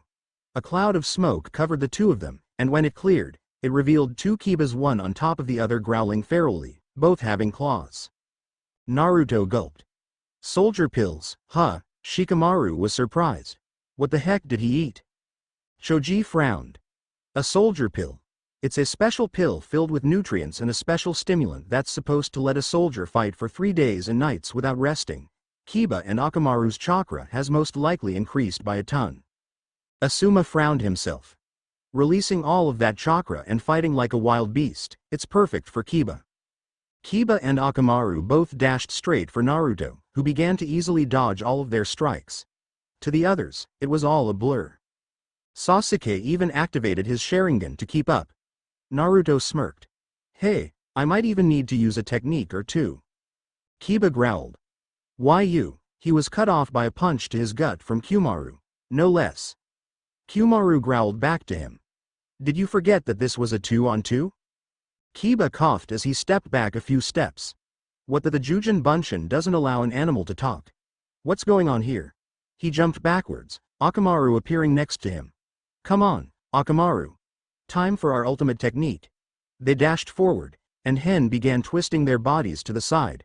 They then began twisting the other way, and all of a sudden they didn't appear as Kibas, but they were spinning so fast that they looked like gray screws or tornadoes. Getsuga. They approached Naruto at a rapid pace, and even though Naruto stepped to the side, he was still scratched. They began bouncing all around the room, trying to hit Naruto as often as possible, ignoring Kumaru, scratching him up badly. They both skidded to a stop, and Kiba smirked. How did you like that? Naruto looked at his scratched-up body, and narrowed his eyes as the cuts began to heal. An attack of that level, you think to beat me with that? Kiba growled. What was that? Naruto glared at him. Make sure you're really trying to kill me, anything less won't be able to beat me. Kakashi smirked. So the kid listened to him after all. Kiba growled again. Why you, Getsuga? Kiba and Akamaru began their attack again. They were intercepted by an orange-colored Getsuga, causing all 3 Getsugas to break apart, revealing the 2 Kibas and Kumaru. Kumaru smirked. Hey, that attack isn't so bad, I think I'll keep it for myself. I did do it right, right? Kiba's breath hitched. That fox, just up and copied my Getsuga. What the heck is going on around here? Kumaru's smirk remained. But, I don't think that was a worthy test run, I want to try it again. He began running towards Akamaru. Take this. Getsuga. He turned back into the orange tornado, and went right by Akamaru. He turned around and hit him again, and again. Akamaru soon fell to the go-run, and in a poof of smoke, the Jujin Bunshin was released, and Akamaru was back to normal. Kyumaru smirked again. There, now that this guy is out of the battle, I feel a little bit satisfied. Shame I'm not allowed to kill right now. Kiba gulped, and turned his attention to Naruto. It's all or nothing. Getsuga. As he sped towards Naruto, Naruto frowned. That reminds me, you wanted to see if I can punch, right? As Kiba was just about to hit Naruto, Naruto punched straight down on top of him, stopping the Getsuga in its tracks and slamming Kiba into the ground, fracturing the pavement and leaving an impression of Naruto's fist in Kiba's face. After several moments, Hayate coughed. He knew Kiba wasn't going to get up from that, and even if he did, he was clearly outpowered. The winner of the 9th match is Uzumaki Naruto. There was clapping to be heard from Sasuke, which was quickly emulated by Hinata. Naruto grinned at them as he ran back to them, Kyumaru quickly following in his fennec form. Kurenai's eyes widened again when she saw the transformation. There wasn't a poof of smoke or anything, but a visible transition from one form to the other. This is too weird. I'll have to ask the Hokage about his apprentice and his little pet later. Sakura frowned. So, Kiba lost after all. Shino nodded. Yes, that Naruto is not to be underestimated, at all costs. Tamari glanced at Gaara. He's shaking, the demon inside of him must be getting excited. Hayate coughed.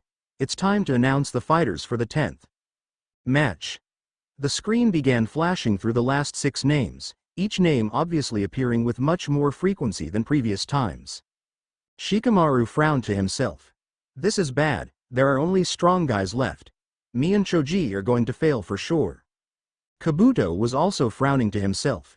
With both the Hyuga and the Suna Jinchuriki here, I might actually have to fight. What is Orochimaru-sama thinking, making me fight here? Lee pumped his fist. Neji or the Sunagai, Neji or the Sunagai. When the board finally stopped, many were stunned. Shikamaru stepped back a bit. And no way. Sakura's eyes widened. Those two, Shino stood straighter than usual. Well, even the unexpected must be expected here. Sasuke frowned. How unfortunate, for those two to be paired together. Naruto raised an eyebrow. Well, yeah, I guess you could call it that. Choji gulped as he read the board aloud. Nara Shikamaru, versus, Akamichi, Choji. Kasek. Mwahaha. Evil Cliffy. For all you One Piece fans, I wonder if you saw the ending to Naruto and Kiba's fight coming. I instilled the clue there. 3 personally, the scene that's a tribute to is one of my favorite scenes of all time. So, I actually want your guys' opinions on this. Do you want A. Neji vs Kabuto, Gaara vs Lee?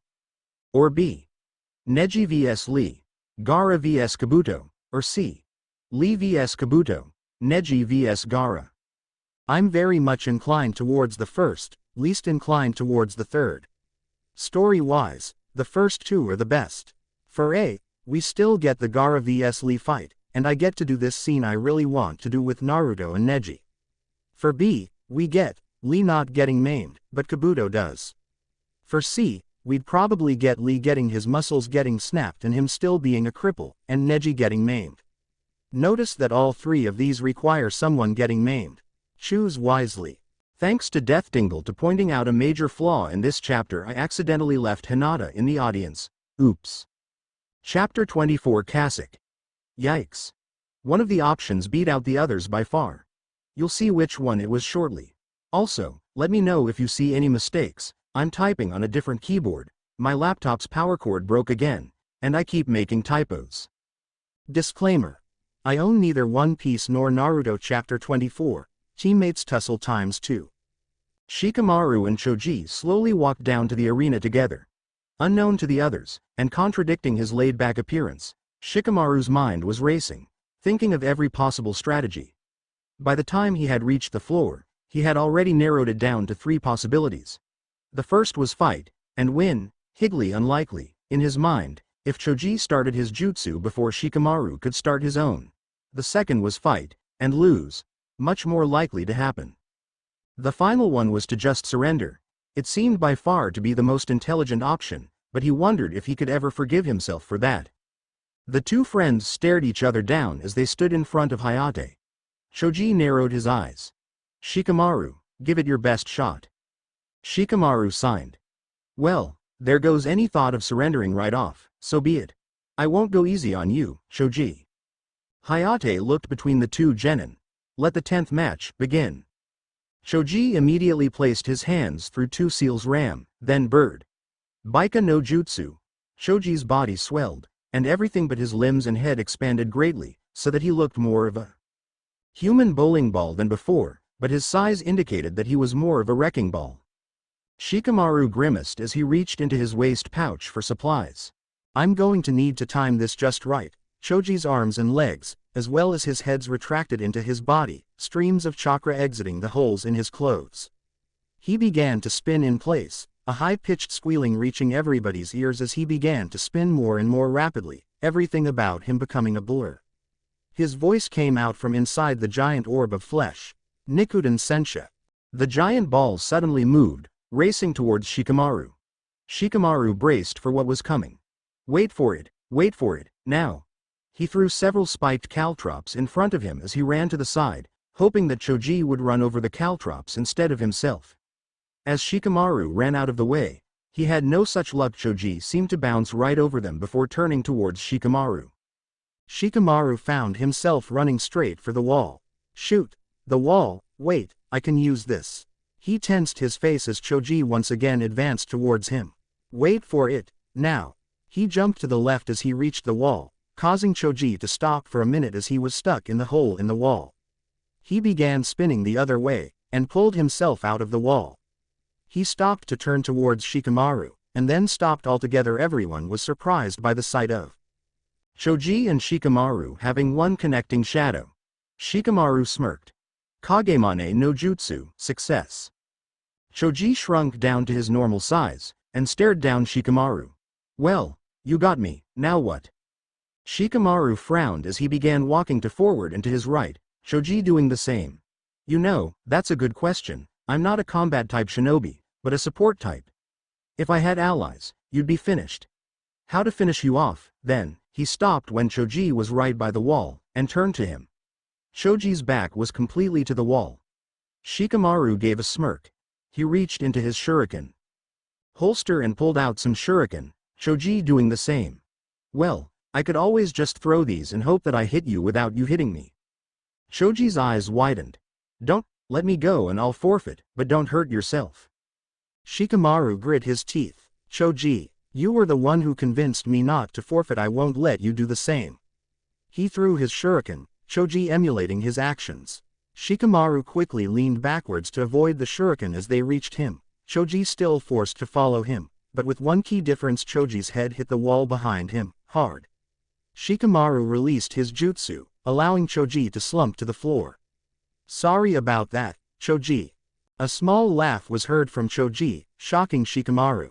Shoji slowly got up, looking Shikamaru in the eyes. Sorry for what? I'm glad that you didn't hold back. It's time we ended this, right? He placed his hands through several more seals. Buben Baika no Jutsu, arm. Shoji's right arm grew to a great size, taking up a good portion of the room lengthwise, the hand itself taller than Shikamaru. He brought it forward, and slapped Shikamaru, sending him flying. Shikamaru slammed into the far wall, and slumped to the ground. Hayate appeared next to him, and checked him. Shikamaru is out cold. The winner of the 10th match is Akamichi Choji. There was clapping from the remaining members of the Rookie 9. None of them had expected Shoji to be, well, so strong. Not that they were expecting much from Shikamaru, either. Asuma patted Shoji on the back when he returned. Well done, Shoji. I think you just earned yourself an all-you-can-eat barbecue dinner. Shoji smiled. As long as you invite Shikamaru and Ino, too.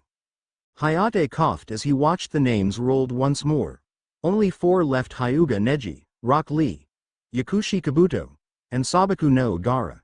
He blinked. He could have sworn that it showed the same name on both sides of the VS symbol at the same time. Must have been a trick caused by the speed the names were flashing by. Naruto grinned. Hey, Lee, want to bet that you get to go this time? Lee shook his head. No, I don't care if I go. Since we're this far, I might as well go last. Naruto raised an eyebrow, and gave a slight shake of his own head. Well, if you insist. The names stopped flashing by the board read, Hyuga Neji vs Rock Lee. Lee pumped his fist. Yosh.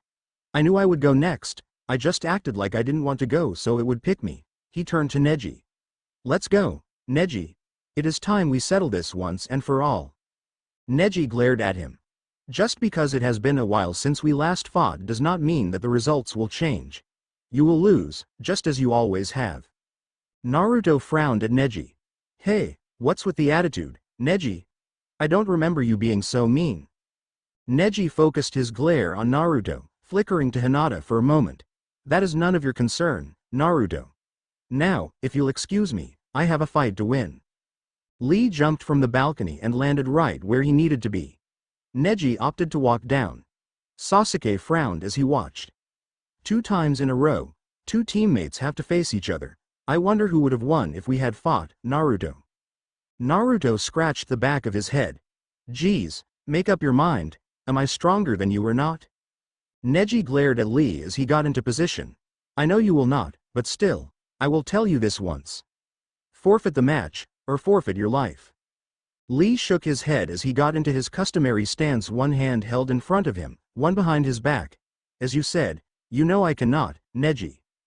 Neji sighed, the veins around his eyes bulging to indicate his Byakugan being activated as he settled into his fighting stance. So be it. Hayate coughed, and then raised his hand. Let the 11th match begin. Lee immediately charged at his opponent and jumped into the air, bringing his left leg for a kick. Neji ducked under the kick, but Lee had spun around, landed on the ground, and brought his leg about to kick at him again. Neji grabbed the foot and turned around, throwing Lee behind him. Lee landed on his feet, and immediately dashed towards his opponent. Lee's fists seemed to fly out at Neji haphazardly, and Neji seemed to block each one with a well-calculated slap, pushing it to the side. Lee gave a sweeping kick, forcing Neji to jump in the air to dodge it. Lee spun around and attempted to kick him again before he landed, but was surprised to find that Neji's jump had carried him up and over Lee. Lee immediately ducked, Neji's palm passing through the air his chest had just occupied. Lee again made a leg sweep, and again Neji jumped over it, only this time it was a short hop, landing as Lee kicked into the air above him with his left leg. Neji made to press his palm against Lee's chest while he was still pulling his leg back, but Lee simultaneously did a backflip and kicked at Neji with his right leg. Neji pulled back, and resumed his fighting stance as Lee resumed his assault. Naruto whistled at the display as Lee and Neji continued their standoff, neither being able to truly land a hit on the other. Almost looks choreographed. Sasuke smirked, his Sharingan active. He wanted to memorize every move they made. Well, they're teammates. They must know each other's fighting styles extremely well. Guy led, not noticing Sasuke's Sharingan. That is very true.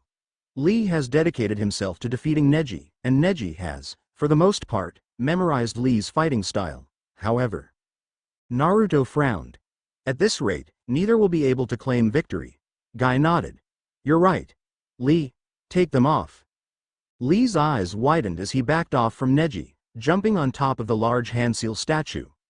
But, Guy-sensei, that is only for a time. I must protect many precious people. Guy smiled, the light glinting off of his teeth. That's all right, I'll allow it this once. Lee seemed very glad. Yosh, my rival, it is time for you to see what I can really do. He crouched down and removed his leg warmers, revealing weights that had the kanji for guts written all over them.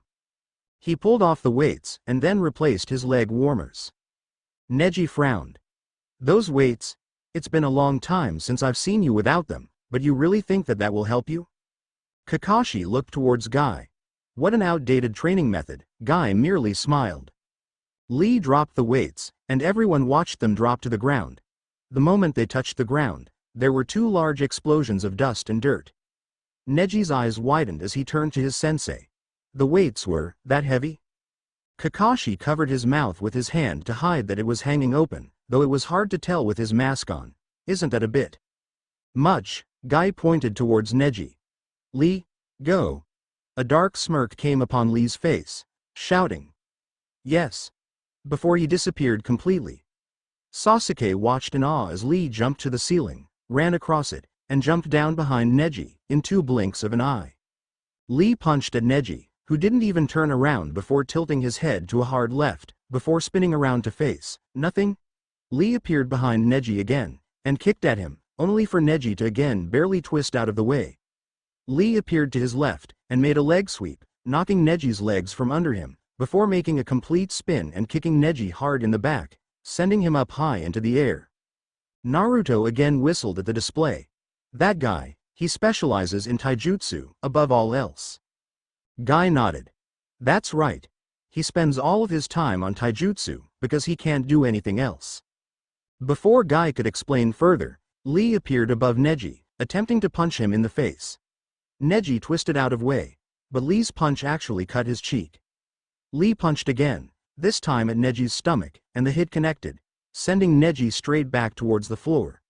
Some bile escaped from Neji's mouth when he bounced off of the ground. He slowly got up, and panted heavily. What's going on? How can that loser beat me? Lee appeared right in front of him. You don't seem to understand, Neji, people can change. Myself, from a loser to a winner. Yourself, from an exalted genius to a ninja ashamed of his loss to said loser. Neji grit his teeth. Why you? He dashed at Lee, his palm raised to strike. Before he could land the blow, Lee disappeared again. What the? Neji was lifted into the air by a kick to his chin, sending him flying. Lee looked towards Guy, who shook his head. Lee nodded, and did not pursue his enemy. Neji landed on the ground hard. He did not get back up. Hayate coughed. The winner Rock Lee. A smile slowly crept onto Lee's face. I did it. I won. Guy-sensei. I won. All of my hard work paid off. Guy appeared next to Lee as the medics dashed in and grabbed Neji. Lee gulped as tears formed in his eyes. Guy-sensei. Guy himself was starting to cry. Lee hugged his sensei as tightly as possible, his legs failing him. Guy-sensei. Guy knelt down and hugged him back. Lee, say no more. I am proud of you. We will celebrate afterwards, but for now, let us go back to the balcony to watch the final match. Lee nodded without saying anything, and the two of them quickly made their way back to their spot next to Team 7. Naruto raised an eyebrow at their antics. Anyone get the feeling that we're missing a big chunk of what's going on here? Sasuke nodded, his Sharingan no longer active. He had had a very hard time tracking Lee's movements, and even then, he knew there was no way he could react to them if that had been him fighting down there. He was going to have to get Kakashi to find him some of those weights. Yeah, but a happy ending is a happy ending, I guess. Kabuto grit his teeth as the board displayed the last two names available: Gaara vs Yakushi Kabuto. What am I going to do? I can't go all out, but I somehow get the feeling that even that wouldn't let me win. He's a Jinchuriki, after all, and he knows how to use his powers. Gaara disappeared in a swirl of sand, reappearing in the arena in another swirl. Kabuto slowly walked down to the arena, contemplating several plans in his head. Gaara growled. Hurry up. Kabuto did not hurry, and after a moment reached his spot across from Gaara. Hayate coughed. Let the final match begin. The cork on the gourd on Gaara's back popped off and attempted to hit Kabuto in the face, which he smoothly dodged.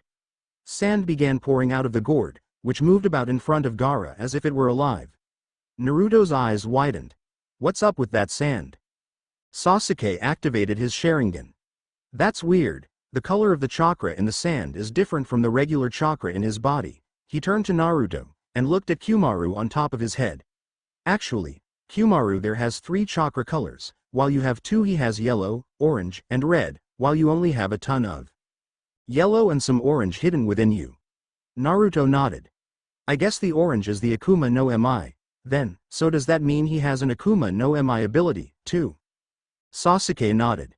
Most likely, Hinata said that kin girl had one, so while the odds are pretty low that there are 3 of you guys here, there's still a possibility.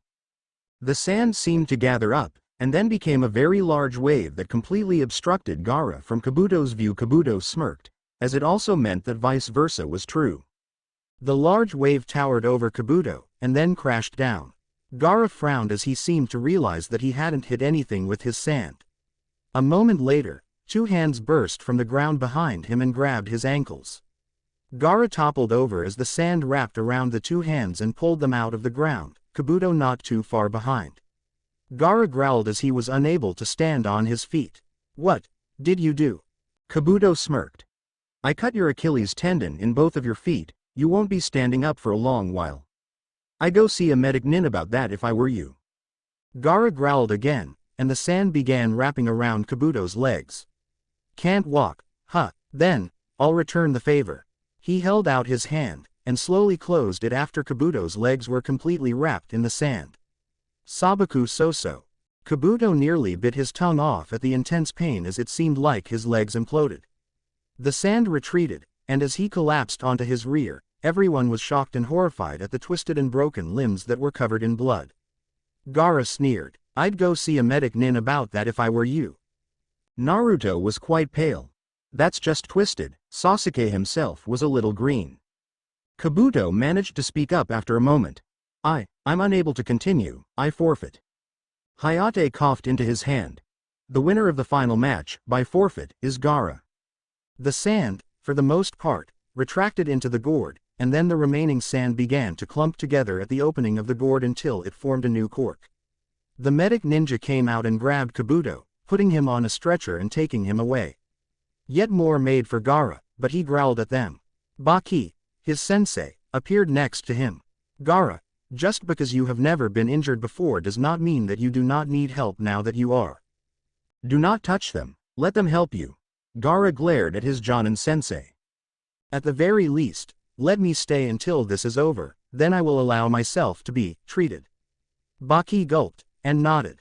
He couldn't really believe he had stood up to Gaara, but at least Gaara hadn't exactly said, no. Another thing he couldn't really believe was that Kabuto had somehow managed to get past Gaara's shield. It must have been pure luck, because his attack had come from underground, where it could not be seen, even by the demon inside of Gaara. Hayate coughed. With this, the preliminary round of the third exam is completed. Would all of the winners please assemble down here? Everyone complied. All of the winners of the matches, aside from Hinata, who was in the infirmary, lined up in front of Hayate. Gaara levitating over to where he needed to be on a cloud of sand. Hayate coughed again as Ibiki, Anko, and Hiruzen lined up next to him. To all of you who won the rights to participate in the third exam, well, one of you is missing, but, congratulations.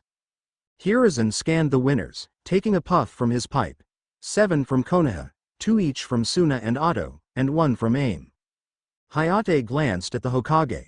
Hokage-sama, if you would. Hiruzen nodded. Yes, now, I would like to start explaining the main exam. As I said before, everyone will be able to see your matches. Each of you will fight to represent the strengths of your countries. I'd like to see each of you show off all of your strengths, without holding back. Which is why, the finals will be held a month from now. You can say this is for preparations, not only to assemble all of the important people who will be watching, but for you, as well. Now that you've seen what everybody is capable of, you are to take this time to calculate your chances of winning by taking the data you've accumulated so far. This preliminary had you fighting under the conditions of a real combat situation, fighting an opponent with unknown abilities. But this is not the case with the final exam. There are those here who showed all that they have against their opponents, and those who were injured because they held back or faced a strong opponent. This month is to improve yourselves, come up with something new, or to rest should you have been too injured. Naruto's thoughts drifted to Hinata, and he wondered if she was going to be alright. Hiruzen let another puff of smoke escape his lips. Well, here, I'd like to let you go, but there is one last thing we need to do before the finals. There are pieces of paper inside the box that Anko is holding, so each of you take a piece. Anko smirked. I'll come to you, so wait your turn. She started with Dosu, who was on the far left. He pulled up his sleeve and reached into the box. Anko's smirk didn't fade. Only one. Now, you don't want to know what'll happen if you take more. Kin was next, followed by Naruto. He reached into the box, and carefully removed a folded piece of paper. He looked at it as he unfolded it. There was a big, bold, 1, on it. 1? What's this for? Kasich. I'll stop here, because, again, I want to hear your guys' opinion on who should fight who. Make sure to include a good reason as to why they should fight. I already have a good idea of what I want the matchups to be, but if you can make a convincing argument as to why who should fight who, I might change my mind. Also, I managed to come up with a way to make Kabuto being a cripple fit into the storyline. Hee. I shall miss having the opportunity that Naruto vs Neji would present. Maybe I'll include what would have happened in an omake. What do you guys think of that? It might even explain away why Neji is still a jerk even though his father is still alive. Also, I apologize if Shikamaru vs Choji was a bit of a downer. I built up suspense and everything taut. However, I hope everyone realizes just how altered the storyline is now that Shikamaru's lost his chance to become a Chunin. I'm taking a risk here, but I'm going to go through with it. One last thing. I just realized that by going through with Lee vs Neji, I missed out on a very good opportunity to turn Lee into a cyborg. Unless Lee fights Gaara in the finals. List of people who are still in the exams: Naruto, Hinata, Sasuke, Gaara, Tamari, Dosu, Kin, Shino, Sakura, Choji, Lee, Mubi. Spoilers for who I want to fight who: Naruto vs Lee, Hinata vs Dosu, Choji vs Kin, Tamari vs Sakura, Shino vs Mubi, Sasuke vs Gaara. Though the last one will be a bit different from canon. Chapter 25 Kasek. This chapter is brought to you by the letter D. Disclaimer. I own neither Naruto nor One Piece Chapter 25, of Demons and Devils. Hiruzen looked towards Ibiki as Mubi drew his paper. Ibiki had a clipboard with paper in it in hand, and a marker to write with. He then turned back to the gathered genin. All right, starting from the left, call out your numbers. Dosu was first. I have the number 10, Kin was second. I have 12. Naruto was third. I'm number 1. Sasuke's voice was carrying complete confidence. I have 7. Tamari frowned as she looked at her number. I'm 4. Gaara's response was as short as possible. 8. Choji gulped. I have 11. Lee pumped his fist in excitement. I am number 2. Shino was silent for a moment longer than necessary. 5. Sakura seemed even more confident than Sasuke. 3. Mubi sighed. I have 6. Ibiki finished marking his paper and looked towards his Hokage. That means she's number 9. Hiruzen nodded and smiled at the genin. All right then, it's time we revealed to you the final tournament. Lee's eyes seemed to sparkle. A tournament? I will do my best. Hiruzen chuckled at Lee's enthusiasm. Ibiki here will reveal to you the tournament roster. Ibiki turned his clipboard over, and they could each clearly see who they were going to fight. The first match was Naruto vs Lee, and the second was Sakura vs Tamari. Third was Shino vs Mubi, and the fourth match was Sasuke vs Gaara. The fifth was Hinata vs Dosu, and the final match was Choji vs Kin. There were 3 separate blocks, and the winner of the third block would face the winner of the fight between the winners of the first and second blocks. Naruto leaned forward and looked down towards Lee, who turned to him and gave him a thumbs up, and when he smiled, the light glinted off of his teeth at an impossible brightness. Dosu frowned under his bandages, not even in the same block as Sasuke. Tamari frowned for a different reason. What, just a regular old tournament? Hiruzen let some smoke escape from his mouth. Now then, if there aren't any last questions. Naruto spoke up. Something was eating at him. Wait, if it's a tournament, then does that mean that there's only one winner, one Chunin? Hiruzen smirked. Naruto was more intelligent than some gave him credit for, even Naruto himself. No, there will be a panel of judges: myself, the Kazekage, the leaders of various ninja villages, the lords of the countries. They will judge your qualities. And anyone deemed worthy will be promoted. So, even if you lose in your first match, you can be promoted. Tamari narrowed her eyes. So, there's a possibility everyone here will become a Chunin? Hiruzen sighed, and closed his eyes. He hated to be the bearer of bad news. Well, yes, there's that, but there's also the chance that nobody will become a Chunin. Advancing in the tournament merely means that you get more chances to show off. So, if that's all, then you all are dismissed until a month for now. I thank you all for the energy you have put into these trials. Naruto opened the door slowly, and peeked inside. He opened it fully and admitted himself, Sasuke, and Kakashi into the room. Kumaru had been forced to stay outside due to being a fox.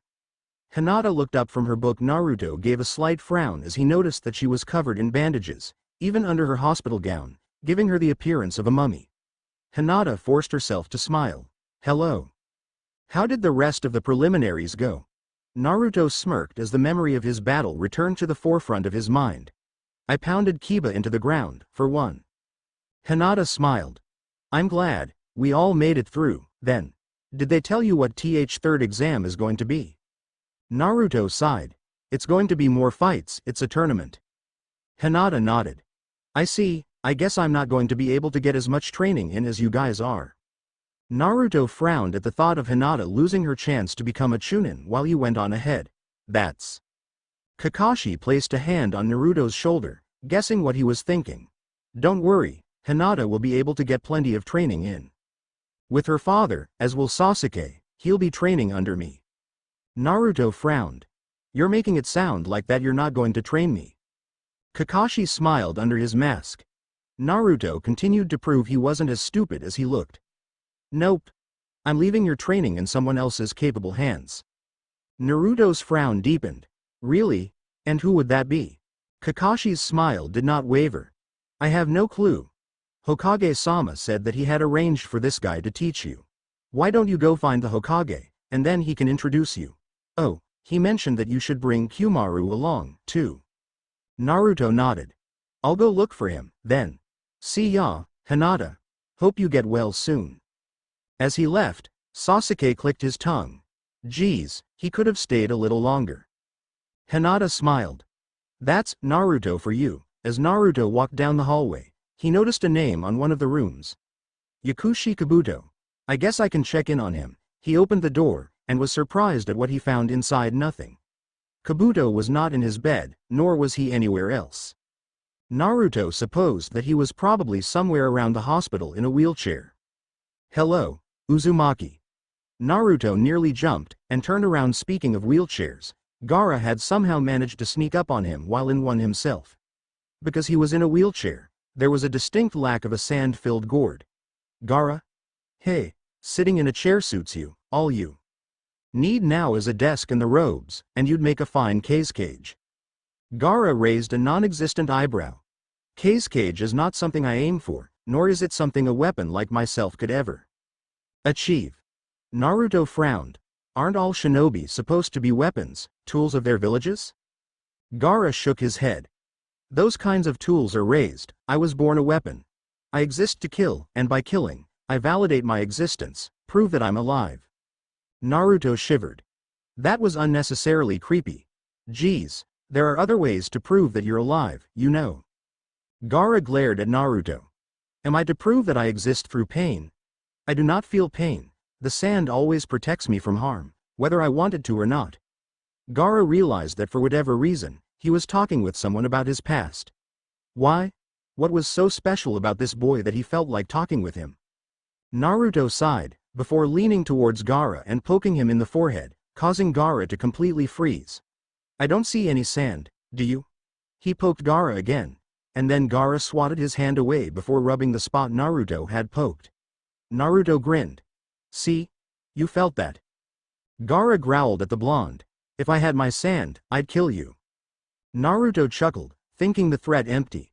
Come on, is that any way to treat a guy who's trying to be your friend? Gaara glared at Naruto as hard as he could. Did this boy not understand? I don't need friends, I never have. Besides, no one in their right mind would be friends with a monster such as myself. Again. Why did he feel the need to talk about himself to this? He didn't know what to call the boy. Naruto froze. He knew what that felt like. He would wonder what he ever did to deserve friends. Well, that's what I used to say. I'm a monster, too, you know. But, I have people who accept me for who I am, and because of them, I don't feel like I'm the monster that the village makes me out to be.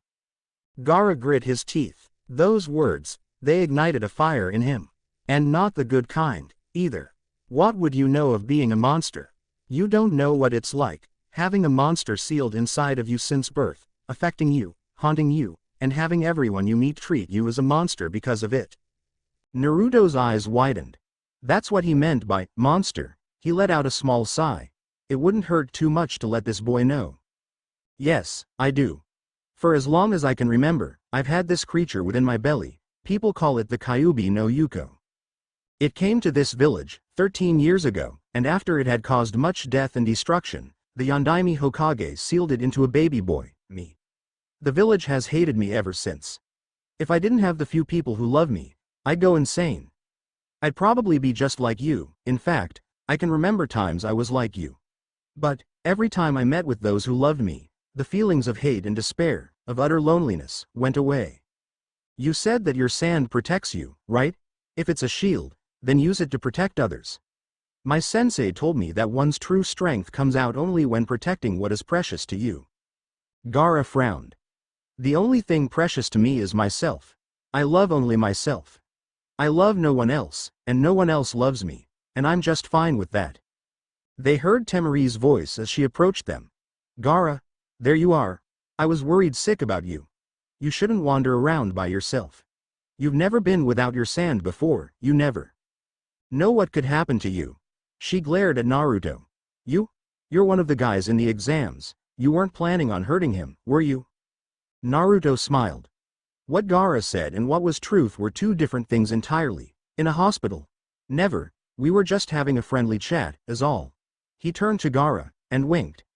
Let me know if you change your mind, alright? As he walked off, Tamari sighed, and then grabbed the handlebars on the back of Gaara's wheelchair and started carting him off. So, what was that about? Gaara closed his eyes. Just a friendly chat between peers, that's all. Tamari's face showed her surprise, though Gaara couldn't see it. Why would he call that boy a peer? It was not long before Naruto found himself at the Hokage Tower, Kyumaru walking beside him. It took a little arguing with the clerk, but he was able to secure a small audience with the Hokage himself in a small window of Hiruzen's schedule. After a short time of waiting, he was admitted into the old man's office, and Naruto was surprised to see that Jiraiya was in there with him. Sarutobi-sensei, I've heard that you've arranged for someone to teach me for the next month. Hiruzen chuckled. Yes, I did tell Kakashi that, didn't I? Well, your teacher is right here. His eyes pointed Naruto towards Jiraiya. Naruto raised an eyebrow. That pervert? Why him? Jiraiya's face twitched for a moment. Kid, you're forgetting that I'm one of the legendary Sannin.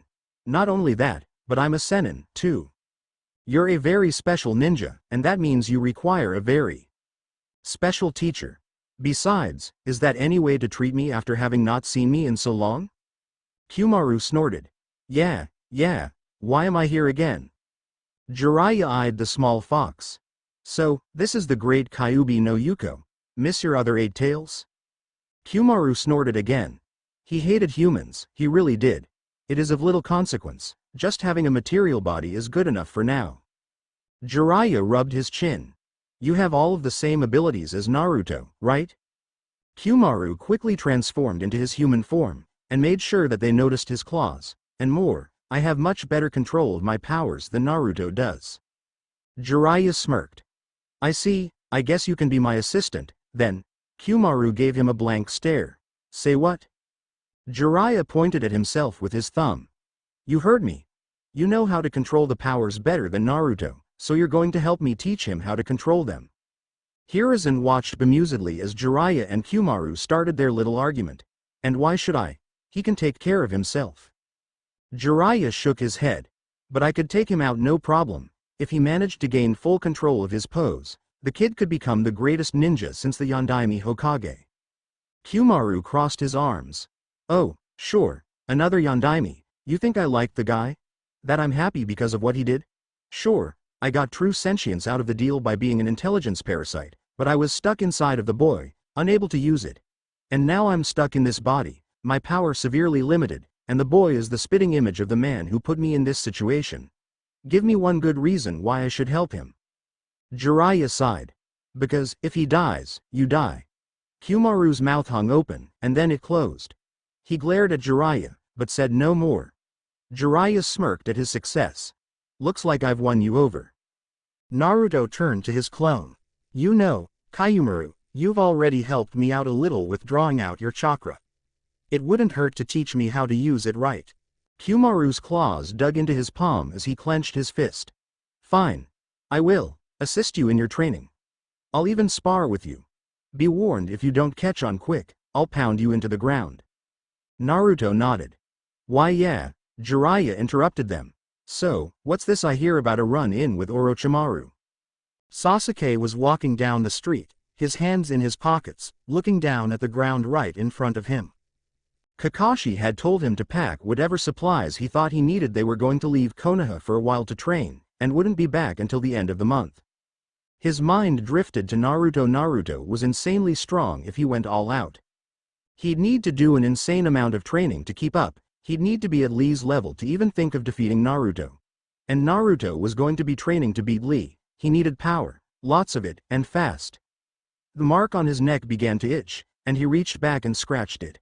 No, he couldn't rely on that. Orochimaru had given it to him. Kakashi had said that it was pure evil, that no good could truly come of it. He needed something else. He was brought out of his thoughts when a girl his age bumped into him and fell onto the ground. Sasuke himself managed to stay upright. Sasuke did a quick overview of her appearance. He didn't recognize her right off.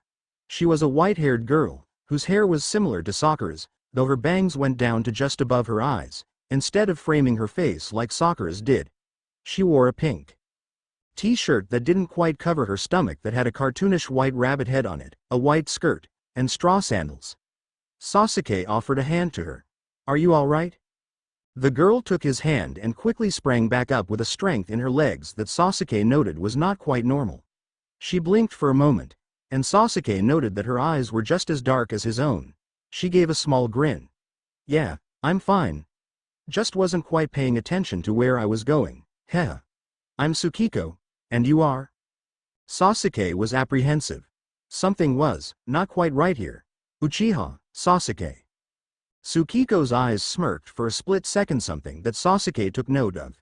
It slipped off of her face just as quickly as it had appeared, and her face took on a more surprised appearance. "Oh, you're the one." Sasuke raised an eyebrow at this suspicious behavior. "Excuse me?" Tsukiko giggled. "Oh, sorry, my family has traveled a long way, because my father had this vision. He has something that he wants to give you. Come on." She quickly grabbed his arm, and Sasuke noted that she was a lot stronger than she looked as she began dragging him along. Hey, wait, let go of me."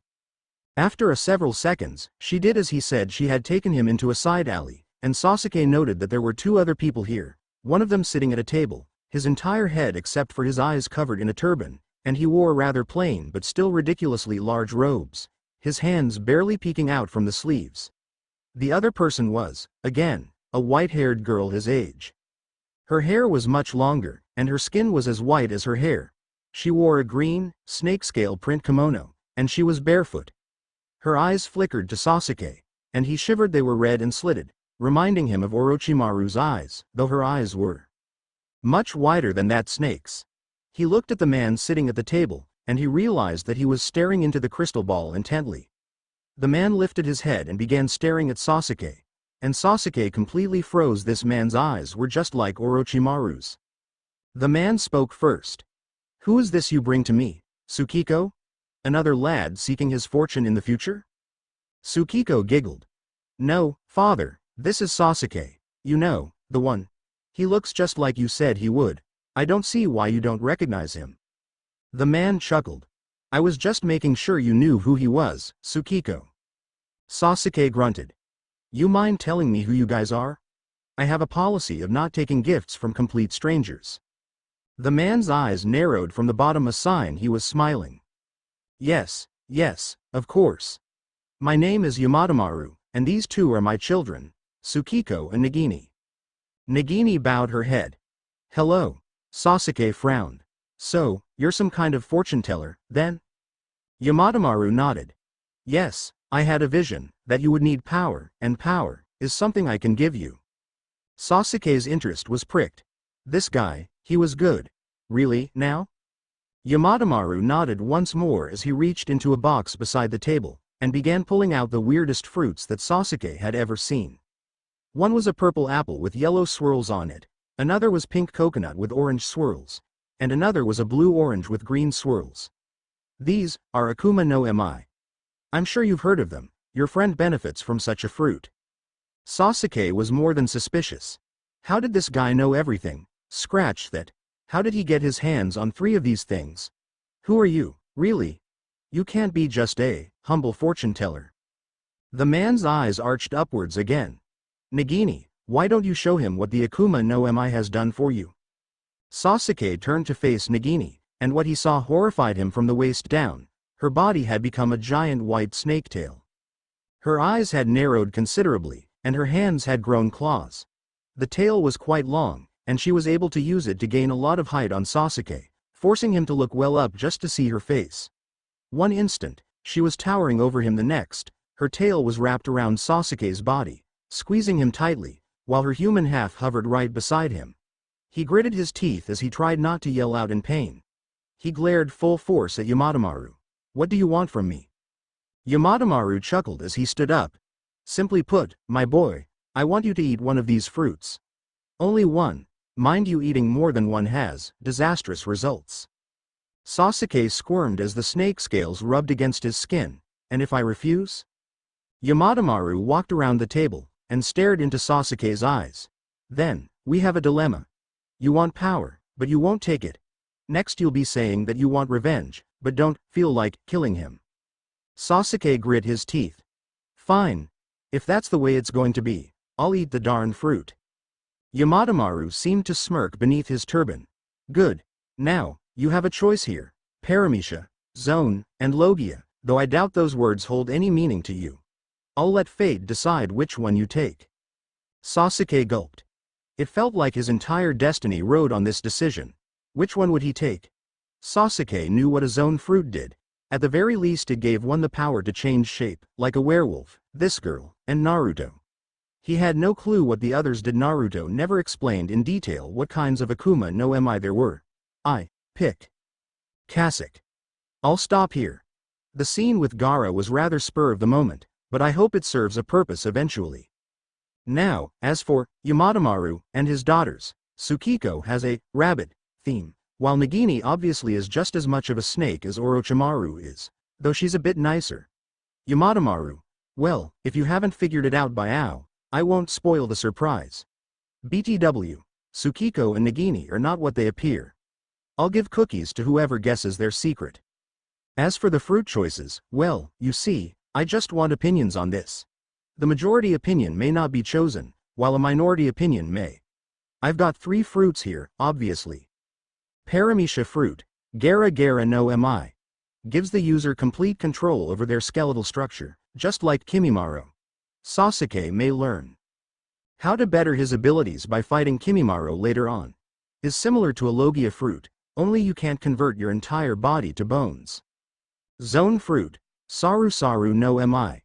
Gives the user a full monkey and a monkey hybrid form. I like this one, personally, but that's my zone obsession speaking.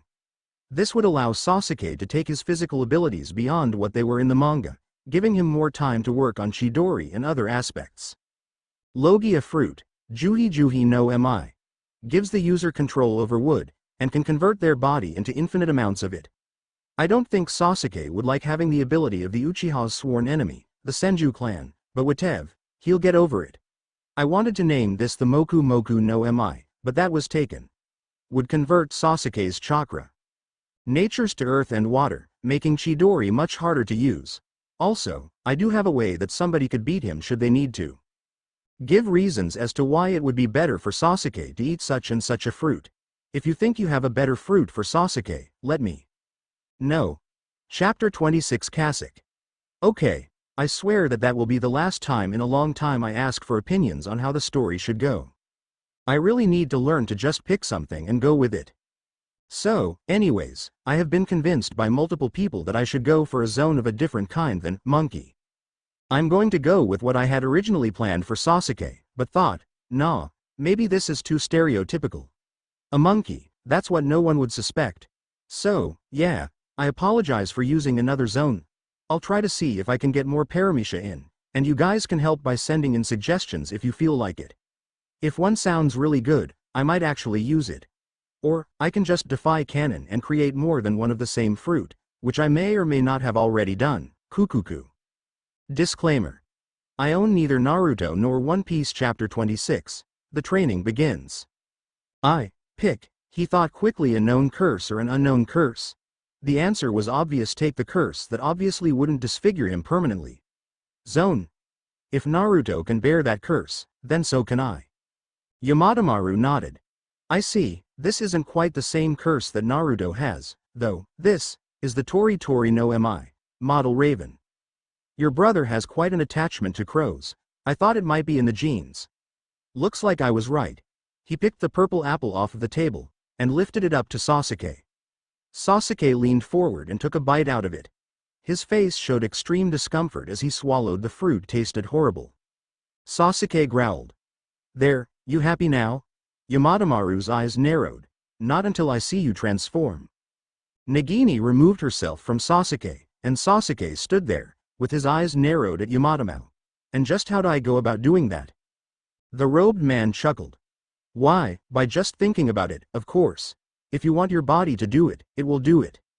Sasuke nodded slowly, and closed his eyes. He felt his body change, expand. It wasn't entirely unpleasant. He opened his eyes again, and looked down at his body. He had grown feathers nearly all over his body, and his hands and feet had become his bird claws, ruining his sandal boots. His shirt, too, had ripped, where his large wings had grown in. It was too bad that was his favorite shirt, too. He flexed his new muscles. They felt powerful, but not entirely beast-like. He was merely in better shape than before. He turned to Yamadamaru, and it took him a moment to get his vocal cords working right. I assume that I can fly? Yamadamaru chuckled. Of course. The power would be useless otherwise. He closed his eyes again, and this time his body shrunk. He was now smaller than he normally was. He was now an abnormally large raven. Again, it took him a moment to get his vocal cords to work. A flying ninja, it certainly has its appeal. And the fact that I'm practically a Tengu, that has scare tactics written all over it. He looked at the other fruits as he turned back into his human form. Don't tell me what the other fruits do. I don't care if I missed out on an opportunity for limitless power. I want to kill Itachi the old-fashioned way, with strength and skill, not fancy tricks. Yamadamaru chuckled once more. Of course, really, I guess it was rather pointless of me to bring the Paramecia and the Logia. I couldn't really see you taking anything else other than a zone. He put the fruits back into the box, followed by his crystal ball, and finally, his table and chair, which were collapsible. Nagini, Tsukiko, come on. We're leaving. Nagini nodded, while Tsukiko pouted. Her eyes turned to Sasuke. Ah, I wanted to spend more time with him, too. Yamadamaru seemed to smile. You'll see each other again, I'm sure. Tsukiko bounced over to Sasuke and kissed him on the cheek. Bye, Sasuke. See you later. As they all turned to leave, Sasuke felt the urge to ask Yamadamaru something. Wait, your name isn't really Yamadamaru, is it? Yamadamaru turned to Sasuke and smiled again. Well, now, that's a mystery for another day.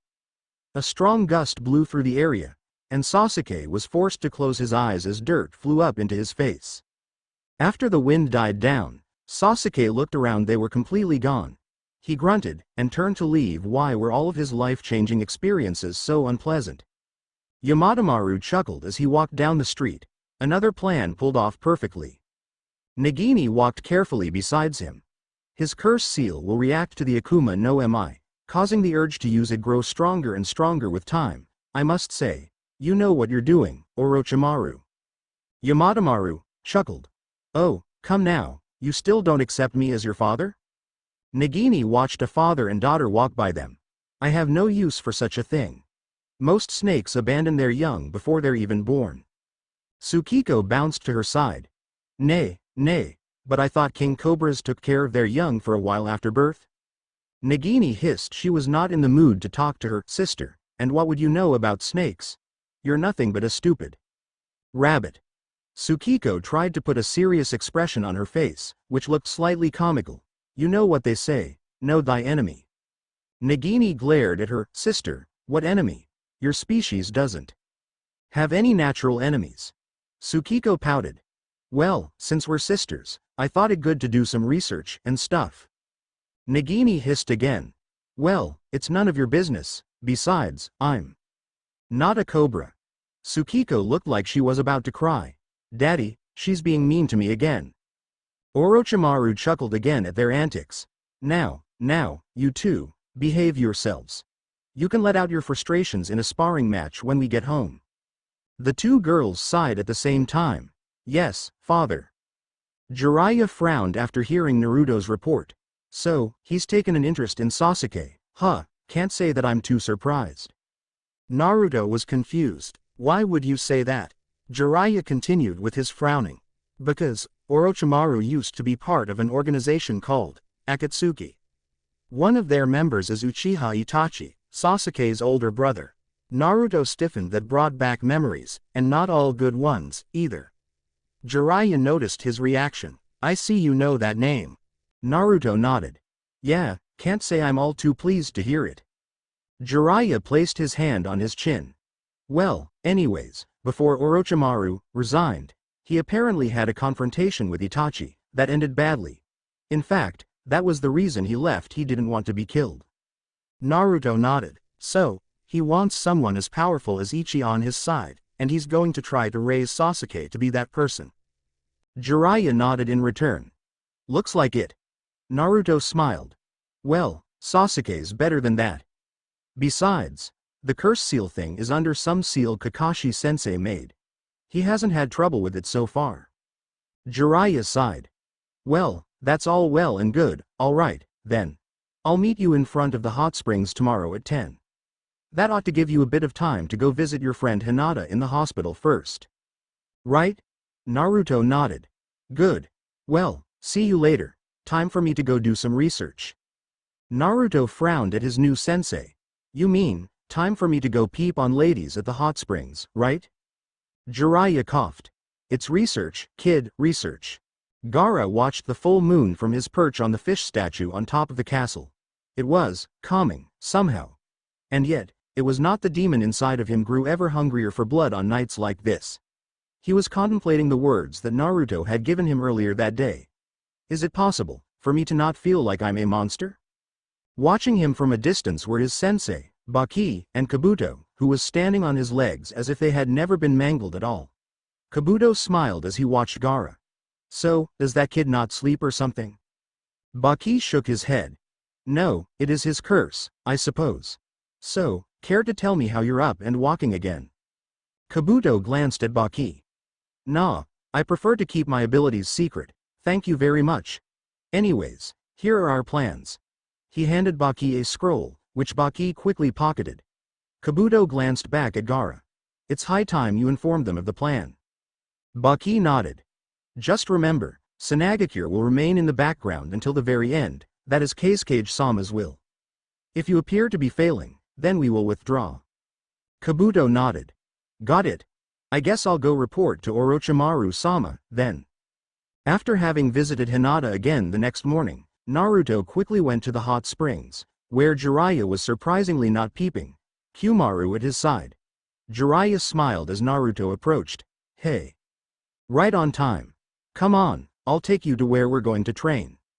Soon, they found themselves in a large clearing, away from the rest of the village. Jiraiya sat down on a tree root on the edge of the clearing, and looked at Naruto. All right, kid. Show me how much of the Kyuubi's chakra you can draw out, right now. Naruto nodded, and closed his eyes. After a moment, he opened them again, and his eyes were red, like Kyumaru's always were. His nails had become claws, and his canine teeth had become fangs. A red aura formed itself around him. Kyumaru turned into his human form, which semi-surprised Jiraiya. Kyumaru frowned at the display. That's as much as you can draw out, huh?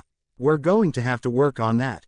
Kyumaru closed his own eyes, and both Naruto and Jiraiya were shocked as red chakra began to pour out from his body, and formed into a sort of second skin. There was a tail of chakra over his rear, and 2 ears over his head. The whisker marks on his cheeks had grown darker, and his eyes had dark, defined lines around them, not as thick as Gaara's, but still noticeable. It should only take a day or two to actually get you to draw out this much power. It's using it effectively that might take several days. And then, of course, there's what Jiraiya wants to teach you, as well. That'll be more useful to you if you're holding back on my power. The chakra shroud faded away, and Kyumaru went back to his normal, well, close to normal, appearance. Jiraiya smirked.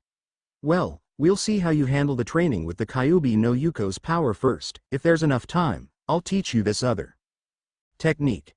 I learned it overseas. It will definitely be useful against a taijutsu user like Lee. I've heard about him from Sarutobi-sensei. Kid's strong, but his weakness is that he relies solely on taijutsu. If you can beat him in that area, you're good to go. Naruto's eyes widened. But, I can't just become as strong as Lee in a month. Jiraiya smirked. Really, now? Kyumaru, care to prove him wrong? Kyumaru smirked, a fang protruding from his mouth. Gladly. Kyumaru charged at Naruto, and made to punch him in the face. Naruto ducked under it, grabbed him arm, and flipped him over his head, letting go before Kyumaru hit the ground, sending him quite a distance. Kyumaru landed on his feet, and dashed towards Naruto. Naruto ran to meet his foe, and they began trading punches and kicks, one never truly hitting the other. Jiraiya smirked as he watched. While Jiraiya could see how fast their limbs were moving, he knew that less experienced shinobi would be hard-pressed to just watch this fight, let alone be a part of it. Naruto was a lot stronger and faster than he cared to give himself credit for. After another minute of the two of them trading punches and kicks, Jiraiya stopped the spar. Alright, that's enough. I think my point is proven. Naruto frowned. What point? I wasn't moving nearly as fast as I've seen Lee move. Jiraiya smirked at him. Please, if you were moving any faster, I doubt nothing short of a Sharingan could track you. You must have enhanced reflexes or something due to the Kyuubi's chakra. I think it may be even easier to teach you my technique than I thought. Naruto smiled. Really? That's great, Jiraiya nodded. So, I guess we can get started on drawing out more of the Kyuubi's chakra. Kyumaru can help you with that, so I think. I'll go over there, and, Naruto shook his head, and do research, right? I've been able to hear the sound of a waterfall and girls giggling for a while now. I knew there was a reason you picked this spot. Jiraiya smirked again.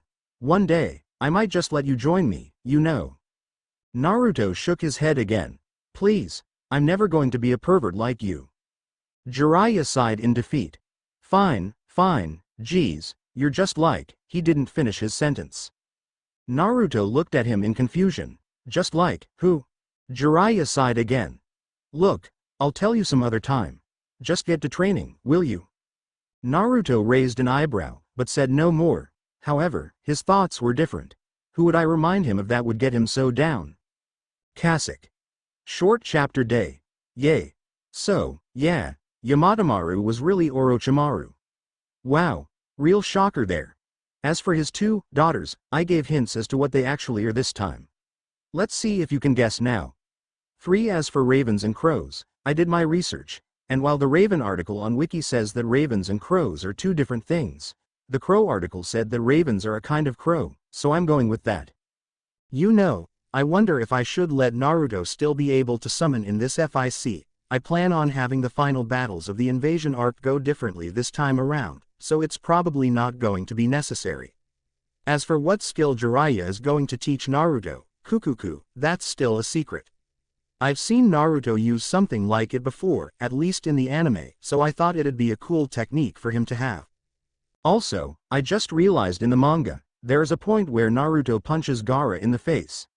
In the hospital with Lee and Shika. Remember? I guess it's canon that Shukaku can be taken by surprise, so that justifies me putting Gaara in the hospital. Chapter 27 Kasek. I have nothing to say to you. It's past 11:30 right now, and I'm tired. Disclaimer. I own neither Naruto nor One Piece Chapter 27, the end of training, the beginning of the finals. Naruto grinned at Hinata from his hospital bed. Flowers? For me? Ah, you shouldn't have. Hinata blushed as she placed the vase by Naruto's bedside table. Naruto, what did you do to hurt your back like that? Anyhow, I came as soon as I heard. Naruto smiled as he looked at the ceiling. Well, I was using that new technique that Jiraiya-sensei taught me, and, well, he told me to use it until I couldn't use it anymore. I was, in a most inopportune position when I stopped, and I ended up like this. Well, not like this, to be honest. I found out how to channel the Kyuubi no Yuko's chakra to make the healing process go by faster, so I'm actually a lot better now than when I came in. He laughed at the horrified expression on Hinata's face. Oh, don't worry about it. I'll be fine by tomorrow. The Chunin exams aren't for another week, anyhow. They both looked towards the door when it opened again, and in walked Jiraiya. So, kid, doing better. Naruto smirked. I almost broke my back, what do you think? Yeah. I'm actually doing tons better. I think I can actually get up and go. Now. He slowly sat up, turned his body, and laced his feet onto the ground. He slowly stood up, and looked around. See, Hinata? What did I tell you? He began stretching. Good as new in no, crack. Naruto fell over in pain. Ow. Okay, not good as new. Give me a sec here. Naruto placed his hands together in a chakra-gathering seal, and he slowly became immersed in a red glow. After a moment, the glow faded away, and he stood up again, and he stretched once more, though this time more slowly. Okay, now I'm as good as new. So, do you have any more training in mind, sensei? Jiraiya put his hand to his chin in a thinking pose. Well, I don't know. Naruto turned into his fennec form and pouted. Please? Jiraiya scowled at his latest student. Alright, but not because you just pulled the puppy eyes look. Naruto turned back into his normal form and gave a small hop. Yes, thank you. Jiraiya sighed. There went some more research time. Jiraiya sat down on a tree root on the edge of the clearing that they had been using for training, Kumaru lying down next to him. Alright, so, I've seen you using Kage Bunshin in your spars with Kumaru. Just how many do you think you can make at once, not using the Kyuubi's chakra? Naruto put his hand to his chin in thought as he looked up at the clouds. Well, they don't take too much chakra, so I'd say, several hundred. I've never made that many all at once, though, so I don't know for sure, never had to. Jiraiya had to restrain himself from whistling.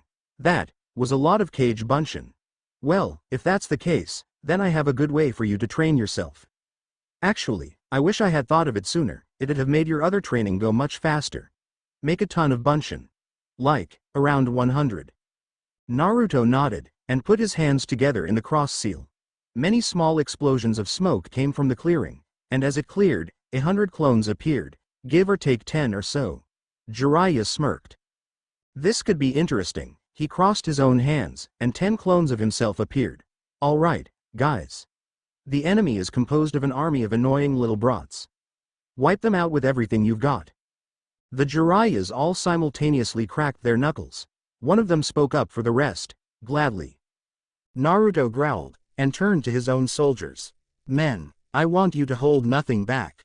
Fists, claws, swords, use everything at your disposal to wipe out your foes. There was a collective cheer from the Narutos. Kumaru actually assumed his hybrid form for the first time and leaned back against a tree. This ought to be good. Another week passed, and Naruto was smirking to himself as he entered the large arena. He quickly ran to Hinata, who was standing aligned with the rest of the genin, except for Sasuke. Naruto frowned as he noticed this discrepancy. Hey, I wonder where Sasuke is. It's not like him to be late. Hinata shook her head. I don't know. Naruto looked up at the Hokage's box, far above everything else. There, he could clearly see Hiruzen and Jiraiya, as well as a Jonin named Rado. Hayate's coughing distracted him. Hey, face the customers, they're paying to see you, after all. Naruto grumbled, but did as told. Hiruzen took a puff of his pipe as he watched the genin far below him. Well, now, I wonder where Sasuke could be. Jiraiya grumbled in a similar manner that his student was below. I don't care about the Uchiha. I want to see how my student is going to fare. Hiruzen chuckled. My, you seem rather attached to him. Jiraiya frowned. Well, technically, I am his godfather, I ought to be. Their discussion was interrupted by the arrival of none other than the Kazekage, who was accompanied by 4 guards, 3 men and a woman. The Kazekage had a veil over his face from the nose down, revealing only his eyes, and due to his hat, you could only see those from the front. Hiruzen smiled. Well, the Kazekage himself. Glad you could come. Gaara tensed as he watched the Kazekage from his spot on the ground. Father, have you come in hopes of seeing me killed? Hiruzen took his pipe out of his mouth as he watched the Kazekage sit in his throne-like seat. You must be tired from the journey. The Kazekage shook his head. No, it's a good thing it's held here this time, though, I'm sure that any farther and your old bones might break. Maybe it's time for you to choose the Godem Hokage? Hiruzen laughed. I'm not that old. I still have a few more years left in me before I quit this job. He looked down at the arena. Well, I suppose we can begin now. He stood up, and walked to the railing. Thank you, everyone, for for coming to Konohagakure's Chunin selection exam. We will now start the main tournament matches between the 12 participants who made it through the preliminaries. Please stay and watch until the end. The Kazekage glanced towards Hiruzen. If it's 12, there's one missing. Naruto spoke up to Hayate. What's going to happen with Sasuke? Hayate coughed into his hand. If he's not here by the time of his match, he will forfeit automatically. Naruto grit his teeth. Come on, Sasuke, where are you? Hayate resumed talking. All right, then, this is the final exam. It's a different arena, but the rules are the same as before as in, there are no rules. You continue fighting until someone forfeits or dies, but if I say a match is over, it is over. Got it? Naruto noticed for the first time that Hayate was carrying a sword now he hadn't been during the preliminaries. Now then, for the first match, it's Naruto Uzumaki versus Rock Lee. Those two will stay here, while the rest go to the waiting room. As the genin began walking towards the waiting room, the shinobi in the audience made their own little observations. Kiba smirked. This ought to be a good match to watch, I'll be ticked if Naruto loses. Though, a voice came from behind him. He won't. Kiba was startled, and turned around to face Naruto. Sort of. This Naruto was wearing a black vest and black shorts, with spiked wristbands, and a spiked collar around his neck. Kiba didn't notice, but he was barefoot, and had 2 spiked anklets, as well. What grabbed Kiba's attention the most, besides the fact that he was practically Naruto's twin, were his eyes red with slits. Kiba recognized him. You're Naruto's fox, why aren't you down there fighting with him? Kyumaru snorted. He said that he wanted to fight by himself, that it wouldn't be exactly fair if he were to fight Lee with me by his side. Kiba frowned. One of these days, I'm going to figure out your secret. Kyumaru reclined into his seat. Yeah, you do that. Ino was sitting with Shikamaru, wearing an orange shirt and blue shorts instead of her normal outfit. Sasuke said that Naruto's even stronger than him, right? That means that Naruto shouldn't even be able to lose here. Shikamaru groaned. Are you sure about that? You told me what Lee is capable of. I don't think even the Hokage's apprentice could stand up to that. Tenten, who was dressed in a blue, Chinese short dress, and even had lipstick on, frowned from her position in the stands. Naruto's strong, there's no doubt about that, but can he beat Lee, if even? Neji couldn't. No sword could help him win against a taijutsu master of that level. Katetsu, who was sitting next to Takiba, frowned. They're both tough customers, who do you think is going to win, Azumo? Azumo, who was sitting on the other side of Katetsu from Kiba, also frowned. I don't know, Guy's a mighty powerful shinobi, who knows what he's taught his prized student. Naruto smirked as he faced Lee. May the best man win. Just to let you know, the only thing I might be holding back is my sword, and that's because I don't think I'm going to be able to hit you with it. Lee nodded, and he smiled as he assumed a fighting stance, the sunlight glinting off of his teeth. Then I won't hold anything back either. May this be a battle worth remembering for as long as we live. Hayate coughed, and raised his hand over his head, swinging it down a moment later. Let the first match begin. Lee dashed towards Naruto, and jumped up into the air, bringing his left leg up for a spin kick. However, it was stopped in midair by Naruto's hybrid form. He spun Lee around, and slammed him into the ground on his back, leaving an indentation on the ground. Naruto let go of Lee, and raised his right fist. He thrust it towards Lee, who rolled out of the way and jumped back onto his feet. Lee looked up at Naruto's inhuman form. Just what is that technique? Naruto snorted. You want to talk about techniques, or do you want to fight? Lee smirked. Point taken. Lee charged his opponent again, and lashed out his fist. Naruto ducked under the first punch, but when that one punch turned into a flurry of punches, Naruto was put on the defensive, being forced to intercept Lee's fist with his own every time. Lee put extra power into one last punch, and seeing this, Naruto pulled his fist back and intercepted with his own powerful punch. The collision created a shockwave, pushing both of them back several feet. Naruto smirked. Ah, you're no slouch, looks like I won't be able to defeat you in this form, then. Figures, I mostly use this form for sword fighting, it's got more strength than speed. Naruto quickly changed into his human form, and placed his fingers together in a hand seal. A maelstrom of red energy shot out from Naruto and surrounded him. The force it was exerting caused Lee to shield his face to prevent any stray dirt that was being kicked up from getting into his eyes. Akamaru whined from his spot on Kiba's shoulder. Kiba nodded slowly in comprehension. Yeah, that guy's not normal, all right. Kumaru sneered. What gave that away? The transformations or the sheer amount of chakra he can channel at one time? Kiba growled. Shut it, Fox. Ino's eyes widened at the display. When Sasuke said he was strong, he wasn't kidding. Shikamaru could only nod dumbly. Man, am I glad I didn't fight him. Tenten was surprised, to say the least. All of that chakra, what is he? Gaara tensed as he watched from the waiting room of the contestants, which had a clear view of the arena. This is the chakra of the monster inside of him. Hiruzen smiled as he took another puff of his pipe. So, how good is he at controlling that chakra, now? Jiraiya gave a smirk.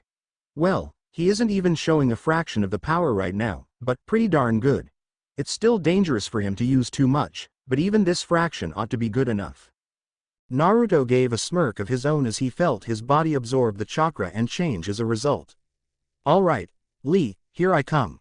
Naruto dashed at his opponent with a speed that surprised Lee. It was the same kind of speed that Lee himself had when he removed his weights. Lee was barely able to block one punch, but was then unable to block the next one, which sent him flying. Lee balanced himself in midair, and immediately kneeled down and removed his leg warmers, revealing his weights. Naruto frowned. As much as I want to see you at full power, I can't really let you do that. Naruto again dashed at Lee, who had already unclasped one of his weights. Lee grabbed the weight, and then flung it at Naruto, who wasn't exactly expecting him to use it as a weapon. Naruto ducked under it, and arrived in front of Lee, and disappeared, reappearing behind Lee. He grabbed Lee around the waist, and lifted him into the air. He bent backwards, intent on smashing Lee's head into the ground behind him. Lee raised his hands, and pouring chakra into his limbs, was able to make sure his head barely even touched the grass. He then twisted his body using his arms as an anchor, and managed to fling Naruto away. He quickly got on his feet and reached down to his weights, unclasping the other weight and again throwing it at Naruto. Naruto quickly dashed to the side, and he could hear the very loud sound of the weights hitting the ground behind him. He quickly dashed for Lee, who dashed to Naruto in turn. Their punches collided, and another shockwave was formed. They both jumped backwards at the same time, and began circling each other at high speeds, appearing as nothing but blurs to the majority of the audience. They again dashed towards each other, this time letting their legs collide in midair. The process began to repeat itself. Several times. Hinata gripped the railing as she watched. Naruto, I know you can do it. As if responding to Hinata's thoughts, the next time that they clashed, Naruto was able to punch Lee in the chest while blocking Lee's punch with his other arm. Lee didn't budge, though, and instead brought his leg up to kick at Naruto's head. Naruto ducked under it, and as Lee turned around, Naruto kicked him in the back, knocking him down.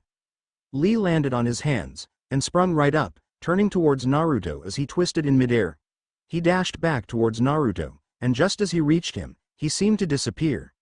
Naruto's eyes widened for a moment before he felt Lee kick him in the chin hard. As Naruto was lifted into the air by the force of the kick, Lee appeared underneath him, following a near-identical trajectory. Lee shook his head as he thought to himself before attempting his next technique. Sorry, Naruto, I said I would hold nothing back, and I meant it. I will finish this here and now. However, before he could do whatever he had intended to do, something shocking happened, not only shocking to Lee, but to everyone in the entire crowd, except for Jiraiya. Naruto twisted his body so that instead of being parallel to Lee, he was perpendicular, and bent his knees. A moment later, and it seemed like he had kicked off of some invisible wall, away from Lee. Naruto then changed directions, going straight down. He moved again, back towards Lee, and finally, he went straight back up. Towards Lee from underneath, and kneed him in the back at high speeds. As bile forced itself to escape Lee's mouth, Naruto again kicked off of the air, and this time raced at Lee from above, punching him in the stomach. Lee's course immediately changed, and he flew straight towards the ground, making quite an impression on the dirt when he landed.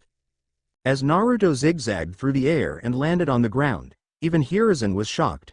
Jiraiya, where did he learn that technique? Jiraiya smirked. It's called Geppo. It's one of the secret skills of Rokushiki. At first glance, it looks like one merely kicks off of the air, but it's a lot more complicated than that. I won't tell you what I went through to acquire such a skill, but let me tell you, that kid picked it up a lot faster than I thought he would. Took him 2.5 weeks of intense training, and I mean intense. Kiba whistled. All right, now I'm impressed. I've never heard of a jutsu that could make you fly. Kyumaru snorted. That's because it's not a jutsu, not in the traditional sense. Kiba raised an eyebrow. Say what? Kyumaru reclined deeper into his seat. It doesn't use physical energy. Only spiritual energy. Kiba looked back at the arena. Is that so? I didn't know that. Spiritual energy had uses without mixing it with physical energy. Kyumaru cricked his neck. There's lots of surprises in the world, always something new to discover. Kiba also leaned back into his seat. You're pretty smart for a fox. Kyumaru glanced towards Kiba. And you're pretty understanding for a dog. Kiba growled, but didn't otherwise retort. Naruto smiled as he looked down at Lee. You done yet? Jiraiya scowled at Naruto's display of mercy. That kid needs to learn to be ruthless. Draw a kunai, put it to his throat, and bam, the match would be over. Lee slowly sat up, and looked towards Guy, who he had spotted in the audience earlier on. He could see Guy mouth the words, use it. He turned back to Naruto. Actually, I think I'm just beginning. Classic. Explanation for Geppo kinda borrowed from Bleach. The Shinigami in Bleach use spiritual energy to create platforms to stand on midair. I don't think it quite works that way for living beings, but I think that it makes sense that they can at least make momentary platforms to kick off of. And don't gripe at me for mixing physics here. Naruto and One Piece physics are strained enough as it is. Kage Kakume, anyone? So, yeah, congrats on the people who figured Naruto would learn an aspect of Rokushiki. I'm not going to teach him all of it, maybe 1 or 2 more aspects, if at all. I believe that Rokushiki as a whole normally takes a very long time to master. CP9 members are trained from childhood. As far as I remember, see Rob Lucci, but individual aspects might not take a whole lot of time to master, especially if you already happen to be familiar with strange techniques, like if you're a ninja, for example. No, wait, I think Nero was, you know what? Skip the explanations. Jiraiya knows Geppo, possibly more than that, and Naruto may or may not learn more. For those who think that half a week was too fast to learn how to control the Kyuubi's chakra, Kyumaru is a very good teacher, and Naruto has good instincts in the chakra control department. See Canon Naruto vs Sasuke. And in case anyone asks, Kyumaru knows Geppo too, and actually picked it up faster than Naruto. Obviously, Kyumaru is a bit on the overpowered side. I shall have to find excuses for him to not participate in battles often. Perhaps I should not have thought him up at all, used him in a different FIC or something. It's too late now. Chapter 28 Classic. Over 300 reviews. WOOT. To Gogolu, and others who may have been confused. Lee does have the ability to manipulate chakra, he just can't use nin or genjutsu. When he stops Sasuke and Katetsu from hitting each other with his bare hands, Sasuke notes that he has chakra in his hands, and there's even a picture of a thin layer of chakra covering his hands, as the feat was supposedly inhuman. I also apologize in advance for, well, stuff.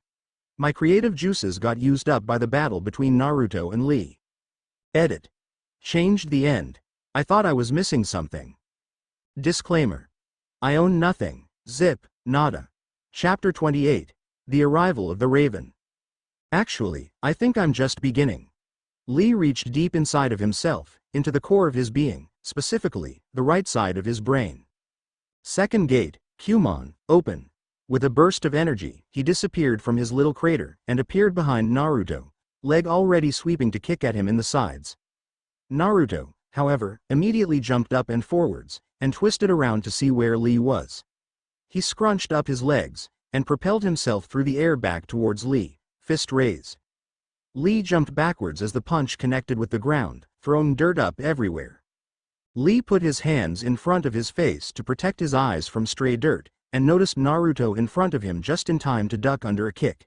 He lashed out at Naruto with his own leg, knocking Naruto back quite a distance. Kiba leaned forward in his seat. Hey, what's with that recovery? I thought he was down for the count. Kyumaru shrugged his shoulders as he watched lazily. I dunno. I only know Naruto's secrets, not everybody else's. Tenten frowned. That sudden recovery, he's using the 8 gates. End this quickly, Lee.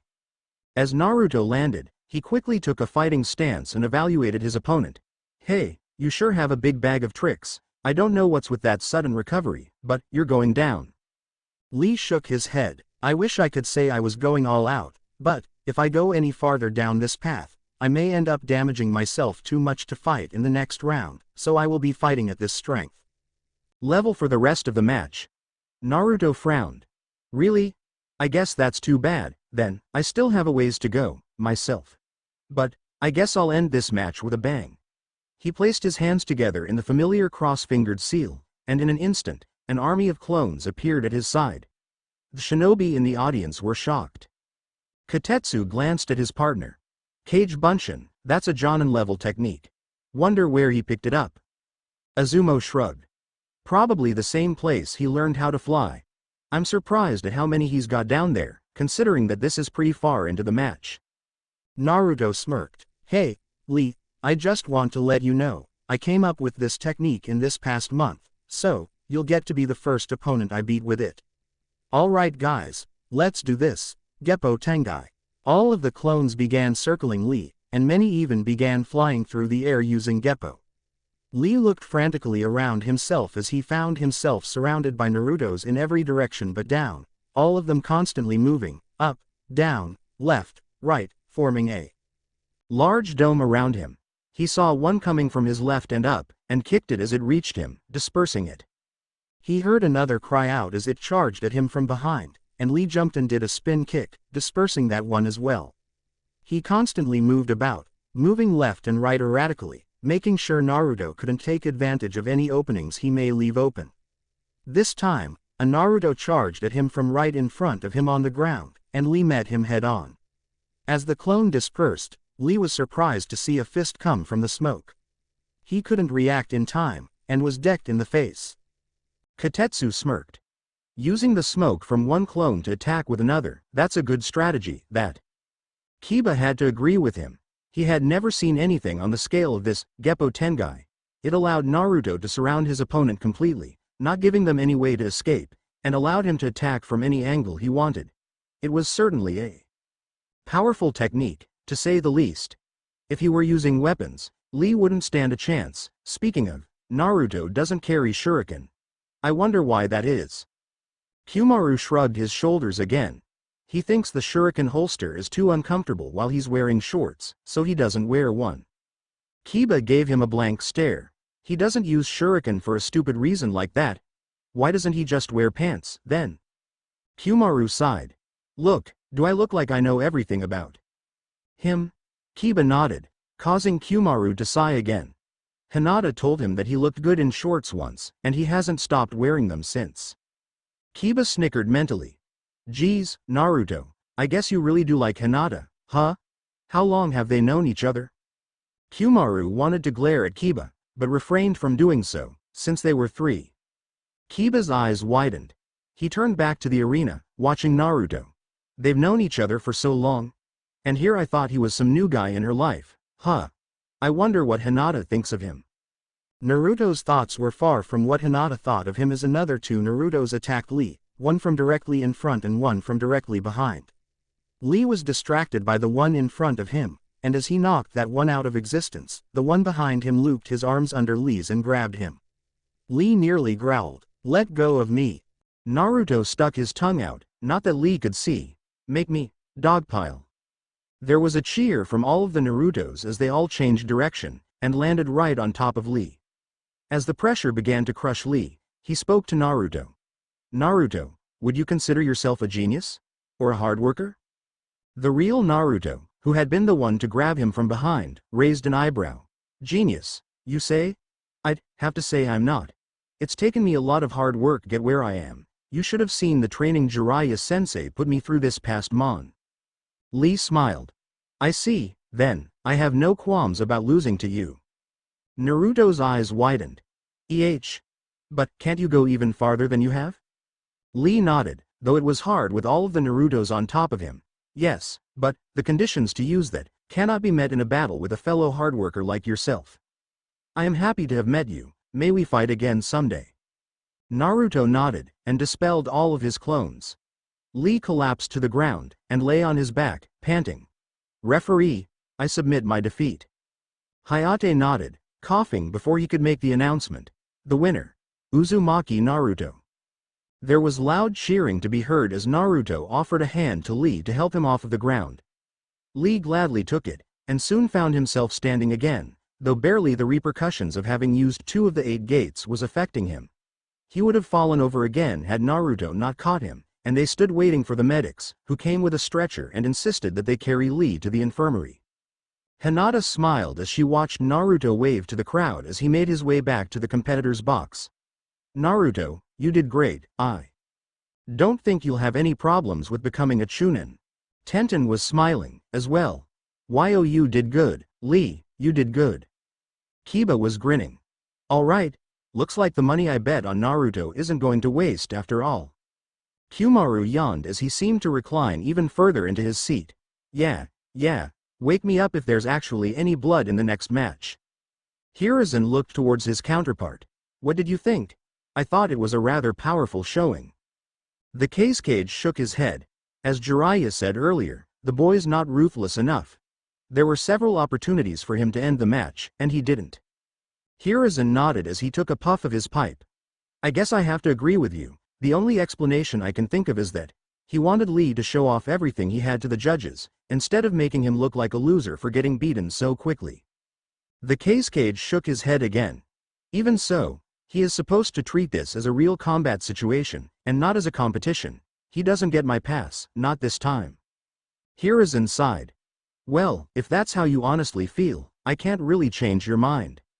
Naruto grinned as he walked back into the box. So, how did I do? Most ignored him, but Hinata spoke up. I thought you did great, Naruto. Naruto's grin widened a bit. Thanks, Hinata. Though, I guess I should have ended the fight a lot earlier, but I was enjoying it too much, and I didn't want Lee to feel like he was weak or anything, cause he's not. Dosu snorted. Being a Chunin is about intelligence, not brute strength. If it was, you both would make it in no problem. Naruto ignored him. Alright, then, so it's Sakura vs Tamari next, right? Tamari nodded as she took out her fan, and looked at Sakura. See you in the arena, Pinky.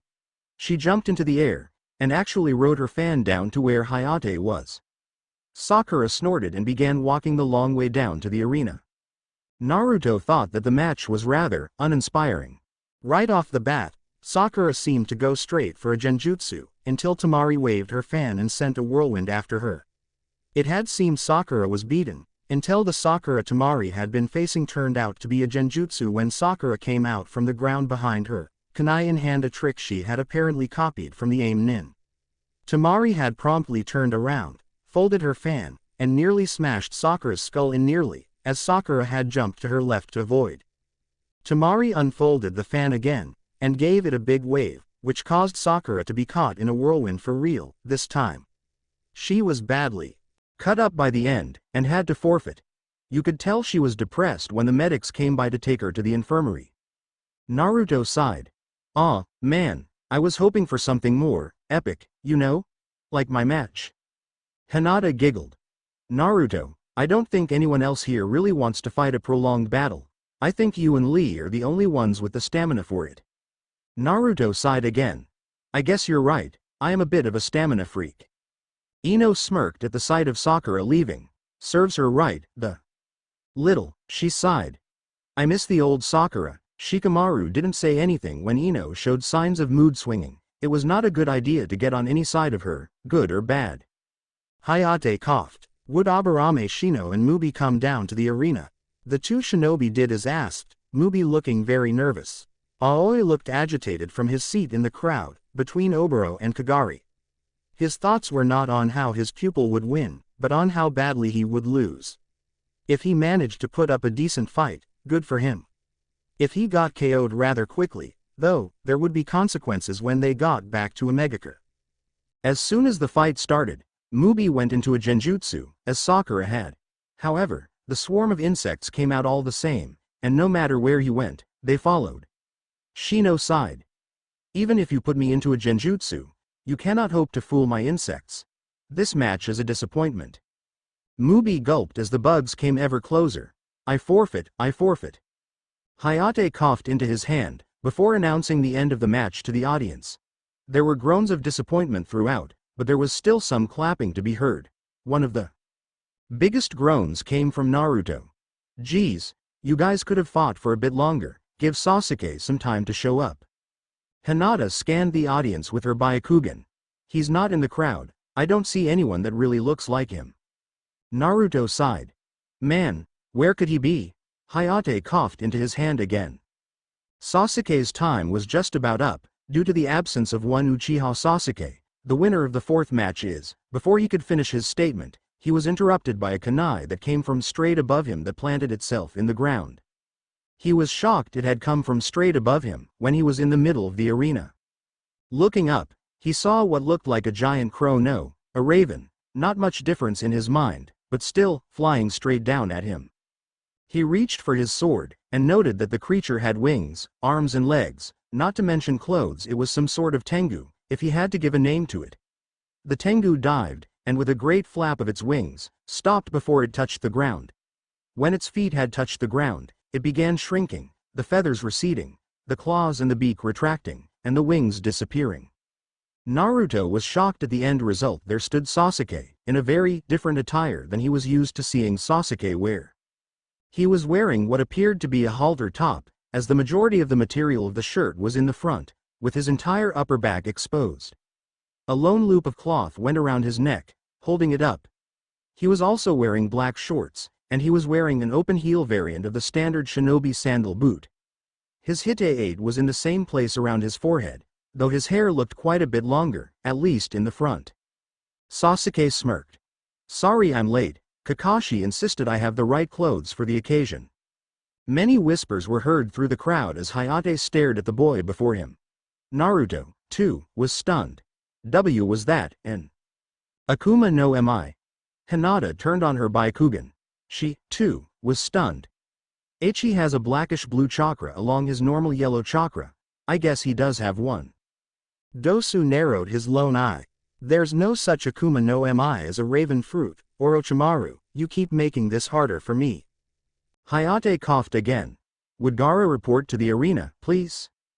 Tamari looked at her younger brother.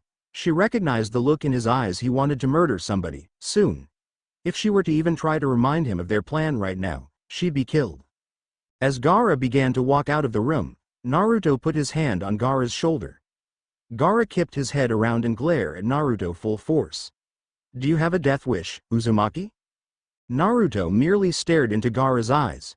After a moment, Gaara's eyes fluttered to Tamari, and then back to Naruto. Then, he seemed to calm down. He nodded to Naruto, and walked out of the room. Tamari was stunned, to say the very least. How did you do that? Naruto tilted his head quizzically. Do what? Tamari motioned her hand towards the door. That, if I had done that, he would have killed me. Naruto raised an eyebrow. Really? Are you absolutely sure about that? Tamari narrowed her eyes at him. What was he up to? More importantly, who was he, really, to be able to communicate with Gaara on such a level, that they didn't even really need to speak? As Gaara walked down the long, dark hallway, his progress was impeded by two Kusanin. The one without sunglasses stepped forward. Hey, kid, low-level tournaments like the Chunin exams are great for betting, lots of ministers come here for it. The sunglasses-wearing one smirked. So, we want to ask you, to lose for us. Gaara glared at them. Naruto had somehow made him to want to be something other than a monster, so he was going to start, with not killing these two. Not interested. As he walked past them, the one without sunglasses smirked.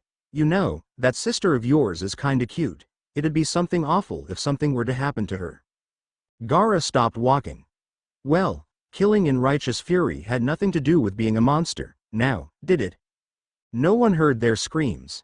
Classic. Short chapter is short. I feel miserable about what I did to Sakura. I built her up, only to tear her down. Maybe I'll come back someday and make the match more worthwhile.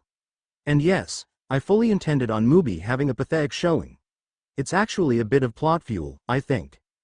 And I really need to go back and make Dosu give his inner monologue where he loses all respect for Orochimaru. I forgot about it completely. Tell me what you think of Sasuke's new outfit. A halter top was the only thing I could think of that would be practical for a guy who grew wings from his back, even though it's supposed to be for girls. I like what I did with Gaara. 3 for those of you who don't get it. Tamari treated him like he was something other than a monster, and he's very glad for it. So, when someone threatened her, well, you already saw. I have at least one other scene planned to elaborate on Gaara's want to protect her. Geppo Tengai. Moonstep Dome. I thought that this was a great way for Naruto to make full use of his Kage Bunshin and Geppo at the same time. I hope this looks as epic in your mind's eye as it did in mine. Chapter 29 Kasek. Finally got around to finishing this. Disclaimer. I own neither Naruto nor One Piece Chapter 29. The Beginnings of War. Ino squealed. Sasuke. Yes, he's going to fight now. Shikamaru grumbled under his breath for a moment. Geez, could you be any louder? Ino glared at him. What was that? Shikamaru sighed in defeat. How troublesome, he had to admit, though, he was interested in this match too after all. It was the Uchiha Sasuke, the #1 rookie of the year. Hayate looked between the two competitors. He coughed, and then chopped his hand down. Begin.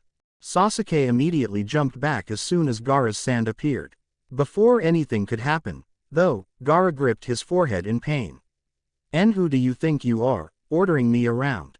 I can kill and not kill whoever I darn well please. So what if those two had bad blood? So what if this one has good blood? I don't care. I refuse to be a monster anymore. Sasuke had no clue what to really think. Is this guy schizophrenic or something? Tamari gripped the railing, causing her fingers to go numb. He said, he doesn't want to. Sasuke grit his teeth.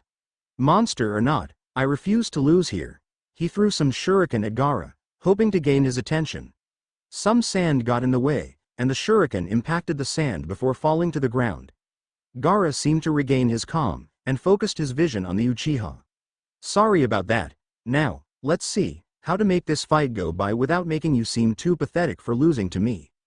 Sasuke smirked. Should I thank you for that?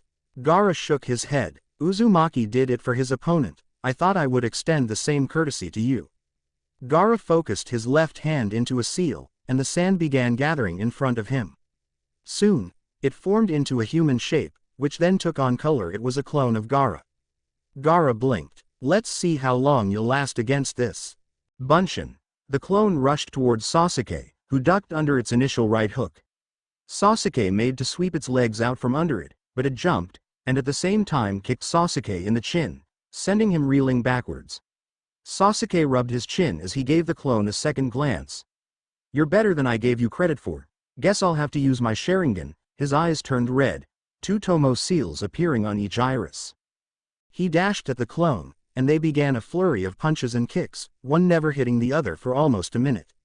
Then, Sasuke got a good punch in its face, causing its head to disperse and the clone body to lose its color, reverting back to regular sand, for a second, anyways. The sand began to move to surround Sasuke, and he quickly jumped back to avoid getting caught in it. He knew that it was dangerous. He had seen what it had done to Kabuto's legs. He smirked as the sand levitated in front of him. Seems I'll have to do a lot better than this if I even want to get close to you. He shifted into his Tengu form, and with a great flap of his wings, he was in the air. His Sharingan met Gaara's green orbs, and they stared at each other for a moment before Sasuke seemed to disappear. Gaara doubled over as a punch made its way into his gut, and before he could retaliate, Sasuke kicked off of him, out of the sand's reach, and was back in the air. Tamari gaped. Today's just full of impossibilities. It had been a long time since she had seen anybody actually hit Gaara. She noticed that Gaara's clothes seemed to be cracked, an indication that he was using his signature Suna no Yoroi technique. So, he was actually anticipating Sasuke getting past his shield. End this quickly, Gaara, so we can get on with the plan. If you use too much chakra, we might not be able to do so. Kiba was stunned. Oi, what kind of transformation jutsu is that? First Naruto, Now Sasuke, just what is Kakashi teaching you guys? Kyumaru glanced at the battle, obviously bored with the whole thing. I don't know where Sasuke learned it, but Naruto's been able to do it since he was little. Kiba gaped at him. But isn't that kind of jutsu hard? Yet, I see them doing it without hand signs. Kyumaru sighed. Look, you either have a talent for it or you don't. Stop bothering me about it, I'm trying to sleep here. Sasuke flew straight at Gaara, but as the sand got in the way to protect Gaara, Sasuke planted his feet on the ground and turned to the left, and in an instant was behind Gaara. Again, Gaara got punched, though this time in the face, as he had turned to try to face his opponent. His face now appeared cracked, which piqued Sasuke's interest as he backed off. What's with the cracks? That's some kind of armor. Gaara nodded. The Suna no Yoroi technique allows me to protect myself from harm even if someone gets past my Suna no Tate. But, I must admit, to get past the Suna no Tate is no small feat. Perhaps I should take this more seriously than I am. I hope you don't mind if I resort to physical combat. He held his hand in front himself, and the sand seemed to flow off of his body, and began forming in front of him. Soon, he was holding a bow staff made of highly compacted sand. He twirled it expertly, before planting one end in the ground. Come. Sasuke smirked, which shouldn't have been entirely possible seeing as how he had a beak. With my Sharingan, I can read your every move, I hope you realize that. Gaara lifted the bow in a ready stance. Whatever. Just come already, or do I need to come after you? Sasuke nodded, and with one flap of his wings, he was in the air. Another flap, and he was speeding towards Gaara. Gaara lifted his staff's front end in an attempt to smash Sasuke in the beak as he got too close, but Sasuke veered off course, and as he passed Gaara, he planted his feet in the ground and jumped towards him. However, Gaara anticipated this, and rammed his staff backwards, hitting Sasuke in the chest hard. Sasuke had his clawed hands over the area he was hit as he backed off. Goo. I need to get out of this bird form before you break any of my bones. Birds are fragile, after all. He reverted to his normal, human form. He again dashed at Gaara, who held his bow in a ready stance. Sasuke saw the bow lash out at him, ducked under it, and made to punch Gaara, only for some sand to break off of the staff and block his punch. It wrapped around his hand, and Sasuke found himself unable to move as Gaara brought the other end of the staff and hit him in the head, knocking him away as the sand released its grip on him.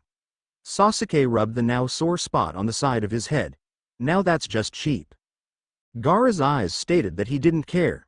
The sand automatically comes between me and any attack that isn't too fast to get around it. I just took advantage of it and used it to trap you long enough for me to get a hit in. Just be glad I'm not using a halberd. I don't feel like killing you today. Sasuke shook his head. Only feel like beating the crap out of me, huh? Naruto looked up as he saw white feathers beginning to fall out of the sky. What's this? His eyelids felt extremely heavy all of a sudden. Hinata poked him sharply. Ow, what was that for? Hinata had her Byakugan activated. Someone's casting a genjutsu to get everybody to fall asleep. Naruto's eyes widened, displaying that they were not as heavy as they were a moment ago. Who would do such a thing? Dosu chuckled. Yes, I do wonder. He drew up his sleeve, revealing a golden melody arm in place of his old, cracked one. Kin, it's time to go. Kin smirked at her mummy of a partner. Right. They both jumped over the railing and into the arena. Naruto reached out after them. Hey, where do you think you're going? Dosu looked back at Naruto. Orochimaru's order still stands, kill Uchiha Sasuke. Naruto's eyes went back to Sasuke as Hinata snapped Choji 3 out of the genjutsu, and was about to move to Shino, but he didn't need it. Naruto grit his teeth before shouting a warning to Sasuke. Sasuke! Look out! The Auto Genin are coming to get you. Sasuke turned to see that Naruto was right. He swore under his breath he did not need 3 opponents right now. He swore again when he saw Tamari jump after them, as well. Glancing to his sides, he could see Baki and Conquero coming from the stands. Today was not his lucky day. Hinata touched Naruto's shoulder. Me and Choji will take care of them, you go help whoever you can. Naruto nodded. Right, here is in turn to the Kazekage, who was in turn, turning to face the Hokage. The Kazecage's eyes seemed to narrow in what seemed to be a display of pleasure. Shall we? A moment later, and one of his guards took out a small grenade-like device and popped off the top, and an explosion of smoke enveloped the arena. Naruto grit his teeth when he saw the cage's box enveloped in smoke. He transformed into his hybrid form and took out a scroll from his waist pouch and unfurled it, and in a small explosion of smoke, Kyubukiri Hocho was in his hands. He leapt into the air, and began using Geppo to fly straight towards the box. He noted that Kyumaru had had the exact same thoughts that he had, and he, too, was flying towards the box, though minus the sword and transformation. 2 of the 4 guards that the cage had brought with him, both of them male, jumped towards them as they approached the box. Naruto growled, "Out of my way." He sliced them both cleanly in half as he passed them, and Kyumaru actually stepped on one and sent him, or that half of him, into the seats below rather hard. Naruto saw 4 figures dash out of the smoke and onto the rooftop above, and he flew after them, Kyumaru right behind him.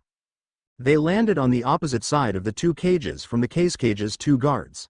The cage had one arm around the Hokage's neck, and with his other arm was carrying a kunai that was pointed at Hiruzen's face. 4 figures landed on the 4 corners of the rooftop they were on. Hiruzen's eyes widened as he noted the hite that one of them, who had 6 arms, was wearing was that of Otogakure. The cage spoke up. "Do it." The 4 clapped their hands together, and then pointed their hands outwards from themselves. Ninpo. Shishienjin. In a moment, 4 violet walls of flame surrounded the rooftop, and a 5th wall, or, rather, a ceiling, was far above them. Jiraiya swore as he stood outside the wall. "Naruto, stay away from them. You're out of your league here, kid." Naruto turned to his sensei and grinned. "Oh, have some faith in your student, would you? I may not be able to take on the cage, but with Kyumaru here, we can take those 2 guards of his." The 2 guards, one female, one male, jumped over the 2 cages and faced him. They exploded into a cloud of smoke, and when it cleared, it showed not 2, but 3 enemy ninja, 2 white-haired girls Naruto's age and a white-haired boy who was a couple of years older. Naruto gulped. "Okay, 3 guards. But who's counting when I have my cage bunshin?" The girl with shorter hair giggled. "You're a funny fox person. It's going to be fun killing you, right, Nagini?" Nagini snorted as she transformed into her hybrid form. "Whatever, Tsukiko, the sooner we get this done with, the better." The white-haired boy glanced at them. "Take this more seriously, you two." Tsukiko's entire body shivered. "Why yes, Kimimaro." Hiruzen stared straight ahead, not giving the kunai a second glance, for Suna to betray Konoha. The cage seemed to sneer. "An alliance is only camouflage to make the enemy drop his guard. The stupid fighting games end here. Now, history changes." Hiruzen sighed. "Do you intend to start a war?" "Exactly. We should avoid solving things through force, and work out things through negotiations. There is still time." The cage's sneer seemed to deepen, though you really couldn't tell with that veil over his lower face. "Do we become peace-loving fools when we age, Sarutobi-sensei?"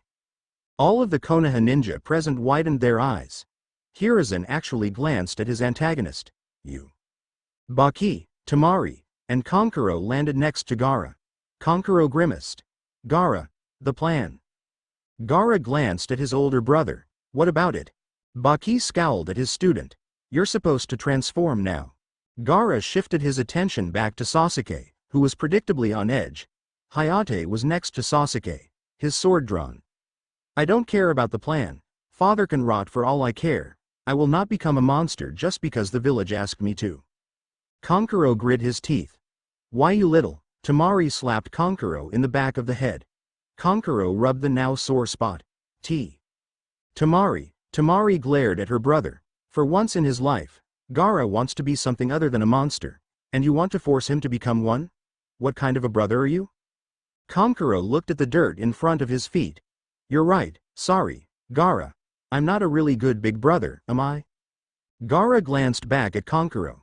"You were just trying to make sure orders were being carried out. That is your duty as a shinobi. I do not blame you." Conquero smiled at his younger brother. "Thanks, Gaara." Baki's scowl deepened. "Regardless, now this fight is that much harder." Gaara took a step forward. "I'll take care of Uchiha.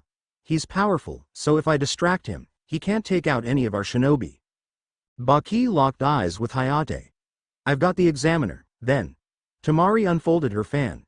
Gaara, I'll fight with you. Gay's gaze softened as he observed his sister. Thanks, big sis. Tamari's eyes widened, and then she smiled. You're welcome, lil bro. Hinata and Choji got in between Sasuke and the Auto Nin. Hinata took a fighting stance. You will not fight Sasuke. Your fight is with me. Choji pointed towards Kin, though he apparently wasn't too confident. And with me. Shino stood behind the two Auto Nin, and with me. Zaku appeared besides Dosu and Kin. Hey, looks like you two could use some backup.